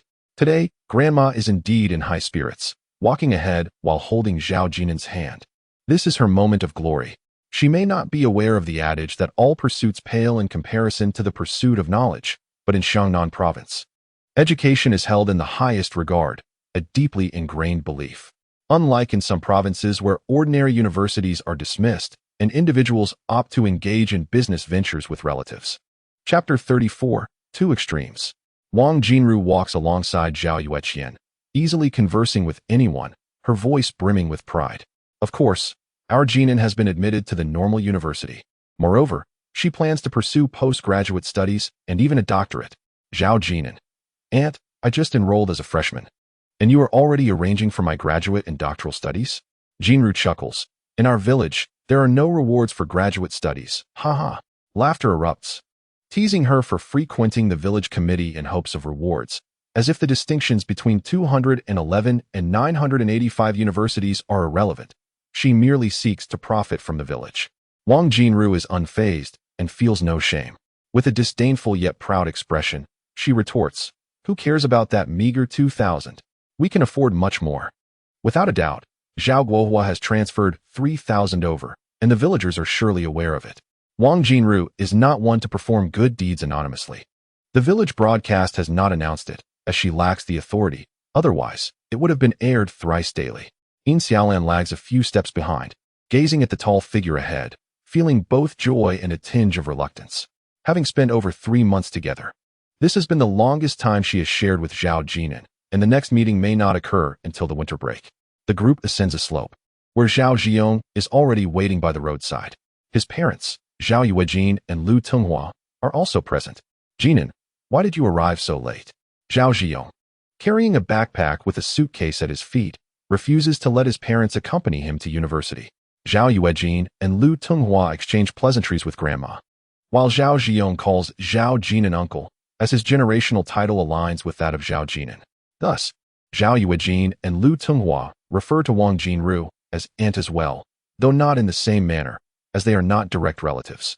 As they pass a bus heading to the city, Zhao Jiong eagerly waves it down. Having passed September 1st and the peak of the school season, the bus is not crowded. "Jinan, double-check your admission notice, ID card, and train ticket. Don't forget your train ticket." Wang Jinru reminds him once more, approaching to whisper, "Once you arrive at school, focus solely on paying the tuition fee. Do you hear me? All right. Have you brought your phone?" "Yes." On Zhao Jinan's inaugural journey away from home, Wang Jinru, exercising her maternal instincts, felt compelled to impart a few more words of caution, despite her son being quite dependable. At that moment, Grandma had no opportunity to interject. She found joy in witnessing Wang Jinru's attentiveness. "If funds run low, do call your aunt, but be frugal, understand?" "Understood," he replied. And Wang Jinru took a step closer, tugging at Zhao Jinan's shirt hem. "When it comes to dating, be cautious. It can be costly. Don't be foolish, all right?" "Aunt, I understand." Although Wang Jinru was unfamiliar with the term simp, her meaning was clear. She feared that Zhao Jinan might be taken advantage of, scrimping at school only to squander money on girls. Their family finances were already strained, with Zhao Guohua earning merely over 1,000 a month. Zhao Yueqian was about to enter elementary school, and there were various social obligations and expenses to consider. Most concerning was Zhao Jinan's demeanor. He appeared too easily influenced. She recalled the girl named Mu Yao, whom Zhao Jinan seemed to obey without question, and it troubled her. For she could instantly discern that Mu Yao came from a relatively well-off family, not one that understood the value of frugality. "Are you leaving or not?" called the ticket seller, leaning against the bus door. "Grandma, I'm off." "All right. Goodbye, dear." As Zhao Jinan boarded the bus, he glanced back at Yin Xiaolan, who waved with a smile. "Stay safe, and call us when you arrive at school."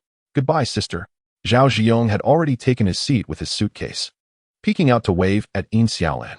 The bus departed swiftly, and the group standing by the roadside remained still, watching it disappear into the distance. In their hearts, Zhao Jinan and Zhao Jiong were embarking on a significant journey. Good grades warrant rewards like travel or summer camps. That's a game for the children of the affluent. Once the bus was out of sight, Yin Xiaolan quietly murmured, "Farewell." She recalled Zhao Jinan's words from that day. If life became unbearable, he would leave. If he departed from Zhao family village, how would they ever meet again? Throughout the journey, Zhao Jiong was brimming with excitement. It was genuinely his first trip away from home. "Jinan, why do you only have one bag? What's in your suitcase?" "Clothes, including a large winter down jacket."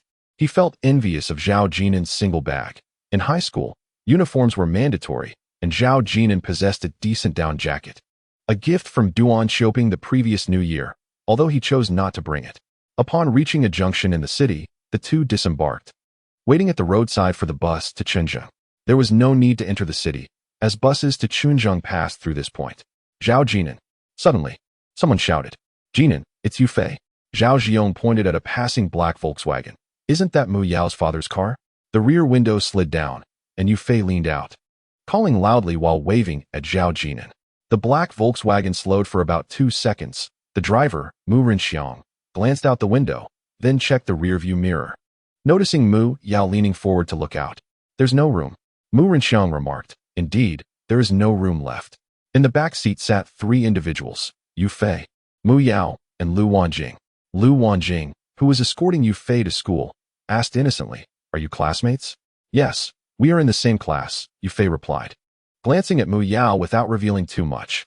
Both Yu Fei and Mu Yao attended the same university, sharing the same major. Mu Renxiang had driven to pick up Lu Wanjing and Yu Fei, and was only taking them to the train station in Qinzhou.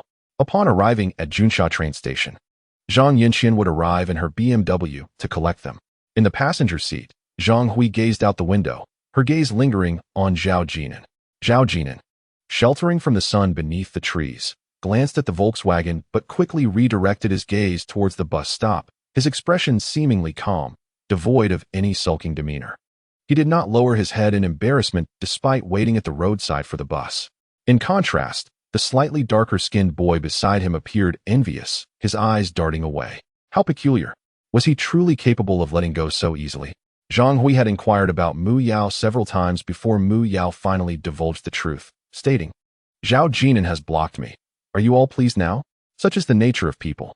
Zhang Hui was displeased at the prospect of Mu Yao and Zhao Jin'an entangling together, yet when Zhao Jin'an completely distanced himself, she felt an unsettling sensation within her. Or perhaps it was that Zhao Jin'an had entirely transcended Zhang Hui's control. For a woman with a strong desire for control, this felt somewhat like a failure. Lu Wanjing suddenly brought up the topic. "By the way, your class monitor, he seems to have passed the entrance exam for Fudan, right?" "Yes. He left the day before yesterday, apparently to catch a flight from Junsha," Yu Fei responded. Lu Wanjing chuckled. "I believe his name is O Chong. He is quite a lively boy." Lively. Zhang Hui understood the subtext of Lu Wanjing's words and chuckled in response. At Mu Yao's graduation banquet, had not O Chong been quite animated, mimicking adult social interactions, to the point of appearing somewhat precocious in the eyes of the adults? 2 extremes, one who loves to perform, and another who is reserved. Recalling Zhao Jin'an's demeanor that day, Zhang Hui found Zhao Jin'an's maturity to be more natural. Oh, if only her family background could be exchanged. Chapter 35. Do not look back. Upon reaching Qinzhou train station, in an era devoid of subways, the station was teeming with people. When approached by strangers, one should not engage. "Oh," Zhao Jin'an advised. Zhao Ziyong, looking around, responded affirmatively, suddenly pointing at a few individuals entering the station. "Jin'an, your mother and them." "Jin'an." Duan Xiaoping waved cheerfully while holding a little girl. Her son had been accepted into university.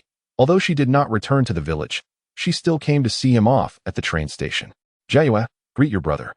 Duan Xiaoping encouraged, bringing the child over and lifting her small hand to greet Zhao Jin'an. Song Jiayue, merely 3 years old, gazed at Zhao Jin'an for a moment, unrecognizing, and then leapt into her mother's embrace.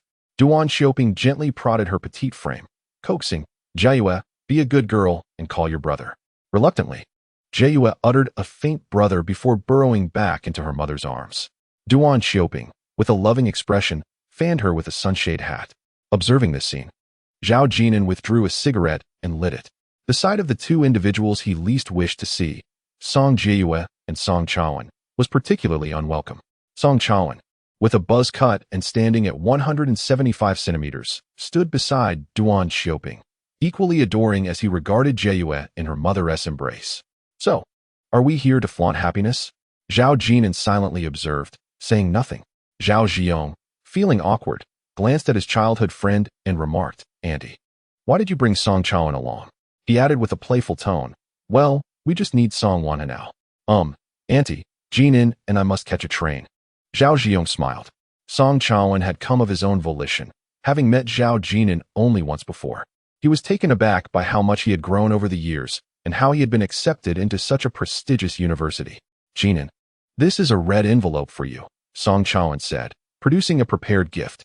He had extended an invitation to Zhao Jin'an to celebrate the new year in Qinzhou. Yet this son of his wife had never crossed his threshold or paid a New Year visit. Zhao Jin'an regarded the red envelope in Song Chaoan's hand, neither accepting it nor uttering a word.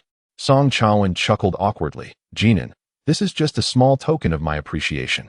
Congratulations on your acceptance into university." "Since you didn't hold a graduation banquet," Duan Xiaoping, cradling Song Jiayue, looked on with anticipation. Jin'an, please accept it. It's just a small gesture from your uncle. As Zhao Jin'an gazed at his mother's beautiful visage while uttering the term uncle, he clenched his fists, inhaled deeply, and fixed his gaze upon Duan Xiaoping. Who is older, me or Zhao Guoqing? What?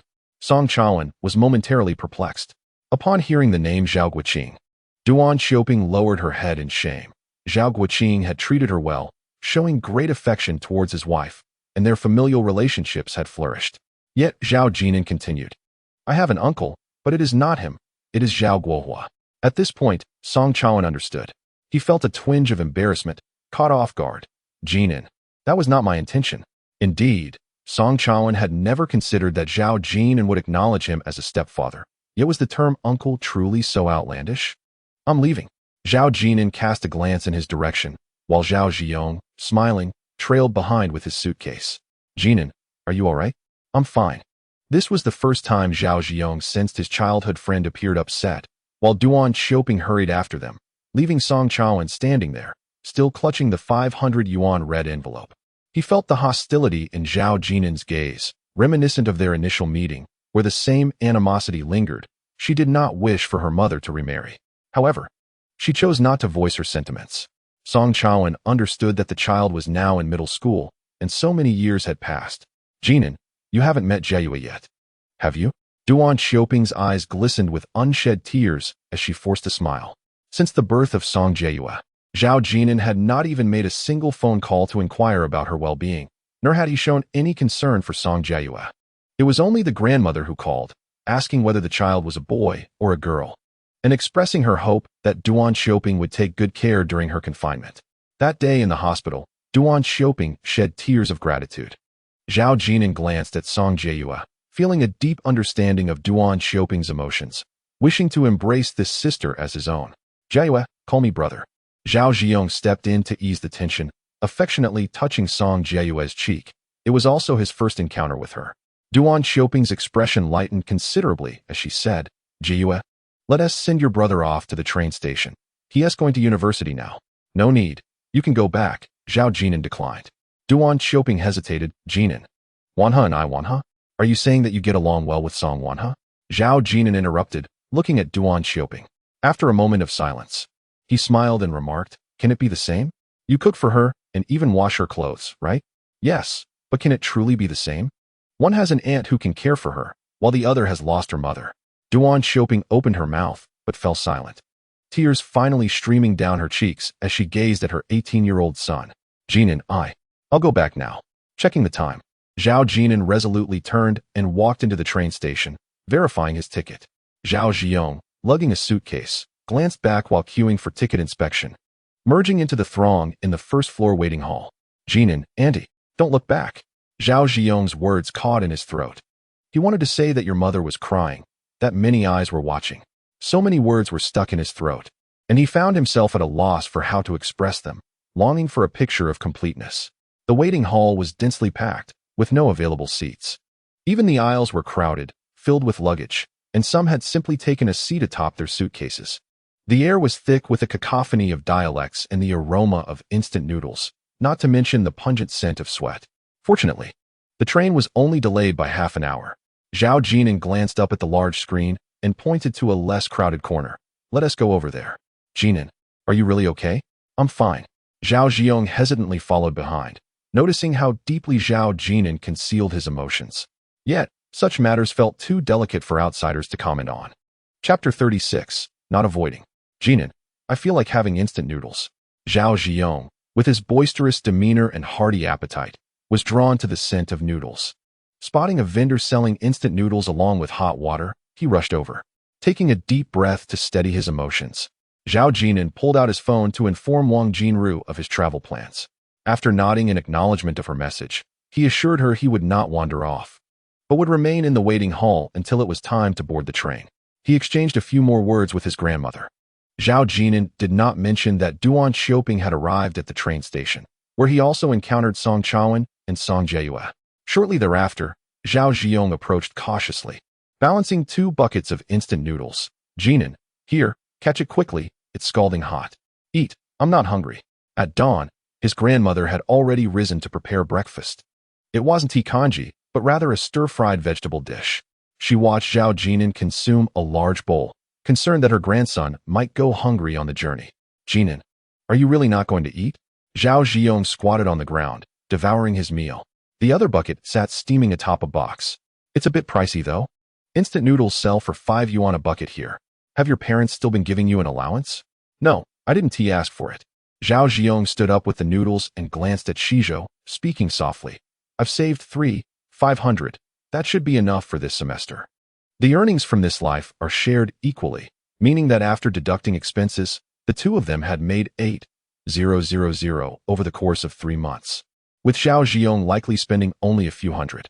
Zhao Jin'an still owed his grandmother 2,000 and Yin Xiaolan 300, leaving just a little over 1,000 cash in his pocket. Among that, 1,000 was the money Duan Xiaoping had forcibly shoved into his hands that day in the bedroom. Zhao Jin'an felt it necessary to inform his grandmother, unsure if Song Chaoan was aware. Otherwise, why would he have given him a red envelope separately? Jin'an Muyao. Following the direction of the finger, Zhao Jin'an spotted Mu Rinxiang, Zhang Hui, and Lu Wenjing, who had entered and likely found no seats available. Yu Fei was focused on her phone, while Mu Yao was looking around. On the ground were 4 authentic suitcases, unlike the kind Zhao Ziyong carried, and he feared that sitting down could ruin them. 3 adults were engaged in lively conversation. Don't go over there, Zhao Jin'an called out to Zhao Ziyong, who was about to step forward, his face filled with confusion. Why not? It's Mu Yao. We've broken up, Zhao Jin'an stated calmly, revealing the truth. Zhao Ziyong's expression shifted to one of shock. Don't ask why, it's been 2 months. Zhao Jin'an found it difficult to provide a clear explanation, as many events had not transpired. Why? Zhao Ziyong's confusion deepened, his expression becoming increasingly animated. Indeed, Mu Yao was beautiful, excelled academically, and came from a good family. In Zhao Ziyong's eyes, she was utterly perfect in this life. No wonder Zhao Jin'an hadn't attended Mu Yao's graduation banquet. Yet he often sneaked away to the city. Zhao Jin'an had made several trips to driving school, and Zhao Ziyong assumed he was out on a date with Mu Yao. Just then, his phone vibrated in his pocket. Yu Fei, Jin'an, have you arrived? Yu Fei, don't rush. The train is delayed by 32 minutes. Zhao Jin'an tucked his phone away, turning away. Don't look, turn around. It wasn't avoidance. He simply wished to conserve his energy for what was necessary, steering clear of superfluous matters. Zhao Ziyong hesitated, turning back for one last glance. What a pity. Jin'an, Mu Yao is probably looking for you. At that moment, a southbound train began lining up for ticket checks. The waiting hall was bustling with crowds, and many seats became available. Zhao Jin'an, observing the group from the corner of his eye, chose a relatively distant spot to sit. However, the waiting area was not large. So he took out his phone and sent a message to Yu Fei, don't look for me. After sending it, he glanced at Zhao Ziyong beside him. Zhao Ziyong stammered an explanation. I don't know. Mu Yao and Yu Fei both inquired about my train number. Don't look for me, he added, feeling quite heartless. Meanwhile, Yu Fei, seeing the terse message, pouted silently in her heart. In truth, Zhang Hui had also glanced around several times, inexplicably wishing to meet Zhao Jin'an's gaze. Even if it contained resentment, it would mean he was looking in her direction. Another 20 minutes passed, and the northbound train began lining up for ticket checks. Zhao Jin'an held back Zhao Ziyong, who was about to rise. No rush, let them go first. The train would not depart for at least half an hour. In the queue, Mu Yao, with her backpack, kept glancing toward the entrance. Yu Fei, do you think Jin'an and the others haven't arrived yet? They'll all make it. Yu Fei replied, dragging her suitcase and glancing back. The young woman, off to university, had 2 suitcases and several bags, while Mu Rinxiang had come specially to see his wife and daughter off. Everyone was tugging their suitcases, large and small, chasing after one another. It was unclear what they were racing against. There was plenty of time. Did boarding early truly guarantee better seats? This is simply how people travel by train these days. Zhang Hui strutted with a Gucci bag, exuding confidence. Zhao Jin'an lingered at the back of the line, pondering how difficult life must be for Mu Rinxiang, married to such a dominant and controlling woman as Zhang Hui. Upon boarding the train, Zhao Ziyong easily hefted his suitcase, navigating through the throng to place it on the luggage rack. He was quite helpful, readily assisting anyone he noticed was a mother sending her daughter off to college. Zhao Jin'an, however, lacked such inclination unless someone directly approached him. Unfortunately, Both he and Zhao Ziyong stood over 180 centimeters tall, which is considered quite tall in the south. Zhao Ziyong appeared robust, with a sun-kissed complexion and an amiable demeanor. Fortunately, before the school year commenced, he had cut his unruly blonde hair, the side bangs, allowing him to see clearly. Otherwise, with a mere toss of his head and a puff of air, mothers might worry that his enthusiasm harbored ulterior motives towards their daughters. Seated by the window, Zhao Jin'an observed the busy Zhao Ziyong, drenched in sweat, and suddenly smiled. This train was not air-conditioned. Before it started moving, the carriage felt like a large steam pot. For someone accustomed to high-speed trains, traveling by conventional train was quite a torment. The sole advantage was that one could smoke in the train's connecting areas. Meanwhile, Mu Rinxiang settled his wife and daughter, assisted Lu Wenjing, and after offering a few last words of advice, stepped off the train. He then purchased 4 bottles of mineral water and handed them through the window. Zhang Hui, your husband is quite considerate, Lu Wenjing remarked with a smile. Zhang Hui, with an air of pride, waved at Mu Rinxiang below the train. All right, you should head back now. 15 minutes later, the green train jolted to life, gradually beginning its journey. A glance around revealed that most passengers were parents accompanying their children to university. Everyone began to unpack the snacks they had prepared. The journey from Qinzhou to Junsha would take approximately 4.5 hours, coinciding with lunchtime at 11:30. Zhao Jin'an gazed out of the window, observing numerous parents on the platform reluctantly bidding farewell to their children. He found such scenes rather distasteful, to say the least. Chapter 37. Is it possible to do it this way? Zhao Jin'an reached into his pocket and stood up. I'm going out for a smoke. Zhao Ziyong stood up in response. I'll join you. It was his first experience on a train, and everything appeared novel to him. He grabbed his bag. There were many pickpockets aboard the train. With tuition fees running into thousands, some might be specifically targeting this lucrative business. Their eyes were sharp, always on the lookout for someone carrying cash.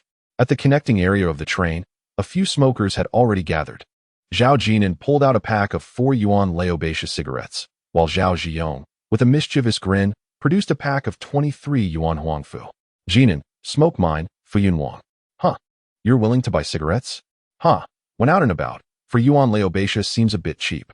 Zhao Ziyong opened the pack of Huangfu, fresh and new, and exclaimed, Hey, Jin'an, this is for showing off. Don't squish the cigarette box like that. It's useful. Once you finish, you can stuff a few Laobatia in there.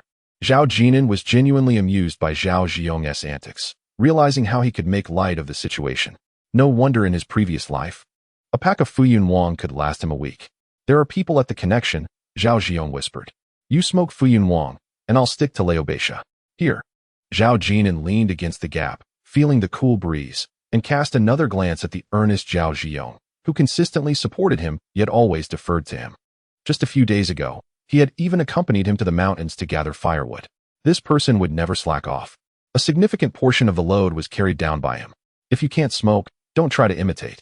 Huh. Weren't you also a smoker only after the college entrance exams? Zhao Ziyong took a deep drag, reveling in the moment, embodying the spiritedness of an 18-year-old. Jin'an, are you here? At that moment, Yu Fei appeared at the connection point, dressed in deep blue jeans and a white shirt, feigning surprise with a playful grin. She had made an excuse to visit the restroom, specifically to find Zhao Jin'an. Zhao Ziyong stole a glance at Zhao Jin'an and, with a wink, asked, Yu Fei, where are you sitting? Just up ahead. Yu Fei pointed towards a train carriage. It turned out to be 2 connected carriages. It seemed that the railway ticketing system often arranged passengers from the same city in the same carriage. Zhao Jin'an took a few steps inward, settling by the window. Yu Fei followed suit, looking at Zhao Jin'an. Hey, are you hiding from Mu Yao? I'm not hiding. You say you're not hiding. Yu Fei turned her head to glance back at Zhao Jin'an, then back to him again. Zhao Jin'an, we've been desk mates for a semester. You cannot escape Mu Yao.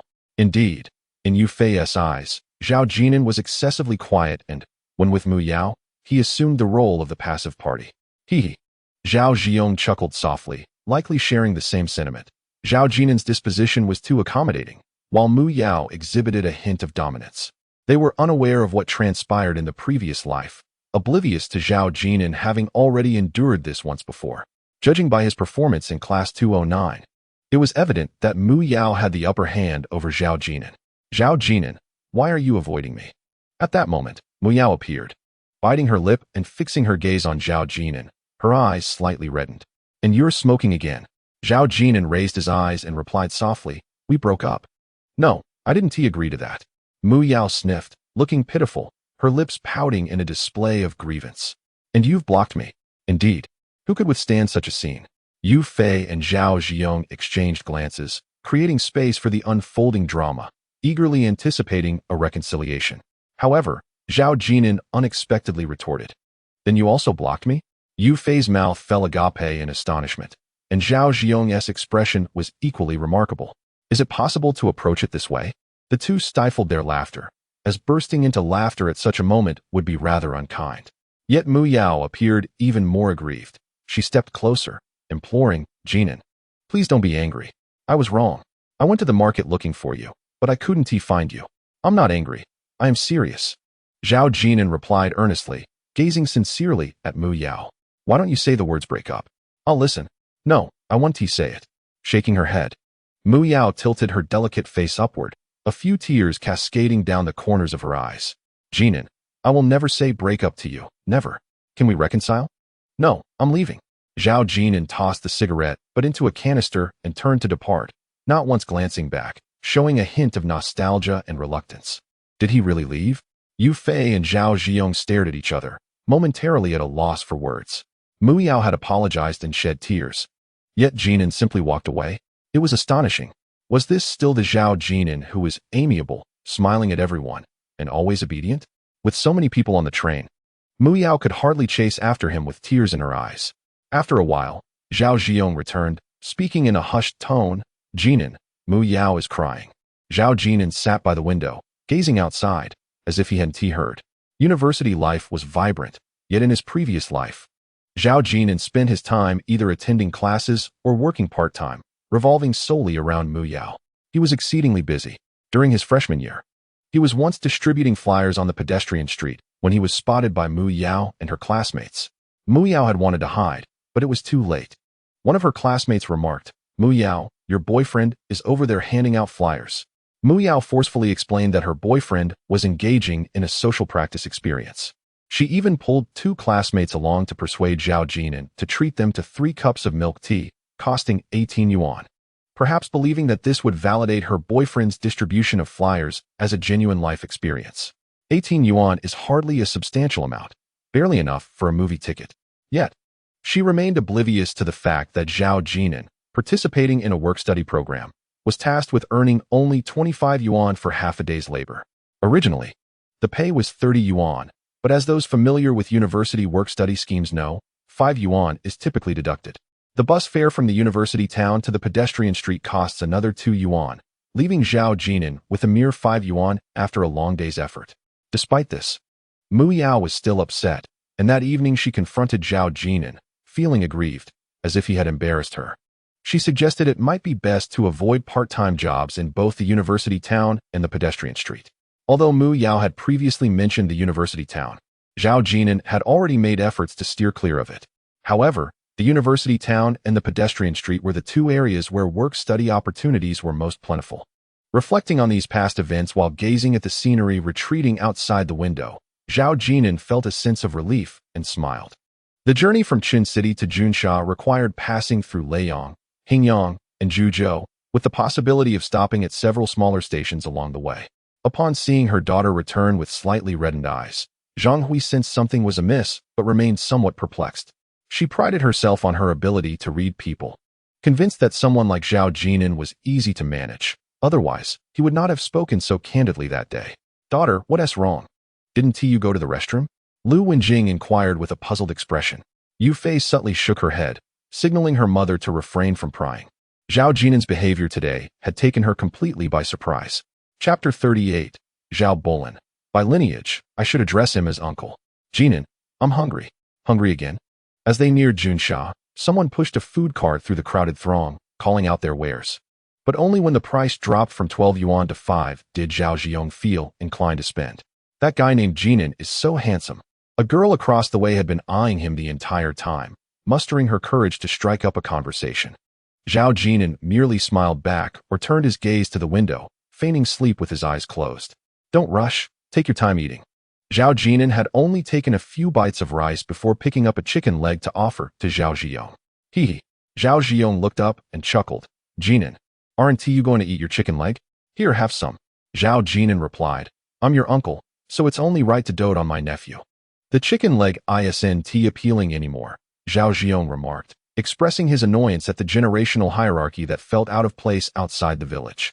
The girl, carrying her belongings and preparing to disembark, suddenly felt a chill run down her spine, covered in goosebumps. How could he be so nice to that boy, so gentle? It's disgusting. No wonder he ignored me. It turns out, as she pushed forward with her things, she felt overwhelmed by the situation and repulsed. Zhao Jin'an lifted his head and observed, Jin'an, are you waiting for Muyao and the others to leave first? It was already 4 o'clock. Zhao Jin'an glanced at the time. I will first accompany you to the school for registration and to pay the tuition. My aunt has entrusted me to look after you. In Wang Jinru's mind, Zhao Jin'an had grown wild in the village, and as the villagers of Zhao family village would say, he had charm in public settings. While Zhao Jin'an was not particularly skilled in social interactions, he might easily get lost in the provincial capital, remaining silent and not asking for directions. How pitiful that would be. The train station was located in Hudong, while the university town lay across the river in Hushi, where the financial institute was also situated. Departing from the train station, one would traverse Wui Avenue, reaching Xiangjiang Bridge at Taiping Street, and crossing the river would lead to Rongwan Town, where the bus station had yet to be demolished. Under the scorching sun, the bus station was bustling with parents and students hauling suitcases of various sizes. Amidst the cacophony of chatter, vehicle engines, and the clattering of luggage against the ground. In 2006, private cars were a rarity, belonging to affluent families. For instance, Yufei's family did not own a private vehicle. During the school season, it was quite difficult to hail a taxi at the train station. So Zhao Jin'an casually boarded a bus heading across the river. Upon alighting at the Rongwan Town bus station, Zhao Jin'an was taken aback by the throng of people. This was more terrifying than the spring festival travel rush. Jin'an, let's take a taxi. A few extra yuan doesn't matter, Zhao Jin'an exclaimed, struggling to squeeze off the bus while gripping his suitcase. The platform was teeming with people, many holding their admission letters and looking up at the bus routes. They must have done their homework before arriving in Junsha for registration. Zhao Jin'an had also researched online and memorized the bus routes. If only we had a motorcycle, he murmured. With a motorcycle in Zixing, one could go anywhere with ease and convenience. Jin'an, over here. Yufei's voice called from across the street, and she waved her hand, standing on tiptoe. Zhao Jin'an and Zhao Jin'an crossed the road, noticing Lu Wenjing on the side, who greeted them with a cheerful auntie. Yufei stuck out her tongue. There are too many people. We can't squeeze onto the bus. Zhao Jin'an curiously inquired. Yufei, where's Muyao? Doesn't she have an aunt in Junsha? She went to her aunt's house, Yufei replied, showing her reluctance to ride Zhang Yunxian's BMW. And she was even less inclined to accept a ride from Mu Rinxian. It felt too uncomfortable to ride in someone else's car, and she would rather spend a few yuan on a bus ticket. Lu Wenjing scrutinized Zhao Jin'an with curiosity, while Zhao Jin'an, with his dark complexion, went unnoticed. Leaving aside Muyao, even Zhang Hui's discerning I would not regard someone like Zhao Jin'an favorably.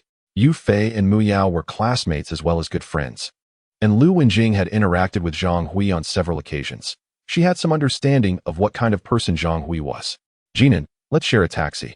It's so difficult to wait for one, Yufei suggested. To the left of Rongwan Town lay the university town, home to both the Normal University and Central South University of Technology. To the right was the Financial Institute, heading towards the West Station. Zhao Jin'an stated that he would first escort Zhao Jin'an to the school for registration. Yufei felt a tinge of regret upon noticing that Zhao Jin'an possessed only a single backpack. She inquired, Jin'an, is that all you have? Zhao Jin'an responded briefly, offering no further elaboration. As a taxi with its red light illuminated approached, he quickly stepped forward to grasp the door handle. Turning to Lu Wenjing, he said, Auntie, you may proceed first. All right, thank you, she replied. Given that Junsha was one of the infamous heat traps of Shida, it was hardly surprising that Lu Wenjing and Yufei found themselves unable to board the bus with 2 large suitcases and 2 backpacks. The notion of queuing for a bus in 2006 was laughable. Even a decade later, such circumstances still revealed a need for improvement and civility. Zhao Jin'an assisted with the luggage, and all were united by their common origin, feeling an enhanced sense of camaraderie upon arriving in the provincial capital. On the way to the university town, Lu Wenjing sat in the back seat, glancing at her daughter beside her. Is that Muyao's boyfriend? She asked. Yufei nodded, refraining from mentioning their ongoing breakup. Lu Wenjing chuckled softly, choosing not to pry further. Yet she could easily surmise the reason behind Muyao's reddened eyes upon returning from the train journey. Your classmates seem quite decent, she remarked, adding with a smile. Both of them are rather good. Mom, who are you talking about? Yufei inquired. Your two male classmates support each other well. One is taciturn, while the other is adept at tasks. Yet both possess a keen awareness of their responsibilities, she observed, chuckling at their harmonious collaboration.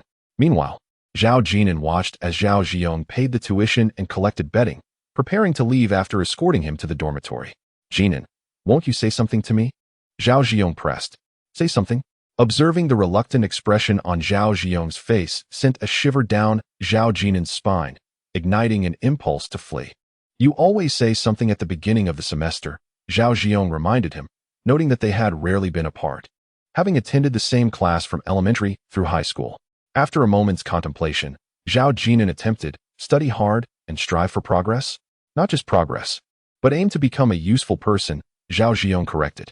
Perhaps he too found the statement overly juvenile, scratching his head as he admitted, honestly, it's not much. It's just that when you don't say anything at the start of the semester, I feel a bit lost, as if something is amiss. I'm off then. Take care, Zhao Jin'an declared, surprised to reflect on how his previous optimism about becoming a useful person had faded. Useful to whom, exactly? Exiting the financial academy, he found himself adjacent to the north campus of Huda, the financial institute. Dingling. His phone rang, an unfamiliar number flashing on the screen. Zhao Jin'an, where are you? Why haven't you reached the school yet? Zhao Jin'an paused, taken aback. Who is this? Don't you recognize my voice? It's Zhao Bolan. It turned out that Wang Jinru, concerned for Zhao Jin'an, had sought out Zhao Bolan to look after him during his initial days in Junsha. This was quite common in rural areas, where everyone shared the surname Zhao, and distant familial connections could easily be traced.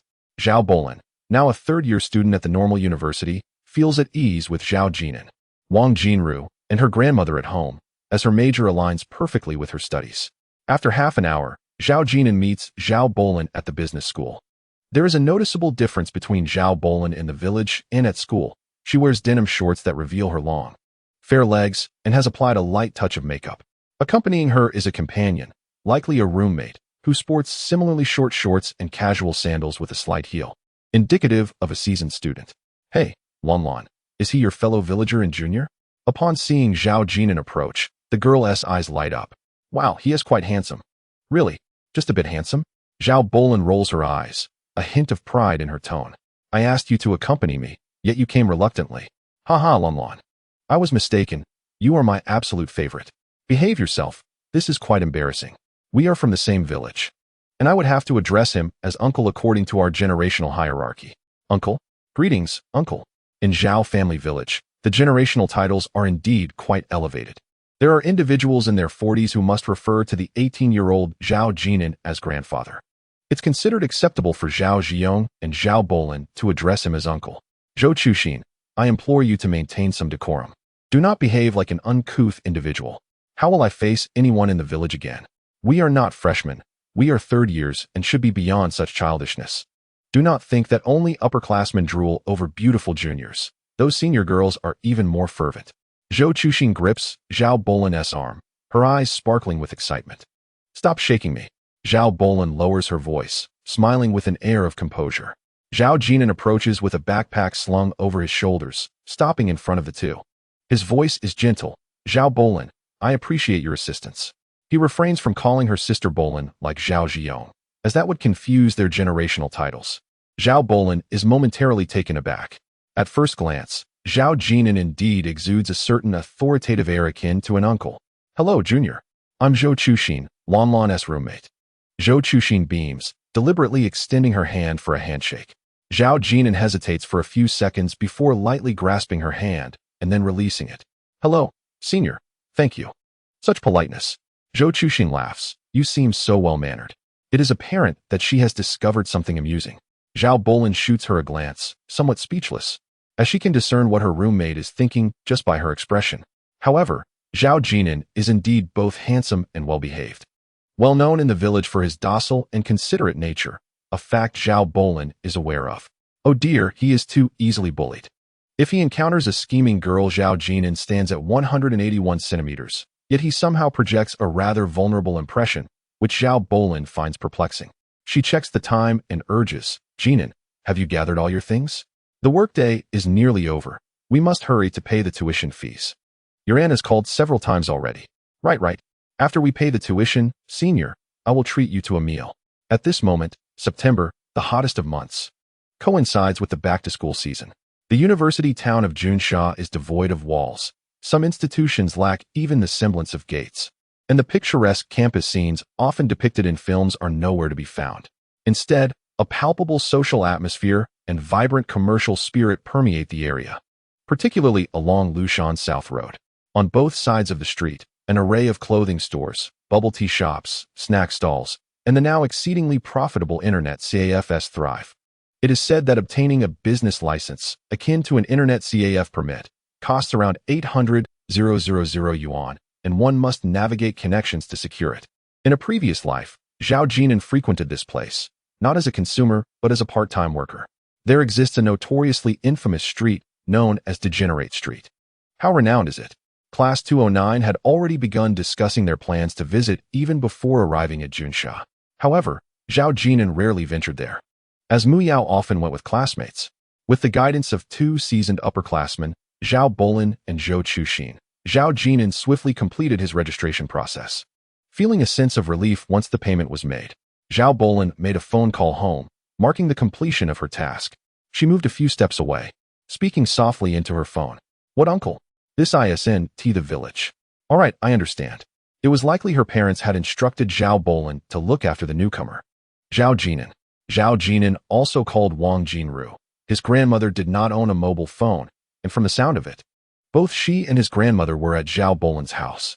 After hanging up, he pondered for a moment before sending a text to Duan Xiaoping, consisting of just 6 words. I've arrived, tuition paid. Hey, Lan, I want to be your aunt. What are you talking about? Hee, I'm so enchanted by this looks. I wish to nurture it. Keep your voice down. Look, your uncle has quite the allure. Zhao Bolin wished fervently to vanish into a crevice. Feeling a tinge of regret for having brought Zhou Chuxin along, it was rather embarrassing. Yet, she had not anticipated such a transformation in Zhao Jin'an, whom she had often walked to and from school with. Seeing him this summer, right at her doorstep, was indeed a revelation. Was this still the same Zhao Jin'an who had trailed behind her, thin as a stick, with a backpack slung over his shoulders? Before this summer, Zhao Bolin's impression of Zhao Jin'an had lingered at the level of a 6th grader. The university town is teeming with beautiful female students, especially from the fine arts and music colleges at the Normal University, renowned for producing stunning girls. They donned hot pants, flaunting their long, fair legs, while the bolder ones wore tank tops, revealing their delicate waists and smooth shoulders. In essence, the air was thick with youthful exuberance, oblivious to the flirtation around him. Zhao Jin'an kept his head down, engrossed in texting, avoiding any sidelong glances. He replied to Yin Xiaolan, Zhao Zhiyong, and even received a response from Yufei, while Wang Jinru did not engage in texting, likely due to unfamiliarity with it. Lan, your uncle ISNT shy, is he? What? He sat alone at the back, engrossed in his phone, neither glancing at me nor stealing looks at other girls. Zhou Chuxin cast a fleeting glance downward. Are my legs not long enough? Am I not fair-skinned? Is my appearance lacking? He truly did not steal a glance. Zhao Bolin turned her head briefly. He remained silent and composed. Oh, really? He intrigues me even more. I'm truly impressed. We are 3rd-year seniors. Must you be so infatuated? By the way, he won't get lost, will he? Zhao Bolin took a deep breath, her expression one of existential despair. He won't get lost. He isn't a 3-year-old child. Oh no. I can't help but want to nurture him, Zhou Chuxin mused. Nurture him? What do you mean? Zhou Chuxin tilted her head in thought. I mean, keep him sheltered, away from prying eyes, and occasionally take him out for a stroll. Zhao Bolin interjected. Don't say that. He.s. rather pitiable. His father perished in a motorcycle accident when he was in elementary school, and his mother remarried. He only has his grandmother. Let us not make such jokes. Oh, I see. My apologies. Zhou Chuxin also felt the term shelter was somewhat excessive and degrading. As they continued walking, they passed a volunteer booth, and suddenly, Zhao Bolin and Zhou Chuxin sensed the absence of a following presence. You said he wouldn't get lost? Long Lon, your uncle has gone missing. He has never been lost before. During the school season, the university town was indeed crowded. The two girls looked around anxiously and retraced their steps, soon finding Zhao Jin'an by the booth. Zhao Jin'an was being engaged by a female volunteer clad in a red vest, emblazoned with the logo of a mobile service provider. Noticing Zhao Jin'an with his backpack, absorbed in his phone, she inquired if he was a local. Zhao Jin'an replied that he was not. The volunteer perked up immediately, asking if he wanted to obtain a phone card, explaining, the call rates here are exorbitant. Your county's phone card incurs roaming charges. She also produced an attractive phone, reminiscent of future contract phones, stating, if you sign up for a card here and pay 500 yuan, you can receive this phone for free. Moreover, the 500 yuan would cover call charges, effectively making the phone complimentary, and included a package with 1 free gigabyte of data each month. Just then, Zhao Bolin and Zhou Chuxin squeezed in, with Zhou Chuxin promptly declining the offer on Zhao Jin'an's behalf, suggesting that he simply acquire a dynamic zone card. She then proceeded to select a package for him. The volunteer appeared somewhat disappointed, noting that Zhao Jin'an was alone without parental guidance, making him an easier target for persuasion, thus missing the chance to sell a phone. Simply obtaining a phone card would not yield high commissions and required little promotion, given the current high roaming fees. The costs of making calls, 6 yuan per minute, and long-distance calls, even receiving calls cost 0.4 yuan per minute. Therefore, new students from out of town almost invariably switch phone cards upon arriving at university. Zhou Chuxin acquired the phone card, deftly pried open Zhao Jin'an's phone battery cover, inserted the SIM card, and saved her own phone number with fluid grace. Jin'an, do not simply accept what they say, you must learn to refuse. Zhao Bolin offered her guidance from the side. I am aware. Zhao Jin'an, of course, is well informed, possessing a wealth of knowledge, for in his previous life, he had served as a volunteer, promoting the dynamic zone phone cards. What do you know? Zhou Chuxin scoffed. That phone is hardly functional. 500 yuan for an unclear service, with endless restrictions and regulations. You have imposed this financial burden on Zhao Jin'an.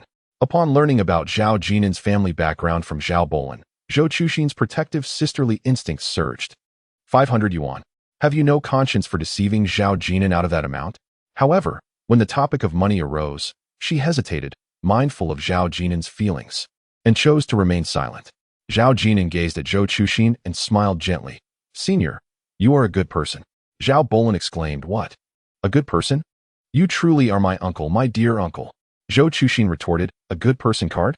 Have I been issued a good person card? Zhao Bolin struggled to suppress her laughter, feeling rather amused. Observing Zhao Jin'an's sincere expression, Zhou Chuxin felt a bit disoriented, her emotions in turmoil. Lanfan, where does your uncle come from?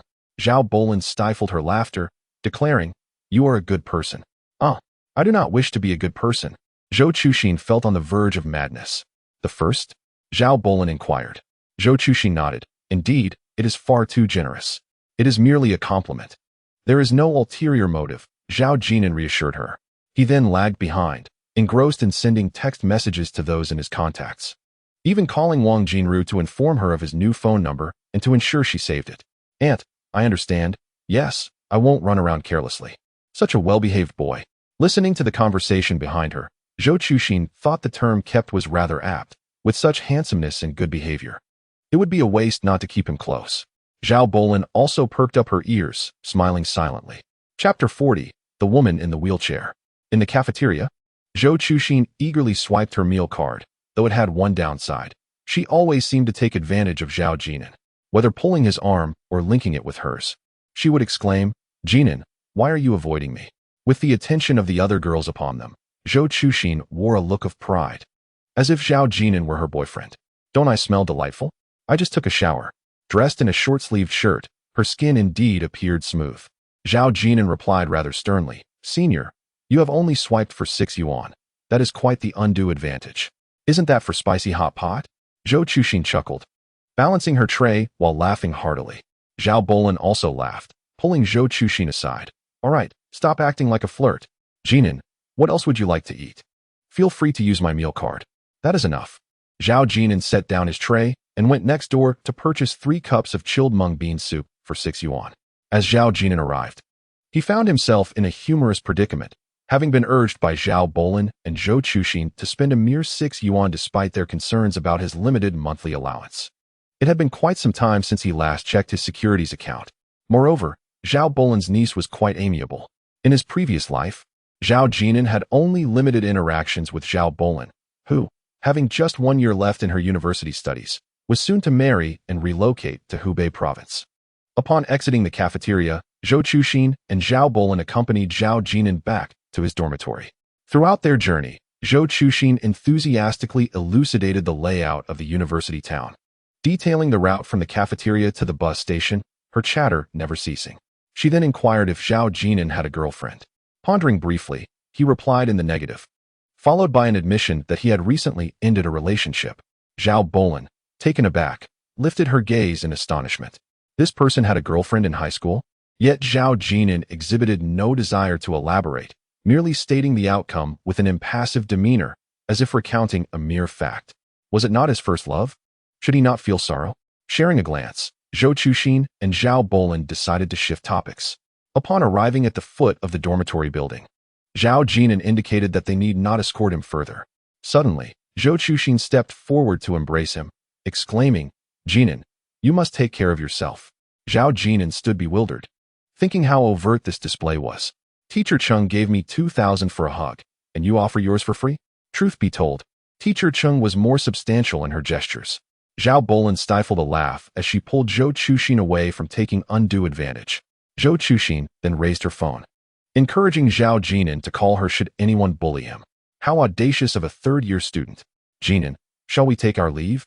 Zhao Bolin glanced at the boys' dormitory. Zhao Jin'an nodded, "Yes. Call me if you need anything." As they walked back to their dormitory, Zhou Chuxin could not help but ask, "Bolin, what do you think of him?"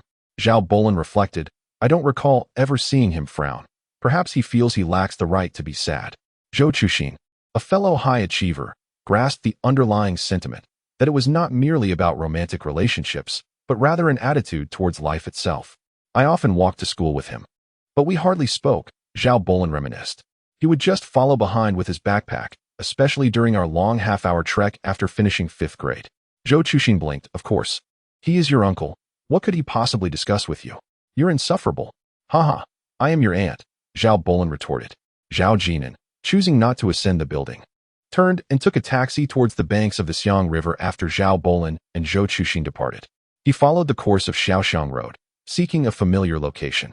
Chen Qingji recounted that her first encounter with Zhao Jin'an took place here, on the night of Mu Yao's breakup with him. She and a few roommates passed by without approaching, witnessing the heart-wrenching scene of a couple parting ways. Chen Qingji further mentioned that after Mu Yao left, she sat on the ground crying for an extended period, a time when they could not comprehend why, if she wept so long, she would choose to end the relationship. By then, they were already married, and with a playful smile, Chen Qingji remarked that she had unwittingly benefited from the situation, never anticipating her own marriage to Zhao Jin'an would only last for years. "Isn't Qingji in her 2nd year of high school now?" Zhao Jin'an mused as he lit a cigarette, gazing across the river at the dark expanse of Hedong. The house they once purchased was situated across from there. A suggestion from Chen Qingji, meant to commemorate their bond. Yet, the property was sold later, and reflecting upon it now seems somewhat absurd. The area across the river lay desolate and shadowy, with no residential complex yet constructed. In an odd turn of fate, Zhao Jin'an found a gap in the railing and placed 3 cigarettes within, as if to pay homage to something lost. "Hey, what are you doing?" A woman's voice broke the silence, stammering, "It's late at night. Could you please not be so eerie?" The Xiangjiang riverside was bustling with people, but as one ventured away from the university district, the crowd dwindled significantly. Zhao Jin'an retrieved a cigarette from the crevice and took a puff, glancing at 2 women nearby with a smile. "Do you see the smoke? It's rising." The woman speaking was Peng Sitiao, who chuckled softly. "Then you shouldn't be doing these things at night. It's rather frightening." Beside her was a strikingly beautiful woman dressed entirely in black, seated in a wheelchair, her face as cold as ice, merely casting a fleeting glance at Zhao Jin'an. "Su Mian, it's time to go back. Your brother has called." Peng Sitiao urged as she pushed the wheelchair. "If I don't, I fear my company won't survive," she added playfully. "I want to go. I'm staying at your place tonight," Su Mian replied, her voice icy and devoid of emotion. "Rebellious?" Zhao Jin'an glanced up momentarily before lowering his gaze back to his phone. "Hey, Could you do me a favor and help me get into the car? Peng Sitiao requested. After pushing for a while, the incline was manageable, but the descent proved challenging. Zhao Jin'an instinctively looked for a security camera, apprehensive about potential repercussions of his goodwill. After all, the adage was well known. If you weren't the one who caused the incident, why should you assist? Could you please lend a hand? Zhao Jin'an urged as he pushed the wheelchair, with Peng Sitiao cautiously guiding them. They reached a Porsche Cayenne and halted beside it, while Zhao Jin'an stood uncertainly, unsure of how to proceed. Su Mian's exquisite appearance, with her meticulously styled bun and elegant high-neck knit sweater paired with a flowing black skirt, indicated she was well taken care of despite her wheelchair confinement. Could you please assist me? Peng Sitiao said. The height of the Porsche Cayenne posed a challenge, and Zhao Jin'an grasped one of Su Mian's arms while Peng Sitiao took the other. Their combined efforts, however, proved ineffective, as Su Mian's legs seemed entirely incapacitated. As they struggled, she furrowed her brow slightly, perhaps in discomfort, yet remained silent. Zhao Jin'an remarked, "Let me handle this alone." With that, he effortlessly scooped up Su Mian's legs and cradled her in a princess carry, placing her gently in the passenger seat. Weighing perhaps around 100 pounds. This surprised Zhao Jin'an. He had anticipated that if she had been unable to walk since childhood, her body would have dwindled under the care of others. Certainly not maintaining such a weight. Su Mian, seated in the passenger seat, offered no words of gratitude, fastening her seatbelt instead, her expression slightly pained. Likely from the earlier incident. Fortunately, her hands were still functional. Peng Sitong, with a playful smile, chimed in, "Hey handsome, where are you headed? If it's on my way, I'll give you a ride." "No need. It's just a short walk," Zhao Jin'an replied, gesturing towards the direction of the university town before pulling out his phone.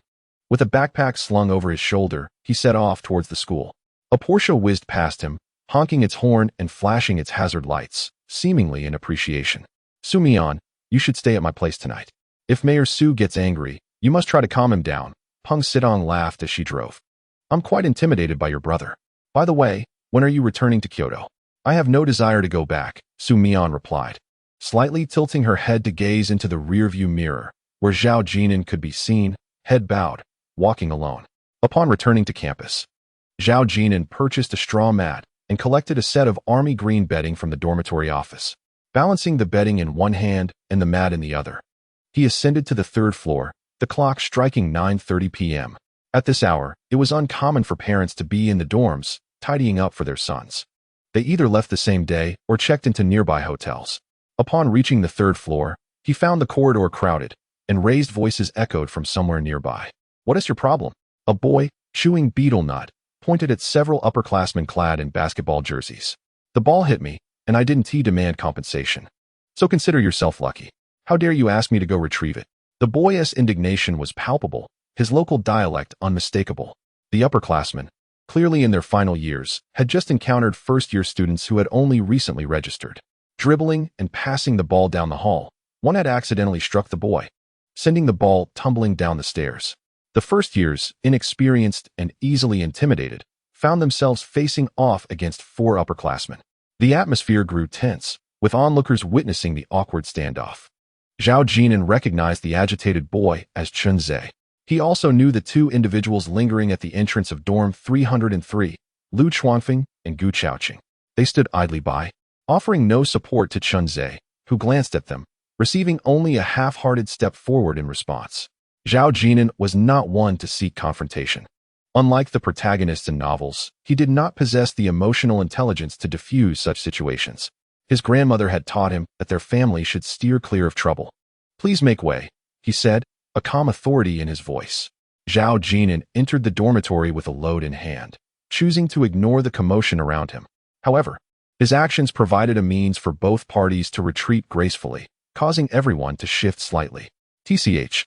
Chun Zhe waved his hand dismissively, casting a scornful glance as he followed into room 303. Lu Chuanfeng and Gu Chaoqing exchanged glances with Chun Zhe before they too entered 303 with smiles. They felt a twinge of guilt for not standing up earlier, particularly since they would be roommates for the next 4 years. After all, it was the first day of university, and facing off against upperclassmen was daunting for freshmen. Moreover, they had only just met. "Hey, brother, where are you from?" Lu Chuanfeng initiated a conversation, attempting to alleviate the awkwardness. Yet, upon hearing the term brother, Chunzhe lightly scoffed, a barely audible sound that nonetheless resonated. Chengqing. Zhao Jin'an paid no heed to the expressions of Lu Chuangfeng and Gu Chaoqing behind him. He could sense their discomfort without looking. The dormitory featured a lofted bed and a desk below. He climbed onto his bed to arrange his belongings. Zhe Gu, heh, next time, you caught us off guard. Lu Chuangfeng hastily signaled to Gu Chaoqing. Gu Chaoqing responded with a few agreeable murmurs. Unbeknownst to them, Chunzhe had already become the esteemed Zhe Gu of 303, likely gaining a bit of notoriety on the third floor. Jin'an, don't you agree? Lu Chuangfeng deliberately pulled Zhao Jin'an into the conversation, believing his timely arrival had prevented him from supporting Chunzhe. Zhao Jin'an replied without turning, acknowledging with a nod. Don't be so timid. I've got your backs, Chunzhe said, somewhat disgruntled.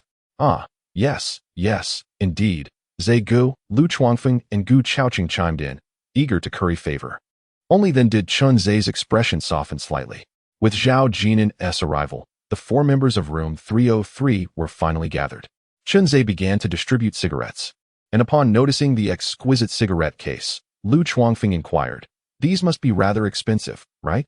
In truth, he and Gu Chaoqing had already spotted the BMW key on Chunzhe's desk. Zhao Jin'an also noticed, in his previous life, he hadn't interacted much with Chunzhe, but it seemed the latter hailed from a well-to-do family, driving a BMW to class as a freshman, and apparently had a strikingly beautiful girlfriend. They had grown up together. In his former life, Zhao Jin'an had spent most of his time attending classes or working part-time, rarely seeing Chunzhe in the dormitory or classroom. Individuals like them tended to form their own circles at school, the so-called rich second generation. Of course, the teacher's university was not a prestigious institution, and the value of this elite circle was questionable. Otherwise, their parents would have undoubtedly sent them to more esteemed academies. Observing Lu Chuangfeng's enthusiastic support, Chunzhe fiddled with the cigarette case, smiling as he replied, they're decent, about 100 yuan a pack.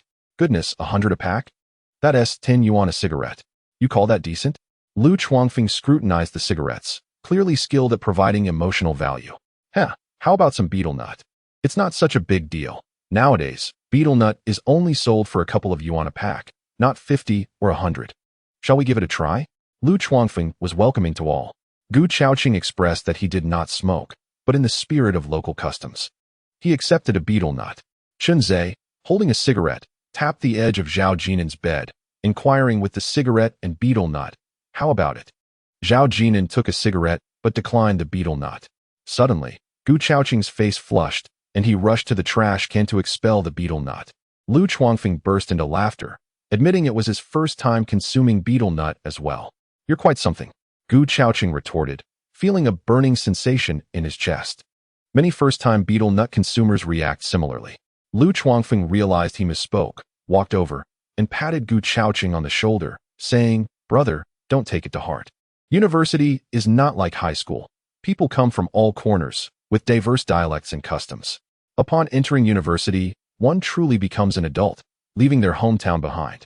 Each individual must take responsibility for their words and actions, as parents can no longer intervene, and teachers will not concern themselves with such trivial matters. The first gathering in room 303 was rather unfriendly, prompting Gu Chaoqing to grab his toiletries and head to the bathroom. Lu Chuangfeng muttered quietly, isn't that being a bit petty? No one responded, opting instead to play the peacemaker. Leaning against the table, Chunzhe smoked, twirling his car keys around his index finger. Zhao Jin'an methodically tidied his bed, still with an earbud in place. Lu Chuangfeng, seeking conversation, asked, Jin'an, don't you smoke? So it's just me and Zhe Gu in the dorm? Zhao Jin'an replied that smoking in bed was inappropriate. Lu Chuangfeng blinked in surprise and remarked, Jin'an, you're so refined, even more so than the ladies back home. Chunzhe chuckled, scrutinizing Zhao Jin'an closely. Zhao Jin'an paused for a few seconds, smiled, but remained silent. Chunzhe appreciated Zhao Jin'an's looks, whereas Lu Chuangfeng thought he appeared too delicate, lacking masculinity, quickly clarifying that he did not mean it that way. Zhao Jin'an reassured him it was all right.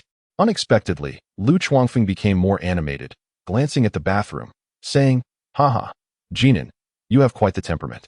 Zhao Jin'an chose not to respond, focusing on organizing his desk. Among the roommates, Zhao Jin'an arrived the latest.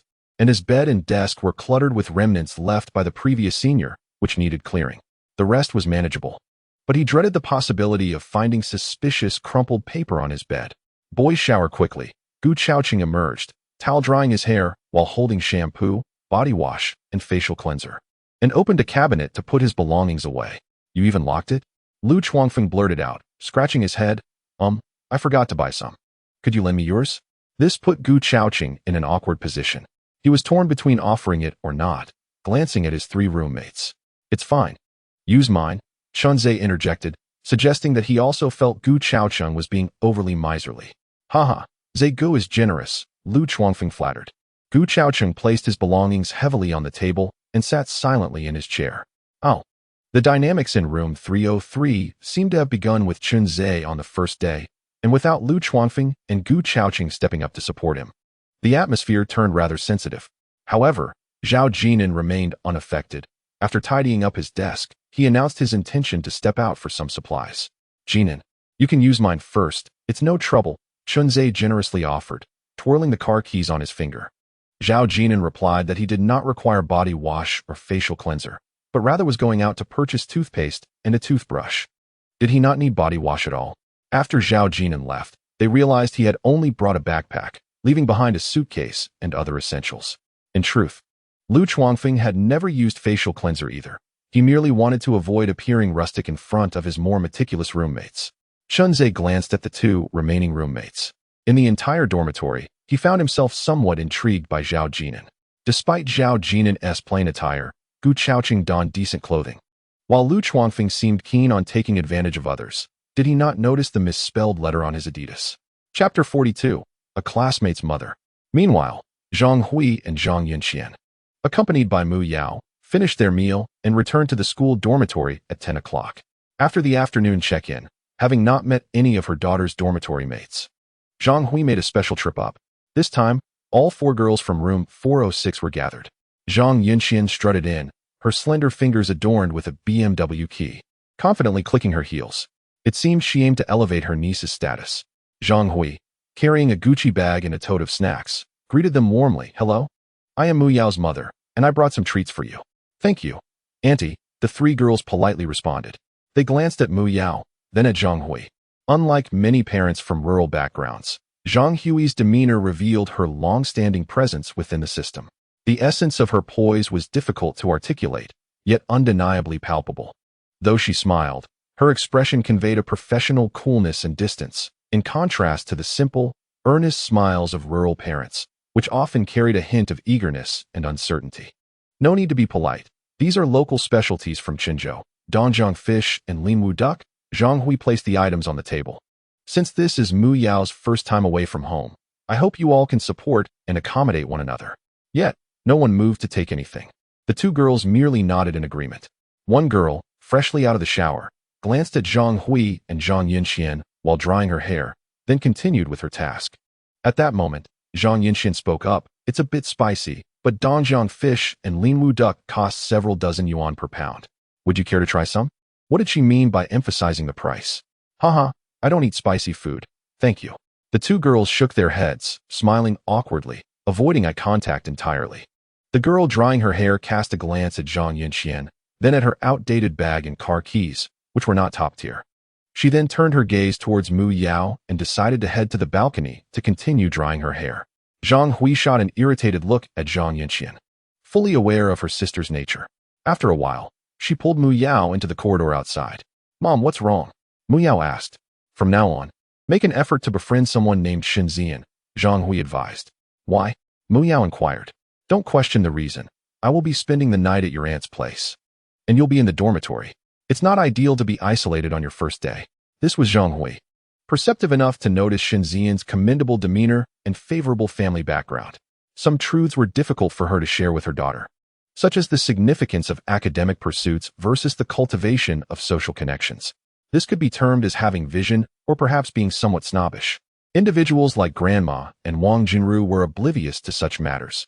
They merely advised Zhao Jin'an to maintain good relations with her roommates and avoid conflicts. Among universities in Xiangnan Province, aside from the National University of Defense Technology, Central South University ranked second, with a national comprehensive ranking of around 25, surpassing Hunan University, which stood at 30 to 40. The teacher's university was rather distant, ranking low in Xiangnan province and nationally between 80 to 120. The prestigious National University of Defense Technology, however, did not participate in standard rankings. As for the Xiangnan Institute, the only undergraduate institution in Qinzhou, it occasionally made the top 600 in some rankings, but was absent from others entirely. By the time Zhao Jin'an returned to the dormitory with a bucket, it was already 11 p.m. Chunzhe was nowhere to be found, and the car keys on the table had vanished too. Lu Chuangfeng and Gu Chaocheng had reconciled and were lying on the bed discussing Chunzhe. Upon seeing Zhao Jin'an enter, they immediately fell silent. "Ha ha, Jin'an. Where have you been?" Lu Chuangfeng inquired, propped up on the bed with a smile. Zhao Jin'an replied that he had gone for a stroll. He retrieved some daily necessities from the bucket, including a small green bottle of fabric softener, which the supermarket sold for only 9 yuan. He lacked shower gel and facial cleanser, but had a large bag of laundry detergent from Li Bai. Lu Chuangfeng and Gu Chaocheng exchanged glances. Having just remarked 10 minutes earlier on Zhao Jin'an's perceived aloofness in choosing to act independently on his first day. Curiously, they had not mentioned Chunzhe's similar behavior. Zhao Jin'an picked up the shampoo and headed to the bathroom to take a shower and prepare for bed. Lu Chuangfeng called out cheerfully, "Jin'an, I forgot to buy cigarettes. Do you have any?" Zhao Jin'an felt his pocket, realizing he too had forgotten to purchase cigarettes. He fished out a somewhat crumpled half-pack of Lao Bai Sha and asked Lu Chuangfeng if he wanted one. "Haha, thanks, I'll take one," Lu Chuangfeng replied. Not being from Xiangnan, he was unfamiliar with Lao Bai Sha, examining the cigarette before asking, "What kind of cigarette is this? How much is a pack?" Zhao Jin'an responded, "Lao Bai Sha, it's 4 yuan a pack." "Only 4 yuan a pack?" Lu Chuangfeng perhaps unwittingly preferred the 10 yuan cigarettes he usually smoked. What took Gu Chaocheng and Lu Chuangfeng by surprise was that Zhao Jin'an walked back, beckoning Lu Chuangfeng with his finger, asking, "Do you smoke? If not, return it to me." Gu Chaocheng, leaning over the edge of the bed, was left dumbfounded, wondering, what is this? What are the manifestations of low emotional intelligence? Is he angry? Regardless, Gu Chaocheng felt a certain satisfaction within, as he had recently encountered a similar situation where no matter what he did, it seemed to be in vain, leaving him at a disadvantage. Lu Chuangfeng felt the most awkward. He hadn't anticipated that Zhao Jin'an would be so direct. And his expression didn't appear to convey anger. Jin'an, I didn't mean it that way. I'll buy a good pack of cigarettes tomorrow," Lu Chuangfeng stammered. Laughing awkwardly, Zhao Jin'an then withdrew his hand, turned around with a smile, and took a towel and shampoo into the bathroom. As the sound of water cascaded from the bathroom, Lu Chuangfeng finally regained his composure, glanced at Gu Chaocheng, and nodded towards the bathroom. "He is not angry. He is not mad at me." Lu Chuangfeng pointed to his own head. "How did he get into the normal university? Seriously, why are there so many odd characters in our dorm? It seems like only Gu Chaocheng and I are normal. Chunzhe is a bit arrogant and too flamboyant, while Zhao Jin'an is simply difficult to describe." Ultimately, both Lu Chuangfeng and Gu Chaocheng concluded that Zhao Jin'an lacked emotional intelligence. Upon exiting the bathroom, Zhao Jin'an washed his clothes, hung them on the balcony, leaving behind a bottle of cheap fabric softener in the bathroom, along with a set of high-end clothes belonging to Chunzhe, before finally climbing into bed to prepare for sleep. After a while, Lu Chuangfeng brought up Chunzhe again, mentioning that he had been driving a BMW since the start of his freshman year, presumably for a date.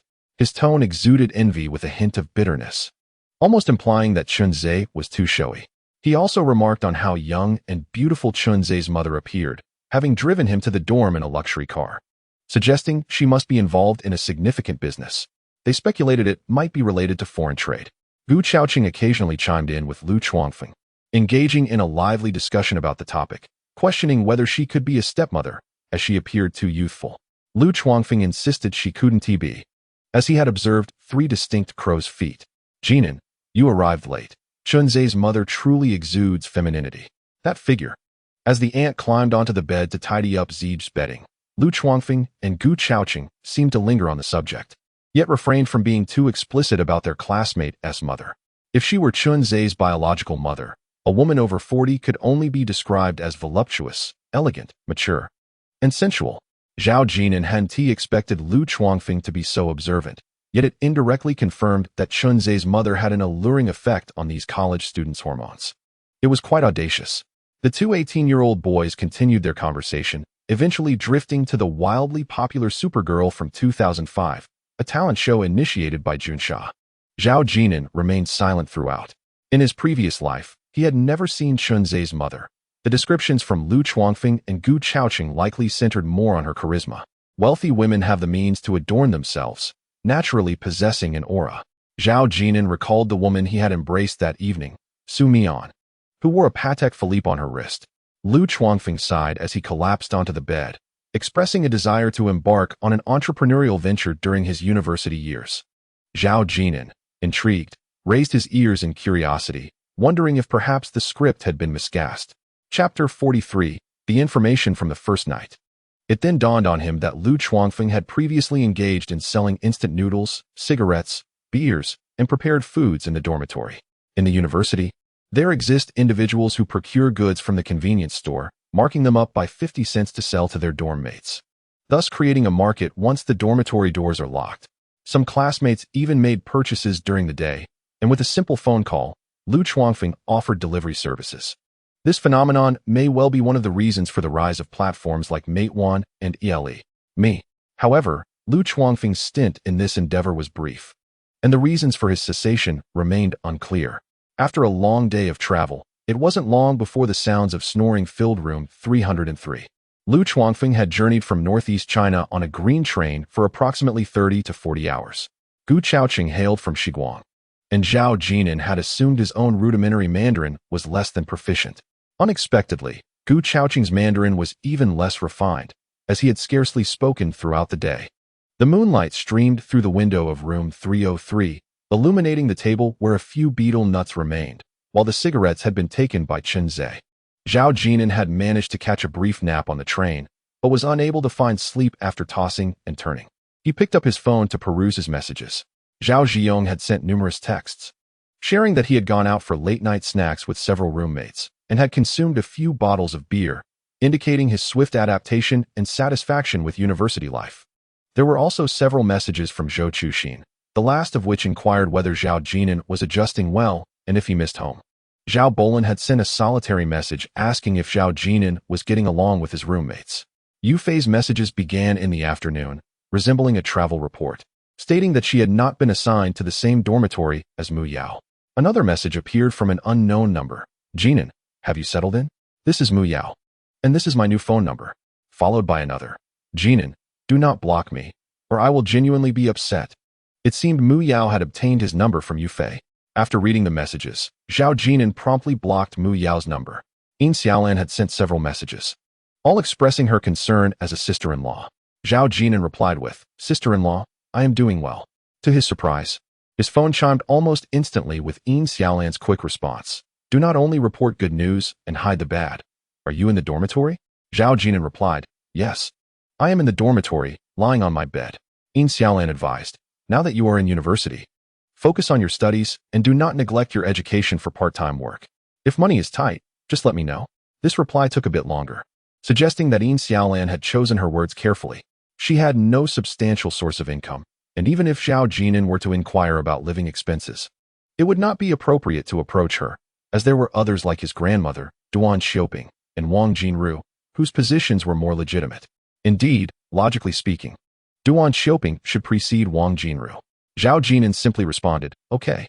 Yin Xiaolan concluded, "Then make sure to get to bed early." Zhao Jin'an replied, "Good night." Yin Xiaolan echoed, "Good night." As the clock struck 12:15, it was quite rare for anyone in Zhejiang to be awake at this hour. Zhao Jin'an was acutely aware that Zhao Wei was likely absent from home. Otherwise, where would Yin Xiaolan be sleeping? Could it be that she, indeed, heeded her grandmother's advice and chose to stay at his house? Truth be told, Zhao Jin'an felt a pang of inner conflict at that moment. He yearned for Zhao Wei to be away every day, hoping that Yin Xiaolan would rebuff him, yet it seemed there was no substantial reason for her to do so.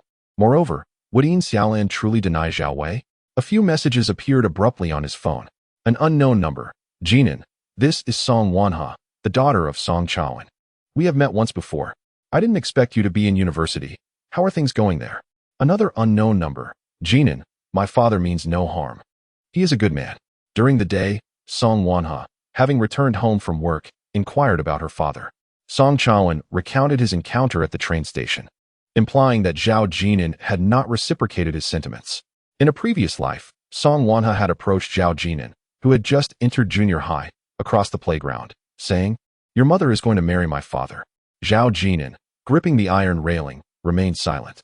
Believing he was too young to comprehend, she reiterated, "It is your mother who is marrying my father. She will be living at my home from now on." She added that this would be her new reality. In truth, Zhao Jin'an was already aware. His grandmother had asked him if he would be willing for his mother to remarry, to which he had remained silent. Holding her grandson's hand, his grandmother had not pressed the matter further. Now, having read the messages, Zhao Jin'an chose not to respond. He tucked his phone away and drifted into a drowsy slumber amidst the sounds of snoring. Thus, the first day in Junsha passed quietly. The following morning, Chunzhe had not returned for the night, while Lu Chuangfeng and Gu Chaoqing awoke but lingered in bed. The betel nuts on the table seemed to have dwindled by one or two. Lu Chuangfeng, cigarette in hand, smiled upon seeing Zhao Jin'an rise, remarking, "Jin'an, I haven't even gotten up to buy cigarettes yet." Zhao Jin'an replied that it was of no concern. After showering and changing, he had left the cigarettes on the table. Noticing Zhao Jin'an preparing to head out again, Gu Chaoqing, still sprawled on the bed, inquired, "Jin'an, where are you off to now?" The military training was not set to commence until the next day, and today was merely for new students to check in. As it was their first time in Junsha, Gu Chaoqing and Lu Chuangfeng had nowhere specific to go.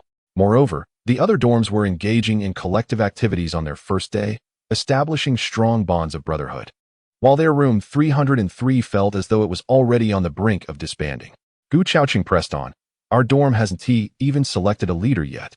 Zhao Jin'an replied, "You all can take on that role, I shall not." Implicitly, he conveyed that he would accept whoever assumed the position. "Old Gu, why do I feel that Jin'an lacks a sense of warmth?" After Zhao Jin'an departed, Lu Chuangfeng murmured, having noticed that the remaining few sticks of the Lao Baisha cigarette pack on Zhao Jin'an's table were also gone. "Old Gu, it's a pity you don't smoke." Gu Chaoqing remarked, "Why don't you just buy a pack yourself?" "I'm getting up now," Lu Chuangfeng responded, inquiring about what he intended to do after rising. Gu Chaoqing expressed a sense of despondency, feeling the need to engage in some activity. Lu Chuangfeng remarked that Chun Zik was likely still in bed, embracing a girl. The mere mention of Chun Zik elicited a tinge of envy from Lu Chuangfeng, likely due to his previous mention of aspiring to start a venture in college, which was significantly influenced by Chun Zik. Meanwhile, Zhou Chuxin awoke with considerable irritability. When her roommate inquired about her mood, Zhou Chuxin vented to Zhao Bolin, lamenting that her uncle had been ignoring her, failing to respond to any of her messages. "Uncle." The two roommates were intrigued, finding Zhao Bolin's matchmaking skills quite impressive. Regretting her earlier actions, Zhao Bolin playfully climbed onto Zhou Chuxin's bed, only to reveal that even Zhao Jin'an had not replied to her messages. "Lan Lan, your uncle truly." Zhou Chuxin struggled to articulate her feelings about Zhao Jin'an, questioning whether he was incapable of charming girls. "For instance, if I said I miss home, wouldn't it be nice for you to come keep me company?" Zhao Bolin paused for a moment before bursting into laughter, saying, "I told you long ago. If you want to flirt, seek someone else. Who are you two talking about?" The curious roommates continued their morning routine while applying light makeup in preparation for class. Zhou Chuxin divulged that it was a very handsome junior, a fellow villager of Zhao Bolin, younger in age but with a higher familial status. The roommates teased, playfully asking just how handsome Lanlan's uncle was. Zhou Chuxin exaggeratedly declared, "He is at the level of a campus heartthrob, without a doubt." In reality, there was no official designation for campus heartthrobs or beauties, and within the music department alone, there were several self-proclaimed campus beauties, all promoted by male classmates. This institution did not confer any certificates, nor was there a possibility of a designated campus heartthrob. The girls laughed heartily, not taking it to heart. As third-year students, their focus was more on certification exams, graduate studies, and even seeking suitable internship opportunities. The thought of dating a freshman seemed utterly impractical. If Zhao Bolin's uncle held a respectable job, it would be more plausible. However, out of boredom, Zhou Chuxin picked up her phone and sent a teasing message to Zhao Jin'an. "Jin'an, I'm off to class now. Central South University." Suddenly, Mu Yao sprang out of bed in a frenzy, rushing out of the dormitory without so much as washing her face. The three roommates in 406 exchanged perplexed glances, wondering what had come over her. "What's wrong with her?" inquired a girl named Su Manman. Yao Xian, brushing her teeth, shook her head. Gurgle, gurgle, I have no idea. They turned to the most mature-looking member of 406, Zhao, who stood at 170 centimeters. Dressed in a manner that seemed less like a typical college student and more aligned with a confident, sophisticated woman. Her physique, appearance, and demeanor all resonated with the image of a refined woman. Moreover, to embody such an image, one's attire and quality must not fall short, or it would detract significantly from the overall impression. Zhao shrugged, indicating her own ignorance of the situation. Yufei's dormitory was located in 411. Chapter 44, You Needn't Say More. Shortly thereafter, Mu Yao returned, holding her phone, confirming that Zhao Jin'an had once again blocked her. Mu Yao, what troubles you? Su Man inquired. She noticed that Mu Yao appeared as though she might be on the verge of tears. With her head bowed, Mu Yao remained silent. Zhao cast a glance her way and asked, Is it your boyfriend? Mu Yao nodded in affirmation. Zhao ceased her inquiries. It was not surprising that this obedient girl would shed tears over trivial disputes with her boyfriend. Perhaps a few comforting words from him in the afternoon would restore her smile. Su Man then asked if Mu Yao was in a long-distance relationship. Considering they had only just registered as freshmen yesterday, implying her boyfriend was likely a high school classmate. Mu Yao replied that he was at the nearby normal university. Su Man encouraged her, saying she could seek him out and that it would be best to resolve any issues openly. Zhao Jin'an had been frequenting an internet CAF, having invested $1 million in Vank nearly 3 months ago, with the market index rising and Vank being a leading enterprise in the real estate sector. He found a relatively quiet corner, booted up his computer, and accessed his trading account. Indeed, his investments had appreciated by 47, bringing his account balance to $6.02 million. While there were no unexpected windfalls, the growth was steady. In the internet CAF at Junsha University City, mornings were typically the least crowded. Some patrons had logged off after an all-nighter and returned to their dormitories, while others remained asleep on the sofas. Zhao Jin'an refrained from pursuing stocks that were currently surging or popular sectors. He merely glanced at them before closing the software. In a bull market, stock prices fluctuate in cycles. Seasoned investors understand that today might favor the semiconductor sector, tomorrow the healthcare sector, and the day after that the liquor sector. One can never predict which sector the major players will favor next. Frequently switching stocks in pursuit of trending sectors often leads to missed opportunities.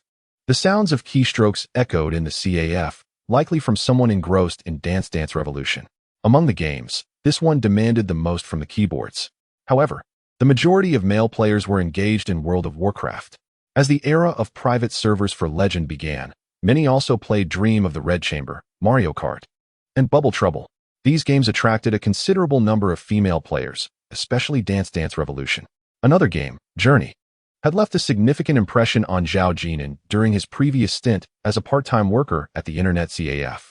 He had witnessed someone spend 200,000 in a single night, not in in-game currency, but real money. This revelation astonished him.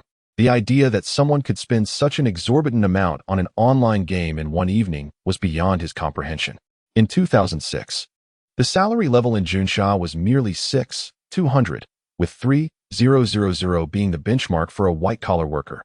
Thus, 200,000 equated to 5 years of a white-collar's earnings. After paying a 10 yuan deposit, one had to settle for at least half an hour upon logging off. Zhao Jin'an decided to play a bit of Bubble Trouble, though he was quite rusty and suffered a crushing defeat.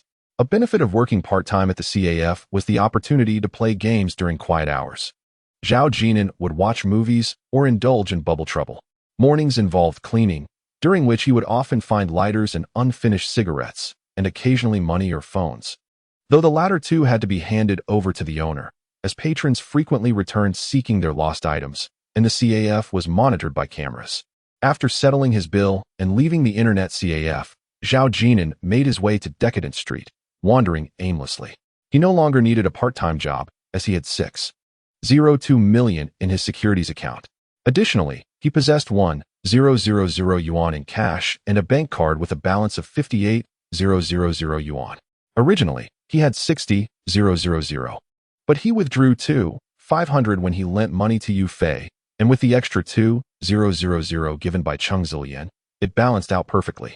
The storefronts on Decadent Street were modest, and the streets were bustling, catering to a diverse range of businesses aimed at the university student demographic. He recalled the myriad of bubble tea chain brands from the future: Mi Shui, Cha Yin Yusei, Ba Wang Cha Ji, Shi Tea, and Nai Shui's Tea, to name but a few. Coffee shops like Luckin also frequented his thoughts. Snack chains such as Xiao Zue Snacks and Zhao Yiming Snacks thrived in the area. Feeling somewhat lost, Zhao Jin'an continued walking until he received a call from teacher Chung Zillian informed him that the principal had assigned her to lead another batch of seniors and inquired if Zhao Jin'an was adjusting well to university life. After a moment of silence, he expressed his preference for high school, eliciting a laugh from her. Their conversation was brief, and Chung Zillian hung up first. After a day of rest, military training commenced. At 7:30 a.m., the verdant assembly of freshmen gathered at the sports field, awaiting addresses from the school leaders and instructors. Forming lines according to height, Zhao Jin'an, standing at 181 centimeters, placed himself among the last few. Beside him stood Lu Chuangfeng, a towering 185 centimeters, at the far left. While Chun Zhe and Gu Chaoqing occupied the front row. The first day was a peculiar blend of ease and challenge. Aside from the glaring sun, they devoted the entire morning to receiving instructions. On the second day of training, the university's expectations intensified. To no one's surprise, the instructors conducted a meticulous inspection of the dormitory's cleanliness, and under their critical scrutiny, not a single dormitory met the standards. The foremost concern was the folding of blankets. By military standards, not a single university student could fold a blanket into a perfect square. The only commendation went to Gu Chaoqing, a native of Shiguang who had undergone military training since elementary school, enduring rigorous drills. He expressed a keen interest in the military training at universities in Xiangnan province, coupled with a tinge of superiority. Isn't military training just a game?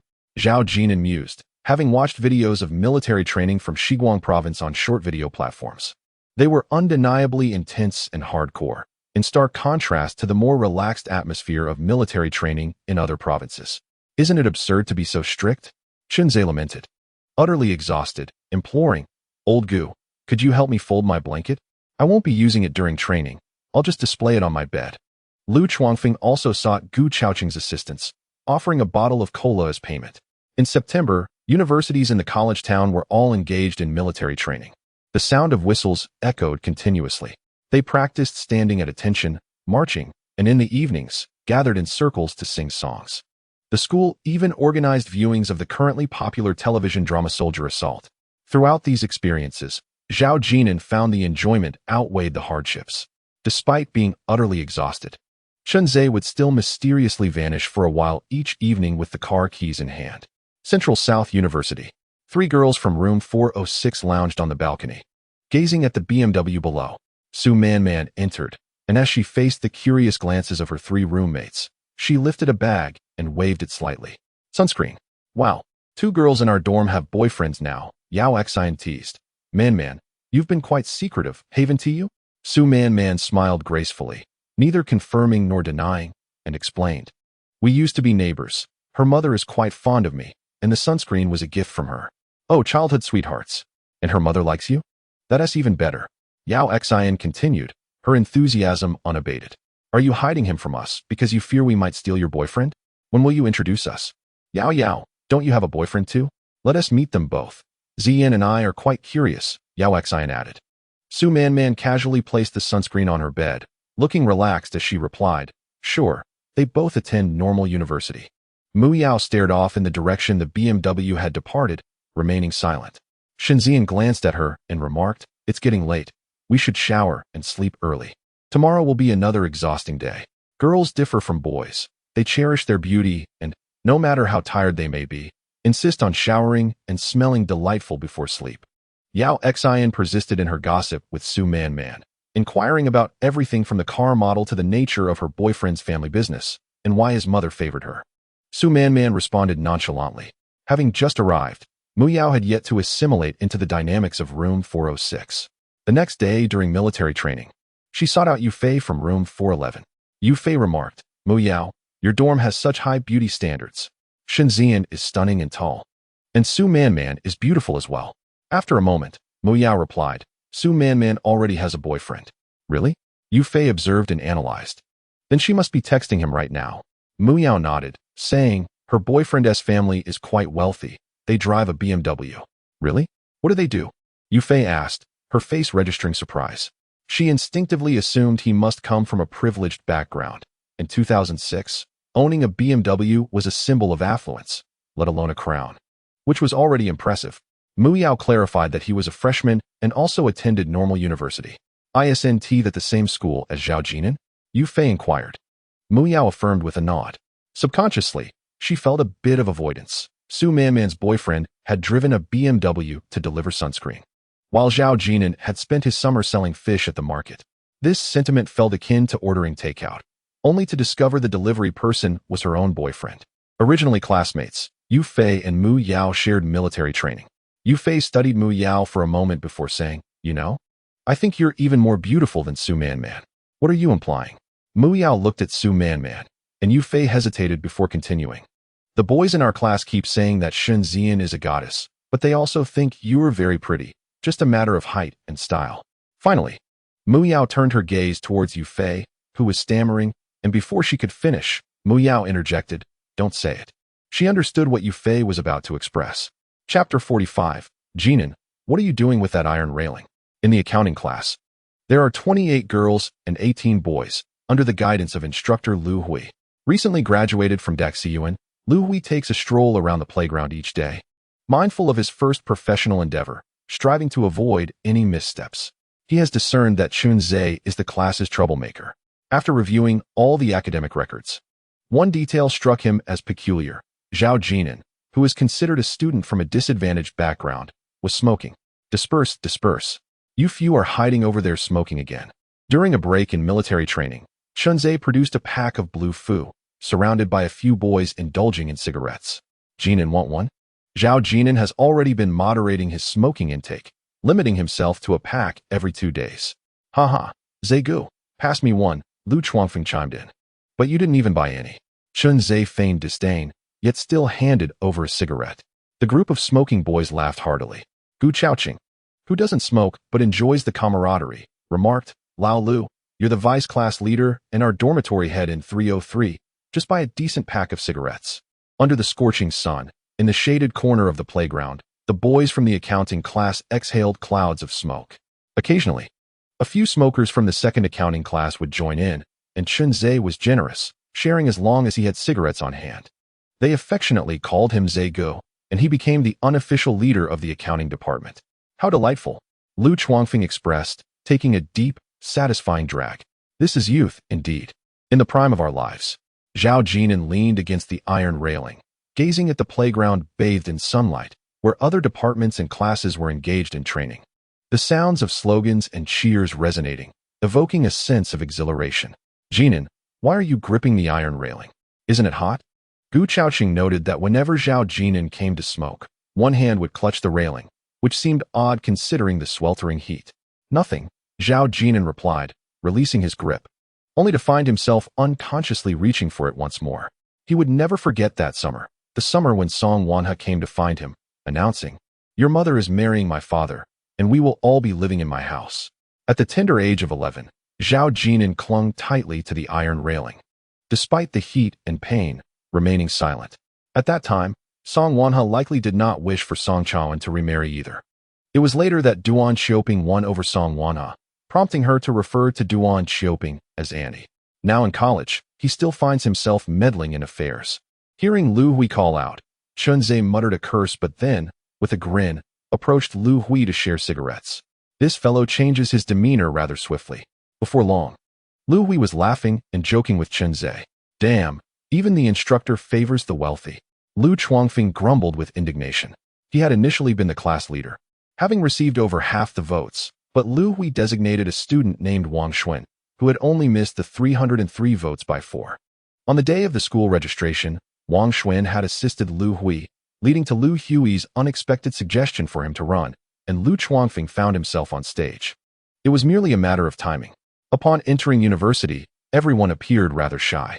Lu Hui suggested that anyone interested should come forward to run for election. Consequently, the students below exchanged playful banter and nudged one another, yet no one truly dared to take the stage. Zegu, you should go up, encouraged Lu Chuanfeng. Glancing at Lin Qingxue, contemplating his own candidacy while also coaxing Chun Zhe. Chun Zhe leaned back in his chair, shrugged, and stated his lack of interest, only to turn to Lu Chuangfeng and say, "Class leader, you should go for it. If you become the class monitor, wouldn't that mean we have someone in our dorm to rely on?" "Yes, class leader, hurry up," Gu Chaoqing chimed in. The two called him class leader repeatedly, reveling in the moment of Lu Chuangfeng's potential ascension. They envisioned that if Lu Chuangfeng were to become the class monitor, he could shield them from responsibilities, as certain courses require the class leader to take attendance. As for the dorm leader, neither Chen Zhe nor Zhao Jin'an wished to take on that role, which naturally fell to Lu Chuangfeng. "What if I really do go up?" Lu Chuangfeng pretended to be modest for a moment. Just as Lu Hui called out Wang Xuan's name. University students are not like elementary school children. They have learned to read the room. To put it plainly, they preferred not to be the first to stand out, fearing Lu Hui would take notice of them. As for the position of university counselor, it can be quite a double-edged sword. If one were to be targeted, it could indeed be troublesome. However, most counselors are amiable, often alumni who have remained at the institution and can be regarded as seniors. Typically, they harbor no ill intentions and do not seek to single anyone out unnecessarily. Their aim is simply to fulfill their responsibilities, hoping for 4 years of peace without disruptions. Standing at 185 centimeters, Lu Chuangfeng indeed looked the part when he took the podium. He claimed to possess great strength, assuring everyone that they could rely on him for assistance whenever needed, promising to be at their beck and call. This earnest and heartfelt campaign declaration received enthusiastic applause and approval from the audience. Chen Zhe even rallied votes for Lu Chuangfeng, sending a message to his high school classmate Li Lu, which, when combined with the 303 dormitory, amounted to 8 votes. Only then did other classmates gradually raise their hands, surpassing the halfway mark. Lu Hui had no choice but to appoint Lu Chuangfeng as the vice class monitor and sports committee member. In truth, the most fiercely contested position was that of the youth league secretary. In reality, in university, the position of class monitor is largely ceremonial, merely an administrative concept. Conversely, the youth league branch is essential. The class monitor focuses on the coordination of daily affairs, while the youth league secretary oversees organizational matters and ideological development, acting as a liaison with the youth league committee and the university's organizations. Lin Qingxue, the belle of the accounting class, was highly regarded by Lu Chuangfeng and Gu Chaoqing, who unanimously agreed that she was the most beautiful girl in their class. From the very first class meeting, Lu Chuangfeng was captivated by Lin Qingxue. Though she stood at a modest height of approximately 162 centimeters, her smile was enchanting, revealing 2 adorable dimples. Particularly striking was the way her white shirt accentuated her figure. As Zhao Jin'an put it, she was a young lady who had developed splendidly, well-nourished, promising that her future children would not suffer from want. Ultimately, Lin Qingxue triumphed by a narrow margin to secure the position of youth league secretary for the accounting class. The reason lies in Lu Chuangfeng, a sycophant, who cast his 4 votes for Lin Qingxue rather than being a double-faced individual. In contrast, Lin Qingxue and her dormitory companions not only voted for Lu Chuangfeng, but also supported Wang Xuan in his bid for class president. Witnessing Lin Qingxue raise her delicate hand, Lu Chuangfeng's heart shattered into pieces. This woman is truly adept at navigating relationships. "Jinan, turn around a bit. The girls are all looking at you." Zhao Jin'an leaned against the iron railing, one hand holding a cigarette, while girls from the neighboring class stole glances. After several military training sessions where he made mistakes, Gu Chao was incensed. This pretty boy, while resting, seemed to revel in the sight of others training under the sun. One of the boys remarked, "Jinan, you should put your hat on. Leave us some soup." "Yes, yes." On the command, about face. "Hurry up, don't force us to take action." A few boys smoking began to tease, rolling up their sleeves. Zhao Jin'an's good looks were acknowledged even by the boys of accounting class 1. The most striking aspect was the subtle charm that radiated from him. It was no wonder Mu Yao wished for Zhao Jin'an to accompany her to school for registration. A boy named Wang Weitao, with a cigarette dangling from his lips, chuckled, "Jinan, why not grow your hair a bit longer? I'm thinking of changing dorms. I want you to pick up the soap." "Damn, Wang Weitao, do you have to be so desperate?" Wang Weitao, with a face full of acne, pointed at Zhao Jin'an. Look, he smiling again. "Get lost." Zhao Jin'an retorted with a laugh, slightly turning away. Wang Weitao instantly adopted a different demeanor, clapping his hands like a girl and exclaiming, "Wow, Jin'an is so manly." "Ugh, Wang Weitao, you're making me nauseous. You can't possibly be serious, can you?" Zhao Jin'an responded. And look at your face full of acne. If Jin'an is gay, what does that make you? Zhao Jin'an quipped. What do you mean if I'm gay? Are you all waiting for me to pick up the soap? The boys began to tease Wang Weitao, tugging at his clothes and demanding he buy a good pack of cigarettes for tomorrow. Wang Weitao, a typical 18-year-old, could only plead for mercy. Fine, fine. I'll buy it, just don't pull down my pants. The Huangfu brand costs 23 per pack, and Wang Weitao seemingly hails from a decent background, belonging to the average working class. A resident of Hangzhou, he had come to Junsha for business after graduating from university in his previous life. He had sought out Zhao Jin'an several times and had even met Chen Qingji. Zhao Jin'an had treated him and Zhao Ziyong to late-night snacks on a few occasions. Strangely enough, when Wang Weitao was on business in Junsha, he never sought out Chen Zhe, the wealthy second generation, yet always brought numerous local specialties for Zhao Jin'an, including fake Westlake Longjing tea, Westlake lotus powder, osmanthus cakes, and Dingsheng cakes, claiming they were from renowned brands that required long queues. Chen Qingji particularly enjoyed the lotus powder. Zhao Jin'an casually mentioned this to Wang Weitao, who promptly sent a package saying, I've got my sister-in-law's lotus powder. Just let me know if you need more. While online shopping was an option, Wang Weitao insisted it wasn't tea authentic. During the afternoon break, several boys from accounting class 1 returned to smoke. Quick, quick, who has cigarettes?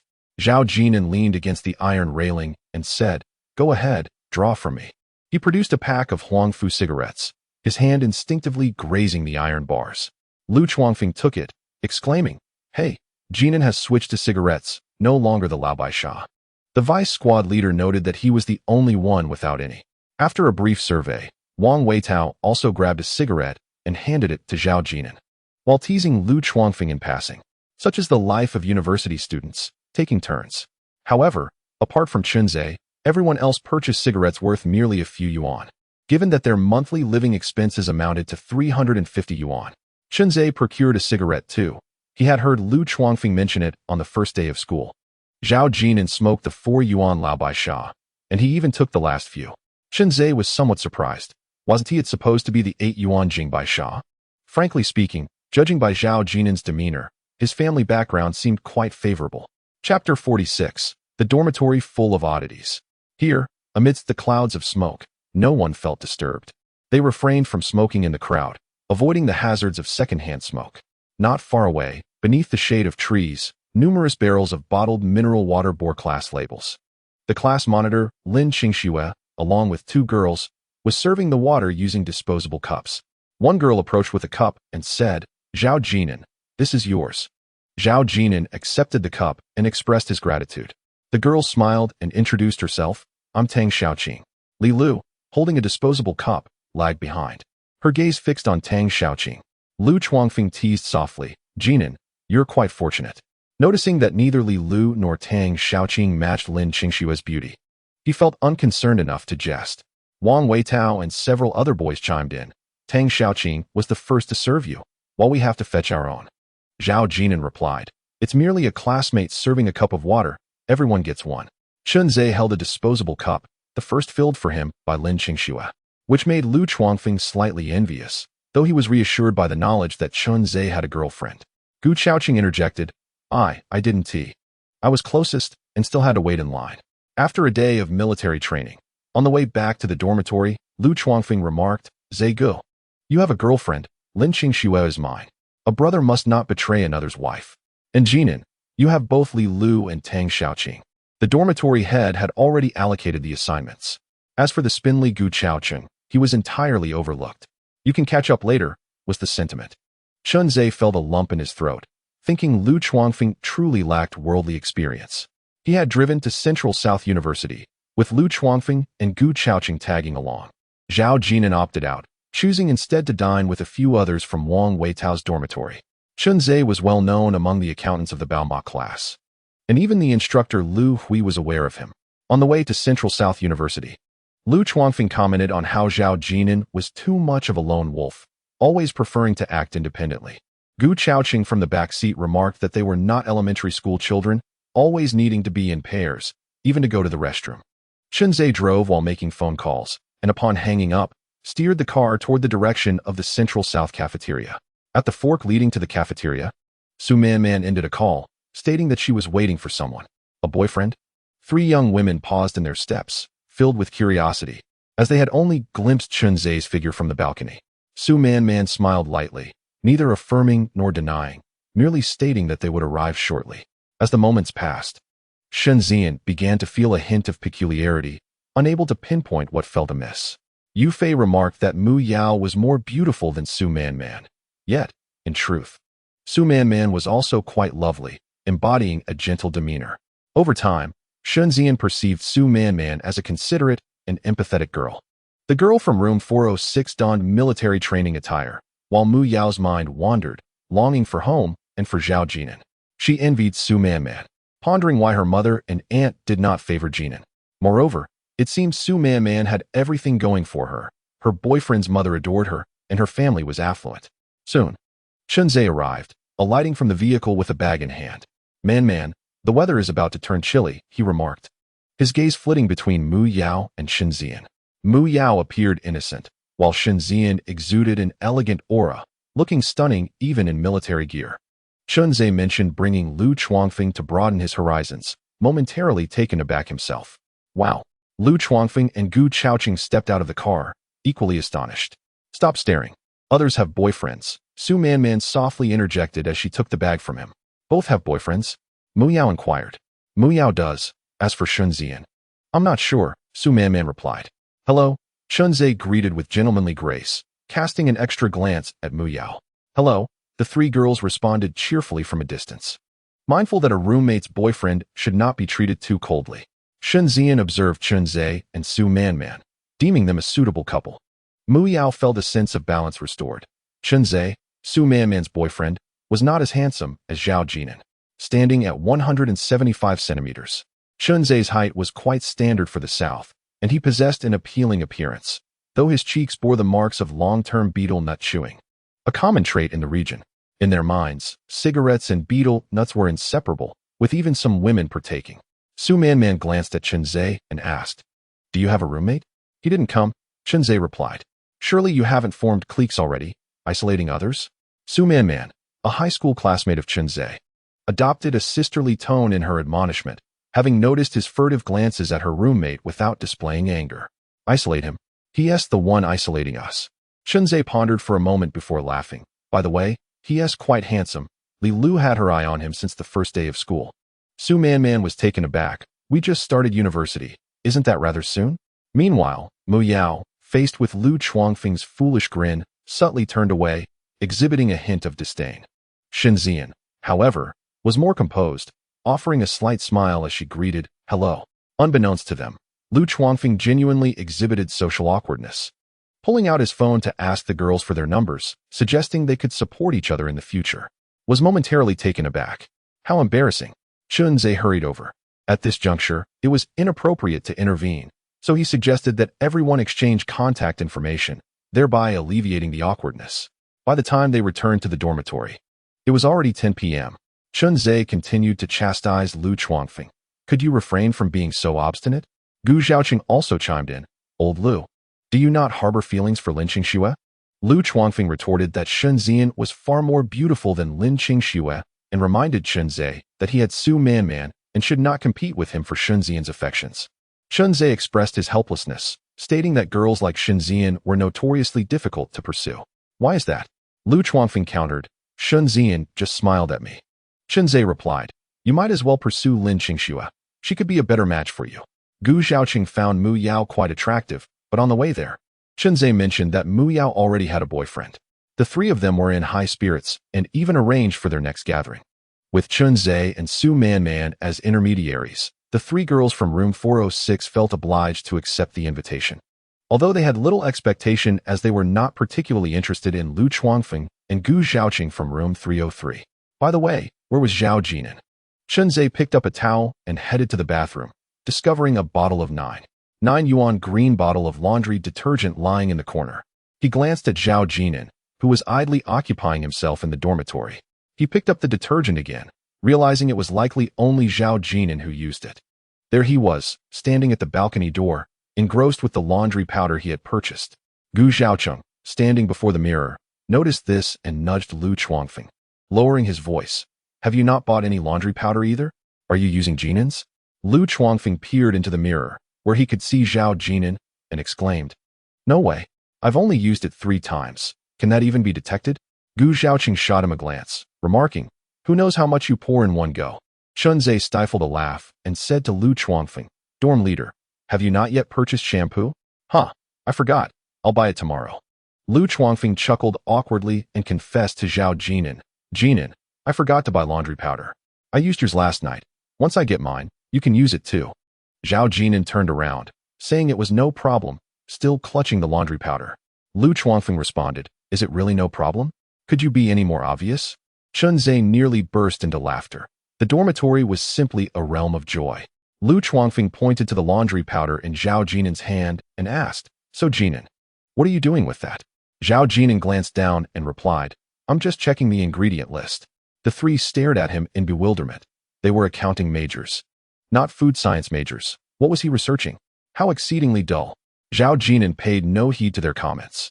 He was contemplating the fact that the sales revenue for the brand Pengshi reached over 14 billion in a year, with various self-operated products selling out, all within a single prefecture-level city. He wondered if such a model could be viable in provincial capitals and potentially expand nationwide. Chunzhe casually snapped a photograph and sent it via MMS to Su Manman. "See, it's not that I isolate him. It is he who isolates us." He then proceeded to the bathroom.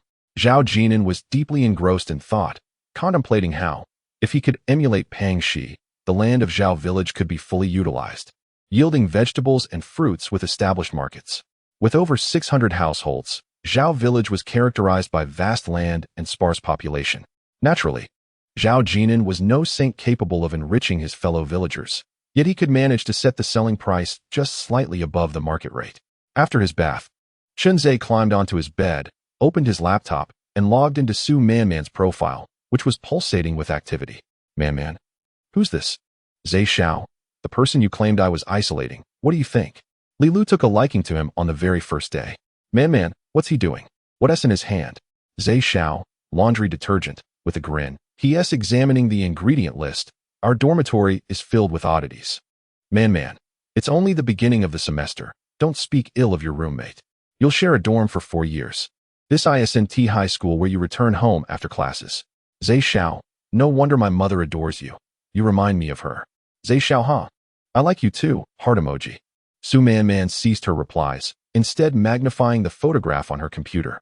In truth, she had been observing since Chunzhe entered the bathroom. Chapter 47. I want to complain. Chunzhe was the sole individual in room 303 who had purchased a laptop. In the night, 2 mobile screens in room 303 glowed in unison as Chunzhe and Lu Chuangfeng tapped away on their keyboards, engrossed in conversation with an unknown recipient, their fingers flying across the keys.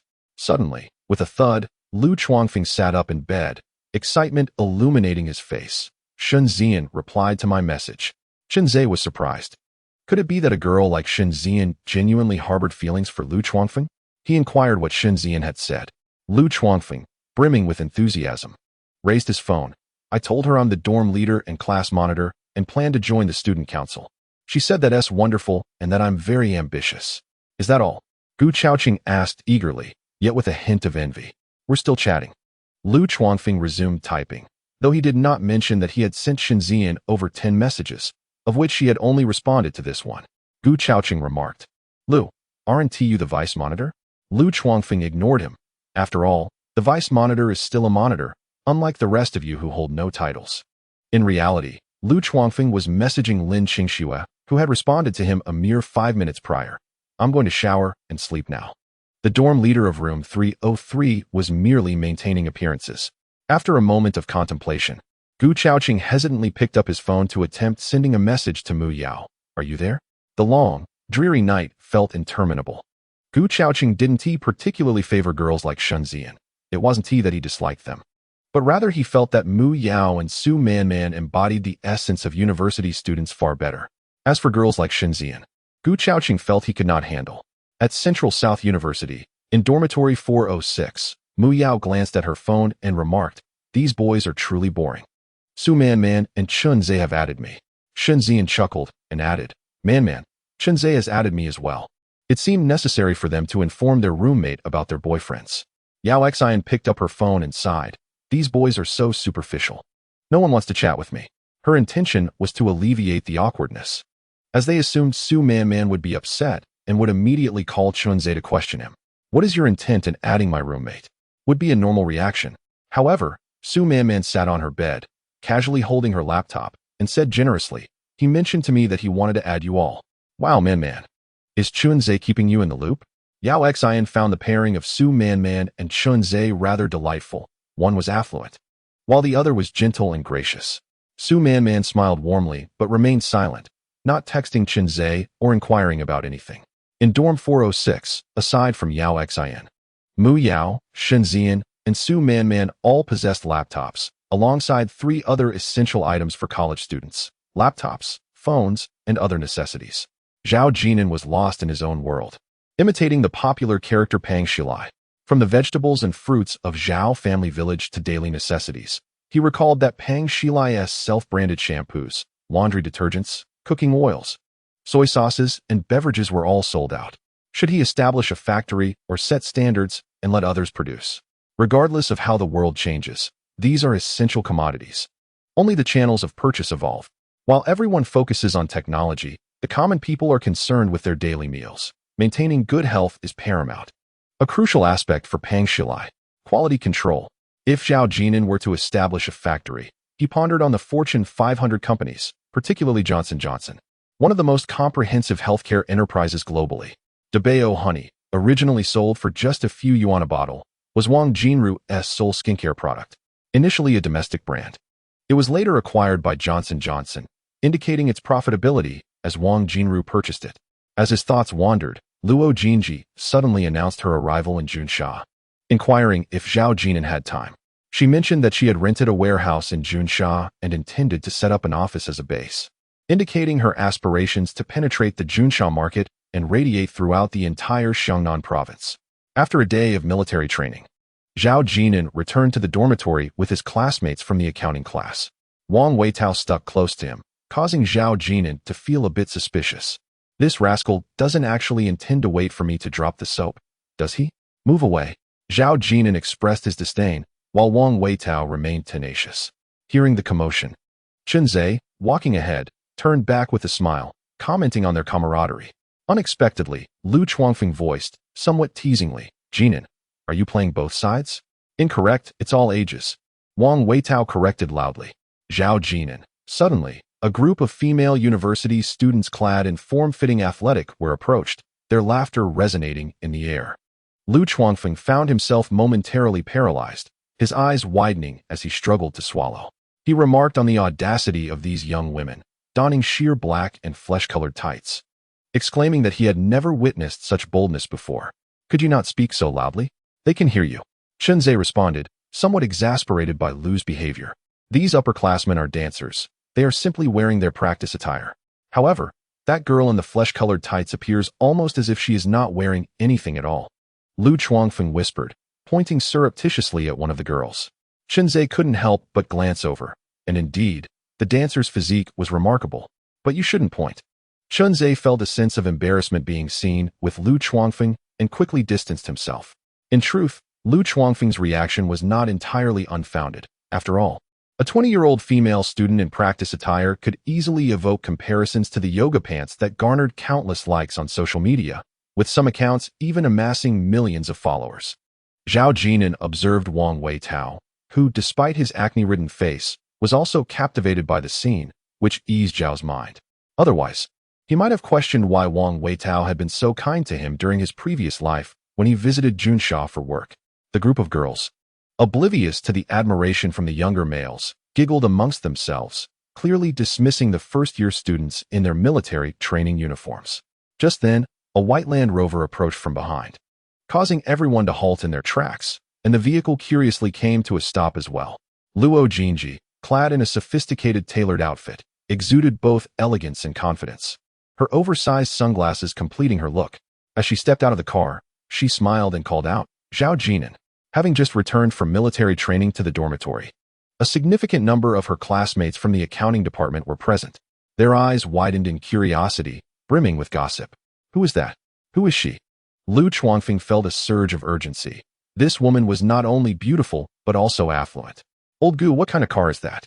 Gu Chaoqing glanced at it a few times and replied, it seems to be a Land Rover. How impressive. Is it more expensive than Zay's BMW? Lu Chuangfeng inquired. His curiosity piqued. Of course. Wang Weitao, who had been supportive of Zhao Jin'an, rolled his eyes. Chun Zay's BMW could buy 3 of those. Lu Chuangfeng exclaimed. A kept man. Jin'an must be in a relationship with someone wealthy. I will report this. I must inform the school. Chapter 48. With a heart harder than anyone else's, yet heartless. Upon hearing Wang Weitao's words, Chun Zay remained unfazed, believing Zhao Jin'an to be rather discreet. Now the truth was laid bare. Chun Zay, knowledgeable about cars, noted, to put it into perspective, there were fewer than 100 Land Rovers on the roads of Junsha in 2006. Old Gu, I wish to be a kept man, Lu Chuangfeng said. Gu Chaoqing shot him a glance. You are merely a rough man. How am I rough? It is precisely men like me who are true men, Lu Chuangfeng retorted. He has remarked more than once that Zhao Jin'an is more refined than the women from their locality. Zhao Jin'an approached and called out, Mr. Luo. Not too tanned. I see. After a month of absence, Luo Jinji appraised Zhao Jin'an from head to toe, reaching out to grasp his arm, but Zhao Jin'an stepped back slightly. Shaking his head, Luo Jinji withdrew her hand, offering a smile. Their intimate interaction did not escape the notice of their peers, leaving the accounting students with a plethora of expressions. Could it be that he is indeed a kept man? Has Zhao Jin'an truly been taken under someone's wing? Lu Chuangfeng, however, was anxious. This pretty boy was failing miserably at his role. How could he hide? With such beauty, I would willingly do anything, even drink bathwater. Bathwater? Gu Chaoqing was momentarily taken aback, pondering the lack of boundaries, yet turned to Luo Jinji and remarked, your imagination is quite vivid. What? Are you planning to compete for bathwater? Lu Chuangfeng quietly retorted, his gaze fixed on Luo Jinji without blinking. Everyone else chimed in, with Wang Weitao dismissively stating, Vice Monitor. You're even more repulsive than I am. Luo Jinji smiled and nodded at them, then inquired of Zhao Jin'an, are these your classmates? Zhao Jin'an nodded, yes. University life is quite enjoyable. Luo Jinji approached them, smiling warmly, and said, hello, I am Jin'an's cousin. Cousin, faced with the professional beauty, everyone felt a bit awkward. Except for Chun Zay, who calmly greeted, hello, cousin. Luo Jinji smiled back, saying, Jin'an, I'm taking you with me. I cannot stay with you all any longer. Taken away? Lu Chuangfeng and Gu Chaoqing exchanged a glance. Was this truly something a cousin would say? Jin'an, get in the car. Luo Jinji beckoned Zhao Jin'an to sit in the passenger seat before turning to leave. Shua, she is a cousin, not a sugar mommy. Nearby, Li Lu's eyes sparkled. While Lin Qingxue felt she had miscalculated, her attentions towards Chun Zay had led her to view Zhao Jin'an merely as a handsome, ordinary college student. Little did she know, Zhao Jin'an was also from a wealthy family. If his cousin drives a Range Rover, it stands to reason that Zhao Jin'an's family must be equally affluent. Another figure lingered at a distance, Tang Xiaoqing, who clenched the hem of her clothing and then lowered her head, returning to the dormitory. Luo Jinji's warehouse was rented in Yuhua District, a kilometer past the South Bus Station, where rents were more affordable and transportation was convenient. With the office adjacent to the warehouse, Hu Chun had also arrived, busy recruiting. Luo Jinji originally intended to drive Zhao Jin'an to the company, but Zhao Jin'an expressed a desire to walk around the campus due to military training, which Luo Jinji accepted, appreciating the vibrant atmosphere of university life. As they passed a group of girls, Luo Jinji glanced at them for quite some time, reminiscing about her own college days and feeling nostalgic about the beauty of youth. Meanwhile, Zhao Jin'an was intently observing a young man, bathed in golden sunlight, his striking profile captivating. Luo Jinji playfully chided, what are you looking at? Don't you know to admire beautiful women? The campus broadcast was playing The Funeral of the Rose. In this year, Su Song gained immense popularity, particularly among university students. Walking side by side across the campus, they drew numerous gazes, most of which were directed at Luo Jinji, while Zhao Jin'an, clad in military training attire, remained inconspicuous. Luo Jinji removed her sunglasses and initiated the conversation. I hope I didn't embarrass you, she remarked. Zhao Jin'an chuckled. Am I being perceived as a pretty boy? Is there shame in being your pretty boy? Luo Jinji playfully linked her arm with Zhao Jin'an's. He glanced at her hand and mused. What is there to gain from being your pretty boy? Luo Jinji was momentarily taken aback. Zhao Jin'an retorted in a teasing tone. I haven't seen any benefits. No money. No people. Luo Jinji quickly caught on and laughed, pulling Zhao Jin'an's arm closer. Then how about we go to a hotel tonight?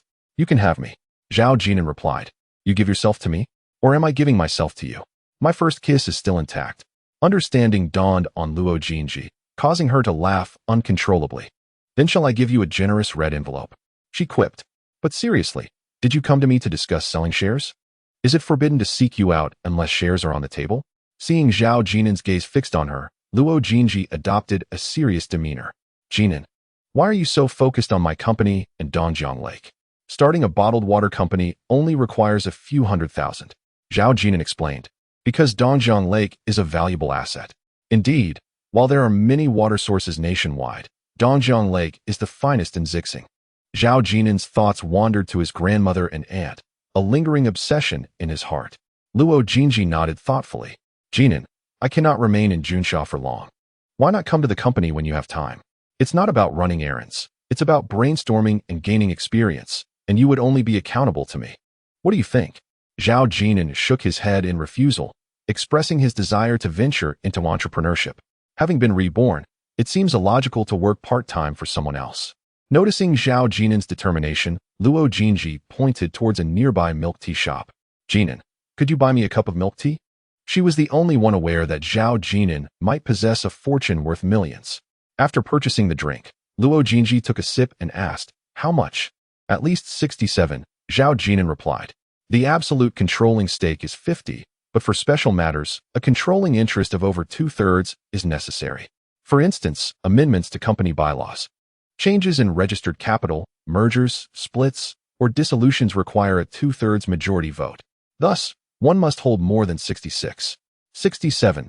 Luo Jinji bit her straw, staring at the earnest Zhao Jin'an for a long moment, feeling a twinge of frustration.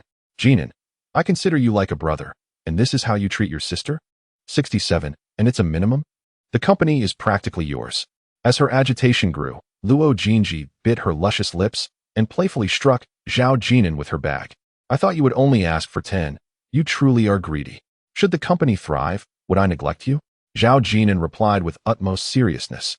If you sell me 67, the company's future valuation will surpass what you have now by 100-fold, 1,000-fold. Such exaggeration. Luo Jinji cast a sidelong glance at Zhao Jin'an, questioning how a university student could possess such ample time and energy. Would it be so difficult to assist me? Rest assured, I am not one to sever the bridge after crossing it. If the company truly flourishes upon your graduation, I would welcome you aboard. And should you prove your worth, I might even grant you a share of the equity. Curiously, despite Zhao Jin'an's persistent declarations of intent to acquire Luo Jinji's company, she remained unperturbed. On her first day in Junsha, Luo Jinji had intended to visit the university-bound Zhao Jin'an, yet her busy schedule thwarted that desire. As Zhao Jin'an extended his hand, Luo Jinji merely glanced before handing him her bag, adjusting her hair. Zhao Jin'an, displaying a rare tenderness, remarked, Luo, you ought not to be in Junsha. He was quick-witted, discerning the underlying meaning with ease. Only Lu Chuangfeng and Gu Chaoqing perceived Zhao Jin'an as lacking emotional intelligence, while Luo Jinji, through mere interactions, grasped his nuances. Zhao Jin'an's words demanded contemplation, and Luo Jinji, having only hinted at a certain figure, found Zhao Jin'an's response astute. Unlike Lu Chuangfeng and Gu Chaoqing, Zhao Jin'an chose not to engage in petty disputes. After observing Zhao Jin'an for a considerable time, Luo Jinji declared, Zhao Jin'an, you are disingenuous. You secretly yearn for my presence in Junsha, eagerly anticipating the day my financial chain falters. Moreover, while others may perceive you as compliant, I sense a heart harder than any. She added, and dark. It was the first instance Zhao Jin'an had encountered such a candid assessment of himself, and he chuckled softly. Luo, we are here to discuss business, not to indulge in ambiguity. So heartless.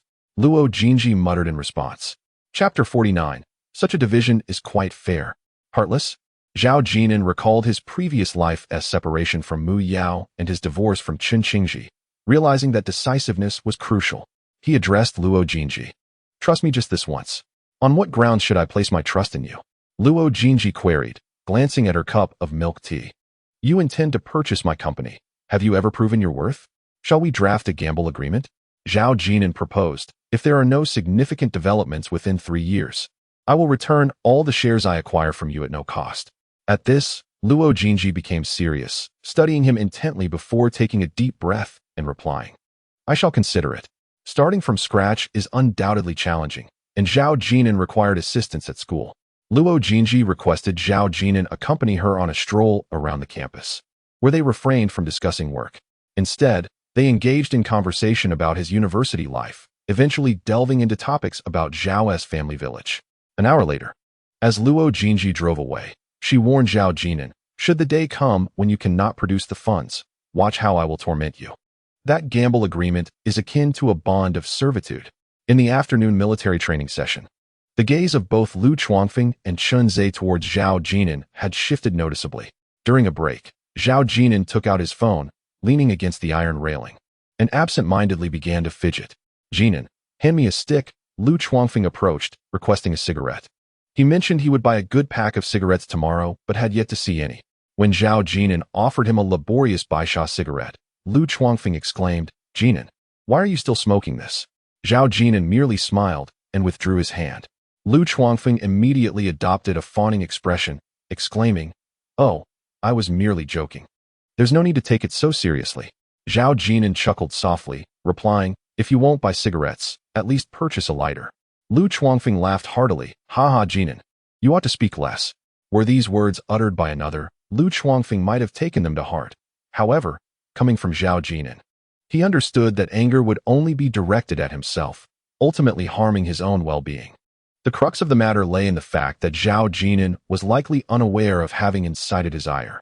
Before long, Wang Weitao and several classmates who smoked approached. Zhao Jin'an nonchalantly tossed a pack of cigarettes to them and divided them among themselves. Wang Weitao put his arm around Zhao Jin'an's shoulders and gestured towards Tang Xiaoqing, who stood not far away. Jin'an, Li Lu just had a spat with Tang Xiaoqing.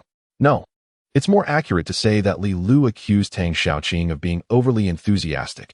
Does she aspire to run for class leader as well? Furthermore, Li Lu just cornered Tang Xiaoqing on the way here.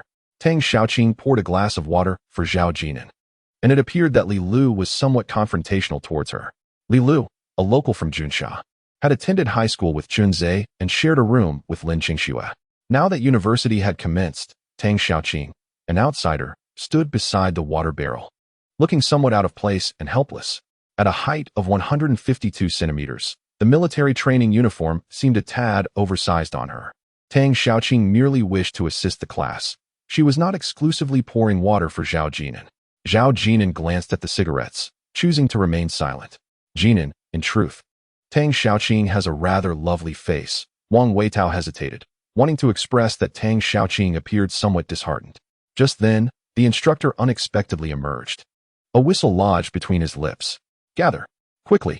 The students could only sigh and grumble as they emerged from the shade of the trees to undergo the instructor's drills under the blazing sun. Zhao Jin'an observed the petite figure of Tang Xiaoqing walking with her head down at the back, realizing why, in future short videos, Northerners referred to Southerners as little potatoes. Tang Xiaoqing walked alone with her head bowed, evoking a sense of isolation. Zhao Jin'an approached her side and quietly advised, if it doesn't concern you, refrain from rushing to take charge. It was uncertain whether Tang Xiaoqing comprehended his words. Upon finishing, Zhao Jin'an strode towards the boy's formation, leaving her to see only his tall silhouette as she lifted her head. After a moment's hesitation, she responded with a soft "oh." Indeed, Tang Xiaoqing possessed a charming visage, her smile revealing 2 small canine teeth, yet her height made it challenging to associate her with the notion of beauty. The military training progressed vigorously. Zhao Jin'an did not receive a call from Luo Jinji, not one to chase after business. He refrained from inquiring whether Luo Jinji had made her decision. As the military training neared its conclusion, the instructor's demeanor appeared significantly softened, no longer as strict. Nevertheless, having endured nearly half a month of torment, the students had formed bonds through their shared struggles. The girls expressed their reluctance to part with the instructor, shedding a few tears as the farewell approached. Director Lu Hui brought a DSLR camera, and the girls eagerly rushed to take photographs with the instructor, surrounded by a group of female university students. The instructor found himself in a rather captivating situation, with some bold young women even requesting to take individual photographs with him. Fortunately, no scandalous rumors emerged, such as anyone engaging in a romantic liaison with the instructor during military training. Even Chun Zhe, who had typically kept to himself, sought a photograph with the instructor, demonstrating his own emotional vulnerability. A few sensitive young men, moved by the atmosphere, exhibited tears, much like their female counterparts. Zhao Jin'an, opting for solitude, distanced himself slightly and retrieved a cigarette from his pocket. Within a mere 20 days of acquaintance, he was taken aback to hear classmates requesting the instructor's contact information for future correspondence. It made him ponder whether these students, now attending university in Junsha, expressed sufficient affection for their parents who had nurtured them. Many mistakenly believe that post-graduation, they will have ample time to spend with their parents. In reality, the demands of work often leave little opportunity for visits. If one does not invite their parents to live nearby, how often can they truly meet? Perhaps only during the hurried days of the spring festival, which can be counted on one's fingers. During military training, which coincided with the busy harvest season, Zhao's family rice fields yielded only one crop of rice annually, harvested in late September or early October. Zhao Jin'an called home, asking his grandmother to wait for his return during the National Day holiday. His grandmother replied that the rice was ripening and could not wait, urging him to focus on his studies at school and not to dwell on home. Wang Jinru voiced her frustrations in the village, lamenting that they were being bullied due to the absence of men at home, a reality that rings true in some rural areas. Zhao Jin'an was uncertain about the year Zhao family village had divided its fields. The family possessed 4 acres of rice paddies, which had been allocated to Zhao Guoqing and his mother, Duan Xiaoping, as well as to Zhao Jin'an himself. However, his aunt Wang Jinru and Zhao Yueqian had received none, nor had Yin Xiaolan, who had married into the family too late. With 2 aunts married off and Duan Xiaoping remarried, the rice fields remained under the care of Zhao Jin'an's grandmother and Wang Jinru.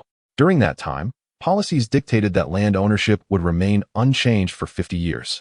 In the second year of middle school, his grandmother pointed to a particular rice field, indicating that it belonged to his uncle. By then, Duan Xiaoping had already remarried, and his grandmother seemed to be conveying to Zhao Jin'an that their household comprised 3 members, with the rest divided equally with his uncle's family. Such a division appeared quite fair. Nevertheless, the annual yield from the rice fields was not substantial, and after Duan Xiaoping's remarriage, it was solely managed by his grandmother and Wang Jinru. Zhao Jin'an, while in middle school, was required to contribute rice to the school, which the 80s generation would recall as being around 90 pounds per semester. He would also carry 2 jars of pickled vegetables from home, which would sustain him for an entire week. In previous years, during the rice harvest, Zhao Jin'an would take leave to assist at home. Wang Jinru would work in the fields while his grandmother handled the cooking, often calling upon strong laborers from the village for assistance. When it was time for others to harvest their rice, his grandmother would reciprocate by helping in their kitchens, a practice of labor exchange. This time, Uncle Zhao Guohua had returned home early, and Zhao Yueqian called with palpable excitement, exclaiming, "Brother, my dad is back." Zhao Jin'an smiled warmly, holding the phone and asking, "What did your father bring you?" Zhao Yueqian excitedly exclaimed, "I bought a dress, a backpack, and even a doll." On the other end of the line, Wang Jinru could be heard admonishing Zhao Guohua, "You've already bought a backpack. Why buy another?" The backpack had been a gift from Duan Xiaoping, complete with a pencil case inside. It was needless to say that the doll Zhao Yueqian mentioned was undoubtedly of the most inexpensive variety, likely far from a Barbie doll. However, Zhao Guohua, having finally returned home, could hardly resist the urge to purchase a few gifts for his daughter. He refrained from retorting to Wang Jinru, fully aware of the challenges she faced in single-handedly raising their daughter and managing the household. Zhao Guohua picked up his phone and said to Zhao Jin'an, "Jin'an, don't worry about home. If the living expenses fall short, just call your aunt." What more could Zhao Jin'an say? Clutching the phone, he inquired, "Uncle, how many days will you be back?" If Luo Jinji were present, she would recognize that Zhao Jin'an was at his most gentle at this moment. Zhao Guohua replied, 3 days. I managed to get some time off." Men seldom have much to discuss, and Zhao Guohua knew his nephew was not particularly talkative. To his surprise, after a moment of hesitation, Zhao Jin'an said, "Uncle, please treat Aunt well. When you return home, take her out to buy a couple of new outfits." Zhao Guohua paused, scratching his head in astonishment. "Hey, you've grown up. The silly boy knows how to please a girl now." Zhao Guohua remarked, "Since I'm back, you needn't return. It would be a waste of your travel expenses." Suddenly, Zhao Jin'an inquired, "Uncle, What kind of fruit trees are suitable for planting in our village? Zhao Guohua on the other end of the line was taken aback for a moment and replied, "Don't think about such things. Are you planning to return home to plant fruit trees after entering university? Focus on your studies and don't dwell on irrelevant matters. Your aunt has a sharp tongue but a kind heart." Zhao Guohua must have walked away slightly, covering the phone, and said, "Ignore her harsh words. Don't take them to heart." He assumed Zhao Jin'an was hesitant to request tuition and living expenses from Wang Jinru. He could certainly send Zhao Jin'an some money, but with his monthly salary barely exceeding 1,000, it wouldn't suffice. It was impossible to conceal this from Wang Jinru, who was a shrewd woman. Furthermore, the household had its own monthly expenses. Grandmother took this opportunity to speak with Zhao Jin'an, saying, "The rice was harvested in just one day yesterday. And Yin Xiaolan helped out a great deal. She mentioned that if the ticket is expensive, then it's better not to come back, with Yin Xiaolan's help. There's little to worry about at home." Grandmother could still manage to fetch water for the vegetables, but carrying rice was beyond her. All the heavy lifting fell to Wang Jinru. Wang Jinru and Yin Xiaolan were certainly not the kind of girls who would feign weakness over a bottle of mineral water. Yet, grandmother's constant mention of Yin Xiaolan left Zhao Jin'an unsure of how to respond. "Jin'an, hurry up and come take a photo." At that moment, the dormitory head Lu Chuangfeng shouted for everyone in room 303 to pose for a group picture. Chunze had somehow procured a toy gun and was full of bravado, while the instructor kept a watchful eye on him. Lu Chuangfeng and Gu Chaoqing also rushed over, eager to strike a pose. Zhao Jin'an stood at the back and participated in the photo 3 times. Unexpectedly, Li Lu rushed over, standing beside Zhao Jin'an to snap a photo. She then dismissed Chunze and the others, insisting on taking a picture alone with Zhao Jin'an. A single DSLR camera was insufficient for the task, and after the pictures were taken, Zhao Jin'an walked away alone. At that moment, Tang Xiaoqing hesitantly approached and asked, "Zhao Jin'an, may we take a picture together?" Zhao Jin'an turned to face her, and Tang Xiaoqing, clutching an old mobile phone, lowered her head and said, "The DSLR is in use. A phone will suffice." "All right," Zhao Jin'an replied, remaining in place with a smile. Tang Xiaoqing approached, her height of 152 centimeters barely reaching Zhao Jin'an's armpit. Zhao Jin'an tilted slightly to accommodate her as she raised the phone, taking several shots that did not satisfy her in the least. Not to mention the lack of quality. Modern phones were hardly equipped for selfies, especially without a selfie stick. "Zhao Jin'an, could you wait for me?" Tang Xiaoqing said before dashing off, leaving Zhao Jin'an perplexed. Soon, Tang Xiaoqing returned with a girl from the adjacent class, having conversed for a while before bringing her over. Standing next to Zhao Jin'an, they posed with peace signs and radiant smiles, and she remarked to the girl that they were ready. "Why not ask someone from your own class?" Zhao Jin'an wondered aloud. Puzzled, "Don't you have roommates?" Tang Xiaoqing looked up with a smile. "It's all the same, really." She took the phone from the girl, expressing her gratitude profusely. After glancing at a few somewhat blurry photos, Tang Xiaoqing beamed, revealing her small canine teeth. "Thank you, Zhao Jin'an," she said. "No need," Zhao Jin'an replied. Tang Xiaoqing glanced at him again, smiling. She perceived Zhao Jin'an's humble demeanor and polite nature, feeling grateful to have captured a moment with such a considerate young man. Fearing rejection and the judgment she had experienced from Li Lu and Chunze, she felt relieved. After the military training ceremony concluded, Chunze vanished. In dormitory 406, Su Manman asked, "Manman, is Chunze coming to pick you up?" With the end of military training coinciding with the National Day holiday, she packed her belongings and prepared to leave. Both she and Chunze were locals from Jioshan, while Shenxian and Yao Xian planned to stay behind. "What about Yao Yao?" Su Manman inquired curiously. Yao Xian replied, "Her aunt came to pick her up. I really envy you all." In her previous life, during holidays and weekends, Zhang Hui would call to check on her, and Zhang Yinxian would drive to the school to ensure Mu Yao and Zhao Jin'an didn't sneak off to a hotel. Su Manman said, "Let me take you to meet someone. Is it from your boyfriend's dormitory? Or a friend?" Shenxian showed little interest, finding no appeal in boys like Chunze, while Gu Chaoqing was rather ordinary, and Lu Chuangfeng might at least provide some amusement. "I won't go either," Yao Xian shook her head. "We wouldn't want to be your third wheel. No, there's someone else in their dormitory, and he's a bit peculiar." Su Manman had initially intended to echo Chunze's sentiment that Zhao Jin'an was somewhat unusual, but she hesitated, feeling it would be impolite. Shenxian inquired, "What seems odd?" Chunze remarked that he could spend half a day studying the laundry detergent formula in the dormitory, and added that surprisingly, some boys in their class had a crush on him. Yao Xian shivered slightly in jest. Su Man, poised at the dormitory entrance, addressed her two roommates. Shall we proceed? Chapter 51. It's all right.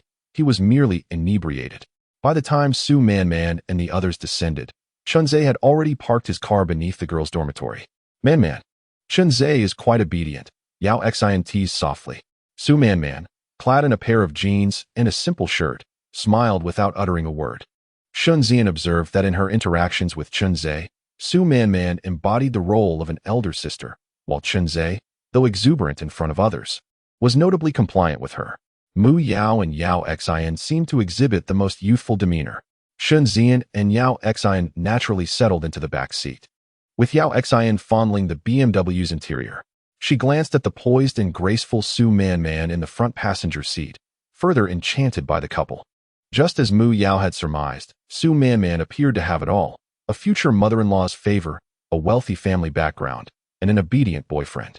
Likewise, Su Man's beauty and gentle demeanor were worthy of Chunzhe. Hurry up, Zegu, they have arrived. Lu Chuangfeng donned his Adidas gear once more, eagerly anticipating Shunzian's presence. Such matters were delicate and unspoken. One could easily discern Lu Chuangfeng's nature upon interaction. A friendly warning might be misconstrued as mockery or disdain. Zhao Jin'an trailed behind, tossing a cigarette to Lu Chuangfeng ahead. Lu Chuangfeng inspected the yellow pack and chuckled. Ah, Jin'an, you've finally shed your low profile. You should have taken a page from Zhe Ji's book long ago. Otherwise, he'd steal your thunder. President, perhaps you should refrain from betel nut, Zhao Jin'an kindly suggested.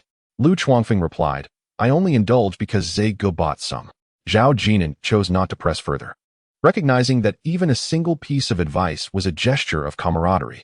Chunzhe often took the cigarettes, yet the betel nut frequently lingered in the dormitory, with several classmates from the Shangzuten area often dropping by room 303 for a taste.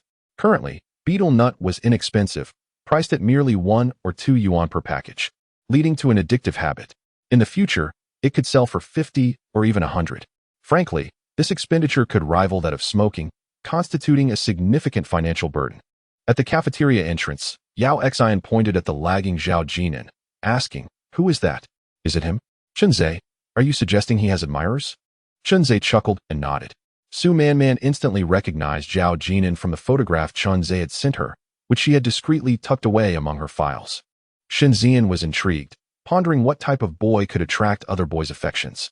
Although there was a playful undertone, her curiosity was genuine, for Su Man possessed a keen understanding of human nature. Without hesitation, Shunzian and Yao Xian followed suit. As they drew nearer, Yao Xian's eyes brightened. He is quite handsome. Shunzian glanced at her and teased, Are you smitten? Su Man merely smiled, pressing her lips together in amusement. Chunzhe chuckled, pondering for a moment before uttering, Suitable for wealthy women. What could that possibly mean? The three girls turned to Chunzhe, including Su Man, who regarded him curiously. Chunzhe replied, You will find out shortly. Didn't you mention that his cousin drives a Range Rover? Why make such remarks about others? The trio appeared bewildered. Shunzian. Lu Chuangfeng approached briskly and greeted Su Man alongside Gu Chaoqing, who cheerfully addressed her as sister-in-law. Gu Chaoqing also greeted her with a friendly hello. Noticing Mu Yao's absence, Gu Chaoqing felt a twinge of disappointment. Had Mu Yao ever acknowledged his presence? He was aware of her boyfriend. Yet he thought it would be nice to at least catch a glimpse of her. As Zhao Jin'an drew closer, he recognized Su Man, Chunzhe's wife from the previous life. He had encountered her twice before. She was a gentle and gracious woman. Why gracious? On one occasion, Chunzhe had called Zhao Jin'an multiple times, inviting him to a bar on Jiefang West Road. When Zhao Jin'an arrived, he spotted Su Man seated at the end of a booth, impeccably dressed in professional attire, her hands neatly resting on her knees, sitting with poise. The booth was crowded with both men and women, a mix of business and leisure, naturally accompanied by several hostesses, each costing around 800 yuan. In the market, 800 was the standard price. Negotiations were required for outings, and dancing incurred additional fees, around 2,300 yuan. Upon seeing Zhao Jin'an, Chunzhe took out his phone to scan a code, instructing the girls to take turns dancing on the bar. Whoever paid was deemed the patron, and the girls eagerly flocked to Chunzhe. A few moments of dancing could easily yield 200 to 300 yuan. Those who had not yet danced were drawn to him, while those who had finished were eager for another turn. One by one, they pulled out their phones, revealing their payment codes. This money was too easy to earn.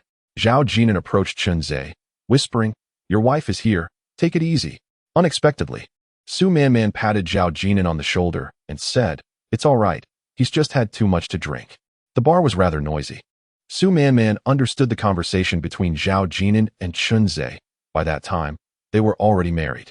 She observed the scene without attempting to chase away the women, without blaming Chunzhe for his extravagant spending, and without displaying anger as she walked away with her bag.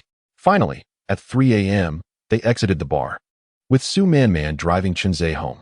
As she reminisced about those past events, Zhao Jin'an cast another glance at Su Manman. Though her face bore a hint of youthfulness, the essence of that woman was beginning to take shape. "Hello," Zhao Jin'an greeted with a cigarette in hand, smiling and nodding. "Hi." The college students found this form of greeting somewhat unfamiliar, yet Shenxian and Su Manman responded first. Zhao Jin'an offered them a faint smile in return. Yao Xian tugged at Su Manman and whispered, "He looks really handsome when he smiles, and even when he smokes. No wonder the boys are fond of him." Su Manman playfully patted Yao Xian's hand, chuckling, "Let us head in first." The cafeteria offered reasonably priced dishes. Chunzhe ordered over 10 items, totaling less than 100 yuan. Disliking the idea of incurring debts of gratitude, Zhao Jin'an took the initiative to buy beverages in a small booth. Shenxian shared a similar sentiment. Since Chunzhe had covered the cost of the dishes, he would take it upon himself to purchase the beverages. The small convenience store within the cafeteria, though modest in size, thrived with business. Zhao Jin'an casually grabbed several bottles of drinks, instinctively checking for Dongjiang Impression mineral water. It was evident that Luo Jinji had yet to expand her market, just as she was about to make a payment. Shenxian interjected, "Allow me." Zhao Jin'an glanced down at the icy beverages he had selected and remarked, "What do you all want to drink? I can fetch some at room temperature." Shenxian chuckled softly, glancing outside before responding, "I believe everyone can manage with the chilled ones." Zhao Jin'an retorted, "How can you be so certain?" Shenxian was momentarily taken aback, questioning why the inquiry needed such scrutiny. She proceeded to retrieve 3 bottles of coconut juice and whispered to Zhao Jin'an, "When our girls come, the trash bin in the restroom will contain coconut juice costing 5 yuan per can." Shenxian hurriedly paid the bill, which included 3 bottles of cola and 1 bottle of mineral water, totaling 24 yuan and 50 cents. One ought not to underestimate 24 yuan and 50 cents. Many university students subsist on a mere 300 yuan for living expenses each month.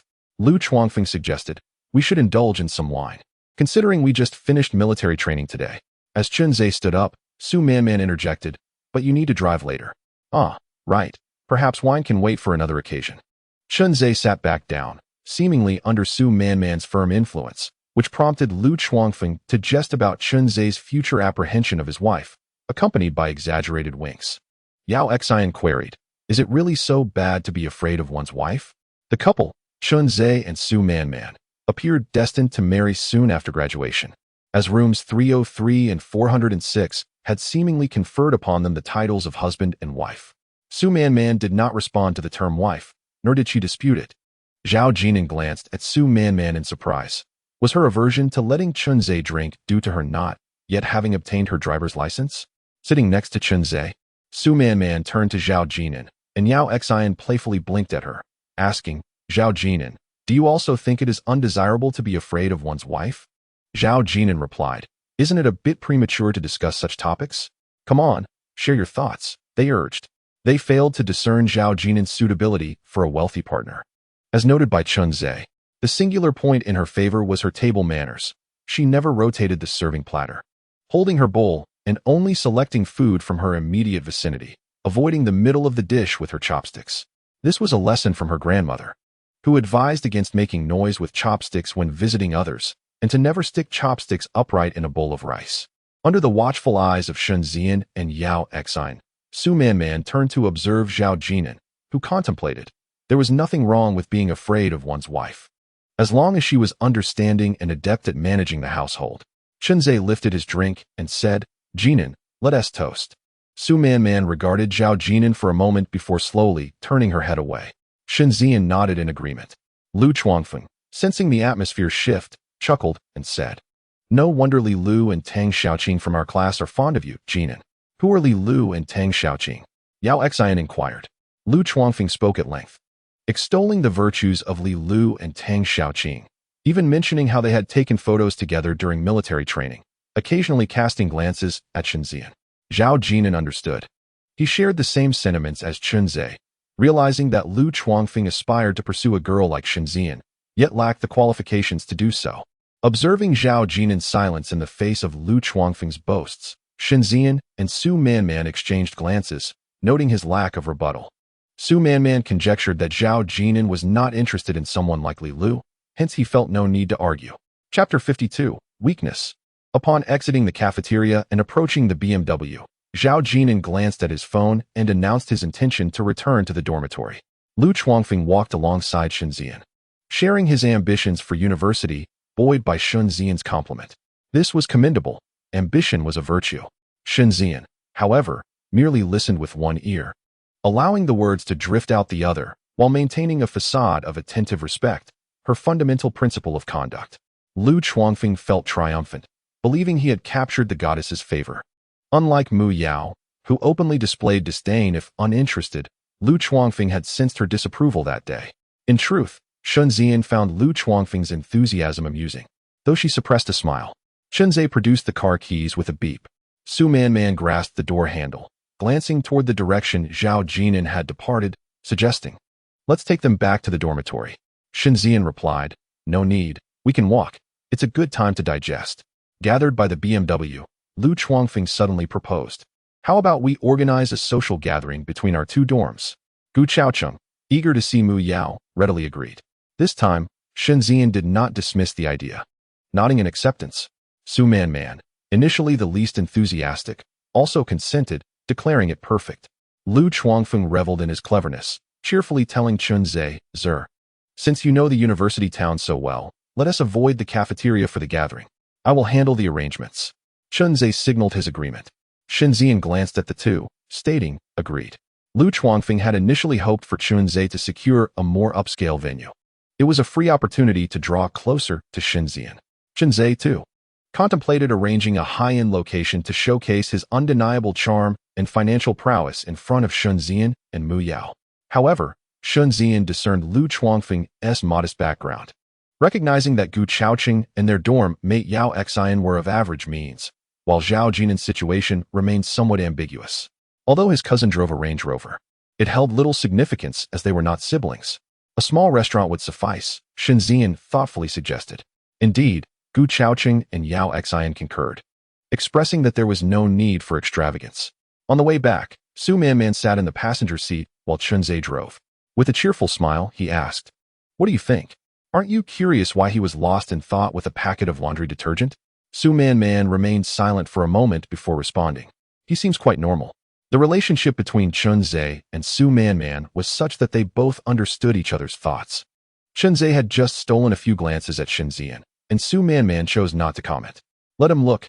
After all, it was merely a glance.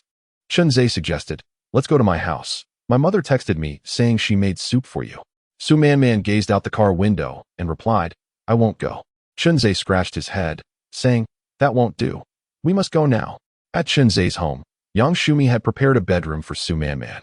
Having already taken a liking to her as a daughter-in-law, yet Su Manman had never slept in that room. On October 1st, Zhao Jin'an visited the pedestrian street, intending to stroll about and see if there were suitable storefronts available. He contemplated purchasing several well-located properties in Kyoto, anticipating their appreciation in value. This would also serve as his last safety net. However, considering his limited capital, the most challenging part was accumulating the initial funds. Zhao Jin'an decided to postpone his property acquisition plan. What if Luo Jinji suddenly called, and he couldn't present her with any money? How could he explain that he had bought a house? Furthermore, the stock market was thriving, and the appreciation of properties was not as rapid as that of stocks. The following day, Zhao Jin'an visited Sinijia, Walmart, and Carrefour, armed with a pen and notebook to familiarize himself with the approximate price ranges of various goods and to address his knowledge gaps. Some sections of the store were scarcely frequented, yet large supermarkets could not afford to lack them, such as the health supplements and household cleaning tools sections. There was another place Zhao Jin'an wished to visit, Huaihua, the city where Chun Qingji resided. She should be on holiday for National Day, right?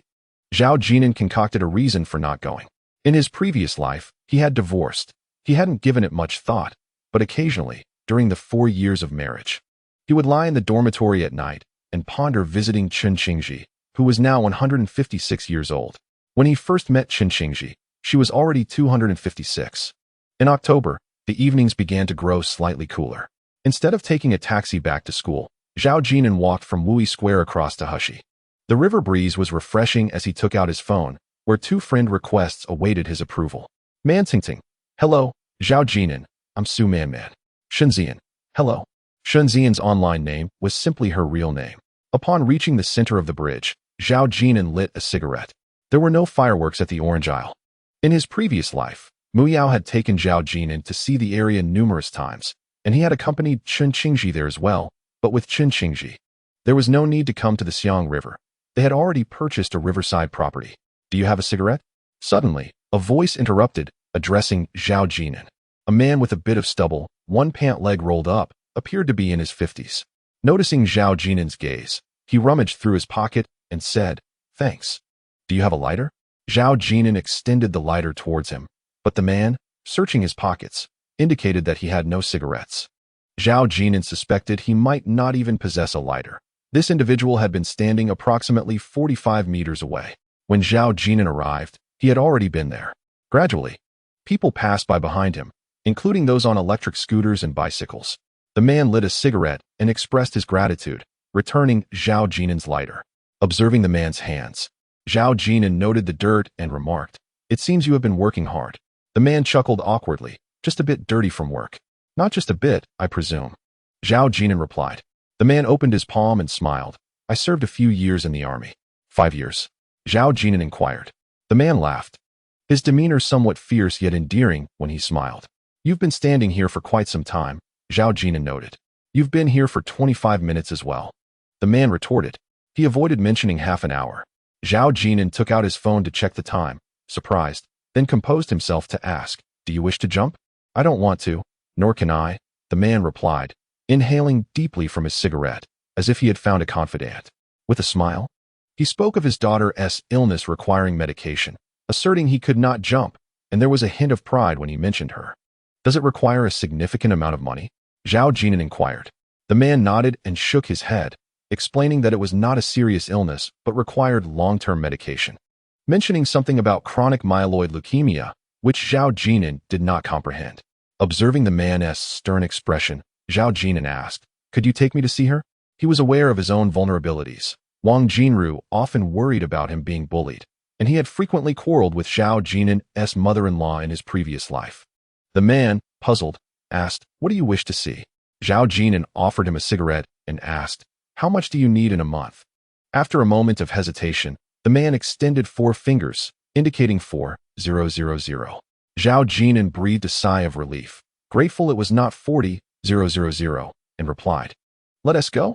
During their walk, Zhao Jin'an learned that the man was named Shan Wei, only 41 years old, working as a mechanic in an auto repair shop, which explained the dirt on his hands. He also had a daughter in her 2nd year of high school, but refrained from mentioning his military service. Shan Wei inquired about Zhao Jin'an's profession, to which Zhao Jin'an candidly responded. Shan Wei then halted, prompting Zhao Jin'an to suggest he could pay him a month's salary up front. But they needed to visit his home first. It was evident that Shan Wei's vulnerability lay in his daughter, and Zhao Jin'an aimed to confirm this weakness. Shan Wei led the way, navigating a slope in Rongwan town before turning a corner, mentioning that their home was rented for 260 a month, asserting he was merely there to enjoy the breeze. Upon reaching the door, Shan Wei adjusted his trousers and patted down his clothes, which were impossible to clean thoroughly, forcing a smile as he called out, "Nazi, Daddy's home." Zhao Jin'an was taken aback by the name Shan Wei had chosen for his daughter. With a creak, the door opened. Shan Wei's daughter, holding a ballpoint pen, looked at Zhao Jin'an standing behind her father and asked, "Daddy, who is he?" Unsure how to introduce Zhao Jin'an, Shan Wei simply said he was the boss. Zhao Jin'an stepped forward. "Hello, I am Zhao Jin'an." Dan Naki remained perplexed. Her father had never brought colleagues home. The young man before her was impeccably clean, his attire devoid of any grease stains, which hardly suggested he was a colleague of her father's. "May I come in?" Dan Naki glanced at her father and stepped aside. On the first floor, the two-bedroom apartment, with a rent of $260, hinted at its less than desirable location and environment. The father and daughter were compelled to rent a two-bedroom unit, yet it was relatively tidy. The door to the bedroom was ajar, and a towering stack of high school textbooks cluttered the desk. Zhao Jin'an cast a brief glance, but refrained from entering the girl's room. Dan Wei was washing his hands under the faucet outside, while Dan Naki poured a glass of water, remarking, "We have run out of tea." Chapter 53, The New Boss. "Did you not buy any?" Zhao Jin'an observed the glass, noting the absence of disposable cups, confirming that no one else visited the home. Dan Naki was taken aback by the articulate speech of the handsome young man before her. Such matters were typically left unspoken. Dan Wei, still outside at the faucet, began to surmise why Zhao Jin'an had been so forthright. Dan Naki, on the other hand, was a girl of considerable inner strength. She did not lower her gaze in embarrassment. Zhao Jin'an glanced again into the girl's bedroom, noting a few pill bottles atop the desk, and detected a faint medicinal scent in the air. It was not traditional Chinese medicine, but rather a sign of someone taking medication regularly. He observed Dan Naki once more, but discerned no visible ailment. Her blue and white school uniform was slightly worn yet clean. Zhao Jin'an refrained from inquiring about her health, knowing that such questions could lead others to wonder if he would cover her medical expenses, especially Dan Wei standing outside. Some might label Zhao Jin'an as cold-hearted, while those who consider themselves kind often harbor the most selfish tendencies. Their verbal expressions of concern serve merely to soothe their own conscience rather than provide any tangible assistance to others. Zhao Jin'an surveyed the room and smiled at Dan Naki, asking, "Do you have any awards displayed?" Dan Naki pouted. "Who displays awards in high school? Is it far?" Zhao Jin'an inquired again. "Far from what?" Dan Naki lifted her head, momentarily puzzled. At the tender age of blossoming adolescence, she found the young man's smile particularly charming. Yet she pondered his connection to her father. Why had her father brought him home? In the second year of high school, the same age as Chun Qingji, Zhao Jin'an stated, "Your dad will be working with me from now on. I am your father's new boss." "Boss, how old are you?" Dan Naki glanced towards her father, who was still holding a ballpoint pen. Upon hearing Zhao Jin'an's words, Dan Wei turned off the faucet and entered, calling out, "Boss, what is your monthly salary at the auto repair shop?" "Sometimes it's 2,000. Zhao Jin'an nodded, retrieving 4,000 from his backpack, adding an extra 10 bills. And before Dan Naki, he proclaimed, "As promised, here is the first month's salary." Dan Wei received the money with both hands. "Isn't 4,000 a bit tight?" Dan Wei nodded slightly, acknowledging that rent and utility expenses were manageable. With a daughter in her second year of high school who required medication, he could still manage, albeit foregoing tutoring classes. Furthermore, the prospect of university loomed ahead. Zhao Jin'an glanced at the dining table and suggested, "Let us rent a place closer to the school." He then pointed towards Dan Wei, instructing, "Take care of things and follow my lead. Do not smile at others." "Do not smile at others?" Dan Wei was momentarily perplexed. After a moment of contemplation, Dan Naki whispered a few words in her father's ear, prompting Dan Wei to suddenly grasp the implication. Zhao Jin'an appeared somewhat surprised. This young girl exhibited a certain cleverness. "Boss, where's your car?" Dan Wei mused, considering that with a bodyguard, there must be a vehicle involved. Otherwise, the 4,000 remuneration felt unjustifiably low. A bodyguard and driver deserved such pay. Zhao Jin'an was taken aback. He had no car. Dan Wei confidently declared, "Boss, rest assured. I can drive any car and even repair them."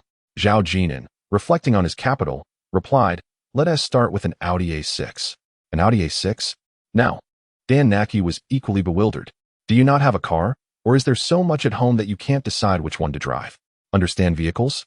Then go and take a look, preferably a black one, and it should be in stock. Also, make sure the rental property has parking." Zhao Jin'an had not considered parking beneath a dormitory. He had contemplated an Audi A8, more inclined towards a business model, perhaps even a more luxurious vehicle, but for now, earning was the priority. After Zhao Jin'an departed, Dan Wei and Dan Naki gazed at the 5,000 yuan on the table, alongside half a pack of yellow cigarettes and a lighter. With a keen sense of observation, Dan Wei recalled how Zhao Jin'an had once handed him a lighter on the bridge and insisted on visiting his home. Usually frugal, Dan Wei picked up a cigarette and lit it. "Dad, what does he do?" "A university student." On the third day, Zhao Jin'an returned to Lushan South Road. Having failed to find a suitable storefront on the pedestrian street, he discovered a sign indicating that a storefront was available for rent on Lushan South Road. Well acquainted with the area, he learned that the lease had another month left. After much deliberation, he dialed the landlord's number. Although uncertain about his intentions, he recognized that prime locations for stores were scarce. Even a decade later, storefronts in the pedestrian area and University City would remain in demand. Upon connecting, he found the landlord engrossed in a game of mahjong, who quoted a rent of 12,000 yuan, with a 3-month deposit and a 3-year contract. After confirming that Zhao Jin'an was not inclined to negotiate, the landlord arrived, albeit tardily. Such was the nature of contemporary landlords. Take it or leave it. After disembarking from a Mercedes-Benz 600, verifying the property documents, and signing the contract, Zhao Jin'an paid a 10,000 yuan deposit. The landlord nonchalantly remarked that if Zhao Jin'an decided not to rent later, the deposit would be forfeited, and then drove off. The entire process lasted no more than 15 minutes, with the landlord citing his eagerness to return to mahjong. Zhao Jin'an pondered the art of reincarnation. The University City was home to numerous millionaires, not to mention the rental market, which afforded them a leisurely existence. Zhao Jiong made no less than 50 phone calls before Zhao Jin'an finally found time to attend to matters. Wang Weitao also remained in town during the National Day holiday, prompting Zhao Jin'an to summon him as well, along with Yu Fei. In truth, Yu Fei and Zhao Jiong had already gathered with their high school classmates at the university town. Zhao Jiong mentioned that Mu Yao was also present, and she treated all the classmates to a meal at the cafeteria. This was sparked by Tian Yuhao from Linke University and Li Li from Agricultural University, questioning if Zhao Jin'an was not in the university town. Was he avoiding us because he feared we would ask him to treat us to dinner? That day, Zhao Jiong, over the phone, inquired of Zhao Jin'an, "Jin'an, have you truly ended things with Mu Yao? Men are different from women. Men typically advocate for reconciliation rather than separation. If a woman has a divorced friend, it spells disaster." A few of them arranged to meet at a barbecue restaurant chosen by Zhao Jin'an. Upon their meeting, Zhao Jiong and Wang Weitao found themselves in easy conversation, demonstrating that fate indeed exists. In a previous life, when Wang Weitao traveled to Junsha for work, he would often indulge in late-night drinking sessions with Zhao Jiong, to the point where they would embrace each other, calling each other brothers. Zhao Jin'an, who abstained from alcohol, took on the responsibility of tidying up, returning Wang Weitao to his hotel, and then driving Zhao Jiong home. Wang Weitao was unaware of the real circumstances. He only knew that Zhao Jin'an had a cousin who drove a Land Rover. Yu Fei glanced at the price list and hurried to the cashier. She was aware of the financial situations of Zhao Jin'an and Zhao Jiong and intended to settle the bill first. Zhao Jin'an got up to follow her, saying, "Let me handle this, you go eat." Yu Fei had lent Zhao Jin'an some money, and although he returned 300 as interest, he still owed her a favor, as who could afford to pay everything up front, especially 4,600. Zhao Jiong was unconcerned about these matters. He and Zhao Jin'an treated their finances as one, especially since they had earned a considerable amount over the summer. Upon returning to their seats, Zhao Jin'an nudged Zhao Jiong under the table and asked, "How are things at school?" Wang Weitao, slightly puzzled with a mouthful of barbecue, listened intently. Yu Fei chuckled and remarked, "Zhao Jiong," when addressing Jin'an, "You should call him uncle." Wang Weitao burst into laughter, embracing Zhao Jiong. "Then I must be your uncle too." At the long table, Yu Fei and Zhao Jin'an sat side by side. Their relationship was evident to Zhao Jiong, and even Wang Weitao refrained from jesting, as he could discern that Zhao Jin'an and Yu Fei were simply high school classmates. As she gazed at Zhao Jin'an beside her, Yu Fei recalled what her mother, Lu Wenjing, had said on the day of their school enrollment. "Zhang Hui, oh, Mu Yao will inevitably regret her decisions one day." The next day, on the other hand, Shanwei resigned from the auto repair shop. The owner attempted to retain him by offering a raise, as there were many complicated issues only Shanwei could resolve. He politely declined and called Zhao Jin'an. "Boss, I've checked the car. It's available." Zhao Jin'an took a taxi to pick up Shanwei, who sat in the passenger seat while Zhao Jin'an occupied the back. Shanwei glanced at the rearview mirror, feeling that Zhao Jin'an resembled a young master from a wealthy family far too closely. Upon arriving at the car dealership, Shanwei jumped out first and opened the car door. Zhao Jin'an paid for the vehicle, stating, "This one's on me." Despite his words, Shanwei stood by the door, following Zhao Jin'an into the dealership, intentionally maintaining a stern expression. Zhao Jin'an remarked, Do not be overly deliberate. Just ensure that I remain within your line of sight. Only then did Dan Wei nod, taking his position outside the door. As a professional saleswoman in a tailored suit noticed someone entering, she immediately greeted them with a beaming smile. However, upon recognizing Zhao Jin'an's appearance, she momentarily reassessed his age, leaving her welcoming gesture only partially executed. Zhao Jin'an chose to feign ignorance, as sales depended on such interactions. He inquired whether the Audi A6 was available in stock. The saleswoman hesitated for a few seconds before responding, "Yes, it is. I will pay a deposit and collect the car after the holiday," Zhao Jin'an stated. His funds were tied up in the stock market, and he could not withdraw them during the National Day holiday. Thus, he paid a deposit of 10,000 without inquiring about any current promotions, merely gesturing towards Dan Wei at the entrance. The saleswoman recalled that this individual had visited the previous day. "Mr. Zhao, is it?" she asked, revealing her name tag as Tong Yamin. Zhao Jin'an had previously shared his phone number with her and suggested she discuss matters with Dan Wei while he took his leave, having not returned home for the holiday. Wang Jinru called to inquire about Zhao Jin'an's experience at university. Zhao Jin'an responded positively. Wang Jinru continued, "You should spend some money. Your grandmother and uncle worry about you not returning for the holiday to save on travel expenses, but do not be overly frugal. Nurture good relations with your roommates." Zhao Jin'an understood Wang Jinru well. Each time he heard such words, warmth surged within him. Holding his phone, he expressed, "Aunt, I miss you all." After a prolonged silence on the other end, Wang Jinru finally cleared her throat and said, "What do you miss? You're all grown up now." Duan Xiaoping also called. Like Wang Jinru, she never sent text messages. Zhao Jin'an consistently replied that he was doing well and had adjusted. As long as Duan Xiaoping did not insist on introducing him to Song Jieyue or fostering relationships with Song Wanhe and Song Chaoan, he could manage a few exchanges with her. Upon returning to the dormitory, he found Lu Chuangfeng and Gu Chaoqing present. They had not gone home for the holiday due to the distance. Over the past few days, the three had spent much time together. Seeing Zhao Jin'an return so late, Lu Chuangfeng leaned over his bed and asked, "Jin'an, you leave every morning. What are you up to out there?" Gu Chaoqing, also leaning on his bed, looked on with curiosity. Zhao Jin'an retrieved a change of clothes from the balcony and asked, "Do you not have any high school classmates? No reunions?" Gu Chaoqing replied, "I'm the only one from our class attending university in Junsha. There is a local group on the campus network, but I am not familiar with many members. Most are upperclassmen. Many universities nowadays have local associations, organized by student unions or associations, which possess a semi-official nature, alongside self-formed groups for students from the same hometown. Their purpose is mutual assistance, aiding newcomers in adapting to their environment, providing support, and fostering connections among fellow townsfolk. However, some of these associations have gradually strayed from their original intent. Jin'an, did you go to see your cousin? By the way, what business does your family engage in?"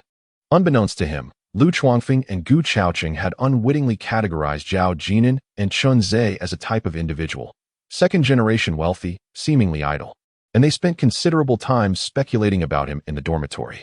Zhao Jin'an pondered for a moment and candidly replied, "She is not my cousin.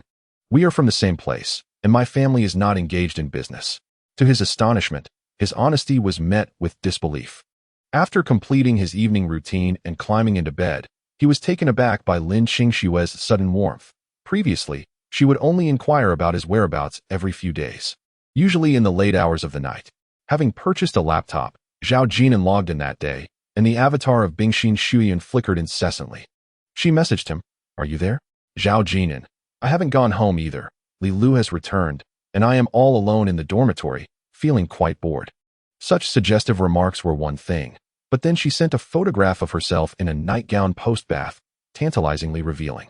Lin Xingxue was undoubtedly adept at understanding men. The allure of such a glimpse was far more enticing than being fully unclothed. Her figure was truly remarkable, her skin fair and radiant, possessing an undeniable charm. Admittedly, upon seeing such an image, Zhao Jin'an felt a stirring within, though his 18-year-old body was unabashedly honest in its response. At that moment, Gu Chaoqing began recounting their encounter with Lin Xingxue at school 2 days prior, mentioning how Lu Chuangfeng had generously treated a few female classmates from her dormitory to pizza. "Haha, that durian pizza was quite delightful," Lu Chuangfeng remarked. "Did you have any?" Gu Chaoqing, feeling aggrieved, gestured animatedly. It was only Lin Qingxue and her friends who feasted. We barely had a sliver of cheese pizza, leaving us unsatisfied. Lu Chuangfeng defended himself, stating that his intention was to dine at the cafeteria, and that day, Shenzai's substantial order was not overly costly. However, Lin Qingxue expressed a desire for pizza instead. The group found a pizza parlor, and upon seeing the prices, Lu Chuangfeng felt a pang of regret, yet he ostentatiously ordered 3 of the cheapest pizzas in front of Lin Qingxue. Nevertheless, she whimsically insisted on trying the durian pizza. Lu Chuangfeng, compelled, placed the order but refrained from tasting it himself, fearing there wouldn't be enough to satisfy the girls. It wouldn't do for him to treat them to a meal where they left hungry. He feigned familiarity with such food, although his own hunger remained unquenched. With his appetite, he could easily consume 2 pizzas by himself. That wasn't all. When Lin Qingxue expressed a craving for milk tea but declined to fetch it herself, Lu Chuangfeng dutifully went to buy several cups, spending a total of 120. Now feeling the sting of expenditure, he said to Gu, "Old Gu, I will treat you to something nice next time. You can treat me tomorrow." Nonsense. I didn't even get full. Gu Chaoqing flipped over on his bed and asked, "Are you chatting with Lin Qingxue?" "No. She mentioned she was going to take a shower and said she was exhausted from shopping today and needed to sleep." Lu Chuangfeng, holding his phone, wore a blissful expression as if he were in love. "She tends to sleep quite early. It's become a habit for her." As the conversation continued, Lu Chuangfeng turned over and, in a different tone, said, "I asked her to send a photo after her shower, but she said it was inconvenient for girls." "Hey, old Gu, do you think Lin Qingxue is a good girl? She seems to uphold her principles quite well, doesn't she?" Zhao Jin'an glanced at the time in the chat box and realized that Lin Qingxue was indeed taking a shower. She had not lied. Wearing such a nightgown certainly made it inconvenient to take photos. She was a good girl. Gu Chaoqing was at a loss for words. He couldn't possibly claim that enjoying a pizza disqualified her from being a good girl, could he? After all, he was the one pursuing her. Why would anyone send him such pictures? Gu Chaoqing expressed his thoughts. "Jin'an, do you think Lin Qingxue is a good girl?" Lu Chuangfeng suddenly turned to Zhao Jin'an with a question. Zhao Jin'an was unsure how to respond. If he were to say otherwise, Lu Chuangfeng might just turn around and tell Lin Qingxue that he found her alluring photo quite beautiful, which was the truth. Lin Qingxue's laughter revealed 2 charming dimples, a blend of innocence and allure, making her the recognized beauty of the accounting class among the boys. Her figure was undeniably attractive as well. Lu Chuangfeng chuckled to himself while holding his phone, and he attempted to chat with Shenzian, but she was rather cold. Chapter 55, Open and Above Board. The following morning, Zhao Jin'an woke up, and Lu Chuangfeng and Gu Chaoqing followed suit. Gu Chaoqing inquired, "Jin'an, where are you off to today?" Zhao Jin'an replied, "Climbing the mountain." "Yuelu Mountain?" "Yes. Wait for me. I'm coming too." Gu Chaoqing quickened his pace, knowing that Zhao Jin'an would not wait, and he had no desire to accompany Lu Chuangfeng, especially since the pizza had left him unsatisfied. It wasn't that he disliked Lu Chuangfeng's frugality. The pizza was indeed somewhat pricey, and the whole experience felt rather unpleasant. Gu Chaoqing had wished he could order a pizza for himself that day. It wasn't he that the pizza was exceptionally delicious. It was simply the thought of enjoying his own meal. The main entrance of Yuelu Mountain is in Rongwan town, but there is a path for climbing at the back of the school, which most students from the university town use to ascend the mountain. On either side of the climbing path were various vendors, and breakfast shops were already open. Gu Chaoqing and Lu Chuangfeng were quite excited. This was their first time climbing Yuelu Mountain. At one stall, Lu Chuangfeng whispered to Gu Chaoqing, "Old Gu, could you pay? I forgot to bring money." Gu Chaoqing felt like scolding him. What college student forgets to bring money? Do you leave your money in the dormitory? Lu Chuangfeng had previously treated Gu Chaoqing to pizza, and now he sought to recoup some of that expense with this rather contrived excuse, likely feeling the pinch after overspending a few days prior.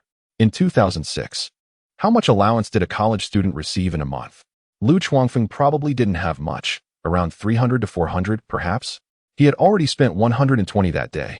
As Zhao Jin'an reached for his wallet to pay, he addressed the vendor, "Boss, I'll pay for us all, and please, add 3 cups of soy milk."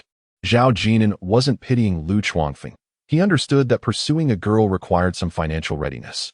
It wasn't an act of generosity. He merely felt that sharing the cost of a few yuan was reasonable when they were out together. Dumplings weren't cheap, and since the soup dumplings were only 5 yuan a basket, buying too few would leave them hungry. Zhao Jin'an ordered 6 yuan worth of pot stickers for himself, along with the soy milk, totaling 21 yuan, averaging 7 yuan per person. Lu Chuangfeng ate quickly, praising the pot stickers as delicious. Zhao Jin'an chuckled, feeling that the 7 yuan spent was not in vain. He was not particularly fond of spending money, especially when others criticized the taste, claiming that flavors from other places were superior.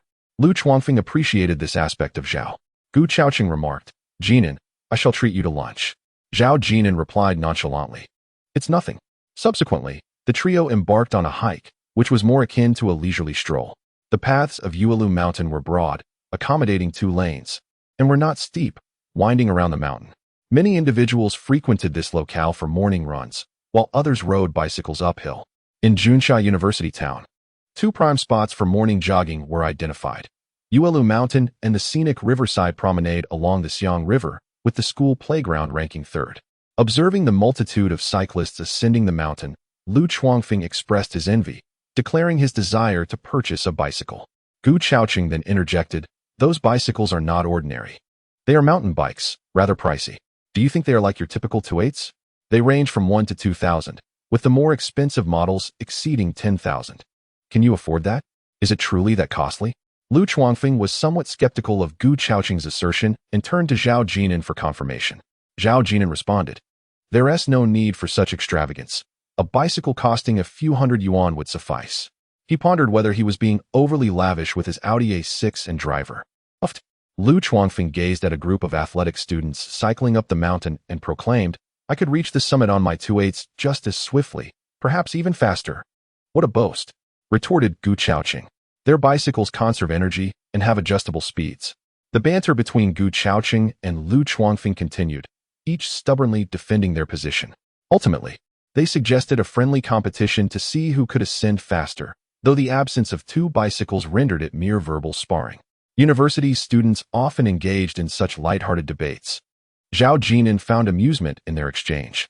Deep down, Gu Chaoqing possessed a touch of stubbornness, and Zhao Jin'an found Lu Chuangfeng's words somewhat philosophical. "I could reach the summit on my 2/8s as well." Upon reaching the peak, thirst struck Zhao Jin'an, prompting him to purchase bottled water, from which he generously offered Lu Chuangfeng a bottle, stating, "Head of the dormitory, this is a reward for you." Head of the dormitory. A reward? What merit do I possess for such an honor? Lu Chuangfeng was moved to the point of tears at being addressed as dorm head. Was this 303 dormitory truly run by such privileged individuals? This dormitory head seemed to be a mere facade. The duty roster was posted on the wall, and unable to rouse Chen Zhe, Lu Chuangfeng resolved to handle the cleaning himself, now beaming with delight. How could Jin'an's words be so sweet? Why did he speak so charmingly? Yet, what was this reward? "Jin'an, what exactly are you rewarding me with?" Lu Chuangfeng inquired bashfully. Zhao Jin'an smiled, but remained silent. Reaching for another bottle of water for Gu Chaoqing nearby. "Can I exchange for a bottle of cola?" Lu Chuangfeng tentatively asked. "Certainly." At the summit, bottled water was priced at 3 yuan, while cola was 4. Zhao Jin'an was unfazed. "Huh, I've regained 4 yuan from my 120, Lu Chuangfeng thought inwardly, appreciating the astuteness of this economic principle. Zhao Jin'an, holding a bottle of mineral water, strolled to the railing, feeling a sense of insignificance amidst the grandeur of the mountains. The Xiang River flowed like a verdant ribbon, dividing Junsha into the eastern and western banks. In the middle of the river, the Orangeal added a charming touch. Nearby, someone was loudly practicing English, seemingly oblivious to others, while groups of friends hiked together and numerous couples strolled hand in hand. Zhao Jin'an harbored no lofty aspirations. He merely wished to quicken his pace, alleviating his grandmother and aunt's financial worries sooner rather than later. His phone chimed. "Dan Wei, boss. I've rented a house near the university town and am moving today." This was a suggestion from Dan Na, ensuring that Dan Wei could be readily available. With no females present, the hike remained just a hike, and before long, the 3 single men descended the mountain. Upon reaching the foot of the hill, he spotted a familiar figure, Shunxian. Shunxian. Upon seeing the goddess, Lu Chuangfeng exclaimed and rushed over. "Are you here to run?" Shunxian was dressed in running gear, form-fitting black athletic wear, her 170 centimeters stature accentuating her rhythmic beauty, with fine beads of sweat gracing her forehead and nose. Her high ponytail had a few strands of hair cascading onto her cheeks. Unlike Zhao Jin'an and his companions, she appeared distinctly more athletic. as if she had prepared for the climb, unlike the average university students who had not considered the need for specific gear. Shenzian brushed back a few strands of hair, panting lightly as she inquired, "Are you also here to hike?" "Indeed." Lu Chuangfeng enthusiastically asked, "Did you just finish running? Or did you just arrive?" Shenzian glanced back at Zhao Jin'an and replied, "I just finished." She had not anticipated encountering Zhao Jin'an today. He seemed somewhat aloof. And after adding him as a friend, he hadn't even greeted her. Shenzian hadn't reached out to him either, though she was curious about his social media, only to find it utterly barren. No albums, no posts, not even a single status update. Lu Chuangfeng warmly invited, "Let us walk together." Shenzian smiled in agreement, "Sure." With the addition of a female companion, Lu Chuangfeng walked beside Shenzian, inquiring if she would return the next day, suggesting they could meet at the entrance. Shenzian hesitated before leaning towards Zhao Jin'an, asking, "Zhao Jin'an, are you coming to hike tomorrow?" Zhao Jin'an replied that he was uncertain, intending to come if he felt like it. As the mist gradually lifted, sunlight poured down, illuminating the scene where many university students had come to climb and enjoy breakfast. They carried steaming meals, radiating vitality and youthful exuberance. Zhao Jin'an inhaled deeply and purchased a scallion pancake. This time, he did not inquire if Lu Chuangfeng and Gu Chaocheng had eaten breakfast, nor did he ask Shenzian if she had. "Jin'an, didn't you already have breakfast?" Gu Chaocheng asked, perplexed, as it was Lu Chuangfeng who typically had a hearty appetite.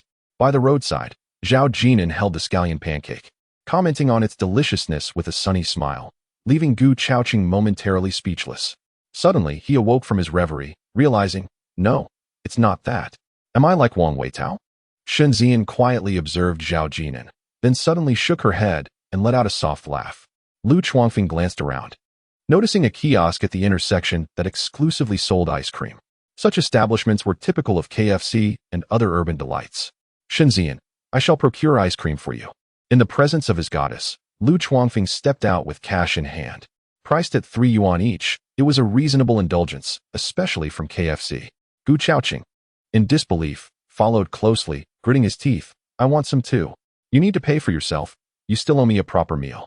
Lu Chuangfeng, speaking softly, attempted to navigate around Gu Chaocheng, but upon seeing Shenzian approaching, he confidently gestured to the vendor for, "Please, beautiful lady, for chocolate sundaes." As Shenzian drew near, Lu Chuangfeng looked up, only to see that the promotional sign indicated each chocolate sundae cost 10 yuan, totaling 40. Back in 2006, the chocolate sundae was merely 8 yuan. Yet the prime location justified the price hike.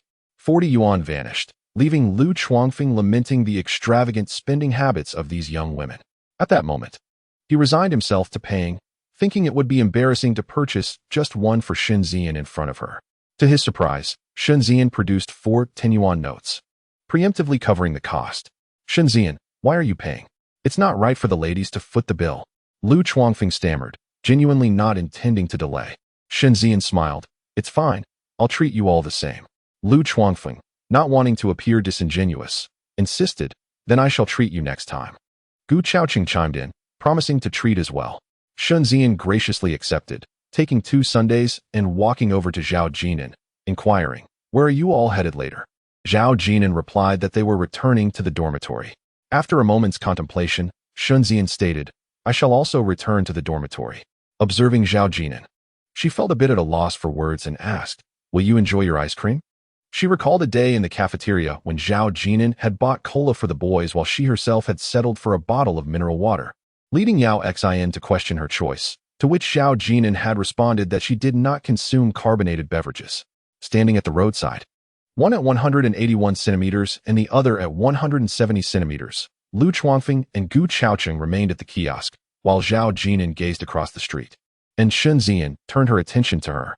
She was quite forthright. After a brief pause, Shenzian asked, "Is scallion pancake really that delicious?"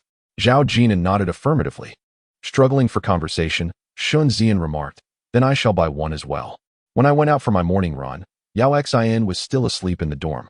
After purchasing the scallion pancake, Shenzian did not linger, offering a friendly farewell to the 3 before departing.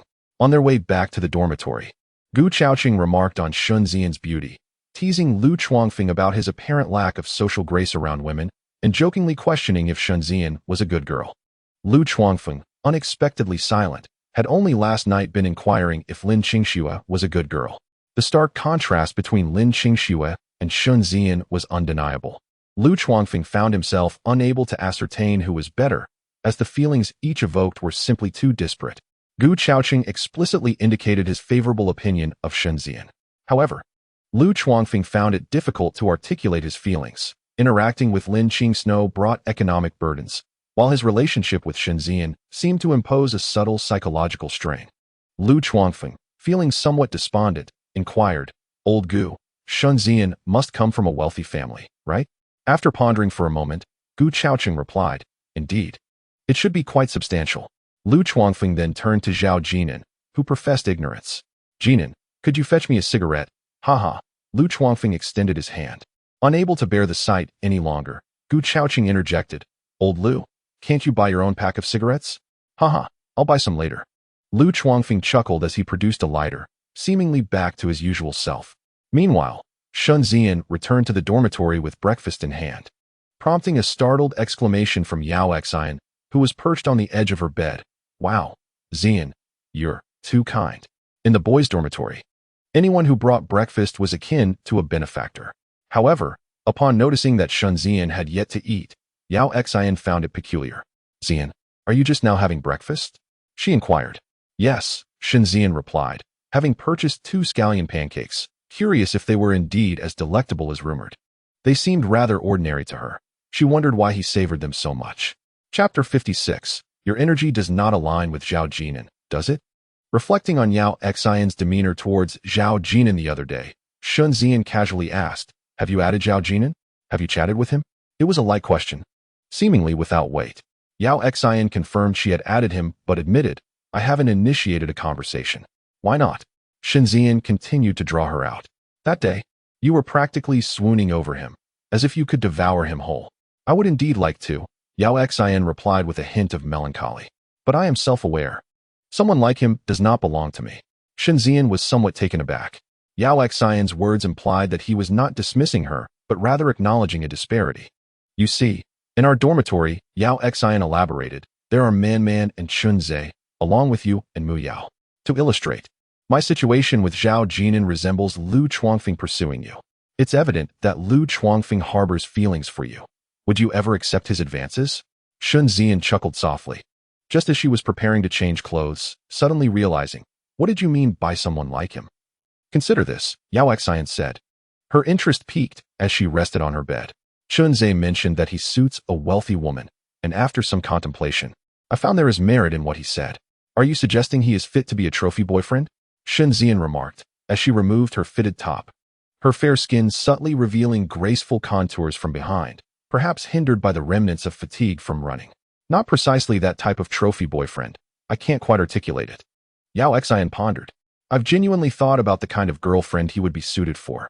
In fact, he doesn't even need to seek a girlfriend. What kind of woman would be suitable for him?" This assessment carries significant weight. Shun Ziyan paused to contemplate, and suddenly realized that Yao Xian's words seemed to hold some truth.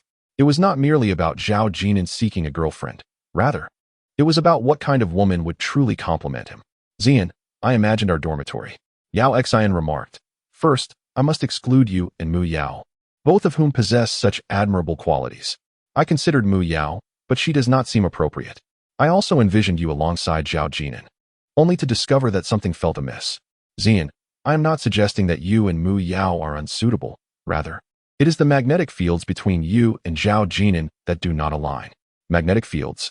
Shun Ziyan pondered seriously for a moment and then smiled, saying, "What about Man from our dorm? You haven't mentioned her yet." Yao Xian glanced towards the door and, noticing no one around, spoke softly, "Although I have only interacted with Zhao Jin'an once, I have contemplated this over the past few days and realized that Man from our dorm is the best match for him. I cannot quite articulate why, but I feel they would harmonize well together." Shun Ziyan stared blankly at Yao Xian above her, who nodded earnestly. On the evening of the 7th, Zhao Jin'an walked back to school alone, his backpack slung over his shoulders. He paused at the school gate, where Sanwei quickly approached him from 10 meters away. "Boss," Zhao Jin'an replied, "there's no need to follow me. It's quite safe on campus." Sanwei hesitated, saying, "Boss, I've received my salary but haven't done a single task. There will be opportunities. For now, Go home and spend more time with your daughter. Just be reliable when it matters. Well, all right then. Sanwei understood that the campus was indeed safe, rendering his role as a bodyguard somewhat unnecessary. He scanned the surroundings, hoping to encounter some troublemakers who might challenge his boss, allowing him the chance to showcase his skills. However, his boss, who avoided trouble and maintained a low-key demeanor, was someone Sanwei greatly appreciated, even if it made him feel somewhat insignificant. What would happen if the boss decided not to retain him next month? After observing Sanwei for a moment, Zhao Jin'an went to the convenience store and bought a chocolate bar for him, which eased Sanwei's mind. Boss, you've already paid me. Here, take it. So, I want to be polite then. Sanwei chuckled sheepishly. This was a lesson from San Naki. She had advised him, Daddy, always smile at the boss, but never at others. In his previous life, Zhao Jin'an had not been a prominent business magnate, nor had he been a mere cog in the corporate machine. He was simply an accountant, a profession that did not require the grueling 996 work schedule and typically afforded 2 days off during weekends. Due to government and banking closures, transactions could not be processed and taxes could not be filed. Working as an accountant in a large company provided insights into numerous industry secrets, such as falsified accounts, bribing auditors, and scapegoating, underscoring the importance of loyalty among secretaries and drivers. Above all, loyalty was paramount, skills were secondary. Ding! At the crossroads, a BMW glided past. Zhao Jin'an glanced at the license plate. It was Chunzhe. Instinctively, he looked towards the passenger seat and noticed a figure. Man, why didn't you go shopping when my mother called for you? Chunzhe drove attentively, the school bustling with activity, preventing any distractions. When the front passenger remained unresponsive, he called out again, Man. She replied, I mentioned that my mother invited you to go shopping during the National Day holiday. Why didn't you go? She also said she wanted to take you to buy a few outfits. I was feeling a bit unwell that day. Caught a cold? No worries, I'm fine now. In the dim light, Su Man fastened her seatbelt, leaning against the car door, her gaze fixed on the rearview mirror, where she spotted a familiar figure in the crowd. A sudden urge to shout for him to stop surged within her, yet she restrained herself. Upon arriving at the girls' dormitory, Chunzhe opened the trunk and proclaimed, These are all from my mother, clothes, fruits, snacks. She treats you better than she does me. You should head back now. Drive carefully, she advised. The area outside the dorm was bustling with people as Su Man picked up her belongings. Chunzhe glanced around and teased. Shall we imitate them and share a hug or a kiss? Su Man replied, You should really go back now. Don't talk on the phone while driving. It's distracting. Chunzhe mumbled as he drove away. On the first day of classes, no one dared to be late or skip. Even a fool would know that attendance would be taken. As freshmen, they approached their studies with the same seriousness as high school students, diligently taking notes. Zhao Jin'an, however, did not share this sentiment. Firstly, he had no intention of becoming a mere accountant. Secondly, he found advanced mathematics incomprehensible, perhaps even struggling with concepts from middle school. Nevertheless, when it came to bookkeeping and analyzing financial statements, the instructor would undoubtedly call on Zhao Jin'an, addressing him as teacher. There was a humorous saying that when a top student looked up, the instructor would instantly realize where they might have erred. Zhao Jin'an possessed the confidence to assert himself in specialized courses. In his previous life, he earned an annual salary exceeding 200,000 yuan in Junsha, not due to a lavish salary, but because he had obtained his CPA license. One could avoid traditional employment by merely associating with another firm, securing an income of 100,000 yuan annually. Those who had passed the exam were aware of the various qualifications available, including those in construction. Instructor Lu Hui passionately lectured from the podium about the importance of maintaining academic diligence in university, emphasizing that acquiring a CPA could guarantee a minimum annual salary of 100,000 yuan. The students in attendance seemed invigorated, imagining the prospect of a 100,000 yuan salary in 2006 without the obligation of office work. Wasn't he that akin to earning while lounging at home?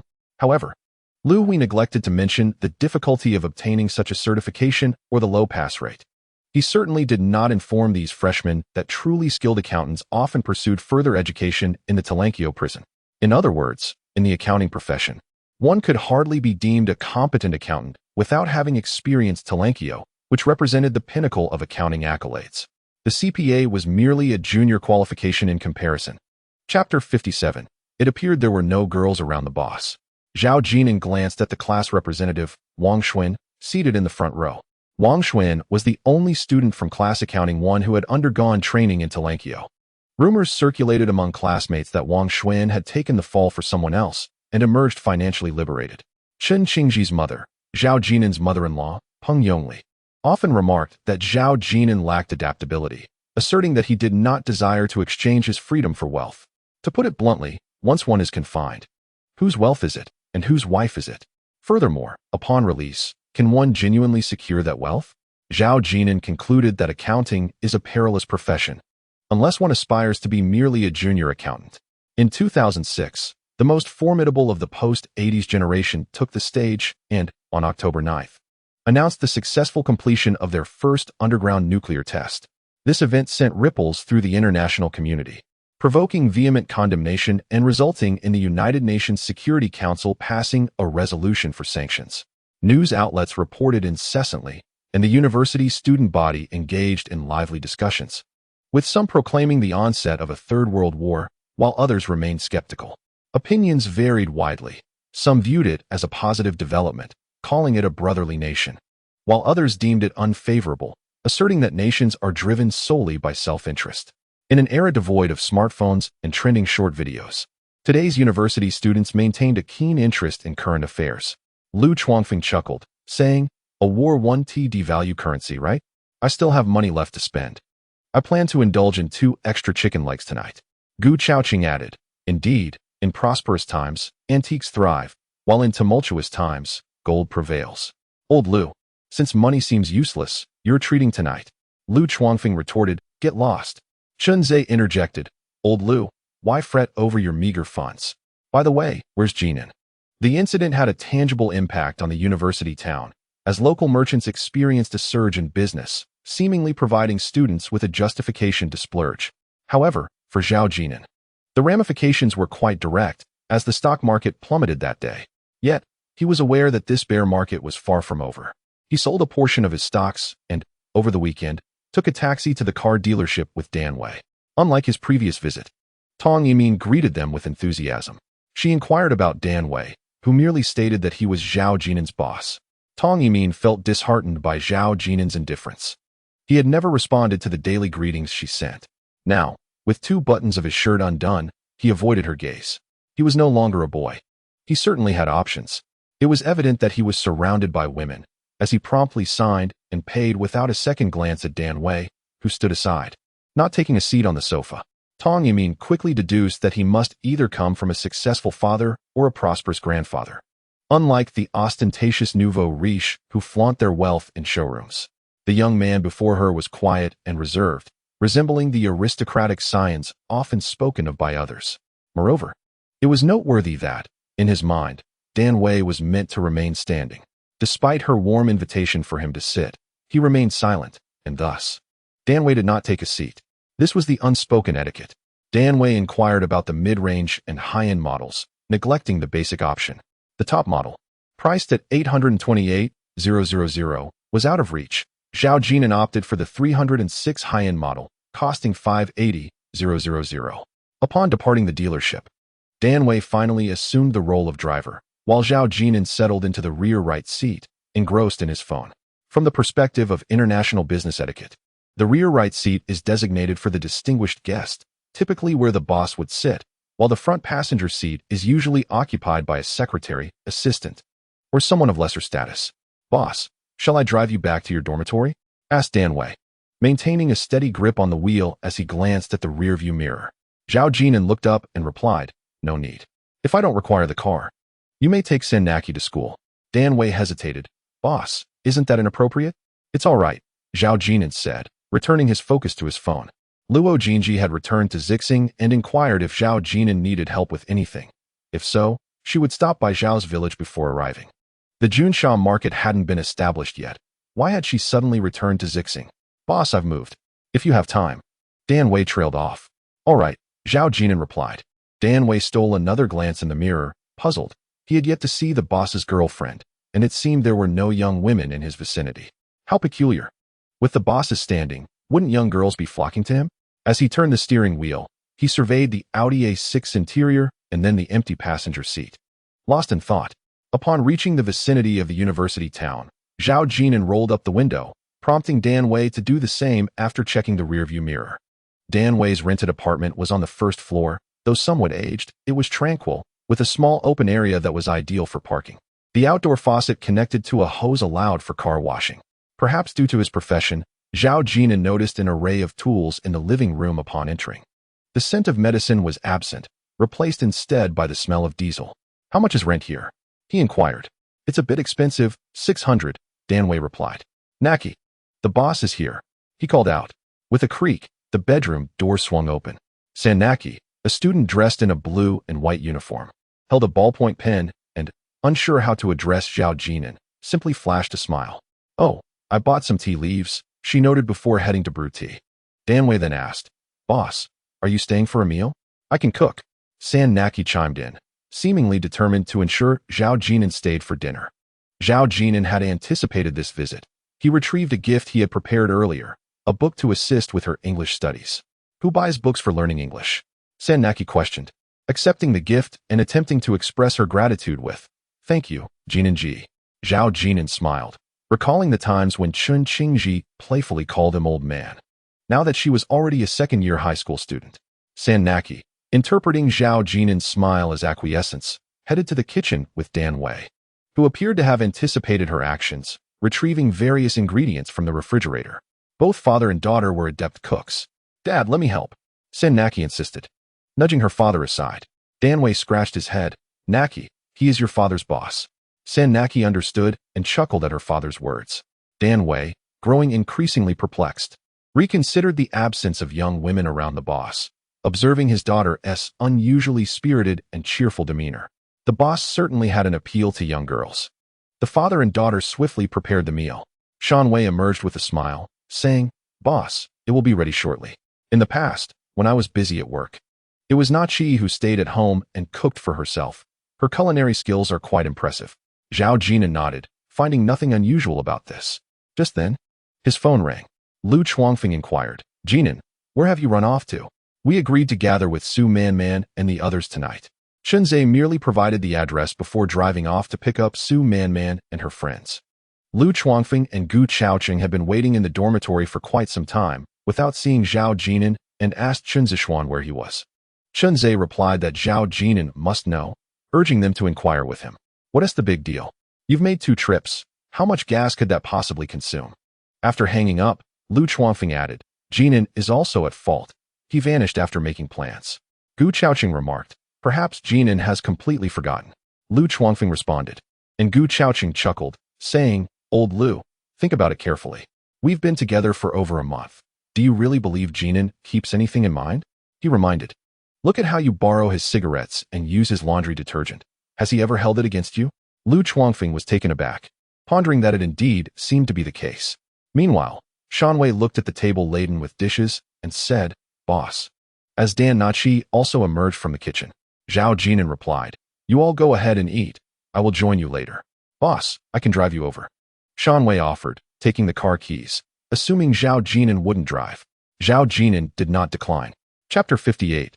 Zhao Jin'an is my boyfriend. In the dormitory at Central South University, room 406. For some reason, Su Man rummaged through her wardrobe today and applied a touch of light makeup. She and Chunzhe felt no need to go to such lengths. Gazing at her reflection, Su Man added a bit of lip gloss. When Yao Xian rushed over to embrace her, exclaiming, "Wow, Man, you look stunning today." Shunzian was also applying makeup. She glanced at Su Man and teased, Man, are you and Chunzhe still not tired of each other?" Annie worked in cosmetics, and Mu Yao had an abundance of bottles and jars. She initially had no desire to attend, but felt obliged to go for Su Man's sake. Just then, Yao Xian casually mentioned Zhao Jin'an's name. Mu Yao abruptly turned around. "Yao Xian, whom were you talking about?" The expressions of the other 3 girls turned bewildered. "What kind of reaction is that?" Mu Yao asked Yao Xian, "How do you know Zhao Jin'an? Is it the Zhao Jin'an from the business school at the normal university?" Yao Xian nodded, saying they met on the day after military training. Mu Yao's eyes instantly filled with tears. She glanced at her 3 roommates and finally turned to Shunzian and Su Man, inexplicably shouting, "Zhao Jin'an is my boyfriend." The dormitory fell into silence. Su Man instinctively tightened her grip on her lip gloss, looking at Mu Yao while hiding her hands behind her back. Shen Zian turned to Yao Xian. Recalling that Yao Xian had recently mentioned that Mu Yao and Zhao Jin'an were mismatched, they only knew that Mu Yao had quarreled fiercely with her boyfriend, even to the point of blocking him. But why was she yelling at us? Why do you act this way? Mu Yao feels quite aggrieved. What exactly has she done wrong? Zhao Jin'an has severed all ties with her so ruthlessly. Su Man has a boyfriend, yet Mu Yao's gaze is fixed on Shen Zian. Yao Xian has been overlooked. Under Mu Yao's intense scrutiny, Shen Zian felt an uncharacteristic moment of guilt, and she relaxed her demeanor, saying, "We have only met once. That day you went to your aunt's house." Shen Zian was not truthful. Yao Xian interjected, Yao, we were unaware that Zhao Jin'an is your boyfriend. We did not intentionally conceal it from you. You prefer to visit Yu Fei at 411. The atmosphere in the dormitory lightened. Mu Yao began to apply her makeup, rummaging through the wardrobe for clothes, saying, "Wait for me, everyone." Su Man sent a text to Chunze. Mu Yao's boyfriend is Zhao Jin'an. What? Jin'an has a girlfriend. Upon receiving Chunze's message, Lu Chuangfeng was taken aback. Old Gu, Jin'an's girlfriend, is Mu Yao. Gu Chaocheng was equally stunned and leaned closer to read the text. Among the 4 girls in room 406, Gu Chaocheng held a particular fondness for Mu Yao. Lu Chuangfeng's tone dripped with sarcasm. I wondered why Jin'an ignored Li Lu and Tang Xiaoqing. It turns out his girlfriend is such a stunning beauty as Mu Yao. This won't do. I must call Jin'an to confront him. He has concealed this too well. With that, Lu Chuangfeng dialed Zhao Jin'an's number. 3 minutes later, the words "we broke up" spread like wildfire. Aside from Mu Yao, who was busy with her makeup, Su Man glanced at the text from Chunze and pondered. They had long found it curious that the young couple had been quarreling for an extended period. During military training, the 4 girls had laid on their beds, discussing this very matter. Su Man remarked that Chunze's family was merely engaged in a small business and was not particularly affluent, thus there was little to envy. Yao Xian then turned to Mu Yao with a question. Mu Yao despised such inquiries. She glanced at Su Man's bed and vaguely replied, "My family is also in a small business. There's nothing much to say." Presently, Yao Xian chuckled and said, Yao, did you not say that Zhao Jin'an's family is in a small business? His cousin drives a Land Rover. What small business can afford a Land Rover? Mu Yao was momentarily taken aback, pondering, what Land Rover? Cousin? What cousin? I am unaware of this. Yao Xian feigned a sigh. Alas. All your boyfriends are wealthy second-generation heirs, and yet they remain so humble. Shen Zian glanced at Mu Yao, flipping through the wardrobe, and remarked casually, a Range Rover. Depending on its configuration, starts at around 1.5 million. It's rare for a woman to drive such a vehicle. Only Su Man kept her gaze fixed on Mu Yao, who remained in a daze. Her aunt's BMW was worth less than 400,000. She had visited Zhao Jin'an's home and heard no mention of a cousin. It was said that Duan Xiaoping, after remarrying, also led a rather ordinary life. Oh, there was indeed a non-biological sister. Her surname was Song. Wasn't she working at a pharmacy in Chen City? Where could she possibly afford a Land Rover? Mu Yao absorbed these remarks from Zhang Hui and Mu Renxiang. On the other side, Zhao Jin'an sat in the back seat of an Audi, having just hung up the phone. He failed to recall that Mu Yao and Su Man were roommates, though he remembered that Mu Yao's roommate had a surname of Wang. Sunwei glanced at the rearview mirror, having just heard Zhao Jin'an declare that they had broken up. No wonder, as they approached their destination. Zhao Jin'an spotted Lu Chuangfeng and Gu Chaocheng by the roadside and said, "Stop the car." Sunwei was about to open the door, but Zhao Jin'an insisted it was unnecessary.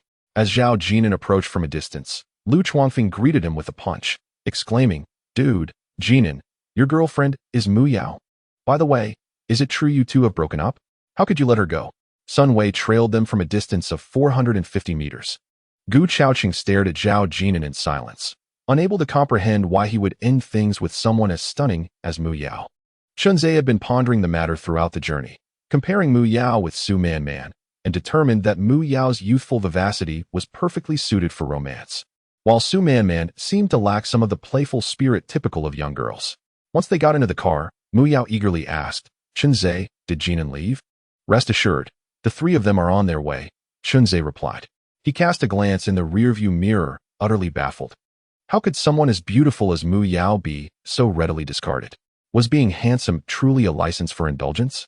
10 minutes later, As Chunze exited the car, he dialed Lu Chuangfeng, leading the group into Xianjud. They were greeted by rows of large aquariums brimming with various fish and seafood.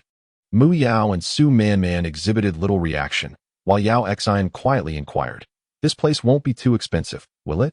Didn't you say we should find a modest restaurant?" Shen Zian voiced her concern loudly, disregarding the patrons and staff selecting seafood. Feeling that Chunze was a bit inconsiderate of others' financial capabilities, the nearby diners turned to glance at the group of young students. Chunze confidently proclaimed that he would cover the expenses, yet both Mu Yao and Yao Xian protested. Mu Yao insisted she would pay for Zhao Jin'an's share, and after a moment's thought, Shen Zian suggested they head to the private room while she stayed behind to order. Once it was just Chunze left, Shen Zian succinctly stated, "You cover the boys' share, and I'll take care of Yao Xian's. That should be around 300 or so." Chunze opened his mouth to respond. "How about you order?" "No worries, just order whatever you like," Shen Zian replied before gracefully departing. Meanwhile, Zhao Jin'an, with his hands in his pockets, appeared rather leisurely. While Lu Chuangfeng wished to quicken their pace, but found no clear path, he ended the call with Chunze, informing him that they had already arrived. "Jin'an, we didn't come here for a stroll," Lu Chuangfeng remarked. Zhao Jin'an gestured in a direction, saying it was just ahead, adding that a taxi ride would only cost about 112 yuan. Lu Chuangfeng muttered in protest, "That's just too wasteful." Zhao Jin'an paused for a moment before retorting, "You're going to be the type who rides a bike to the bar in the future."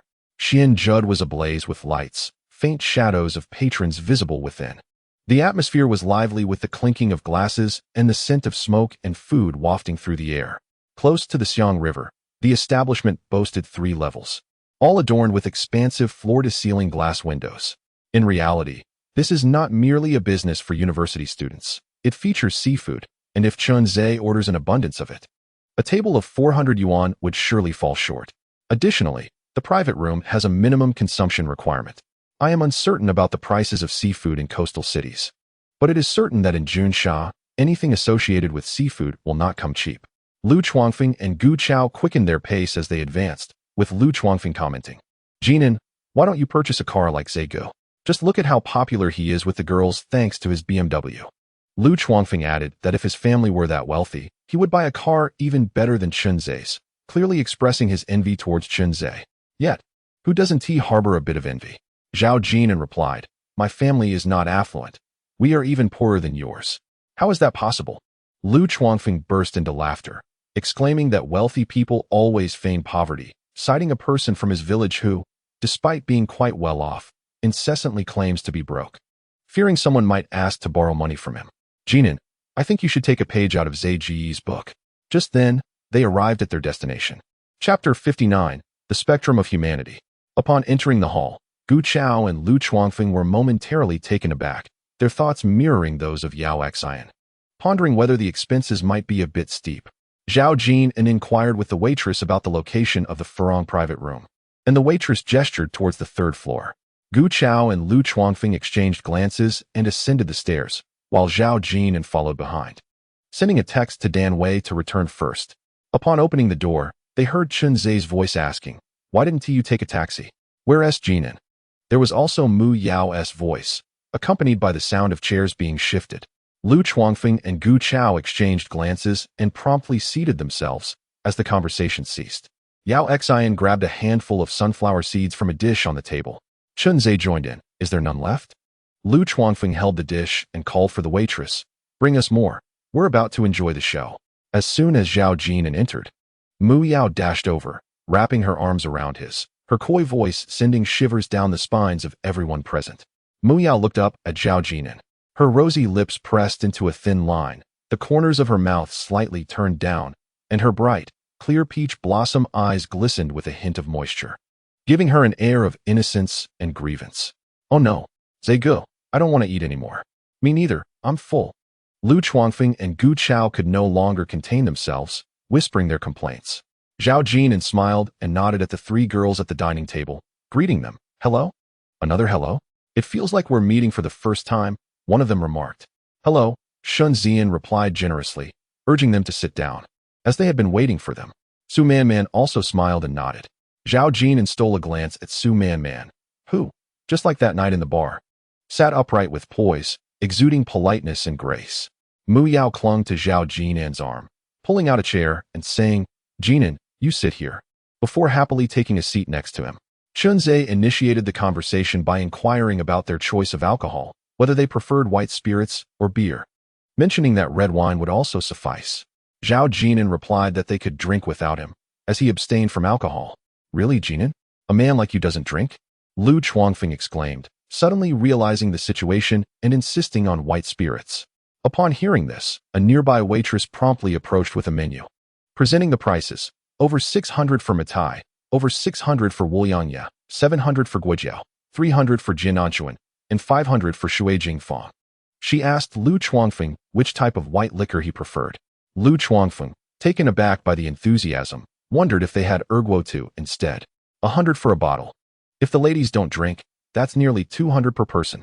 In 2006, Matai had yet to embark on its journey towards luxury branding, and Guijiao 1573 was priced slightly above Matai, which retailed at 300 to 400. However, restaurants inevitably marked up the prices, motivated by the waitstaff's commissions, which explained the waitress's eagerness towards Lu Chuangfeng. She stood beside him, her face radiant, her gaze fixed intently upon him. Lu Chuangfeng felt his face flush. He had never anticipated such exorbitant prices for liquor, and with a woman present, he felt uncomfortable admitting he couldn't afford it, his embarrassment palpable as he fidgeted nervously. Noticing Lu Chuangfeng's discomfort, Shunzian glanced at Zhao Jin'an, who remained unfazed, seemingly indifferent to the cost. She then instructed the waitress, "Let's forego the white spirits and instead have a few bottles of beer, along with a bottle of soft drink." Only then did Chunzhe chime in, agreeing to the beer order. The waitress left, somewhat disappointed. Lu Chuangfeng cast a grateful look towards Shunzian, who had alleviated his awkwardness.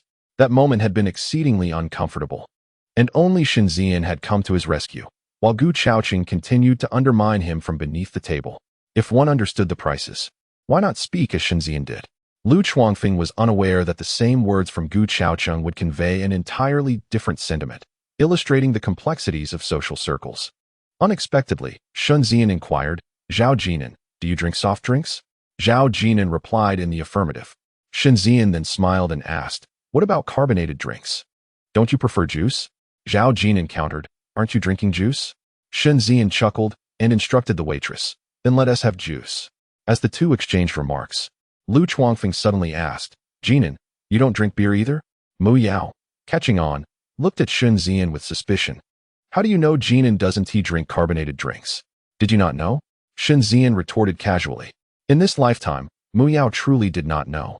Turning to Zhao Jin'an, as if seeking confirmation. This action surprised Shunzian, while Su Man looked up at Mu Yao, puzzled, after 3 years in high school. "And being his girlfriend, how could you not know?" Shunzian remarked, "Everyone in their dorm knows. I heard him mention it in the cafeteria the other day."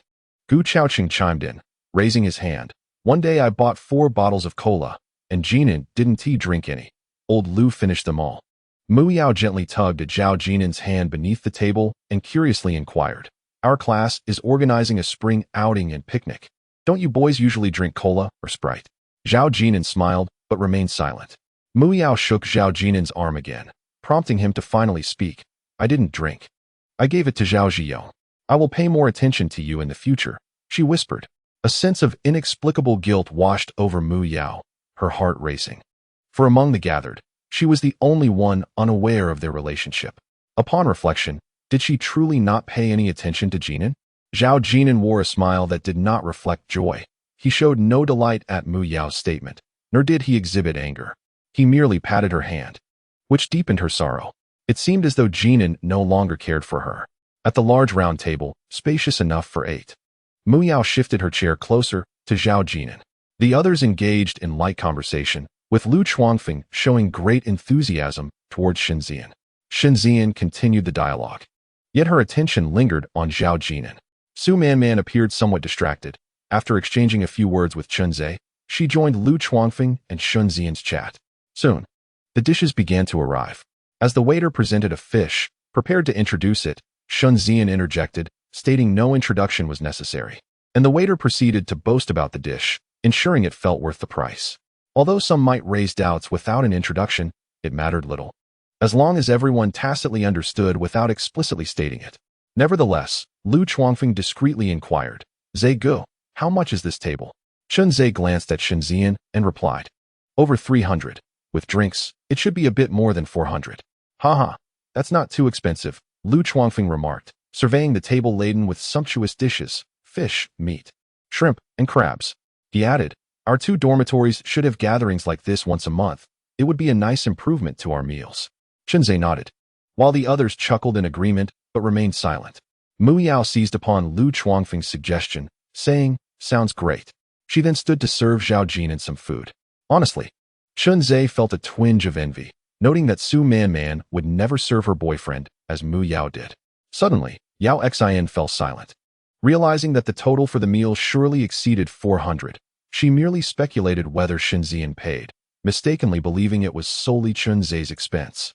Chen Zhe raised his beer, asking Shen Zian if she would drink, to which she clinked her glass with his. Observing Chen Zhe and Shen Zian drinking, Lu Chuangfeng also lifted his beer to join in, prompting Shen Zian to toast with Lu Chuangfeng while declaring, just 1 cup for each. Gu Chaoqing appeared the most reserved, holding his cup with both hands. Shen Zian generously extended her hand to clink glasses with Gu Chaoqing, leading Lu Chuangfeng to tease Zhao Jin'an, saying, Jin'an, you're the only guy not drinking. Even Shen Zian here is more spirited than you. Unexpectedly, Mu Yao stood and picked up a beer, saying to Lu Chuangfeng, I'll drink with you.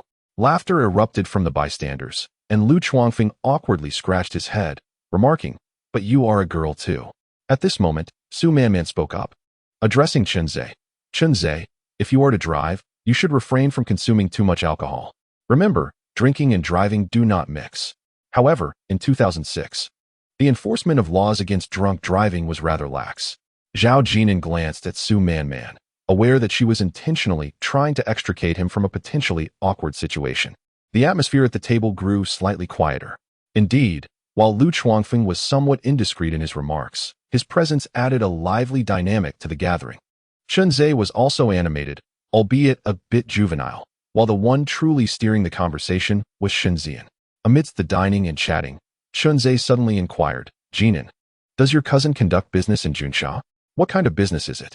Chen Zhe had already categorized Zhao Jin'an as part of the affluent second generation, considering him akin to himself. He was also mindful of Shen Zian's presence, ranking them mentally. The 3 of them were likely on similar footing, perhaps with Shen Zian being somewhat better off. Chapter 60, The Truth. Upon hearing Chen Zhe's question, everyone turned their attention to Zhao Jin'an, their expressions brimming with curiosity. Shen Zian, attentive to detail, noted how refined Zhao Jin'an's dining etiquette was, and that his taste in clothing was quite commendable. Was his family merely engaged in small business ventures? Shen Zian felt a hint of skepticism. Noticing Zhao Jin'an's silence, Yao Xian jested, Zhao Jin'an, Mu Yao mentioned your family only engages in minor business. You wouldn't happen to be a scion of a national chain, would you? You know, the type who inherits a billion-dollar fortune right after graduating from university? Laughter erupted around the table, invigorating the atmosphere. Zhao Jin'an turned to look at Mu Yao, realizing once more how similar this was to his previous life. If Mu Yao referred to a part-time job, it was merely an experience of life for him. Jin'an, what is the matter?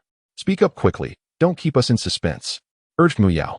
Indeed, Jin'an, satisfy our curiosity. Are you truly some wealthy heir? Afraid of being targeted for kidnapping? Haha, don't worry, we'll be your bodyguards. Their curiosity was piqued, and Lu Chuangfeng, along with Gu Chaoqing, who had enjoyed a few drinks, began to press for answers. Mu Yao whispered, Jin'an, what about your cousin? Zhao Jin'an shook his head, replying, I don't have a cousin. Mu Yao's implication was clear. He could simply follow the narrative about his cousin. Their eyes met, and Mu Yao tugged at Zhao Jin'an under the table, shaking her head with an expression of pleading, suggesting he say something, as no one would seek verification anyway. Gazing at her lovely face, Zhao Jin'an felt a sense of both familiarity and strangeness. Just then, his phone rang. He pulled it out for a quick glance before standing up to answer.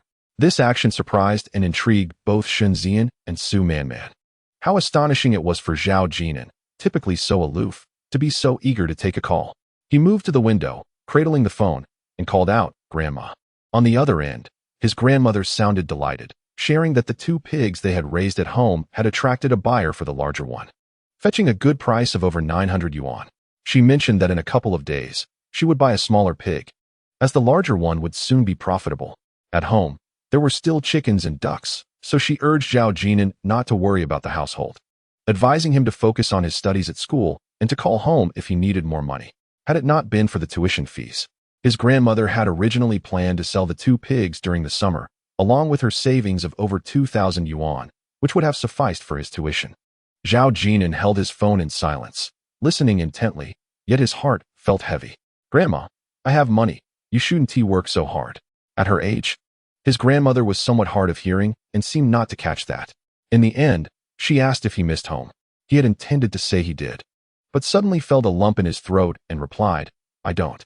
His grandmother smiled and said, it's good you don't miss home. Take care of yourself out there. Don't always think about making money. I can still earn enough to support your university education. The quality of the phone call was not very clear, and knowing her grandson was not very talkative, she monopolized the conversation. Zhao Jin'an listened patiently, cherishing her words. Eventually, she remarked on the high cost of phone calls, offered a few more reminders, and then hung up. His grandmother was unfamiliar with smartphones. It was Zhao Jin'an's aunt, Wang Jinru, who had taught her how to use it after he enrolled at the university. She likely still didn't know how to make calls herself, as she had never been educated and couldn't read, so Wang Jinru would call him.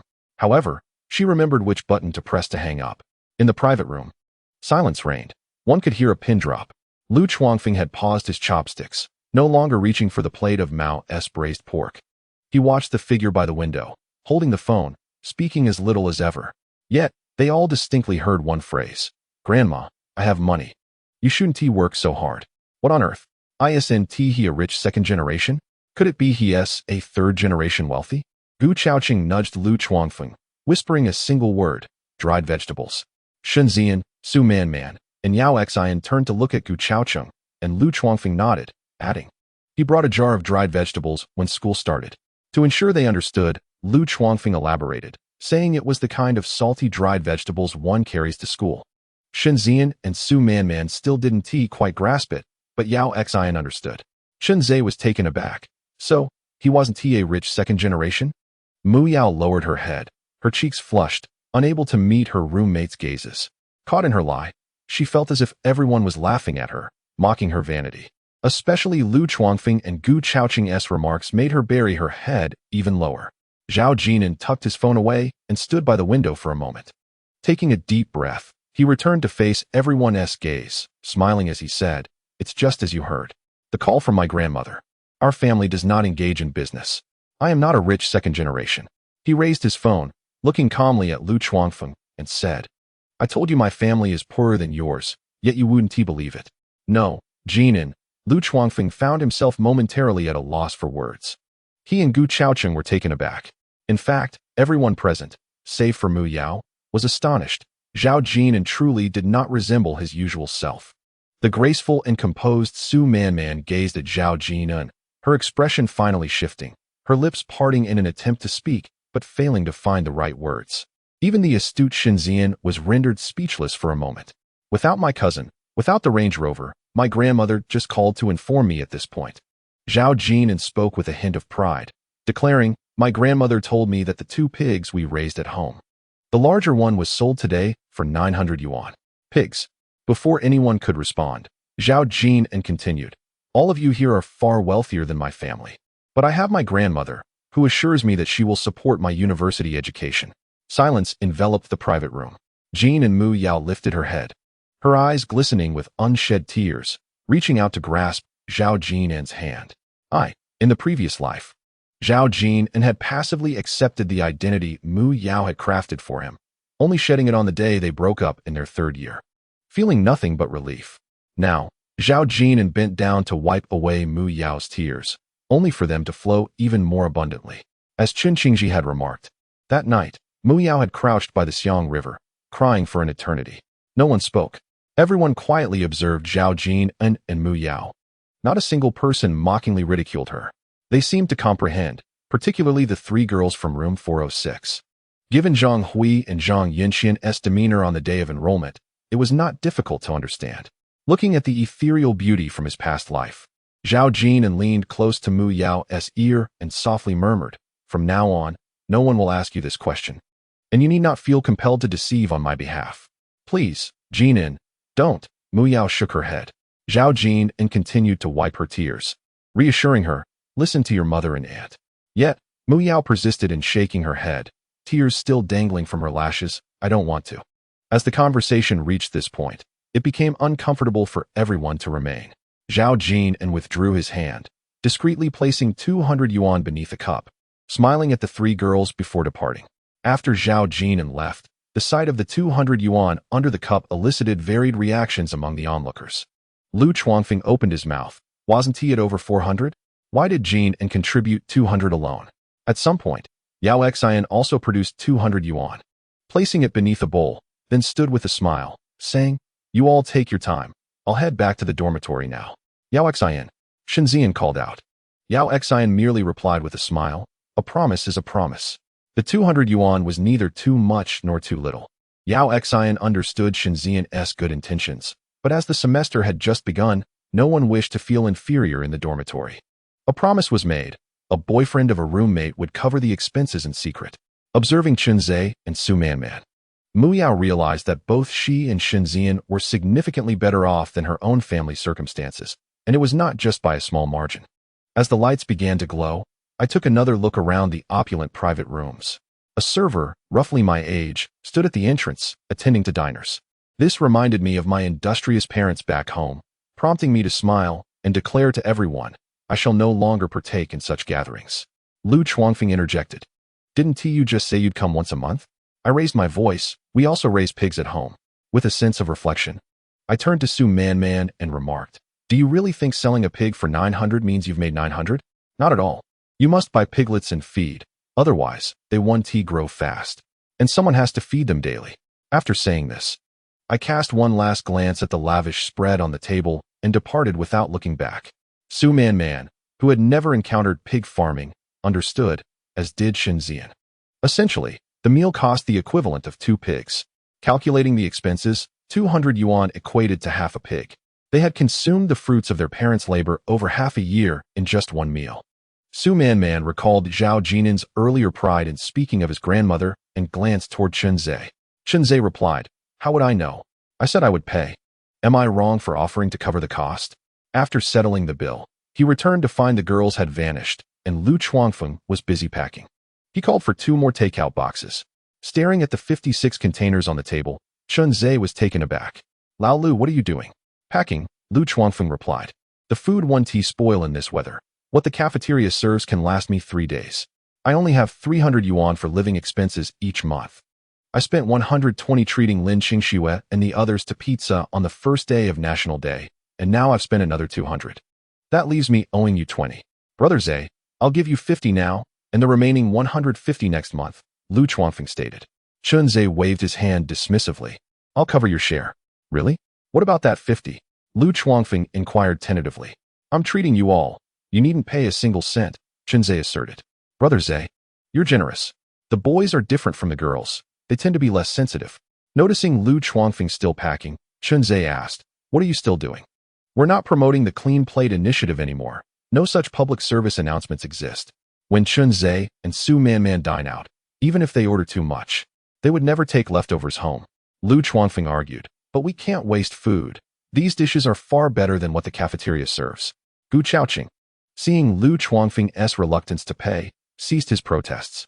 Chunzhe fell silent, leaning against the door as he pulled out a blue Fu cigarette, lighting it while observing Lu Chuangfeng and Gu Chaoqing's flurry of activity. After a moment, he tossed a blue Fu to Lu Chuangfeng, exiting with 78 takeout boxes. He found the 4 girls from 406 absent at the entrance. Chunzhe called Su Manman, who informed him they had walked back to school. Once in the car, Chunzhe inexplicably felt a twinge of dissatisfaction, not quite knowing why, and directed his words to Lu Chuangfeng. The food is ready.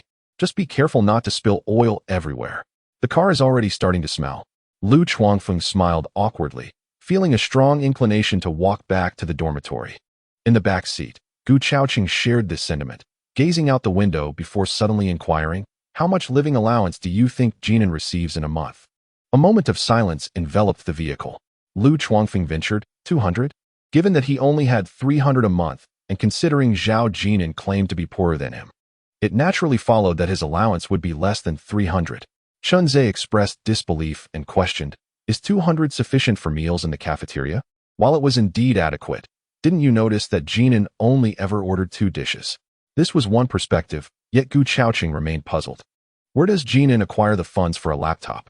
Moreover, he smokes. Even if it's the 4 yuan Lao Bai Sha, he must spend some money each month, right? Once again, silence fell upon the vehicle. Suddenly, Lu Chuangfeng had a flash of insight. He must have held a graduation banquet. Old Gu, didn't you have a graduation banquet when you got into normal university? My family received 20,000 in gifts. Chun-Zhe and Gu Chaoqing instinctively nodded in agreement. Sir Gu, can you stop the car for a moment? Lu Chuangfeng pointed towards a small convenience store. Raising an eyebrow, Chun-Zhe asked, are you finally going to buy some good cigarettes? No, I'm going to buy laundry detergent. Lu Chuangfeng chuckled awkwardly. Well, Jinan is even more hard-pressed than I am, so I can't use his detergent anymore. Goodness, you're unbelievable. Even Gu Chaoqing felt the urge to curse, having never encountered someone so shameless. For reasons unknown, Lu Chuangfeng felt a slight exhilaration. Wasn't it said that many girls were fond of Zhao Jin'an? With his fair complexion and seemingly affluent demeanor, it was surprising to discover he was actually in a more desperate financial situation than his own. Unable to contain his excitement, Lu Chuangfeng shared this revelation at the supermarket. He messaged Lin Qingxue. Zhao Jin'an is not from a wealthy family. Lin Qingxue responded with 3 question marks. Meanwhile, Shen Zian and Su Manman caught up with Yao Xian, while Mu Yao walked quietly behind. The trio halted simultaneously to wait for Mu Yao, with no one ridiculing her. Unexpectedly, it was Yao Xian who spoke first, addressing Mu Yao earnestly. You shouldn't have lied to us. It's no wonder Zhao Jin'an decided to break up with you. Mu Yao lifted her head, her eyes glistening with tears. I didn't. The breakup happened first. Nearly all our classmates know this. Yet you have done similar things before. Yao Xian countered sharply. Mu Yao fell silent. Recalling the day during summer vacation when she visited Zhao Jin'an's home, feeling hesitant while climbing the hill, and remembering her parents, aunt, and uncle's words about Zhao Jin'an that day at the hotel. Mu Yao, I don't mean to target you. Your relationship with Zhao Jin'an is irrelevant to me. Yao Xian said earnestly. I'm merely considering it from another perspective. If my future boyfriend were to disdain me for my family's financial situation, regardless of his other qualities, I wouldn't choose to be with him. She glanced at Shen Zian and Su Manman, adding, you wouldn't understand. How could we not understand? Su Manman gazed at Mu Yao in silence, puzzled by the reason behind Mu Yao's deceit. Was she envious of me? Jealous of Chun-Zhe for coming to pick me up? Yet, a sudden wave of envy washed over Su Manman towards Mu Yao. After the truth unfolded, Shen Zian grew increasingly curious about Zhao Jin'an. Taking a deep breath, she inquired, Mu Yao, Zhao Jin'an only mentioned his grandmother. What about his parents? Do you know? She added, he said his grandmother would support my university education. The 3 girls halted, turning to face Mu Yao. After a moment of contemplation, Mu Yao lifted her head and responded, do you know why Jin'an abstains from alcohol? It's because his father passed away due to a motorcycle accident while intoxicated. And his mother? They pressed. She remarried when Jin'an was in middle school. He only has his grandmother at home, Mu Yao concluded. The 3 girls fell into silence. Chapter 62 Song Chaoan, Boss. After exiting Xianjudu, Dan Wei stood watch outside. Had he not recognized Lu Chuangfeng as the boss's roommate, he would have rushed to confront him after that punch. It was a rare opportunity to see someone lay hands on the boss. Once in the car, Zhao Jin'an suddenly called out, stop. After disembarking, he lit a cigarette, leaning against a tree by the roadside while dialing Luo Jinji's number. General Luo, name your price. I want haggle. Jin'an, what's wrong? Luo Jinji sensed an unsettling tone in Zhao Jin'an's voice. Zhao Jin'an reflected on how petty he had been in his rebirth, having gained 18 years of foresight, yet attempting to negotiate with Luo Jinji. With 18 years of foresight, did an additional 1 or 2 million really make a significant difference? He chastised himself for forgetting about his grandmother and aunt back home, who were still economizing to save for his tuition and living expenses. After 10 minutes, he ended the call and said, let us return to Qinzhou, Zixing. Luo Jinji suggested a face-to-face meeting, acknowledging that such matters could not be resolved over the phone. Dan Wei retrieved his phone to call his daughter. Not she. I want to be home with the boss tonight. You'll have to eat alone. Don't wait for us. We're leaving Junsha now. Dan Wei hadn't had his meal yet, while Dan Naki waited at home. Before leaving, Zhao Jin'an mentioned he would come back later to grab a bite, but did it make sense for the boss to eat leftovers? 20 minutes later, Zhao Jin'an received a text message from an unknown number. Zhao Jin'an, this is Su Man. I apologize for today. Su Man had asked Chen Zhe. And since Zhao Jin'an had not yet returned to the dormitory, she sent the message while in the bathroom. Although she could have texted from her dorm, where no one would see her phone, she chose to hide in the bathroom to send it. Dan Wei drove steadily, and after 40 minutes, they merged onto the highway. Zhao Jin'an held his phone, watching the fleeting shadows outside the window, pondering whether Su Man was apologizing on Chen Zhe's behalf. No wonder Chen Zhe's mother held such affection for Su Man. This woman truly embodies the essence of a supportive spouse. In a previous life, Zhao Jin'an never envied Chen Zhe, but that changed one fateful night at a bar when he encountered Su Man. To be candid, Zhao Jin'an found himself slightly envious of Chen Zhe for having such a remarkable wife. In that past existence, Chen Zhe's business success was largely attributed to Su Man's contributions.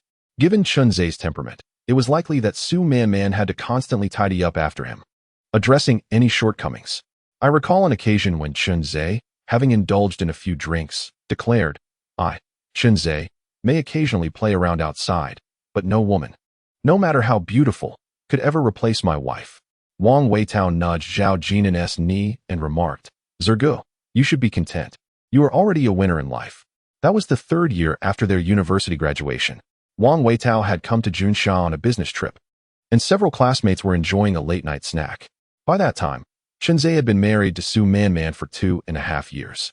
Zhao Jin'an dozed in the back seat, and by the time they reached Qinzhou, it was already 2:30 a.m. Sun Wei, calculating the time, drove rather slowly. Upon entering the city, he called out, Boss? Zhao Jin'an opened his eyes and pointed to a still-operating establishment, saying, You should grab something to eat. Boss, I'm fine. Sun Wei replied. No worries. We aren't in a hurry. All expenses are on me. Zhao Jin'an exited the vehicle, inhaling the fresh air of Qinzhou, and noted the time without calling Luo Jinji. Sun Wei emerged, munching on a hamburger, and stepped outside for a smoke. The drive from Qinzhou to Zixing would take another 40 minutes.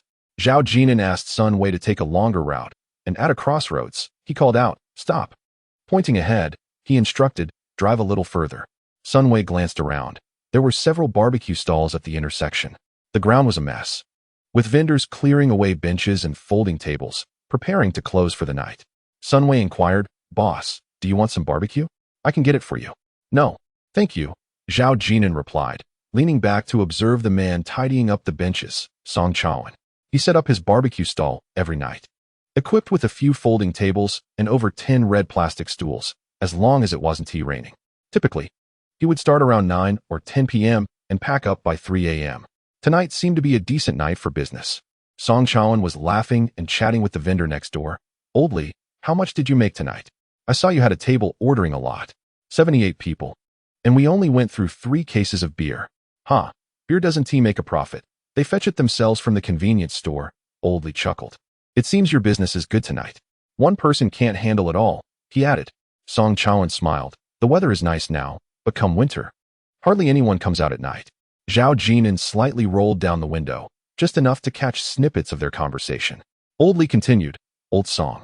Didn't you say your son got into the normal university? Another vendor chimed in, laughing heartily.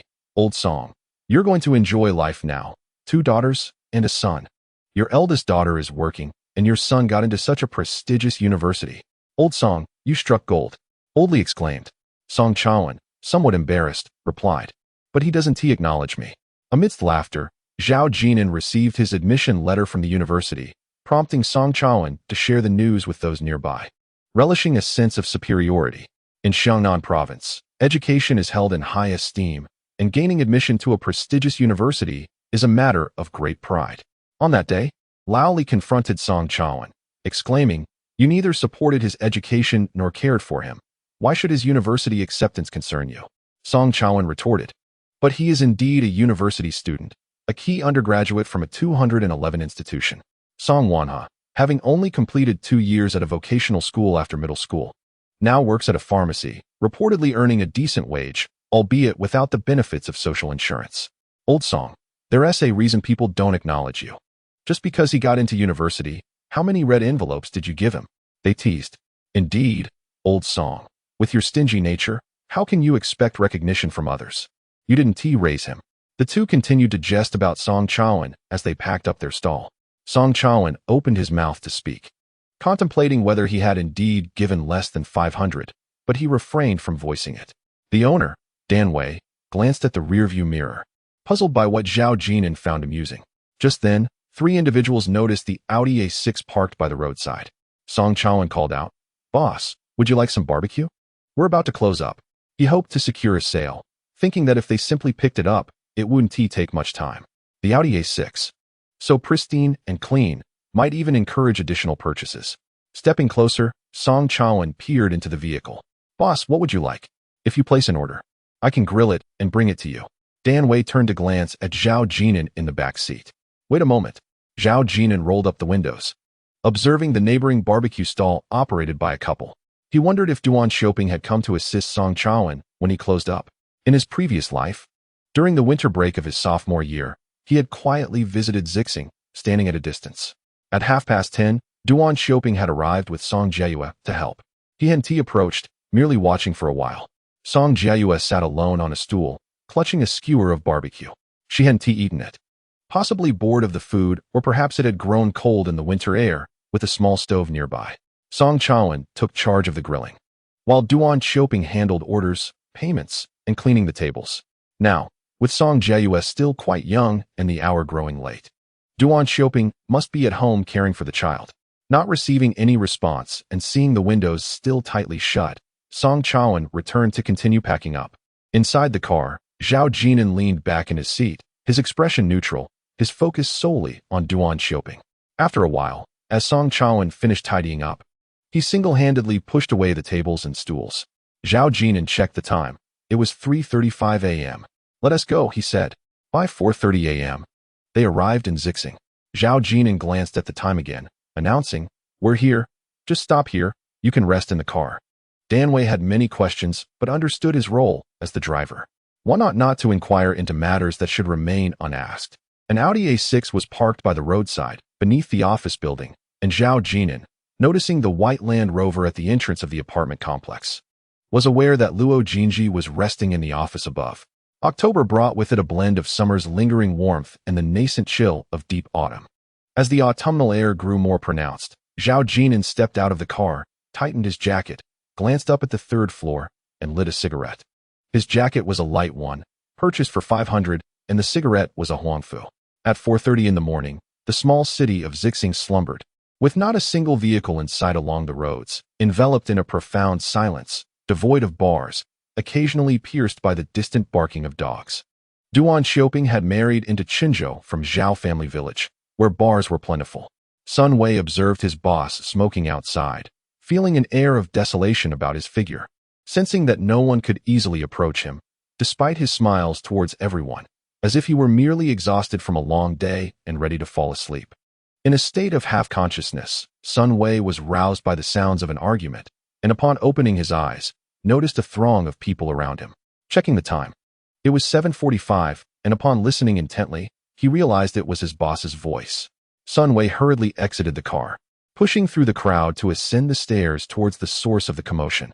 "Who are you?" He was accosted by several men at the stairwell. Hu Chun and a few delivery personnel were blocking the way. "My boss is inside." Sun Wei pushed past a few individuals, only to hear Hu Chun, pressed against the wall, grumbling as he rubbed his back. "What's the rush? He's in a discussion with our boss." Hu Chun was bewildered. Arriving at work to find his boss embroiled in a dispute was unexpected. Assuming it was a matter of poor security, he had rushed up with a few salesmen, only to discover it was a college student. Sun Wei remained at the forefront, fixated on Hu Chun and his companions, reassured only when he discerned a woman's voice emanating from the office. "Damn," Hu Chun cursed, recognizing that the individual before him was somewhat formidable, and remarked, "Your boss is a man. What are you afraid of? Our boss can't possibly be him, can he?" As he spoke, Hu Chun's expression turned to one of shock. "You hired a bodyguard resembling a college student. Zhao Jin'an, could your heart be so black?" Hearing the sound of something being smashed, Zhao Jin'an's tone remained remarkably calm. 6-7. "You may set the price. I will not haggle." "All right then, let us settle on 100 million. The room fell silent. Inside the office, Luo Jinji's shirt rose and fell with her agitated breaths, nearly bursting a button, abandoning her high heels as her eyes fixated on Zhao Jin'an. 6-7 means 67 million. Are you bringing the money? She declared, I would sell the entire company to you if need be. Zhao Jin'an disregarded her statement, asserting, your company is worth at most 6 million. I will value it at 10 million. Luo Jinji flung the documents in her hand, exclaiming, you think your word is law? Zhao Jin'an, with a background in accounting, replied, I am estimating based on your company's fixed assets. I have visited the water plant. Luo Jinji countered, what about Dongjiang Impression? Your brand has no premium, Zhao Jin'an stated matter-of-factly. At this, the buttons of Luo Jinji's shirt truly seemed on the verge of popping. Overwhelmed by the assertion that her hard-earned brand, established over years of toil, was declared worthless, yet she ultimately bit her tongue in restraint. You are solely focused on my water extraction permit. Zhao Jin'an nodded in acknowledgement. Luo Jinji remarked, 49, based on 8 million. Zhao Jin'an shook his head, insisting, 67. The company must be under my authority. Luo Jinji rolled her eyes, retorting, 51 is also subject to your discretion. Zhao Jin'an countered, Luo, without financing, the company will never grow. You've been in Junsha for a month now. Do others recognize your Dongjiang impression? Luo Jinji replied, I can seek financing from others. I am not relying on you alone. Zhao Jin'an argued, can you achieve favorable terms with my conditions? If there is no progress within 3 years, I will return all shares to you without compensation. If you find financing elsewhere, you might have to sign a bet agreement. If targets are not met, the company might end up belonging to someone else. Luo Jinji fell silent. During this time, she had been contemplating, upon arriving in Junsha. She realized how fierce the competition was. Having left her base, even entering the bottled water market proved challenging. The presence of the Dongjiang brand allowed for some sales. But upon reaching Junsha, few were familiar with Dongjiang. Even selling at 1 yuan per bottle could not compete with the 2 yuan and 1 yuan 50 of local spring water, Yibao, Hua, and the 1 yuan of Kong Shifu, another well-known brand. This created a vicious cycle. The harder it was to sell, the less likely small vendors would provide shelf space. When sales representatives visited, those store owners would say, don't display your products. The last delivery hasn't sold yet. It just takes up space. To penetrate the market, the fast-moving consumer goods industry typically operates on a supply-first, payment-later basis, which is considered standard practice. Thus, engaging in fast-moving consumer goods without sufficient capital is quite challenging. Even acting as an agent requires some financial strength. The first step is to ensure product availability. Observing the somewhat weary Luo Jinji, Zhao Jin'an picked up a high-heeled shoe and said, Luo, this business is a profit without loss for you. If the company flourishes, you gain. If it doesn't, after 3 years it will all revert to you. Luo Jinji retorted, Luo, call me Sister Jinji. Zhao Jin'an placed the high heel at her feet and calmly said, your strong reaction is merely a tactic for negotiation. Otherwise, you wouldn't suggest a face-to-face discussion. Sitting on the sofa, Luo Jinji chuckled, looking at the clean-cut and handsome Zhao Jin'an. Suddenly, she kicked him, exclaiming, you've picked up the shoe. Are you not going to put it on for me? Shoes for a woman? Fool. Luo Jinji laughed, saying, others wish to put shoes on for me, but I don't give them the chance. Zhao Jin'an suddenly remarked, are you a foot enthusiast? Luo Jinji's feet were indeed fair and beautiful. She asked, is 51 not sufficient? Must it be 67? Zhao Jin'an nodded, within 3 years. It must be under my control. Then I would be working for you. Luo Jinji exclaimed. Zhao Jin'an replied, are you not satisfied with the 7 million? After pondering, Luo Jinji expressed her reluctance, stating, the company is my labor of love. I can gamble with you, granting you 3 years, but I will sell at most for 51. Zhao Jin'an hesitated. Luo Jinji remarked, however, we can sign a 3-year contract. I understand your concerns. Within these 3 years, you may exercise 67 of the shares. I shall not take undue advantage, valuing it at 8 million. Outside, Shan Wei and Hu Qin no longer heard the sounds of their argument. Hu Qin offered Shan Wei a cigarette, gazing at the small 3-wheeled delivery truck below, emblazoned with the words Dongjiang Impression. Shan Wei pondered, is the boss finally taking action? In the office, Zhao Jin'an merely flipped through the ledger before stating, General Manager Luo, please present the actual books. Luo Jinji was taken aback. You have only attended a few classes, yet you can comprehend financial statements so swiftly? Unbeknownst to her, Zhao Jin'an had over a decade of accounting experience and was a certified public accountant. In such a company, the accounting and cashier roles together might only require a basic accounting certificate. Without it, one could not be an accountant. Whether or not they were university graduates was uncertain. Perhaps they were merely vocational school graduates from Qinzhou. How could the accounts they managed escape Zhao Jin'an's scrutiny? After a lengthy examination, Zhao Jin'an remarked, "Your books not only reflect a lack of funds, but also show a debt of 4 million to the bank." Luo Jinji relinquished her executive chair, leisurely sipping milk on the sofa, disinterested in Zhao Jin'an's comments. Zhao Jin'an continued, "Yet you purchased a Range Rover?" This elicited a response from Luo Jinji. "What of the Range Rover? Which company is free from bank debts? What owner is not burdened by loans for luxury cars and grand homes? If they press me to repay the loan, they can seize the company if they wish." Luo Jinji held her ground, leaving Zhao Jin'an speechless. "Do you regret it?" Luo Jinji laughed, rising to sip her milk, her delicate fingers pointing at Zhao Jin'an's chest as she said, "It is not too late to regret. Moreover, what is your rush to start a business?" Zhao Jin'an replied, "To become the king of cash flow?" Luo Jinji was momentarily taken aback. "I just mentioned debts, and you declare your aspiration to be the king of cash flow?" Zhao Jin'an insisted, "You handle the bank matters. The money from selling shares should remain in the company until it generates profit. Only then can it be withdrawn." Zhao Jin'an exclaimed, "What do I gain from this?" "Rest assured, you shall not lose out. But if there are losses, where will I find the money? I will not have spent 3 years playing along for nothing. Your calculations are rather astute, aren't they?" Chapter 64. Your tenderness is all for your family. Sigh. The argument reignited. Those outside exchanged glances. Hu Qin strained to listen, wondering if he was about to change bosses. And what did she mean by playing along for 3 years? General Manager Luo, even if it meant sacrificing 10 years of my life, it would be worth it. An hour later, Zhao Jin'an and Luo Jinji emerged from the office, both impeccably dressed. Shan Wei stood at the door and called out, "Boss."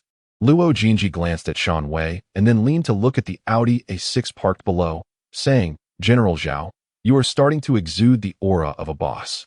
I still do not have a dedicated driver." She recalled the first time Zhao Jin'an came here, arriving by bus. The sun emerged, illuminating the sky, clear and pristine. As a few leaves spiraled gently down. Descending the stairs, I entered the Land Rover and observed Dan Wei opening the door. Zhao Jin'an took a seat in the rear, while Luo Jinji seemed lost in thought for a moment. Zhao Jin'an, settling into the back seat, instructed, "Follow the Land Rover ahead." After receiving a call in the office, Luo Jinji stepped outside, merely stating, "You follow me." 15 minutes later, they halted at an intersection where Luo Jinji disembarked, and Zhao Jin'an followed suit. Shortly thereafter, Hu Chun and the others arrived. Luo Jinji raised a hand, gesturing towards 2 groups of individuals bickering ahead. "Jin'an, those are our competitors in Zixing. How do you propose we handle this? Should we call the police, or should we approach them and reason it out?" Zhao Jin'an remained silent, aware that Luo Jinji was testing him. Casting a glance at him, Luo Jinji remarked, "In our small towns, have you ever heard of the term sandbagger? Do you know who handles the earth-moving business in Zixing? Our bottled water business is far superior. Those individuals truly resort to underhanded tactics." Jin'an, society possesses not only a sunny facade, but also a shadowy side that you have yet to witness.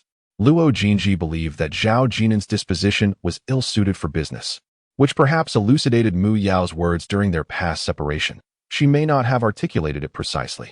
It was simply that Zhao Jin'an lacked an assertive nature. Perhaps lack of aggression would be a more precise characterization than Mu Yao's assertion of lack of ambition. Zhao Jin'an observed the squabbling parties, feeling no surprise. The delivery platforms had witnessed their share of conflicts. Salespeople between Junsha and Binglang had clashed before, and the notion of rampant growth was certainly a relic of the past. However, the current courier industry did indeed see major players vying for territory. Upon seeing Luo Jinji raise her hand, Hu Chun and the others remained stationary. Zhao Jin'an realized that if he approached to reason with them, Luo Jinji would likely think, "Someone like you should just find a desk job and tap away at a keyboard." Luo Jinji turned to gaze at Zhao Jin'an, with Hu Chun and the others looking on as well. Zhao Jin'an focused on Dan Wei, who understood the importance of maintaining composure in this moment. Yet, having spent limited time together, would he truly risk his life for a mere 4,000? Luo Jinji was testing Zhao Jin'an, and Zhao Jin'an was likewise assessing Dan Wei. "Boss, Naki," Zhao Jin'an acknowledged with a nod. Dan Wei glanced around before approaching the small three-wheeled vehicle that had just arrived. Zhao Jin'an took a step back. Luo Jinji remarked, I expected you to roll up your sleeves and dive in. Zhao Jin'an replied, I am the boss. Observing Zhao Jin'an retreating a step, Luo Jinji took some time before stating, if my guess is correct, you and Dan Wei have not signed a contract, and you remained silent just now. Should an incident occur, it would solely be Dan Wei's personal action, with no direction from you, and we would serve as your witnesses. Zhao Jin'an retorted. Dan Wei possesses exceptional skills. There will be no incident. Luo Jinji shot him a sidelong glance, commenting, Jin'an, I didn't expect you to appear so refined outwardly while being so cunning internally.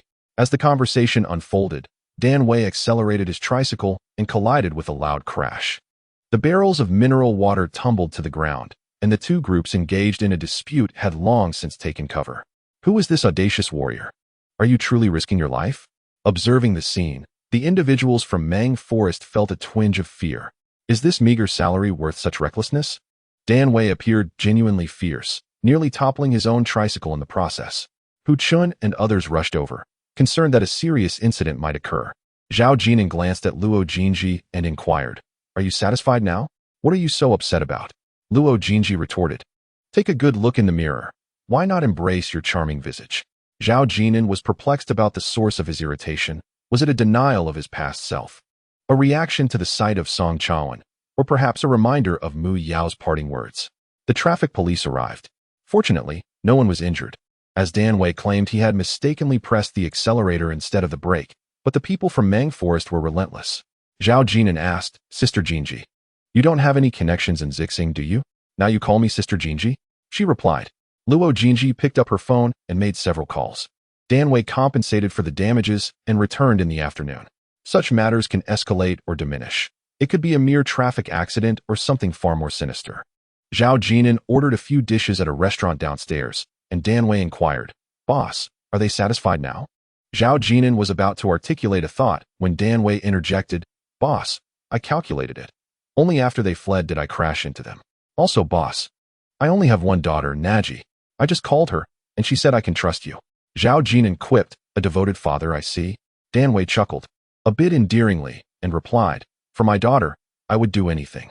Zhao Jin'an initially intended to offer Dan Wei some money for a clean break. Aware that no one is foolish, he feared Dan Wei might harbor resentment, as one must always be cautious. After dining with Dan Wei, they visited the water plant in the afternoon, accompanied by Luo Jinji and Hu Chun. During this time, Lu Chuangfeng called, inquiring about Zhao Jin'an's whereabouts. Shen Zian must have learned from Lu Chuangfeng that Zhao Jin'an had not returned to the dormitory after leaving Xianjuding, and she sent him a text message. Both Shen Zian and Su Manman were astute, refraining from mentioning similar sentiments like, I'll cover that 200 yuan for you. Upon exiting the scenic area, Zhao Jin'an checked the time and dialed Wang Jinru's number. The call connected swiftly. Aunt, has Xiao Yueqian finished school? In Zhao village. Wang Jinru exchanged a few words before handing the phone to Zhao Yueqian. Sitting on a low stool at the entrance, Zhao Yueqian excitedly exclaimed, Brother, hold the phone steady. After giving one last reminder, Wang Jinru hurriedly departed. Where did Grandma and Mom go? Zhao Yueqian asked, clutching the phone. Grandma has taken in another piglet. Mom went to help her feed the pigs. And you? Brother, I'm doing my homework. Zhao Yueqian lacked a study and a proper desk. Much like Zhao Jin'an in his childhood, who would sit on a low stool by the front door, taking advantage of the daylight to complete his homework. Did little Yueqian cry when she went to school? No, she did not. Zhao Yueqian was quite sensible. Perhaps she refrained from crying out of fear that her brother would tease her. Suddenly, she clutched her phone and asked, Brother, when will you be home? Zhao Jin'an fell silent for a moment before replying, I will be home shortly. To his surprise, Zhao Yueqian leaped with joy, calling out to her grandmother and mother, who were nearby feeding pigs, Grandma, Mom, Brother says he will be home soon. Laughter from Wang Jinru could still be heard on the phone. You silly child. Your brother is studying in Junsha. Zhao Yueqian was somewhat puzzled. After all, when Zhao Jin'an used to board at school, he would return home at least once a month. Yet this time it seemed he had been away for quite a while. Focus on your homework. Aspire to attend university like your brother. This was Wang Jinru's voice again. Zhao Jin'an's admission to the normal university was not only a source of pride for their grandmother, but also for Wang Jinru. If Wang Jinru were to scrutinize the money earned from selling pigs, half of it rightfully belonged to her, yet she turned a blind eye, saving it for their grandmother. Half an hour later, a white Land Rover and a black Audi 6 descended the slope from a fork in the road. Jin'an, which house is yours? In the passenger seat, Zhao Jin'an put away his phone as Luo Jinji drove her Land Rover, a vehicle that Yin Xiaolan had seen before. She had informed their grandmother, stating that Jin'an was looking for a summer job. On that occasion, their grandmother asked nothing and simply prepared extra dishes that her grandsons loved. Is the boss from here? Following behind, Dan Wei assumed that Zhao Jin'an came from a prosperous family, especially upon seeing the 2 large bags of McDonald's he had just instructed to purchase. In the back seat, Hu Chun was equally curious. He no longer dared to underestimate Zhao Jin'an. Though he appeared gentle and refined, he was truly formidable when provoked. Hu Chun glanced at the driver, Dan Wei, recalling how he had overheard Luo Jinji earlier, noting that Zhao Jin'an could easily throw Dan Wei under the bus while remaining completely unscathed. Indeed, the more educated such individuals became, the more callous they seemed. In Zhejiang, only the village chief owned a second-hand Toyota, so the sudden arrival of 2 such vehicles sparked intrigue among the villagers, some familiar with them, and others not. Who could these newcomers be related to? Those who had finished dinner early were outside, bowls in hand, peering curiously to see which home the vehicles would approach. Luo Jinji, smiling, remarked, Jin'an, would you consider this a triumphant return? As they passed by Zhao Bolan's house, Zhao Jin'an glanced and replied, not yet. Luo Jinji looked around and asked, so, is it just a payment of 10,000 yuan? Yes, Zhao Jin'an nodded earnestly. If I give them more, they will overthink it. And Grandma won't sleep well at night. Luo Jinji studied Zhao Jin'an for a while before playfully asking, so, whom should I give this 10,000 yuan to? Your grandmother, your aunt, or should we split it evenly? By the way, will you be visiting your mother's family? Zhao Jin'an remarked, please drive more carefully. Do not veer off into the ditch. Luo Jinji, brushing her hair aside, gazed ahead and after a moment of silence, replied, Jin'an, it seems your tenderness is reserved solely for your family. Chapter 65. This is a mother's prerogative. We are headed to Zhao Guohua's residence. Observing as the 2 vehicles dallied briefly before ascending the slope, the onlookers grew more curious. They were speaking of Uncle Zhao Guohua's home, not Zhao Guoqing's, nor Zhao Jinan's. Who is arriving? Hearing the commotion outside, Wang Jinru emerged from the kitchen. Zhao Yueqian was still seated at the doorway, diligently sharpening her pencil, while Yin Xiaolan squatted beside her, assisting with her homework. Glancing at the 2 vehicles in the courtyard, both Wang Jinru and Yin Xiaolan wore expressions of bewilderment. Have they come to the wrong place? We do not have such affluent relatives. Little Yueqian, your brother is back.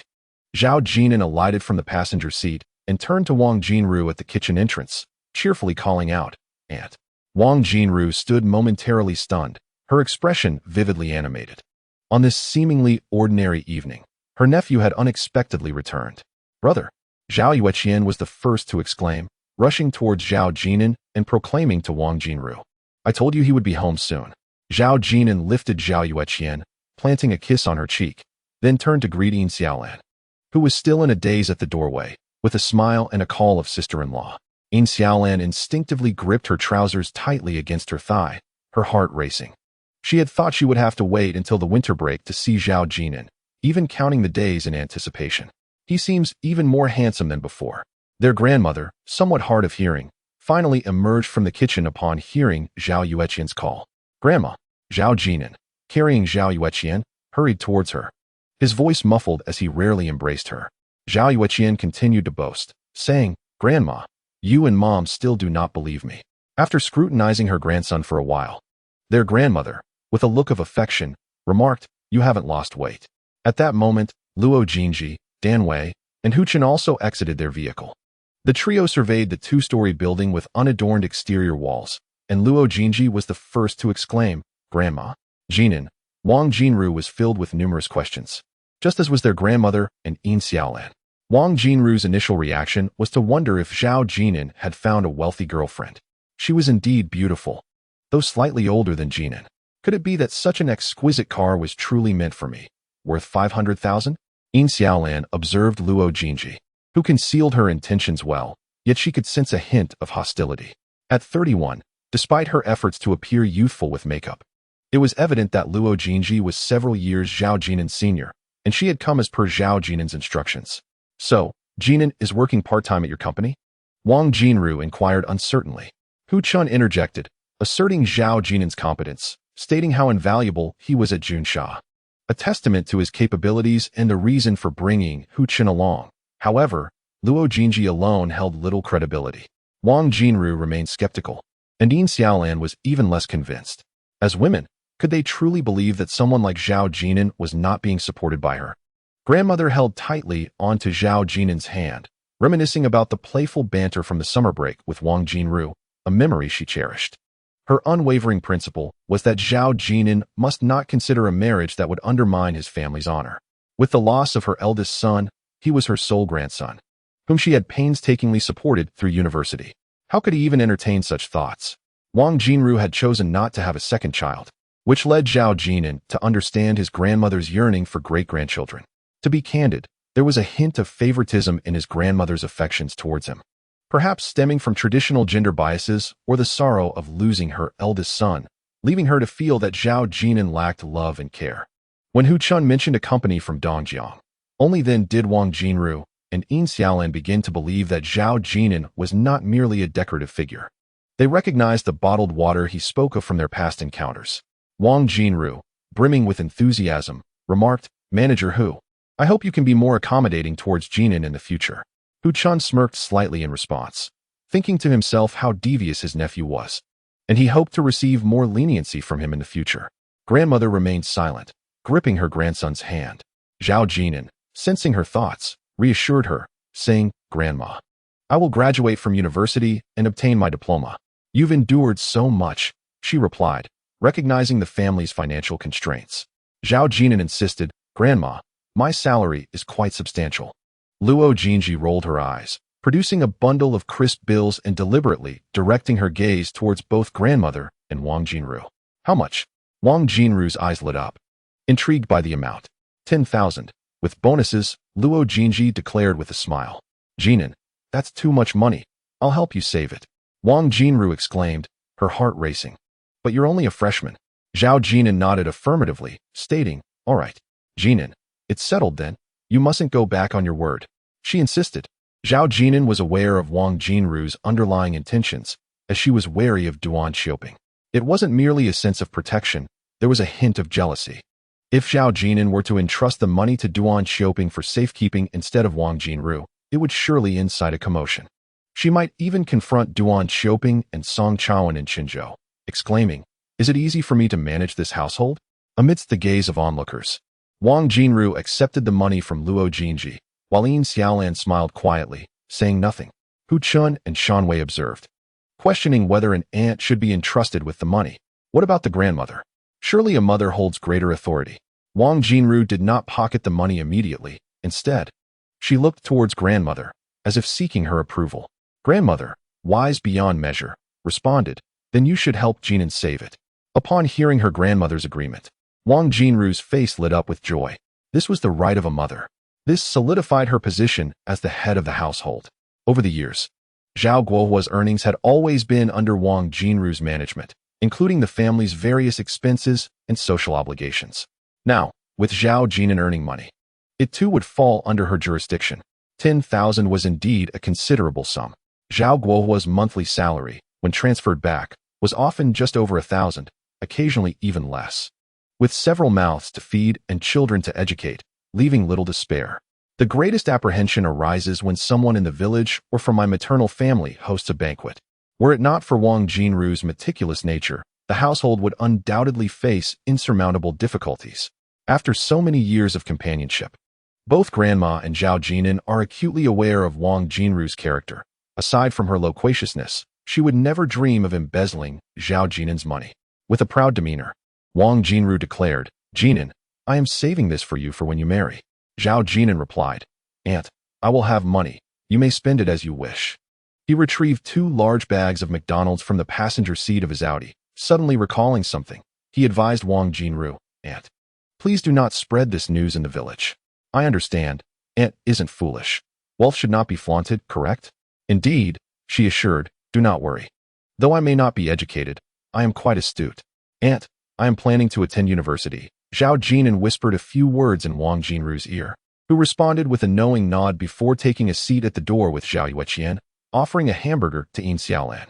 Jin'an, I am grown. Let Qianqian have it. I bought plenty. You should eat, he insisted.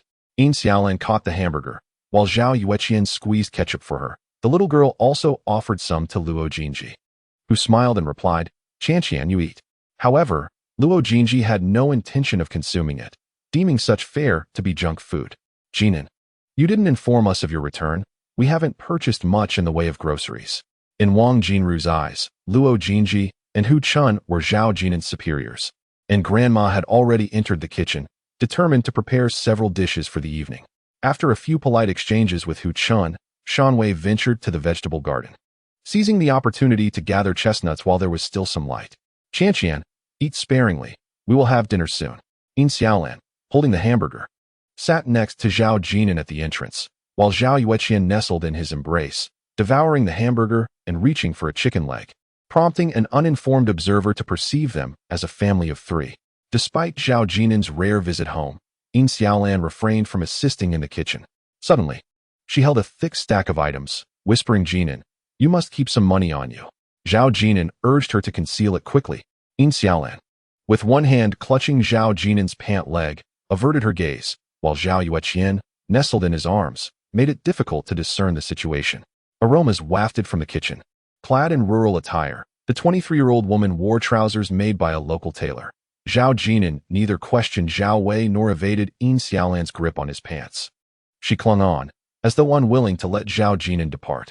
During the meal, Grandma and Wang Jinru were exceedingly warm, managing to prepare 8 dishes on short notice, leaving Shan Wei and Hu Chen pleasantly surprised as they lavished praise upon Grandma's culinary skills. Particularly, Luo Jinji remarked that Grandma's dishes were the most delectable. Grandma, taken aback, pondered aloud, are you truly my grandson's employer, or perhaps his bride? Yin Xiaolan served rice, her gaze fixed on Zhao Yueqian, as though she had become an integral part of this household. Taking advantage of the absence of others, Grandmother gently urged Zhao Jin'an to save the money he earned. She left her words incomplete, omitting any mention of Duan Xiaoping, as it seemed to her that neither Wang Jinru nor Duan Xiaoping could compare to the importance of her grandson managing his own finances. Zhao Jin'an ventured into the bedroom, which was impeccably tidy, indicating that someone had been taking care of it. He then opened the door to the adjacent room, suggesting that Yin Xiaolan often slept there. Luo Jinji, leaning against the railing, quietly inquired, Jin'an, are you not considering spending some money to renovate the house? Zhao Jin'an replied, it's fine as it is. After some contemplation, Luo Jinji nodded. Indeed, it made more sense to either demolish and rebuild or preserve the existing structure with purpose. Shortly thereafter, Luo Jinji conversed with Grandmother for a while, expressing her desire to return for Grandmother's cooking before departing with Hu Chun, while Danwei drove them to a hotel in the city. Zhao Jin'an leaned against the railing in silence, reminiscing about Mu Yao hastily leaving after dinner, and how no amount of calling could bring Chun Qingji back.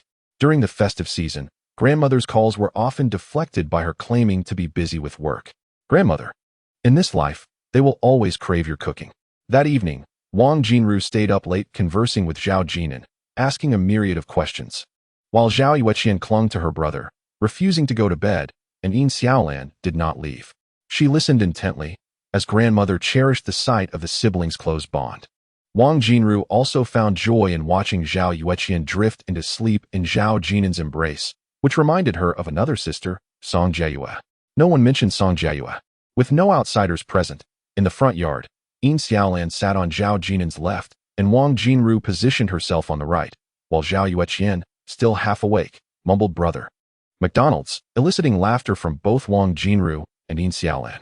It was around 10:30 p.m. when Wang Jinru finally carried Zhao Yueqian home, while Yin Xiaolan reluctantly returned to her own residence, as Zhao Jin'an chose to avoid any misunderstandings. That night, Yin Xiaolan lay in bed, tossing and turning in insomnia, pulling out money to count. 2000. Chapter 66. I give up. The following day, Danwei arrived to pick them up. Grandmother had prepared a burlap sack filled with yam and chestnuts. Wang Jinru and Yin Xiaolan were also present, and Zhao Yueqian had shed tears. Upon returning to Junsha, Zhao Jin'an immediately immersed himself in work, first heading to the base established by Luo Jinji in Junsha, which was still a kilometer away from the southern bus station. It was too far from the university town, taking an hour by car, making work inconvenient. Zhao Jin'an discovered that the second floor of the house rented by Dan Wei was unoccupied, and he instructed Dan Wei to negotiate with the landlord for its rental. Dan Wei scoured the second-hand furniture market for a desk and sofa, while Dan Naki, upon finishing school, ascended to tidy and arrange the space. Referring to online images to identify any missing items, prompting her father to procure them from the market. Dan Wei remarked, "Naki, you're only in your second year of high school, not the boss's secretary."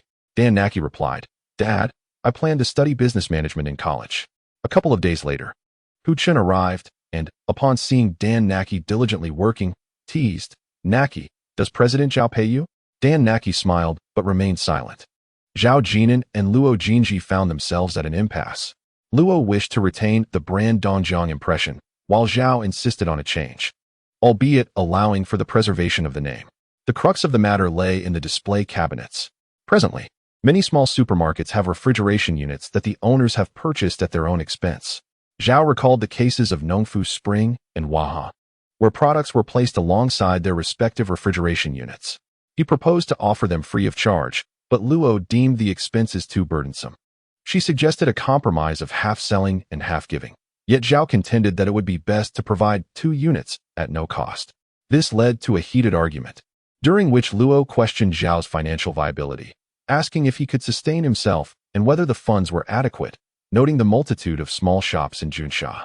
Zhao countered, proposing to find a manufacturer and pay a portion of the deposit, enticing them with the promise of nationwide expansion. He believed that with 30 of the deposit secured, some would be willing to take the risk.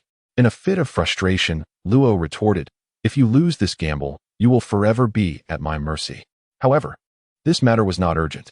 Zhao contemplated a name for the mineral water, considering how to break into the market with minimal expense, knowing that a lack of funds precluded extensive advertising.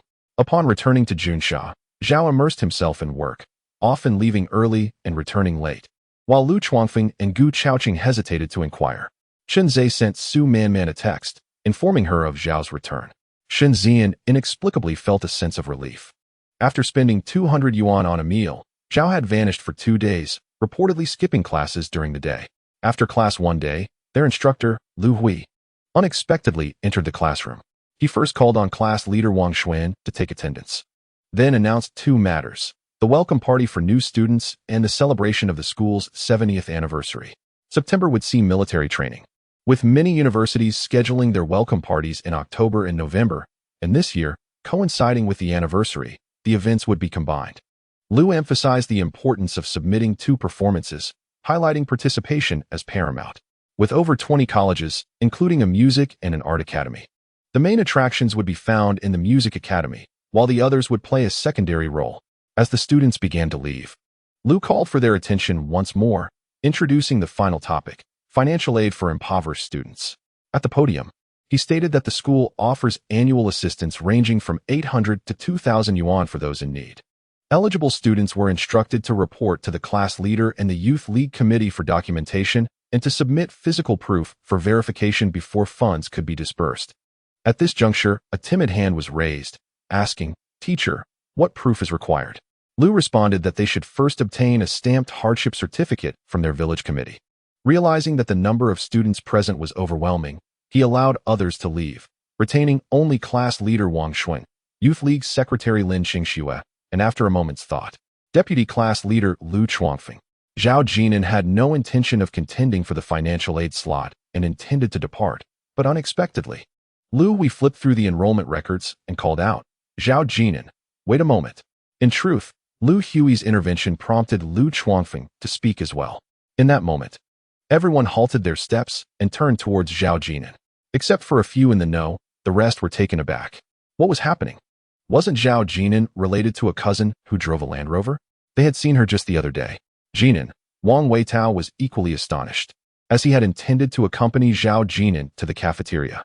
Zhao Jin'an smiled and reassured him, "It's nothing." Wang Weitao then patted Zhao Jin'an on the shoulder, saying, "Jin'an, I'll be waiting for you outside." Zhao Jin'an found this amusing. In his previous life, Wang Weitao often found creative ways to treat Zhao Jin'an to meals at the cafeteria, whether it was rushing to swipe his meal card or adding extra dishes. In the classroom, only about 10 students remained. Zhao Jin'an spotted a familiar face, Tang Xiaoqing. She sat in the front row, unmoving, and offered Zhao Jin'an a somewhat shy smile. Zhao Jin'an returned her smile from the doorway. Lu Hui had initially felt a tinge of sympathy for Zhao Jin'an. But upon learning that Zhao Jin'an had skipped classes for 2 consecutive days, his impression of him diminished significantly. How could someone from such a family background not study diligently? In the corridor outside, Chunze was tapping away at his phone, likely texting Su Man about the situation, mentioning that Zhao Jin'an had indeed stayed behind. Wang Weitao and Gu Chao were waiting for Zhao Jin'an and Lu Chuangfeng. Wang Xuan walked over to close the door. In 2006, the national scholarship system had yet to be established with differentiated tiers, and even the National Encouragement Scholarship was not formally initiated until 2007. However, there were similar financial aid programs, albeit with modest amounts, typically ranging from 800 to 2,000 yuan annually.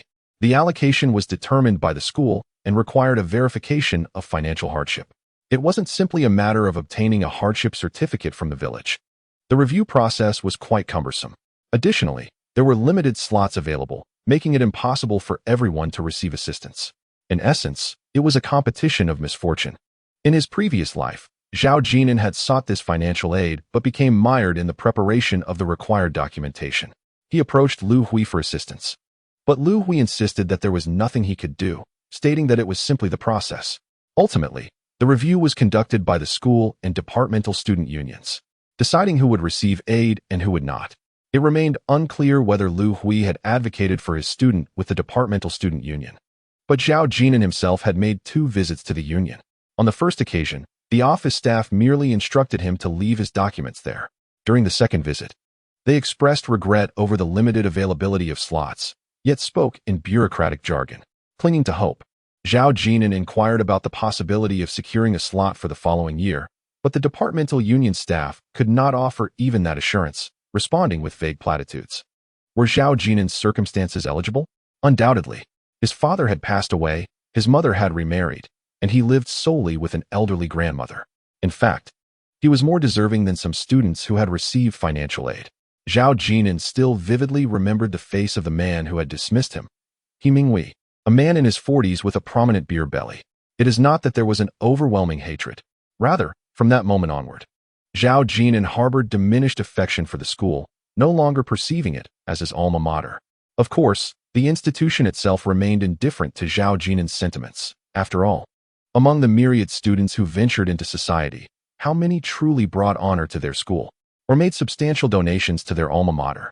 Exiting the office, Zhao Jin'an felt a twinge of disappointment. When he confided in Mu Yao, she unexpectedly urged him to abandon his pursuit, advising him against seeking out the student union. At that moment, Zhao Jin'an stood at the threshold of the classroom, showing no inclination to take a seat. Since he had failed to secure that funding in his previous life, why should he now expend effort gathering documentation? Reflecting on this, a spark of anger ignited within him. Even if the school offered it to him, he would decline. Unbeknownst to Zhao Jin'an, this flicker of indignation was interpreted by Lin Qingxue as embarrassment.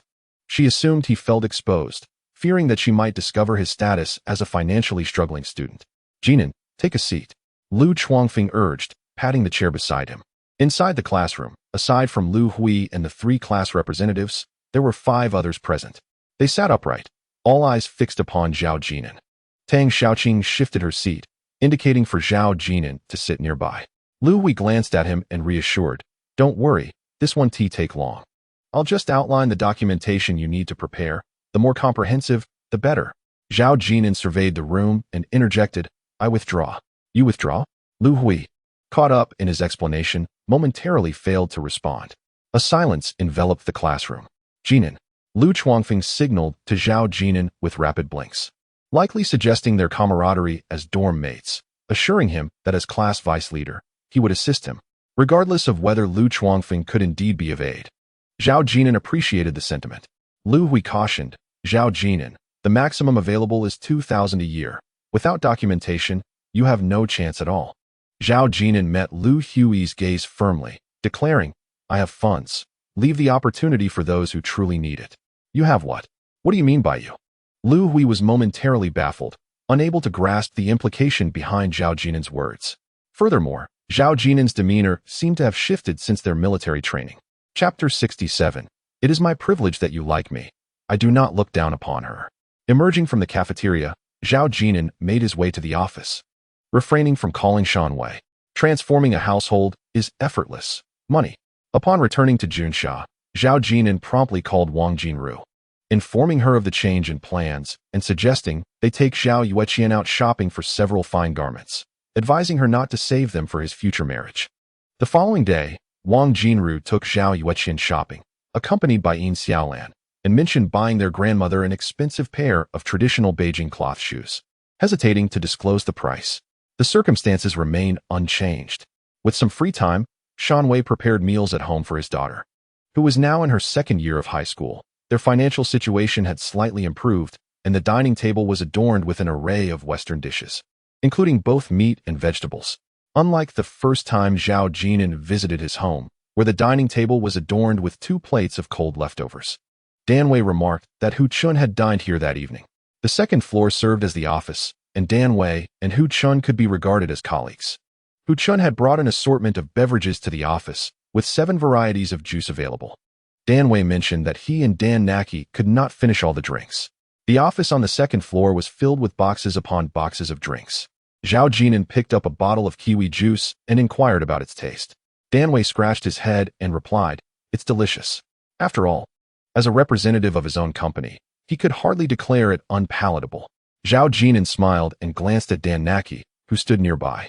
Jin'an Ge Dan Naki, a petite girl standing at 162 centimeters, had an innocent demeanor reminiscent of a student. Zhao Jin'an considered her somewhat clever. Their interactions suggested she was akin to a think tank for her father, as Dan Wei was quite receptive to his daughter's opinions. "Are you in your second year of high school? Do you have evening classes?" Zhao Jin'an asked.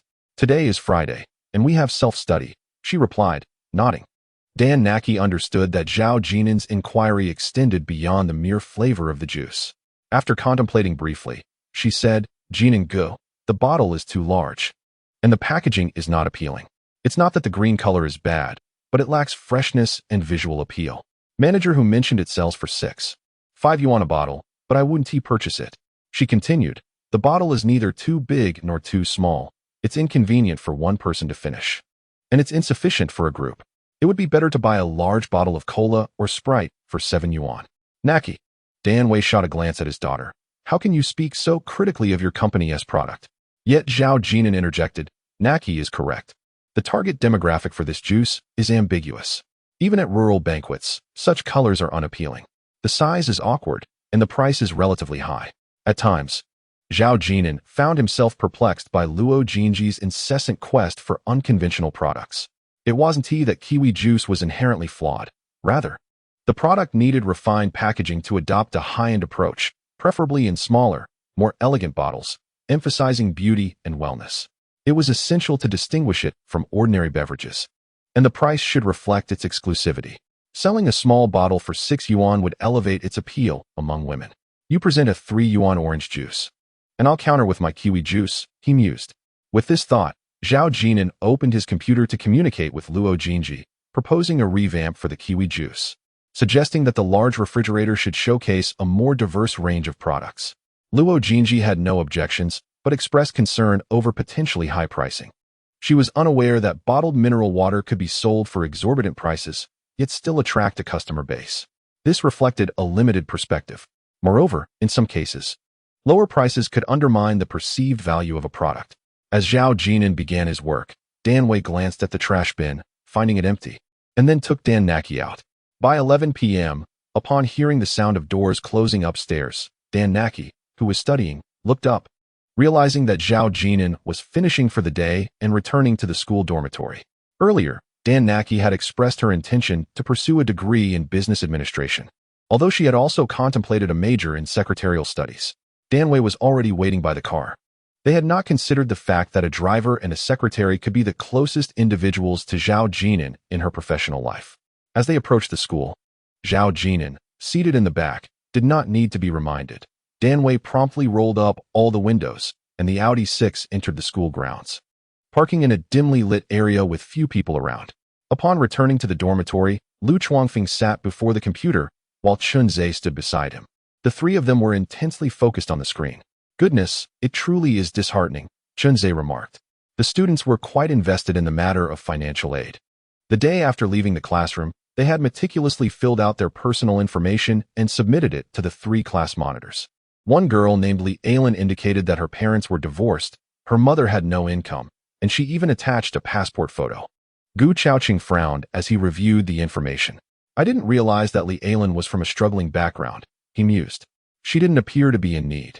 Her style in class was rather fashionable, not inferior to Lin Qingshue's.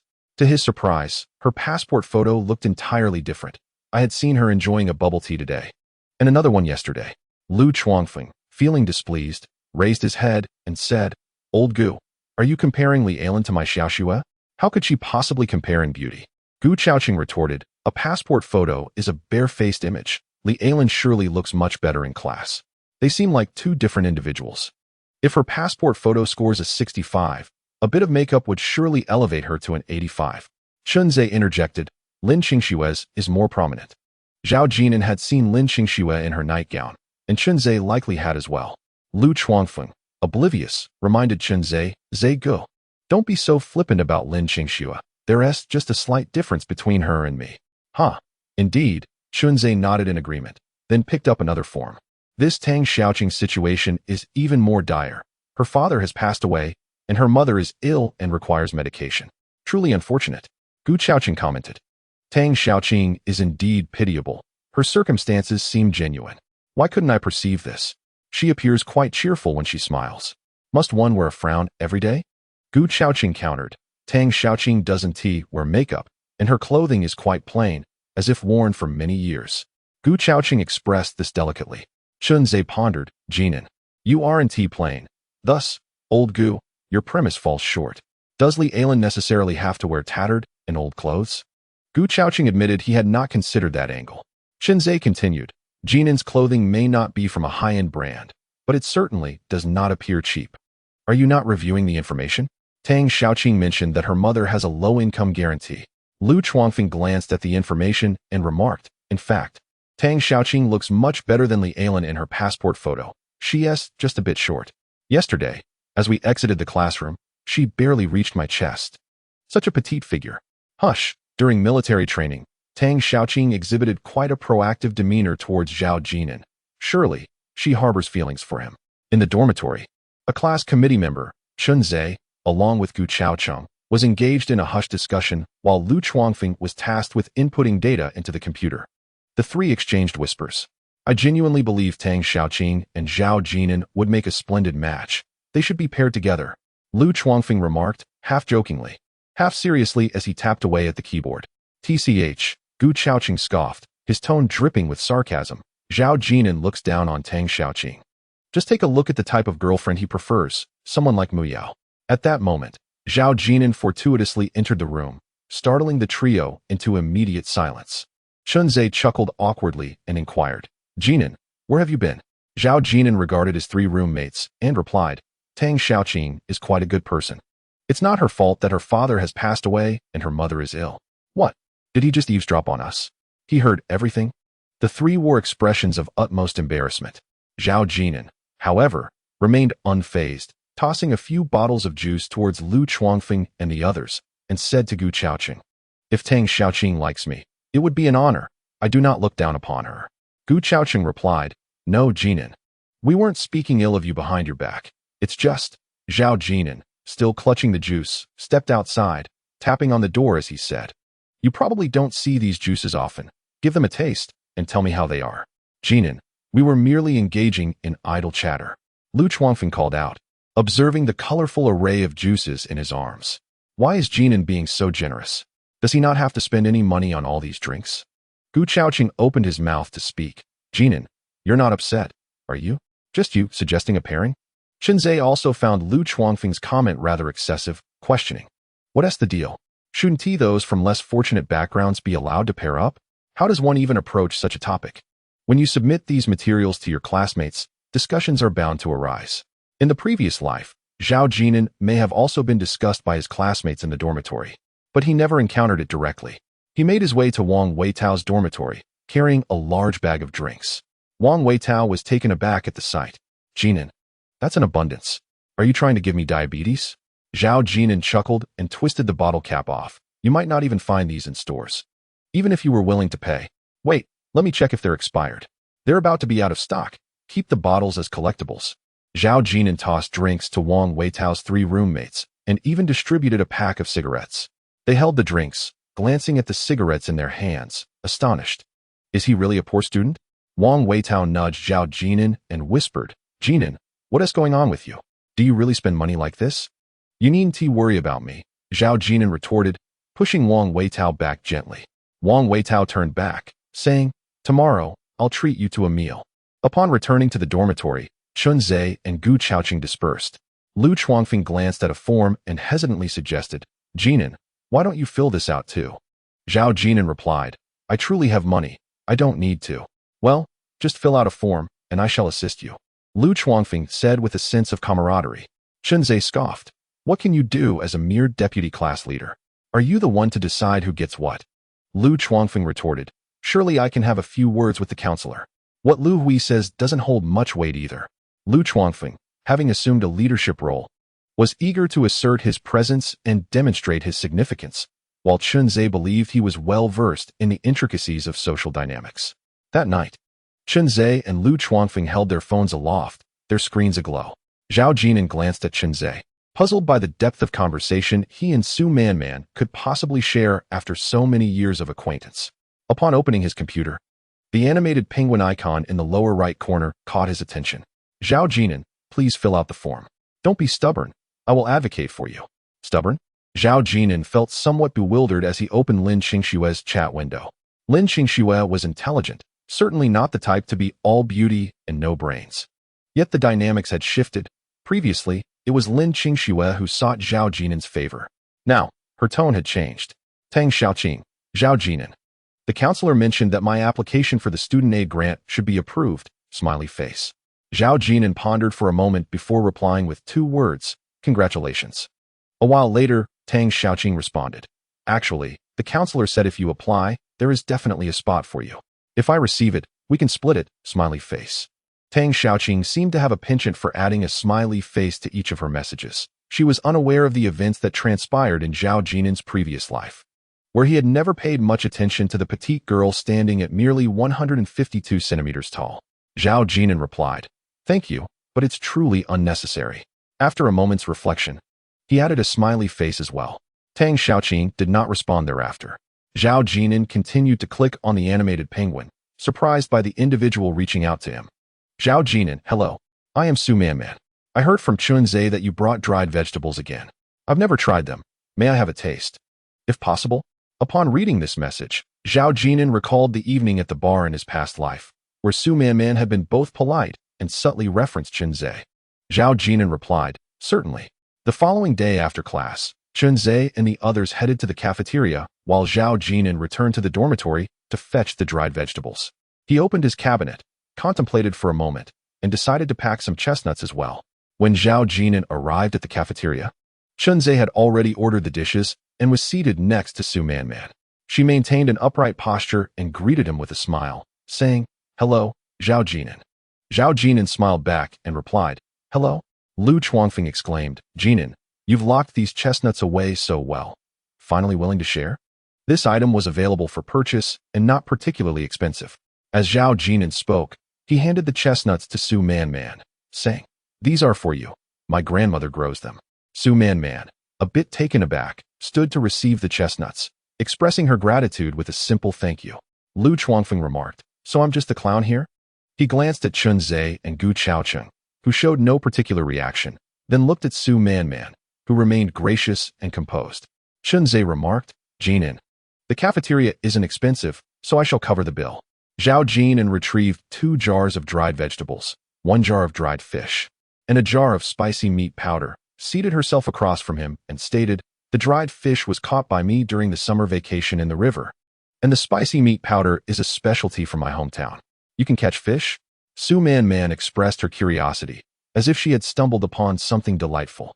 Gu Chaoqing interjected, I can catch fish too. It's a skill everyone possesses in our region. Su Manman chimed in, I truly wish to visit your hometown.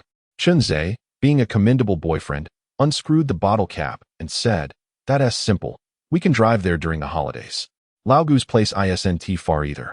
Though Lao Lu's is a bit more distant. Lu Chuangfeng added, we should visit in winter to see the snow. You southerners never get to experience it. In summer, we can go to Jin'an and Lao Gu's place for some fun. Gu Chaocheng scratched his head and remarked, Zhe Gu, you are the only one with a girlfriend. The three of us are still bachelors. Su Man chose not to respond, picking up her chopsticks to sample the dried fish, commenting, it's a bit spicy, but the flavor is exquisite. She then took another bite. Chunze also took a piece, saying, the taste is indeed delightful. It seems your previous meals weren't too shabby. He had assumed that Zhao Jin'an's family was impoverished to the point of struggling to make ends meet. However, upon closer inspection, the presence of fish and meat, along with the oil in the jars, suggested otherwise. Chunze and Su Man's perceptions were shaped by the media's portrayal of impoverished rural areas, where families cannot afford tuition, the houses are dark and damp, and meat is a rarity throughout the year. Transformations was currently airing on Mango TV, and Su Man had made a point to watch several episodes. While watching, she imagined Chunze as a city dweller and Zhao Jin'an as someone from the mountains, with Lu Chuangfeng being the sole northerner who wasn't fond of spicy food.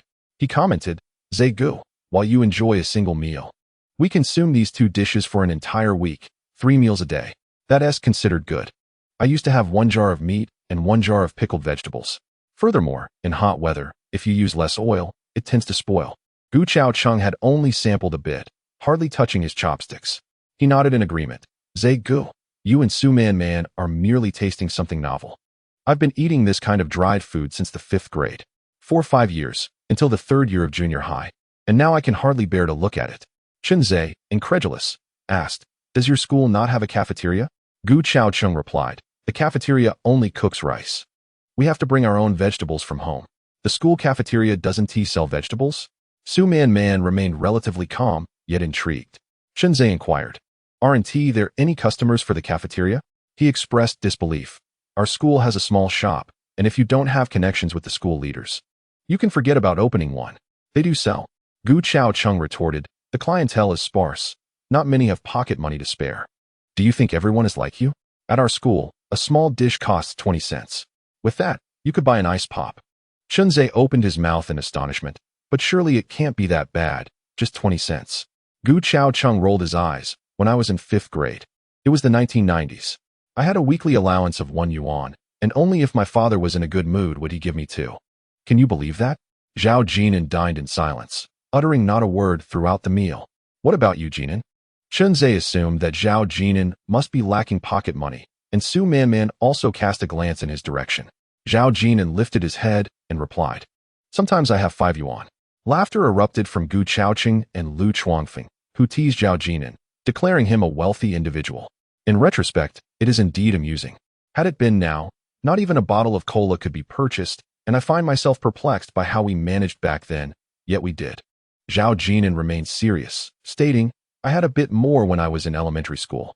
Gu Chaocheng and Lu Chuangfeng continued their mirth, while Su Man suddenly recalled Mu Yao mentioning that Zhao Jin'an's father had passed away during his elementary school years. Chapter 69, Jin'an. Upon exiting the cafeteria, Zhao Jin'an carried 2 cans of preserved vegetables that he had not finished. The sun shone brightly, with a temperature that was neither too hot nor too cold. The campus was alive with youthful exuberance as a boy and girl strolled through the grounds. Su Man refrained from taking out her chestnuts to eat. Instead, she placed them into her shoulder bag. Zhao Jin'an walked on the far left, while Gu Chaocheng remarked, Zhe, you're the only one with a girlfriend. Gu Chaocheng meant no harm. He envied Chunze and Zhao Jin'an. His affections lay with girls like Mu Yao and Su Man, unlike the elusive Shinzian. When it came to deciding who was better between Su Man and Mu Yao, Gu Chaocheng found himself at a loss. Each girl represented a different type. Much like the present moment, Su Man walked quietly beside Chunze, devoid of hand-holding, yet it was evident she was his girlfriend. Had it been Mu Yao, she would certainly have taken Zhao Jin'an's hand. Many university relationships unfold in such a manner, often involving girls who cling to their boyfriend's arms. Lu Chuangfeng extended 2 fingers toward Chunze, mimicking a gesture associated with smoking, while disdainfully questioning why he wasn't tea with Tianxia. Infuriated, Chunze attempted to reclaim his cigarette, only for Lu Chuangfeng to snatch away his betel nut. As the conversation ebbed, Su Manman glanced at the quiet Zhao Jin'an and said, "Thank you for the chestnuts." Zhao Jin'an offered her a brief smile. Their journey was filled with playful banter. Passing by a fruit stand, Su Manman paused, saying, "Wait for me," as she retrieved money to purchase 5 slices of watermelon, skewering them with chopsticks, those that were 2 yuan each, out of season. Holding the watermelon, Lu Chuangfeng sincerely exclaimed, "Su Manman, you are truly wonderful." It was not merely the watermelon that was commendable, but Su Manman's initiative in paying. He realized that when Su Manman and Shun Zian were with the boys, they often took the lead in treating and were eager to cover the costs. It wasn't merely a matter of a few yuan. Such interactions felt effortless. In contrast, spending time with Lin Qingxue brought a sense of pressure, always worrying if his wallet was sufficiently filled. It was not solely about the pizza. It was the girl's willingness to treat, showing indifference to the amount spent, that truly touched the boys' hearts. Lu Chuangfeng was no fool. He understood that Mu Yao held some disdain for him, and Chunze could be somewhat domineering, yet Su Manman was genuinely kind. Chunze remarked that the dormitory was filled with eccentric individuals. Su Manman had mentioned on more than one occasion that Chunze was their roommate for the entirety of their 4 years in university. Zhao Jin'an. As they walked, Li Lu caught up from behind.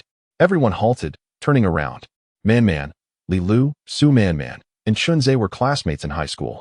Su Manman had heard from Chunze that Li Lu had taken a liking to Zhao Jin'an since the beginning of the semester. "Zhao Jin'an, I sent you a message. Why did you not reply?" The expression on Zhao Jin'an's face was quite animated as he glanced at his phone, unsure of how to respond to Li Lu. Li Lu exchanged glances with Su Manman and Chunze, summoning her courage to say, "Zhao Jin'an, I like you." "Jin'an, impressive." Gu Chaoqing and Lu Chuangfeng gave a thumbs up with mischievous grins, and Chunze laughed as well, believing that it was a commendable feat for a girl to pursue a boy, regardless of her appearance. Zhao Jin'an smiled and replied, "Li Lu, thank you, but I am not interested in a romantic relationship." Such a response was not unexpected, putting aside Li Lu's average looks, as Gu Chaoqing put it. Zhao Jin'an's previous girlfriends were of a different caliber altogether. However, Li Lu gazed intently at Zhao Jin'an and asked why. This was somewhat inappropriate. After all, he had already declined her offer politely. Did she really need him to state that he did not like her? The atmosphere grew awkward. Zhao Jin'an calmly explained to Li Lu, "There is no reason. I simply do not wish to date." Li Lu's 2 roommates arrived, pulling her aside. Yet she continued to fixate on Zhao Jin'an, her expression a mix of grievance and accusation. "Zhao Jin'an, you." Li Lu did not finish her sentence, but everyone present understood her implication. Su Manman frowned slightly. Zhao Jin'an nodded to the group and said, "I will take my leave now. I'm heading back to school." Su Manman glanced at Li Lu and, after saying a brief word to Chunze, turned to leave as well. How can he?" Li Lu seemed still aggrieved. Chunze found it difficult to comment, while Lu Chuangfeng chuckled and teased, "Li Lu, are you suggesting that Jin'an is a poor student? Do you think? Then why don't you go with Su Manman to see Jin'an's ex-girlfriend now?" On the way back to the dormitory, Su Manman walked slowly, having consumed some salty preserved vegetables. She listened to their conversations, feeling as if she had entered an entirely new world. Su Manman, having grown up in a well-off family with doting parents, felt as though she had seen the end of her life from the periphery. In contrast, Zhao Jin'an's world appeared vibrant and refreshing. As for Li Lu, Su Manman did not take her seriously, nor did Zhao Jin'an, just as she regarded Lu Chuangfeng's penchant for petty advantages as trivial. Zhao Jin'an too considered it a matter of mere coins. Luo Jinji arrived at Junsha, pointing at the aluminum sign hanging at the entrance, and asked Zhao, "Has the company changed its name?" "Jinran." Zhao Jin'an, seated behind the desk, raised his head and replied, "The name doesn't matter, as long as it rolls off the tongue. Your Dongjiang series is too regionally specific, unless you do not intend to expand beyond Chongqing." Luo Jinji could no longer stay at Zixing, as Zhao Jin'an insisted on a complete revamp. "What about my impression of Dongjiang? It remains, but both the bottle and packaging must be changed, with a price increase of 50 cents, selling at $1.50. And what of your Jinran?" "It is indeed our Jinran." "Humph." Zhao Jin'an outright denies everything upon his arrival. Anyone in his position would feel irked. Luo Jinji tossed her bag and sat on the sofa, suddenly standing up again. "Mr. Zhao, isn't this sofa rather low-end? Is it second-hand?" Zhao Jin'an replied, We will replace it once we profit. Observing Zhao Jin'an's earnest demeanor, Luo Jinji took a deep breath to compose herself. I understand the $2 pricing for Jinran. But must we truly use glass bottles? Will anyone purchase it at $12? Sister Jinji, Zhao Jin'an rotated his computer screen. Do you think this bottle is aesthetically pleasing? I don't expect a vast number of purchases. The glass bottle is merely a gimmick. A product's greatest fear is to lack discussion. Consider this. If Jinran water is priced at $12, doesn't tea that elevate the status of the $2 Jinran? People inherently establish their own pricing. Aren't you an accounting major? Didn't you also study psychology? Luo Jinji picked up her bag, glancing left and right at the corridor entrance. The adjacent room is unoccupied. Let us consider it my office. She looked at the door again. Have you not hung the sign for the general manager's office? Zhao Jin'an replied. We could hang it on your door as well. With 2 refrigeration units, our product range is still too limited. Let us take it slow. The refrigeration units also serve as a form of advertisement. 2 units create a tidy appearance, and some small shops simply cannot accommodate 2. Observing Zhao Jin'an's methodical approach, Luo Jinji inquired about potential tax reductions for student entrepreneurs, unsure if their circumstances qualified. Chapter 70. Each in their own piece. Luo Jinji visited the bank. The loan could wait, but following Zhao Jin'an's methods, the company's funds were grossly insufficient. This was a debt Zhao Jin'an owed to Luo Jinji, who had not withdrawn her investment from the sale of shares. Zhao Jin'an was also unaware if there were current tax reduction policies for student entrepreneurs. If there were, how much could be alleviated? In 2006, no formal documents encouraging student entrepreneurship were issued, with pivotal years being 2015 and 2021 when the comprehensive launch of mass entrepreneurship policies and special support for student entrepreneurship were announced. It was only then that various universities began to offer comprehensive support in terms of funding, space, and tax incentives, gradually forming a system that encourages entrepreneurship, guarantees employment, and promotes innovation. Nonetheless, related concepts have emerged, such as the Hunan University Innovation and Entrepreneurship Center located at Dongfanghong Square. Zhao Jin'an had long prepared a business plan. Traversing the library, passing by Jishan Building, and heading west along Yuanding Road for merely 1 kilometer until he reached the administrative building. At the entrance of the administrative building, he noticed a banner, Enhance Entrepreneurship Education and Employment Guidance. An aluminum alloy vertical sign hung at the entrance. There were numerous vertical signs, totaling over 10.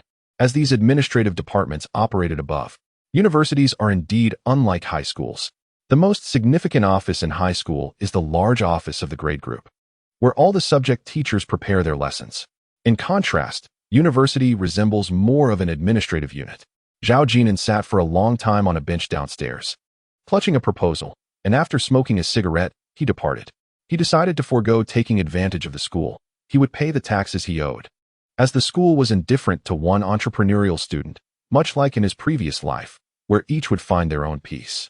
In discussing the connections within a 211 university, it is worth noting that the president of the normal university holds a position equivalent to a department head. Of course, the normal university cannot be compared to the 31 universities directly under the Ministry of Education, such as Tsinghua and Peking University, where the presidents are at the vice ministerial level. Nevertheless, holding a department head position is already quite impressive.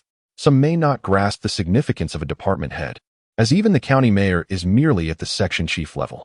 However, moving on, Luo Jinji returned to Zixing. As there was still profit to be made in the market there, which could not be abandoned, the water plant was also located in Zixing, and she had many matters to attend to. On the night she left, Luo Jinji closed the door and said to Zhao Jin'an, Jin'an, I hope you treat me differently than you did with Dan Wei. Hu Chen only interacted with Zhao Jin'an in a work context, forming a closer bond with Dan Wei, and he did not wish to become the second Dan Wei. Zhao Jin'an was occupied daily, believing that the school anniversary had little to do with him. However, 3 days before the anniversary, class leader Wang Xuan approached Zhao Jin'an, handing him a volunteer badge and stating that volunteers received meal compensation and 20 yuan per day. Wang Xuan was looking out for Zhao Jin'an. Lu Chuangfeng also secured a spot, mentioning that being a volunteer entailed merely maintaining order. This situation highlights the advantages of class leaders. Lu Chuangfeng and Lin Xingxue were both volunteers, assigned to maintain order at the sports field. Zhao Jin'an was designated to a specific hotel off campus, tasked with welcoming alumni attending the anniversary. This meant he needed to return to the hotel before the conclusion of the evening's cultural performances. Initially, Zhao Jin'an contemplated declining, but later thought it would be beneficial to meet those distinguished alumni from the normal university. As for the cultural performance, he had already witnessed it in his previous life. Its theme was one of praise and gratitude. In the 2 days preceding the anniversary, the Junsha University town lacked walls, yet all entrances to the school were manned. Suddenly, there was an influx of luxury cars on campus, as those esteemed seniors returned. Chunze returned from outside, took off his clothes to shower, and remarked, "The best part is not seeing a single Rolls-Royce or Bentley." Zhao Jin'an recalled that there seemed to be no notable figures from the normal university in the internet sector. Wang Weitao enjoyed visiting room 303, saying, "Chunze is quite good. Perhaps some seniors have achieved that, but they simply haven't come to Junsha." Lu Chuangfeng inquired about what that was, but no one answered him. It was only when Lu Chuangfeng asked Gu Chaocheng that he received an explanation. And then Lu Chuangfeng echoed Wang Weitao's sentiments, saying, "For such fine cars, how could they possibly travel such long distances from other provinces?" Chunze entered the bathroom and then pushed open the door, exclaiming, "This is akin to returning home in glory. It can be checked in, transported to Junsha, and then opened there. The sports cars in Junsha are all brought in this manner." Lu Chuangfeng felt that Chunze was rather pretentious, yet it was quite impressive. Zhao Jin'an distributed cigarettes to Wang Weitao and Lu Chuangfeng, suddenly realizing that individual starting points differ vastly, as do their perspectives and aspirations. Chunze's focus was simply distinct. On the eve of the school anniversary, Lu Chuangfeng returned after a long day of bustling about in the gymnasium, realizing that earning 20 yuan was no simple feat. The gym was now enveloped in banners and hydrogen balloons. "Goodness, I'm utterly exhausted." Lu Chuangfeng slumped into a chair and grumbled, "Zay, Lao Gu, you two didn't lend a hand. I was there to see our distinguished senior sister." Chunze shrugged in response. "Besides, I'm not a volunteer. I didn't receive that 20 yuan. "Exactly," Gu Chaocheng echoed. Regrettably, Lu Chuangfeng thought he should have gone to the hotel for reception duties instead. Noticing that Zhao Jin'an had been leisurely absent for 2 days, never mingling with the festivities, he inquired, "By the way, where has Jin'an gone again?" "He nowhere to be found apart from classes." Gu Chaocheng shook his head, "No idea." With all the excitement of the anniversary, the 4 girls from room 406 have called, asking if they could sneak into the evening's cultural performance. Lu Chuangfeng, responsible for maintaining order, couldn't guarantee anything. He was merely an underling, while the head was the minister of the student council's sports department. Chunze suggested he would think of a solution. Zhao Jin'an, busy in the office, only set out when the person responsible for hotel receptions called. Zhao Jin'an, from the business school. The student council members checked names against a list to prevent anyone from receiving undue compensation. "It's me." Zhao Jin'an strode over, and the student council leader, having glimpsed the departing Audi, asked, "Did you arrive in an Audi?" Zhao Jin'an nodded silently. "Really? That 20 yuan a day." The student council leader outlined the important details at the hotel entrance, emphasizing the importance of providing excellent service to the returning alumni. In truth, Zhao Jin'an was not the only one there for leisure. Half of the attendees were there for enjoyment. A girl took out a small mirror, applied some lipstick, and inquired, "Minister Yu, what kind of service are we providing? If a senior brother requests overnight companionship, should we comply?"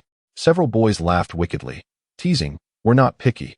As long as she is a senior sister, it doesn't matter which year she is from." Distinguished senior brothers and sisters, perhaps some genuinely have such intentions. It would not be unreasonable to be invited into a room by a senior brother or sister to discuss life plans, showing care for junior sisters and brothers, potentially leading to great achievements in life. Chapter 71. You all have quite the imagination. Minister Yu chided with a smile, then added seriously, "Let us be professional. This is the 70th anniversary of the school.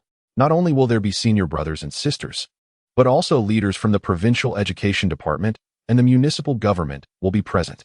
At 10 o'clock in the evening, the hotel would arrange for late-night snacks. Once they finished, it was permissible for everyone to take their share, but do remember not to act hastily. This was a specific instruction conveyed by the student union. Minister Yu glanced at the crowd and added a reminder. If anyone faced any grievances, bear with it for now and refrain from causing a scene. "I will change the personnel tomorrow. Do you understand?" The group nodded in agreement. Minister Yu was indeed a decent person. After imparting a few more instructions, he took the bus back to the school. The institution had spared no expense, securing a 5-star hotel, possibly sponsored by distinguished alumni. Many were eager to contribute, as it was a mutually beneficial arrangement. The school required their presence to enhance its reputation, and they, in turn, could seize the opportunity to network. The teachers' university ranked among the top in Xiangnan province, and it was only natural for representatives from the provincial education department to attend, alongside municipal leaders. Let us not forget that the university president also held a provincial-level position. In the hotel lobby, everyone sat on the sofas, engrossed in their phones. Zhao Jin'an noticed two girls who were quite attractive. The university had both a music and an arts college, and the girls here were of a higher caliber in terms of beauty compared to those from Zhongnan and Huda. "What is your name? Let us connect." One of the girls asked Zhao Jin'an, though their conversation did not extend much further as they exchanged contact information. Approximately half an hour later, a boy received a phone call informing him that the meeting at the school had concluded, indicating that guests would soon be checking into the hotel. The group rose and gathered at the hotel entrance, adorned with volunteer badges. "How amusing," Zhao Jin'an mused, glancing at his badge with a smile. Another 20 minutes passed before cars began to arrive in succession, including Mercedes, BMWs, Audis, and Crowns, some bearing local plates while many displayed out-of-province registrations.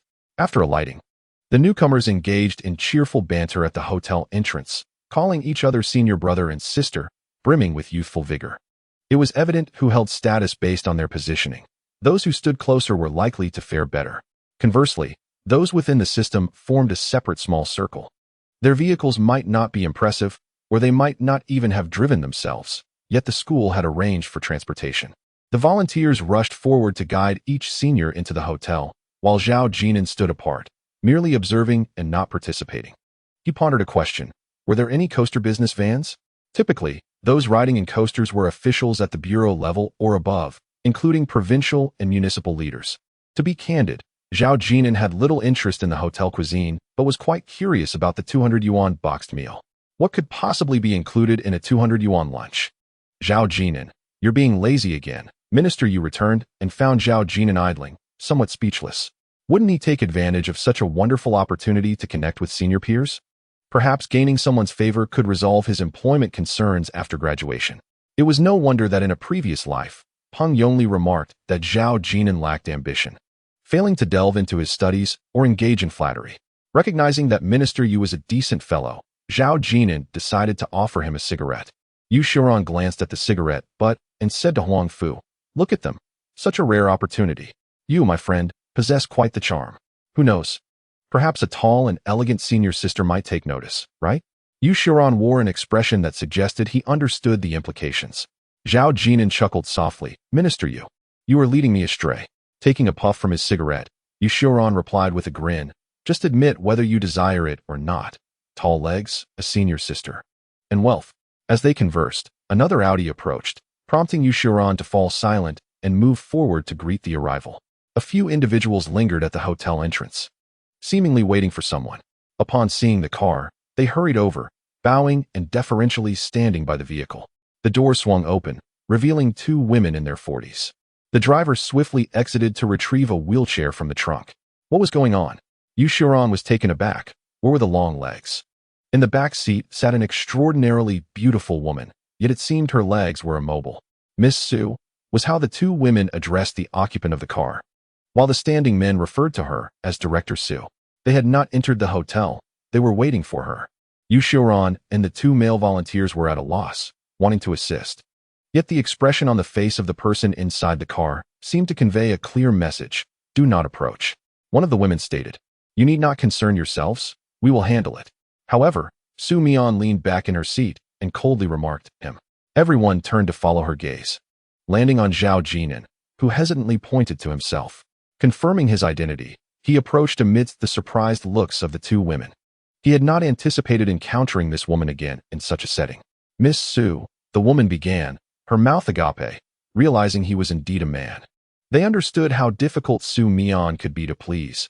It wasn't he that she was inherently troublesome, but rather she had unpredictable temperaments based on her whims.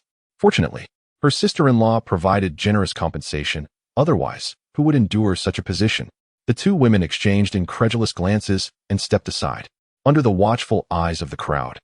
Zhao Jin'an bent down, slipping into the car, one arm lifting Su Mion's legs while the other supported her back to carry her out. The wheelchair, he called out. The driver hurriedly brought the wheelchair closer, yet hesitated to offer any assistance. Goodness, how stunning. Yu Xiaoran's eyes widened. The poor visibility inside the car had obscured his view. The other volunteers were equally taken aback, their mouths agape. I wish I could carry her too, one lamented, if only her legs were functional. Su Mion frowned slightly. Zhao Jin'an whispered, I hope I did not hurt you. The driver interjected, are you talking back? The two caretakers were startled, bracing for Su Mion's inevitable outburst. Instead, she instructed, you push me inside. The caretakers were momentarily stunned. What was happening? The driver glanced at Zhao Jin'an, and once they departed, quickly pulled out his phone to report, Boss, Miss Su was just carried out of the car by a male. He continued, also, the address is number 32, high-ranking villa, Xiangnan province. In her 30s, Feng Ruodin gazed in astonishment and inquired, did your sister allow a young man to assist her down from the car? Su Jingxing, upon receiving the call, was equally taken aback. Rubbing his temples, he remarked, why did you urge her to involve herself in such frivolity? If you were so concerned about your sister, why not accompany her? Feng Ruodin chuckled. Hasn't the university sent you an invitation? Do they dare? Lighting a cigarette, Su Jingxing replied, is my position truly suitable for such an event? Nonetheless, your sister's association with the Ministry of Education lends her a certain legitimacy. Feng Ruodin brought over a platter of freshly washed fruit and continued, moreover, Su Mion has come to Junsha for relaxation. Confining her at home daily is no different from being in the capital. You all simply treat her too differently. And what about your elder brother? Su Jingxing inquired. With a smile, Feng Ruodin responded, sister-in-law calls several times a day, urging Su Mion to visit her. You and your brother, huh? Even he, such a busy man, finds time to call me. Su Jingxing chuckled. She is our only sister. Just then, the phone rang again, and Feng Ruodin answered. That young man has pushed your sister into the hotel room. Chapter 72. Zhao Jin'an, have you ever dried a woman's hair? The school had arranged a spacious suite for Su Mion. A maid, after ending her call, cautiously entered and asked, Miss Su, Mrs. Feng inquires about your return time. I'm leaving, Su Mion replied. You stay put. Su Mion's cold gaze fell upon Zhao Jin'an. Are you eager to attend to others? Attend to? Zhao Jin'an replied. I could just hide and slack off. Su Mion smiled. You are only to serve me. The maid interjected, Miss Su, silence. Inform my sister-in-law that I shall not return tonight. The two maids exchanged glances, pleading silently. You are both in a room together. One maid took her phone and stepped into the corridor to make a call, casting a sympathetic glance at Zhao Jin'an as she passed by. What a handful, she thought. These maids had been hired at a high salary by Feng Ruodin after Su Mion arrived in Junsha. In Kyoto, they were said to be from the Su family's hometown. But Su Mion had sent them back. Was she truly that rebellious? Zhao Jin'an had never gone through a rebellious phase. With only an elderly grandmother and a formidable aunt at home, there was no room for such indulgence. Su Mion, at the age of 256, donned a flowing black dress, a high-neck sweater, and an exquisite tailored blazer, her classical, refined face accentuated by a pointed chin. Zhao Jin'an was tempted to tap her knee to see if there was any reflex. Do you not wish to serve me? Su Mion asked icily. Of course not. Who desires to serve anyone? Noticing Zhao Jin'an standing still, Su Mion added, I can offer you money. Zhao Jin'an, genuinely curious, asked why me. Su Mion simply replied, I find your sin agreeable. The other maid remarked, I dare not listen. I'm leaving. After a moment, Zhao Jin'an emerged from the room, heading downstairs to the banquet hall for supplies. One of the maids, named Wu Xiao, followed her into the elevator, saying, Miss Su requests that you bring more. On the third floor, in the banquet hall, a multitude of elegantly attired individuals engaged in conversation, having scarcely touched their food. Among the attendees were school leaders. And Zhao Jin'an scanned the room, failing to spot Principal Gong. It made sense, as the principal was of a higher rank. Upon encountering Wu Xiao, a few individuals approached her discreetly to inquire about Director Su. Wu Xiao pointed upstairs, indicating that she had not yet descended. After they departed, noticing Zhao Jin'an's familiarity, Wu Xiao quietly remarked, Zhao, they are not inquiring about Director Su, but rather about Mayor Su's sister. Zhao Jin'an comprehended her meaning. Wu Xiao nodded in affirmation. In the corridor outside, numerous volunteers stood watch, with Yu Xiaoran advising against taking action just yet. Some craned their necks to peer inside. while others occupied themselves with their mobile phones. As the head of the student union's organization department, Yu Shiran stated, although our task is to serve others, we have the unique opportunity to interact closely with our seniors. Moreover, the catering is considerably better. He added that he had painstakingly secured this responsibility from the student union. This statement rang true. Lu Chuangfeng had not grasped the essence of the role. Upon seeing Zhao Jin'an come down, Yu Shiran called out, Jin'an, come here. What is it? Minister Yu? Zhao Jin'an replied, one hand in his pocket and the other holding his phone, as the volunteers in the corridor looked on with envy. Yu Shiran gestured towards the upper floor, saying, that person is from the Ministry of Education. This is the advantage of information disparity. Yu Shiran had not realized that the mayor of Junsha City bore the surname Su, to which Zhao Jin'an nodded in agreement. Indeed, how fortunate you are. Do you have her phone number? Yu Shiran whispered, the person from the Ministry of Education, do you understand? With this acquaintance, reach out to her if you need anything. As he spoke, he noticed Wu Xiao trailing behind. Jin'an, what are you doing? She asked. I'm going down to get her some food, he replied. Yu Shiran exclaimed. Wow, you really are quite the pretty boy. Zhao Jin'an chuckled, nudging Yu Shiran playfully. What would you like? I can grab something for you. Forget it. I'm not hungry anymore, Yu Shiran replied. Watching Zhao Jin'an enter the banquet hall, Yu Shiran smiled. Here, people could ask others to fetch items without anyone raising an eyebrow. Yet such audacity was uncommon. The banquet was styled as a buffet. Zhao Jin'an first approached the pastry section, with Wu Xiao following closely, holding a plate. Others glanced at Zhao Jin'an, then at Wu Xiao, but said nothing. Wu Xiao remarked, Miss Su suggested taking more. How much is more? Zhao Jin'an inquired. Wu Xiao replied, just take whatever you want. If necessary, we can push a cart upstairs. Why don't you take some? You should know what she enjoys, Zhao Jin'an said. Miss Su asked you to get it. Turning to Wu Xiao, Zhao Jin'an received a nod of affirmation. He proceeded to gather a plate of pasta and some roasted duck to satisfy his hunger, ultimately heading to the beverage section to load a cart with drinks. Wu Xiao truly summoned a cart, learning that it was for Su Mian upstairs, prompting others to inquire if Director Su desired anything special that could be prepared and sent up from the kitchen. Emerging from the banquet hall, Zhao Jin'an tossed the beverages to Yu Shiran and his group of volunteers. Yu Shiran gave Zhao Jin'an a thumbs up, genuinely appreciating this junior who still thought of the struggling souls outside. Upon reaching the upper floor, Su Mian, barely glancing at Zhao Jin'an, instructed, you eat. To which Zhao Jin'an replied, I am already full. Su Mian then directed Wu Xiao to take the food to the adjacent room, telling Zhao Jin'an, you push me in to wash up. Wu Xiao, hesitating, inquired, Miss Su, do you wish to take a bath? Frankly, Zhao Jin'an was uncertain about how Su Mian bathed. After she entered the bathroom and closed the door, her voice echoed, don't leave yet.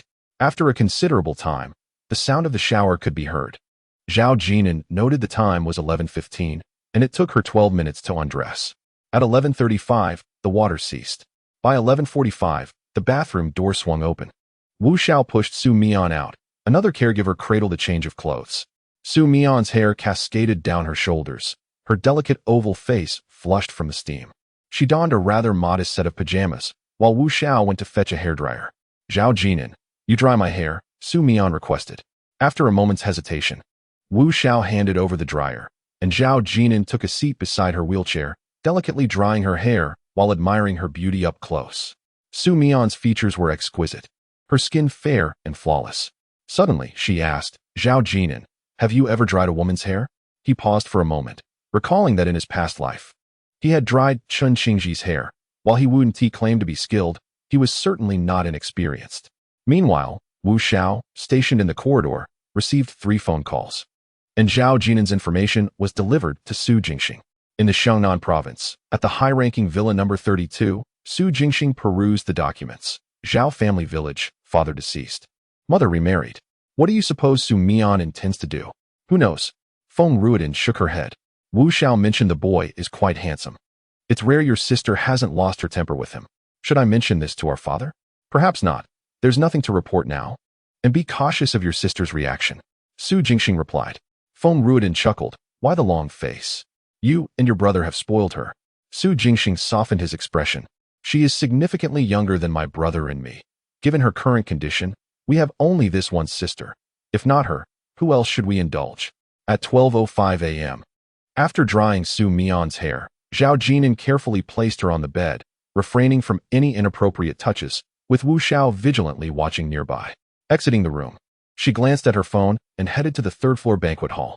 The volunteers were gathered there, having served throughout the night, and were now feeling hungry. Strangely, the atmosphere seemed rather lackluster. Yu Xiaoran waved at Zhao Jin'an, pointing at a row of leftover dishes, self-deprecatingly remarking, "The remnants." Zhao Jin'an began to comprehend the situation. "In truth, I had long realized the remaining truths. Yet Yu Xiaoran suddenly lamented, I just assisted a senior who was intoxicated up the stairs. He vomited in the corridor, and some of it splattered onto my trousers.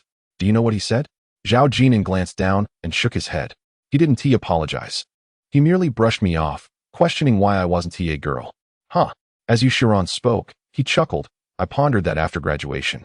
What truly evaluates us is neither our character nor our morals, but rather the magnitude of our business ventures and the heights of our official positions. Yu Xiaoran swore, exclaiming, "Zhao Jin'an, today I attended my first genuine lesson, and for that, I am immensely grateful." Zhao Jin'an remained silent, offering a cigarette to Yu Xiaoran. As Yu Xiaoran lit the cigarette, it seemed as though he had an inexhaustible stream of thoughts. Do you know the standards for distinguished alumni? In this hotel, there are various tiers, and so too with them. Even during meetings in the banquet hall, distinctions are made. Isn't it amusing?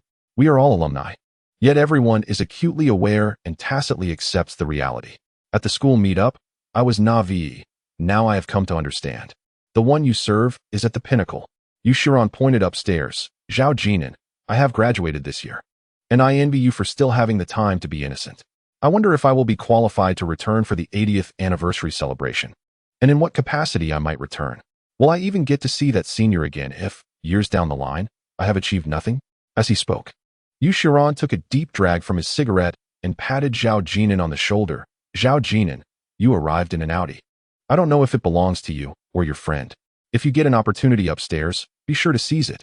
Yu Xiaoran appeared somewhat inebriated. Yet Zhao Jin'an understood that this reunion was a rite of passage and growth for Yu Xiaoran. Perhaps his life would become remarkably more vibrant because of it. The hotel provided the volunteers with a room, albeit a standard double. Yu Xiaoran fell asleep on the bed, snoring, while Zhao Jin'an found himself restless, lighting a cigarette by the window. Observing Yu Xiaoran, he felt as if he were gazing upon his former self. Late into the night, Lu Chuangfeng called, and Gu Chao was nearby, teasing, "Is Jin'an bothering you? Has any senior engaged you in discussions about life and aspirations?" Laughter erupted on the line. Lu Chuangfeng expressed regret, stating that had he known, he would have volunteered at the hotel. The following day, Yu Xiaoran rose early to seek out the senior from the previous night, who offered an apology. The two conversed amiably. Zhao Jin'an recognized that Yu Xiaoran had undergone a transformation. Perhaps personal growth occurs in an instant. By evening, the gymnasium was bustling with activity. Chen Zhe, holding 2 blue drinks, sought out the head of the student union's sports department, who had taken one for himself and distributed another to his subordinates. Chen Zhe waved to Su Man, leading 4 girls from Zhongnan 406 into the venue. "Is this permissible?" Lu Chuangfeng, the deputy class leader and sports committee member from the accounting class, only received a single cigarette. Chen Zhe and Gu Chaoqing arranged seats for the 4 girls in room 406. Once seated, Mu Yao glanced around and inquired, "Where's Jin'an?" Gu Chaoqing responded, "Jin'an, like Lao Lu, is a volunteer." Mu Yao continued, "Will Jin'an come?" As she scanned the surroundings, Shen Zian looked directly at Gu Chaoqing. While Su Man strained to listen, Gu Chaoqing remarked, "He should arrive. However, Jin'an won't stay until the end as they need to check into the hotel early." "Then let's reserve a seat for Jin'an," Mu Yao suggested, and with that, Shen Zian vacated a space, placing her bag atop it. Gu Chaoqing wished to sit in the middle, but Chen Zhe pointed to the front row, addressing Su Man, Tang Xiaoqing. Upon hearing this, the 4 girls turned their attention to the front row. Gu Chaoqing leaned towards Mu Yao to explain, "In our class, Li Lu and Tang Xiaoqing have feelings for Jean, and Li Lu is known to Su Man. She confessed to Jean in that day." Mu Yao abruptly stood up. Su Man caught her arm, shaking her head. "This is their school. You need not worry. Zhao Jin'an rejected her that day." Chen Zhe also leaned in to reassure Mu Yao. "Mu Yao, there's no need to be concerned about Tang Xiaoqing. She's rather petite." At once, Su Man directed a look at Chen Zhe, who realized he had spoken inappropriately about a classmate. He opened his mouth. Man, I meant no offense. I was merely stating the truth.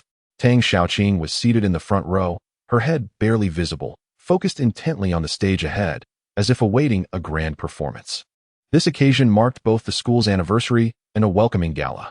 Within herself, Tang Xiaoqing applauded her achievement of becoming a university student. Her family didn't even possess a color television, and whenever films were shown in the countryside, she would eagerly assist her mother in going out, as it was their sole form of entertainment. Moreover, the vibrant stage was the most anticipated spectacle for Tang Xiaoqing in the entire auditorium. Unbeknownst to her, for girls were watching her from behind. The celebration was about to commence, with school and faculty leaders arriving in succession. Their seats were designated in the first 2 rows, alongside distinguished alumni. Outside the gymnasium, Zhao Jin'an carried Su Mian from the car, assisting her up the steps with utmost care. For the first time, Su Mian tugged at Zhao Jin'an's sleeve.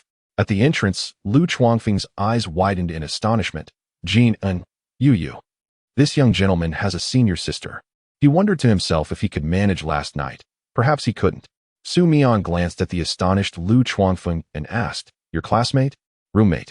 Came Zhao Jin'an's reply as he pushed the wheelchair, followed by Wu Xiao. Su Mian remarked, "There's static electricity." Zhao Jin'an looked down, observing, "Indeed. The weather does have static." Su Mian added, "It's the fabric of your clothing. It's made of polyester." Zhao Jin'an replied, "I won't push it anymore." Su Mian chuckled, "I'll buy it for you." As the two conversed softly, Yao Xian suddenly pointed down the aisle. "Isn't that Zhao Jin'an?" Several heads turned in unison toward the aisle, where Zhao Jin'an sported a volunteer badge. After a moment, Chunze muttered, "Jin'an doesn't need us to reserve a seat for him anymore." For young women fixated on the woman in the wheelchair, the presence of the university leaders in the front row indicated that her identity was not trivial. Zhao Jin'an suddenly recognized someone, a familiar face. He Minghui from the Youth League Committee, dressed in a white shirt and black suit, sported a pronounced belly, and wore a sycophantic grin directed at the person beside him. That individual undoubtedly held a position superior to his own, either a leader from the university's youth league or a higher authority within the institution. Zhao Jin'an would remember He Minghui even a decade later, along with a lingering aversion towards such figures, despite knowing there was no rational basis for it. Yet, an instinctive repulsion stirred within him. In his past life, Zhao Jin'an had desperately sought a scholarship for impoverished students, but had ultimately failed to secure it. Witnessing their mutual deference and indecision about seating made him feel slightly nauseous. He recognized his own cynicism, as one might express in adult terms. Individuals of such character rarely achieve greatness. Recalling Yu Xiuran's demeanor that morning, Zhao Jin'an felt himself lacking in comparison. Noticing the shift in atmosphere, Su Mian raised her head. "You dislike them." Zhao Jin'an forced a smile, but remained silent. Su Mian continued, "Those you dislike, I also find unappealing." Director Gong and Principal Gong were the first to greet the assembly. He was aware of Su Mian's background. Although Su Jingxing only held a departmental rank, the distinctions between such ranks were significant. Crucially, Su Mian's father, Su Mingsong, was a notable figure. Su Mian was genuinely willful. She merely nodded at Principal Gong, withholding even a smile. The hand he extended retracted awkwardly. He had long heard of how much Su Mingsong favored this daughter and her 2 brothers. Wu Xiao had grown accustomed to it. Miss Su was simply that way, yet others possessed the privilege to be capricious. Su Mian invited Zhao Jin'an to sit beside her in the front row. Zhao Jin'an glanced at the nameplate, but Su Mian said, "No need to check. Sit wherever you please." Zhao Jin'an observed the university leaders on either side, sitting upright with twitching lips. With such remarks, might you not lower your voice? In the back row, Gu Chaoqing leaned over the chair's backrest and said, "Zhe, Jin'an is sitting next to the vice principal in the front row." Chapter 74, 2 Love Letters. "Jin'an, I stayed at the hotel last night," Chunze remarked, a hint of envy evident as he had seen Su Mian's beauty clearly. A moment of silence enveloped the group. Mu Yao clenched her small fist, asking, "So, will Jin'an go to the hotel tonight?" Witnessing Zhao Jin'an attend to another woman stirred feelings akin to infidelity within Mu Yao. Silence fell amongst them. Su Manman, sitting upright, gazed at the front row. She felt the most unqualified, already having a boyfriend, yet secretly hoped Zhao Jin'an would remain untainted. She could not articulate her own conflicted feelings. Fortunately, only half an hour passed before Su Mian departed. Wu Xiao received a phone call, and Zhao Jin'an pushed the wheelchair, with Principal Gong and several vice principals following suit. Zhao Jin'an handed the wheelchair over to Wu Xiao, and Su Mian said nothing. Not far from the gym stood a sleek black Audi, beside which several principals were engaged in cordial conversation. Zhao Jin'an recognized one of them as Su Mian's elder brother, Su Jingxing. Just like by the banks of the Xiang River, Zhao Jin'an did not linger but promptly turned away. Su Jingxing cast several glances in his direction, bemused by the absence of any overtures from Zhao Jin'an. Some might argue that Zhao Jin'an failed to seize the opportunity presented by the mayor of Junsha City. Yet such individuals often misconstrue their own cleverness, underestimating the intentions of others. Having not traveled far, Mu Yao hurried after him, followed closely by Shunzian and Yao Xine, with the notable absence of Su Manman. "Jinan, are you still heading to the hotel?" Mu Yao called out, after embracing Su Mian numerous times. Zhao Jin'an turned to Mu Yao and shook his head, responding, "Not anymore." 2 days later, Wu Xiao called, carrying several bags of clothing. The brand unknown but certainly of fine fabric, far from polyester. Su Mian said she would buy it for you, and she truly did, Zhao Jin'an remarked while inquiring. "Where is she?" Wu Xiao replied that Su Mian had returned to Kyoto at the insistence of Su Mingsong, with Su Jingxing taking leave to escort his sister to the airport, accompanied by his sister-in-law, Feng Ruiden. Zhao Jin'an chuckled, thinking, this woman is indeed quite willful. Upon returning to the dormitory, Yushiron personally delivered several complimentary meal vouchers and 60 yuan, accounting for 3 days' wages. Minister Yu lingered for a while in room 303, where Wang Weitao was also present. He would always choose to stay in 303 whenever Zhao Jin'an was there. Noticing Yushiron was the head of the Student Council's organization department, Chunzhe mysteriously produced a packet from somewhere. "Minister Yu, regarding the dormitory inspections," Lu Chuangfeng said. After rummaging around for a while without success, then shamelessly added, "I'm Lu Chuangfeng from the External Relations Department of the Business School. I hope you can mentor me in the future." Perhaps having witnessed Chunzhe's bribery of the sports department head, Lu Chuangfeng's mindset began to shift. Yushiron glanced at the BMW keys on Chunzhe's desk and patted Zhao Jin'an on the shoulder, saying, "Your dormitory is truly a treasure trove of talent." He informed Lu Chuangfeng that he had resigned from his position in the student council and discreetly mentioned to Zhao Jin'an that if he wished to join the student council, he could introduce him to a few individuals. Finally, he added, "With Director Su's backing, you won't need my assistance." Without remaining at the school, Yushiron was preparing to depart. Had it not been for the 70th anniversary celebration of the school, the student council would have been restructured long ago. The group made their way to the cafeteria, where Zhao Jin'an exchanged the complimentary meal vouchers for several chicken legs. Lu Chuangfeng hesitated to use his, while Chunzhe remarked, "Penny pinching as always." Gu Chao remarked, "The dorm leader has now sunk to the level of daily consuming steamed buns." Wang Weitao, adept at social dynamics, purchased several cups of soy milk and inquired, "What is going on?" Zhao Jin'an was equally puzzled. "ISNT at the beginning of the month? How can we be out of money?" It is well known that subsisting on steamed buns and instant noodles typically occurs in the middle or at the end of the month, while the start of the month is when university students are most affluent. Lu Chuangfeng stammered, "I exceeded my phone bill." "Who were you calling?" Wang Weitao gnawed on a chicken leg and remarked, "You don't have a girlfriend, and besides, Lin Qingxue is right at school. It's not a phone call. It's a text message." Zhao Jin'an understood. Lu Chuangfeng's phone screen lit up late into the night. Without a computer, he could only send messages, and the messaging plan cost money. Exceeding the plan meant 10 cents per message. Don't underestimate 10 cents. It could accumulate to several dozen yuan in a month. If one were to become excessive, it could easily exceed 1,000 messages. It's worth noting that many college students have a monthly allowance of only 300 to 400 yuan, meaning that maintaining a phone could consume a third of their budget. In Zhao Jin'an's previous life, during the most affectionate period with Mu Yao, they exchanged over 1,000 messages in a month, resulting in a staggering phone bill of 190 yuan, which caused him considerable distress. He couldn't help but wonder with whom Lu Chuangfeng was conversing, and why Lin Qingxue would respond to him in such a manner. On the way back to the dormitory, Lu Chuangfeng finally revealed the truth. He was not merely a lovesick fool. Rather, he was simultaneously chatting with Lin Qingxue, Shenzhen, and Liaolan. Wang Weitao teased, "Vice Monitor, you may continue to munch on your steamed bun." Zhao Jin'an was equally astonished. To be enamored with one person makes one a lovesick fool. To To be enamored with 100 transforms one into a wolf warrior. Lu Chuangfeng, seeking guidance from Chun Zhe, who was more experienced, asked, Brother Zhe, I'm so close to Lin Qingxue. What should I do next to win her over? Chun Zhe replied, It's simple. Take her out and give her gifts. But that just means spending money. Lu Chuangfeng thought Chun Zhe's advice lacked value. Zhao Jin'an, with a similar background and a former girlfriend as beautiful as Mu Yao, was asked for his opinion. Jin'an, what do you think? Zhao Jin'an pushed Wang Weitao aside, pondered for a moment, and asked, Do you wish to date her? Or do you aspire to possess her? Such a question seemed perplexing. What was the distinction?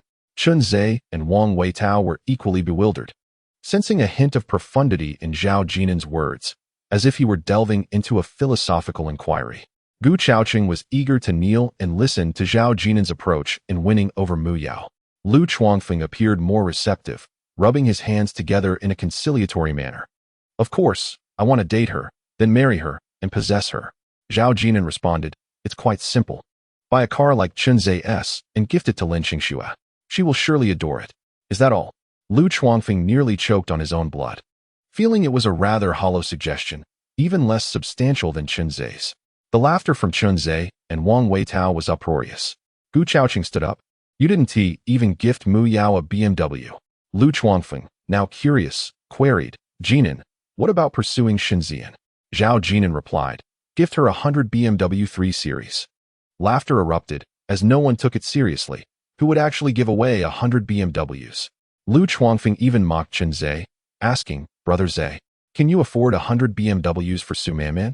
In truth, Zhao Jin'an was earnest and not jesting. However, at the tender age of 18, they could not comprehend that gifting 100 BMWs did not imply the literal act of giving away such cars, but rather indicated the capacity, or potential, to do so. At the outset, Zhao Jin'an inquired of Lu Chuangfeng whether he merely wished to engage in a romantic dalliance or truly desired to possess her heart. To Lu Chuangfeng's surprise, he used this inquiry as a segue to inform Shenxian. As anticipated, Shenxian promptly responded to his message with a rather irate query. Who said that? Lu Chuangfeng hastily clarified, It wasn't me. It was Zhao Jin'an who suggested it. He claimed that winning your affection would be effortless. Just gift you 100 BMWs. After a brief period of silence from Shenxian, Lu Chuangfeng's astute mind began to churn, and his fingers danced across the keyboard of his phone. I truly did not say that. How could you possibly be the kind of woman who is so materialistic? He continued, Xian, I have faith in you. He added, Chun Zhe and Zhao Jin'an both believe that courting a girl merely requires spending money on gifts. Ha ha ha. One must concede Lu Chuangfeng's cleverness. His values are commendably upright, contrasting sharply with the superficiality exhibited by Zhao Jin'an and Chun Zhe. He felt quite pleased with his messages. Meanwhile, Shenxian shivered, a cold wave sweeping over her, causing goosebumps to rise on her skin. Xian? The sudden mention of her name startled her, prompting an immediate deletion of the message. Winning my heart is simple. Just gift me 100 BMWs? 100? As she gazed at the message, Shenxian couldn't help but chuckle. Lacking the context, she was unaware of the circumstances under which Zhao Jin'an had made such a statement. As she pondered, she began to perceive a certain childlike innocence and romanticism in Zhao Jin'an, a young boy offering his most cherished and valuable toy to the girl he likes, asking her to be his girlfriend. Reflecting on this, Shenxian glanced at Mu Yao's bed and initiated a conversation. Yao Yao, how did Zhao Jin'an pursue you? How did he confess his feelings? Were there roses or plush toys involved?